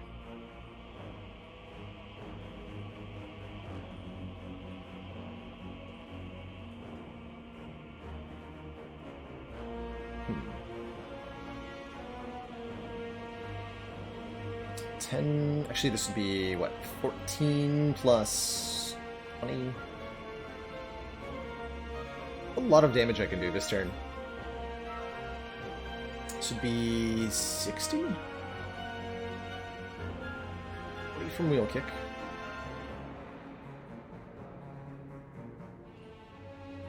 Okay.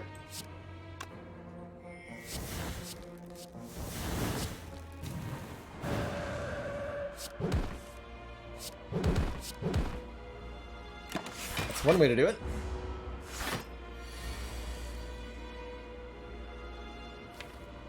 Yeah. Who needs a stinky echo form anyway? Whoa. Alright, 57 cards. This is the biggest we've ever had on the no-skip ladder. Rolling on into the heart fight with 103 hit points.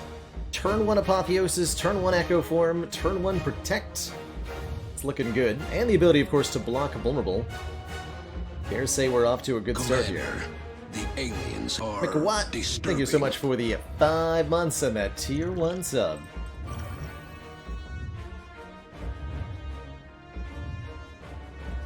Playing Wallop? I think I'm playing Wallop here.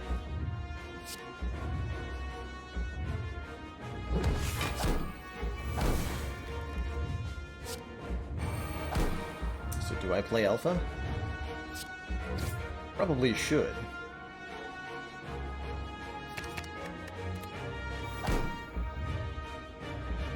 Like that.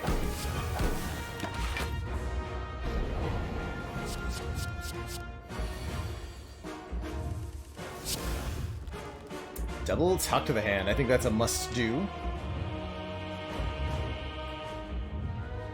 Yeah, we got a Ginger and a Wallop from the elites. And a smug sense of satisfaction. Excellent work, Commander. Bopping them. This council Randy is Lay, thank you so pleased much to for the see our Twitch Prime continued and the support 2 of this months. project has been Yeah, the worthwhile. sub-trains today have been unreal. It's so awesome to have all the support thrown my way, doing what I love to do here on Twitch.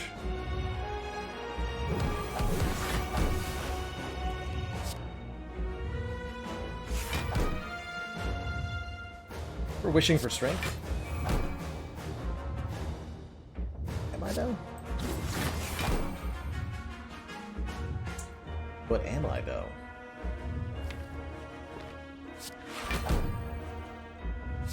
I'm gonna wish for plated armor. Even more passive block generation, please.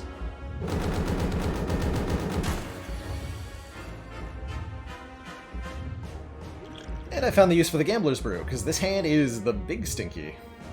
Although the flying sleeves works pretty well. So we'll keep that in hand, but I'm going to discard everything else. Garbage, garbage, garbage. That's more like it. Double Ragnarok for block. This is 6 times 6 times 2 blockage.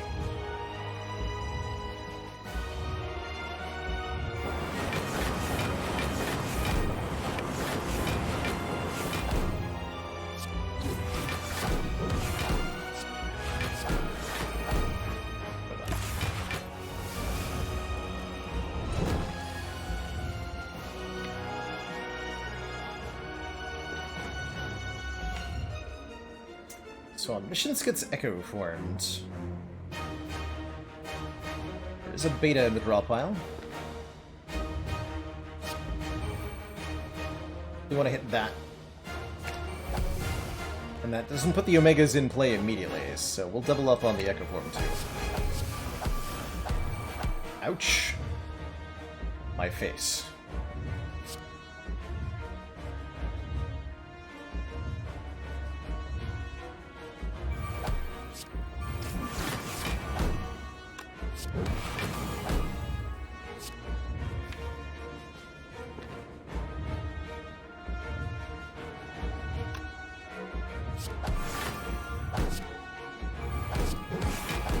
Alright, enjoy being weak for 20 turns. Seems good.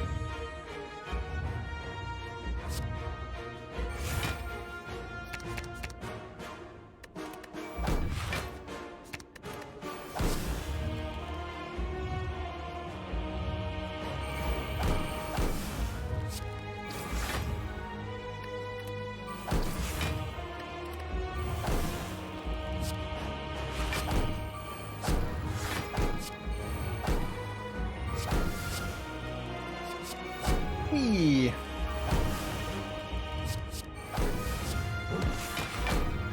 Alright, second times are fun time. Enjoy your 150 damage every turn, Heart. Have fun!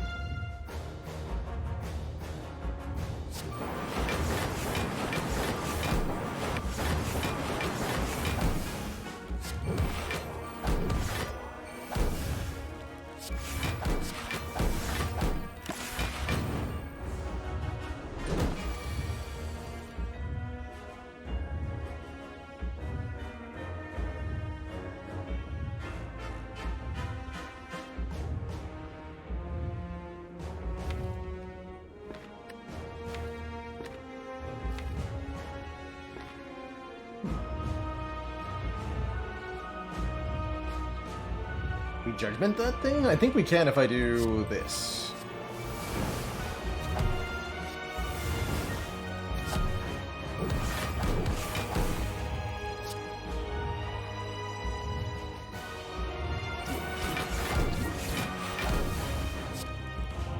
Judged. GG. GG, everybody.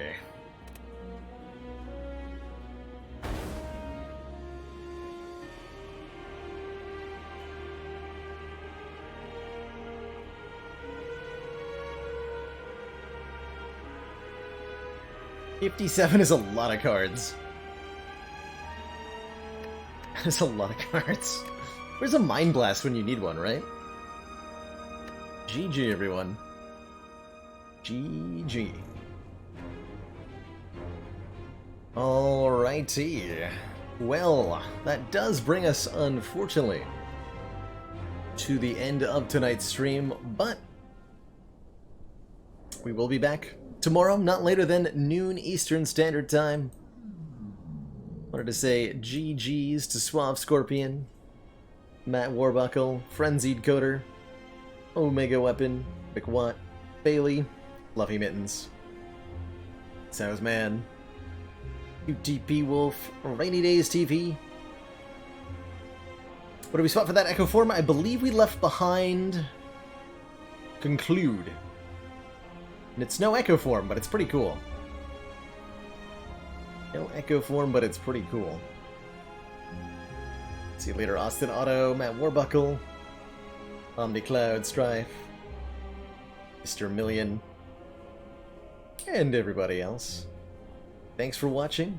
Ta-ta for now. I'll see y'all next time. Toodaloo.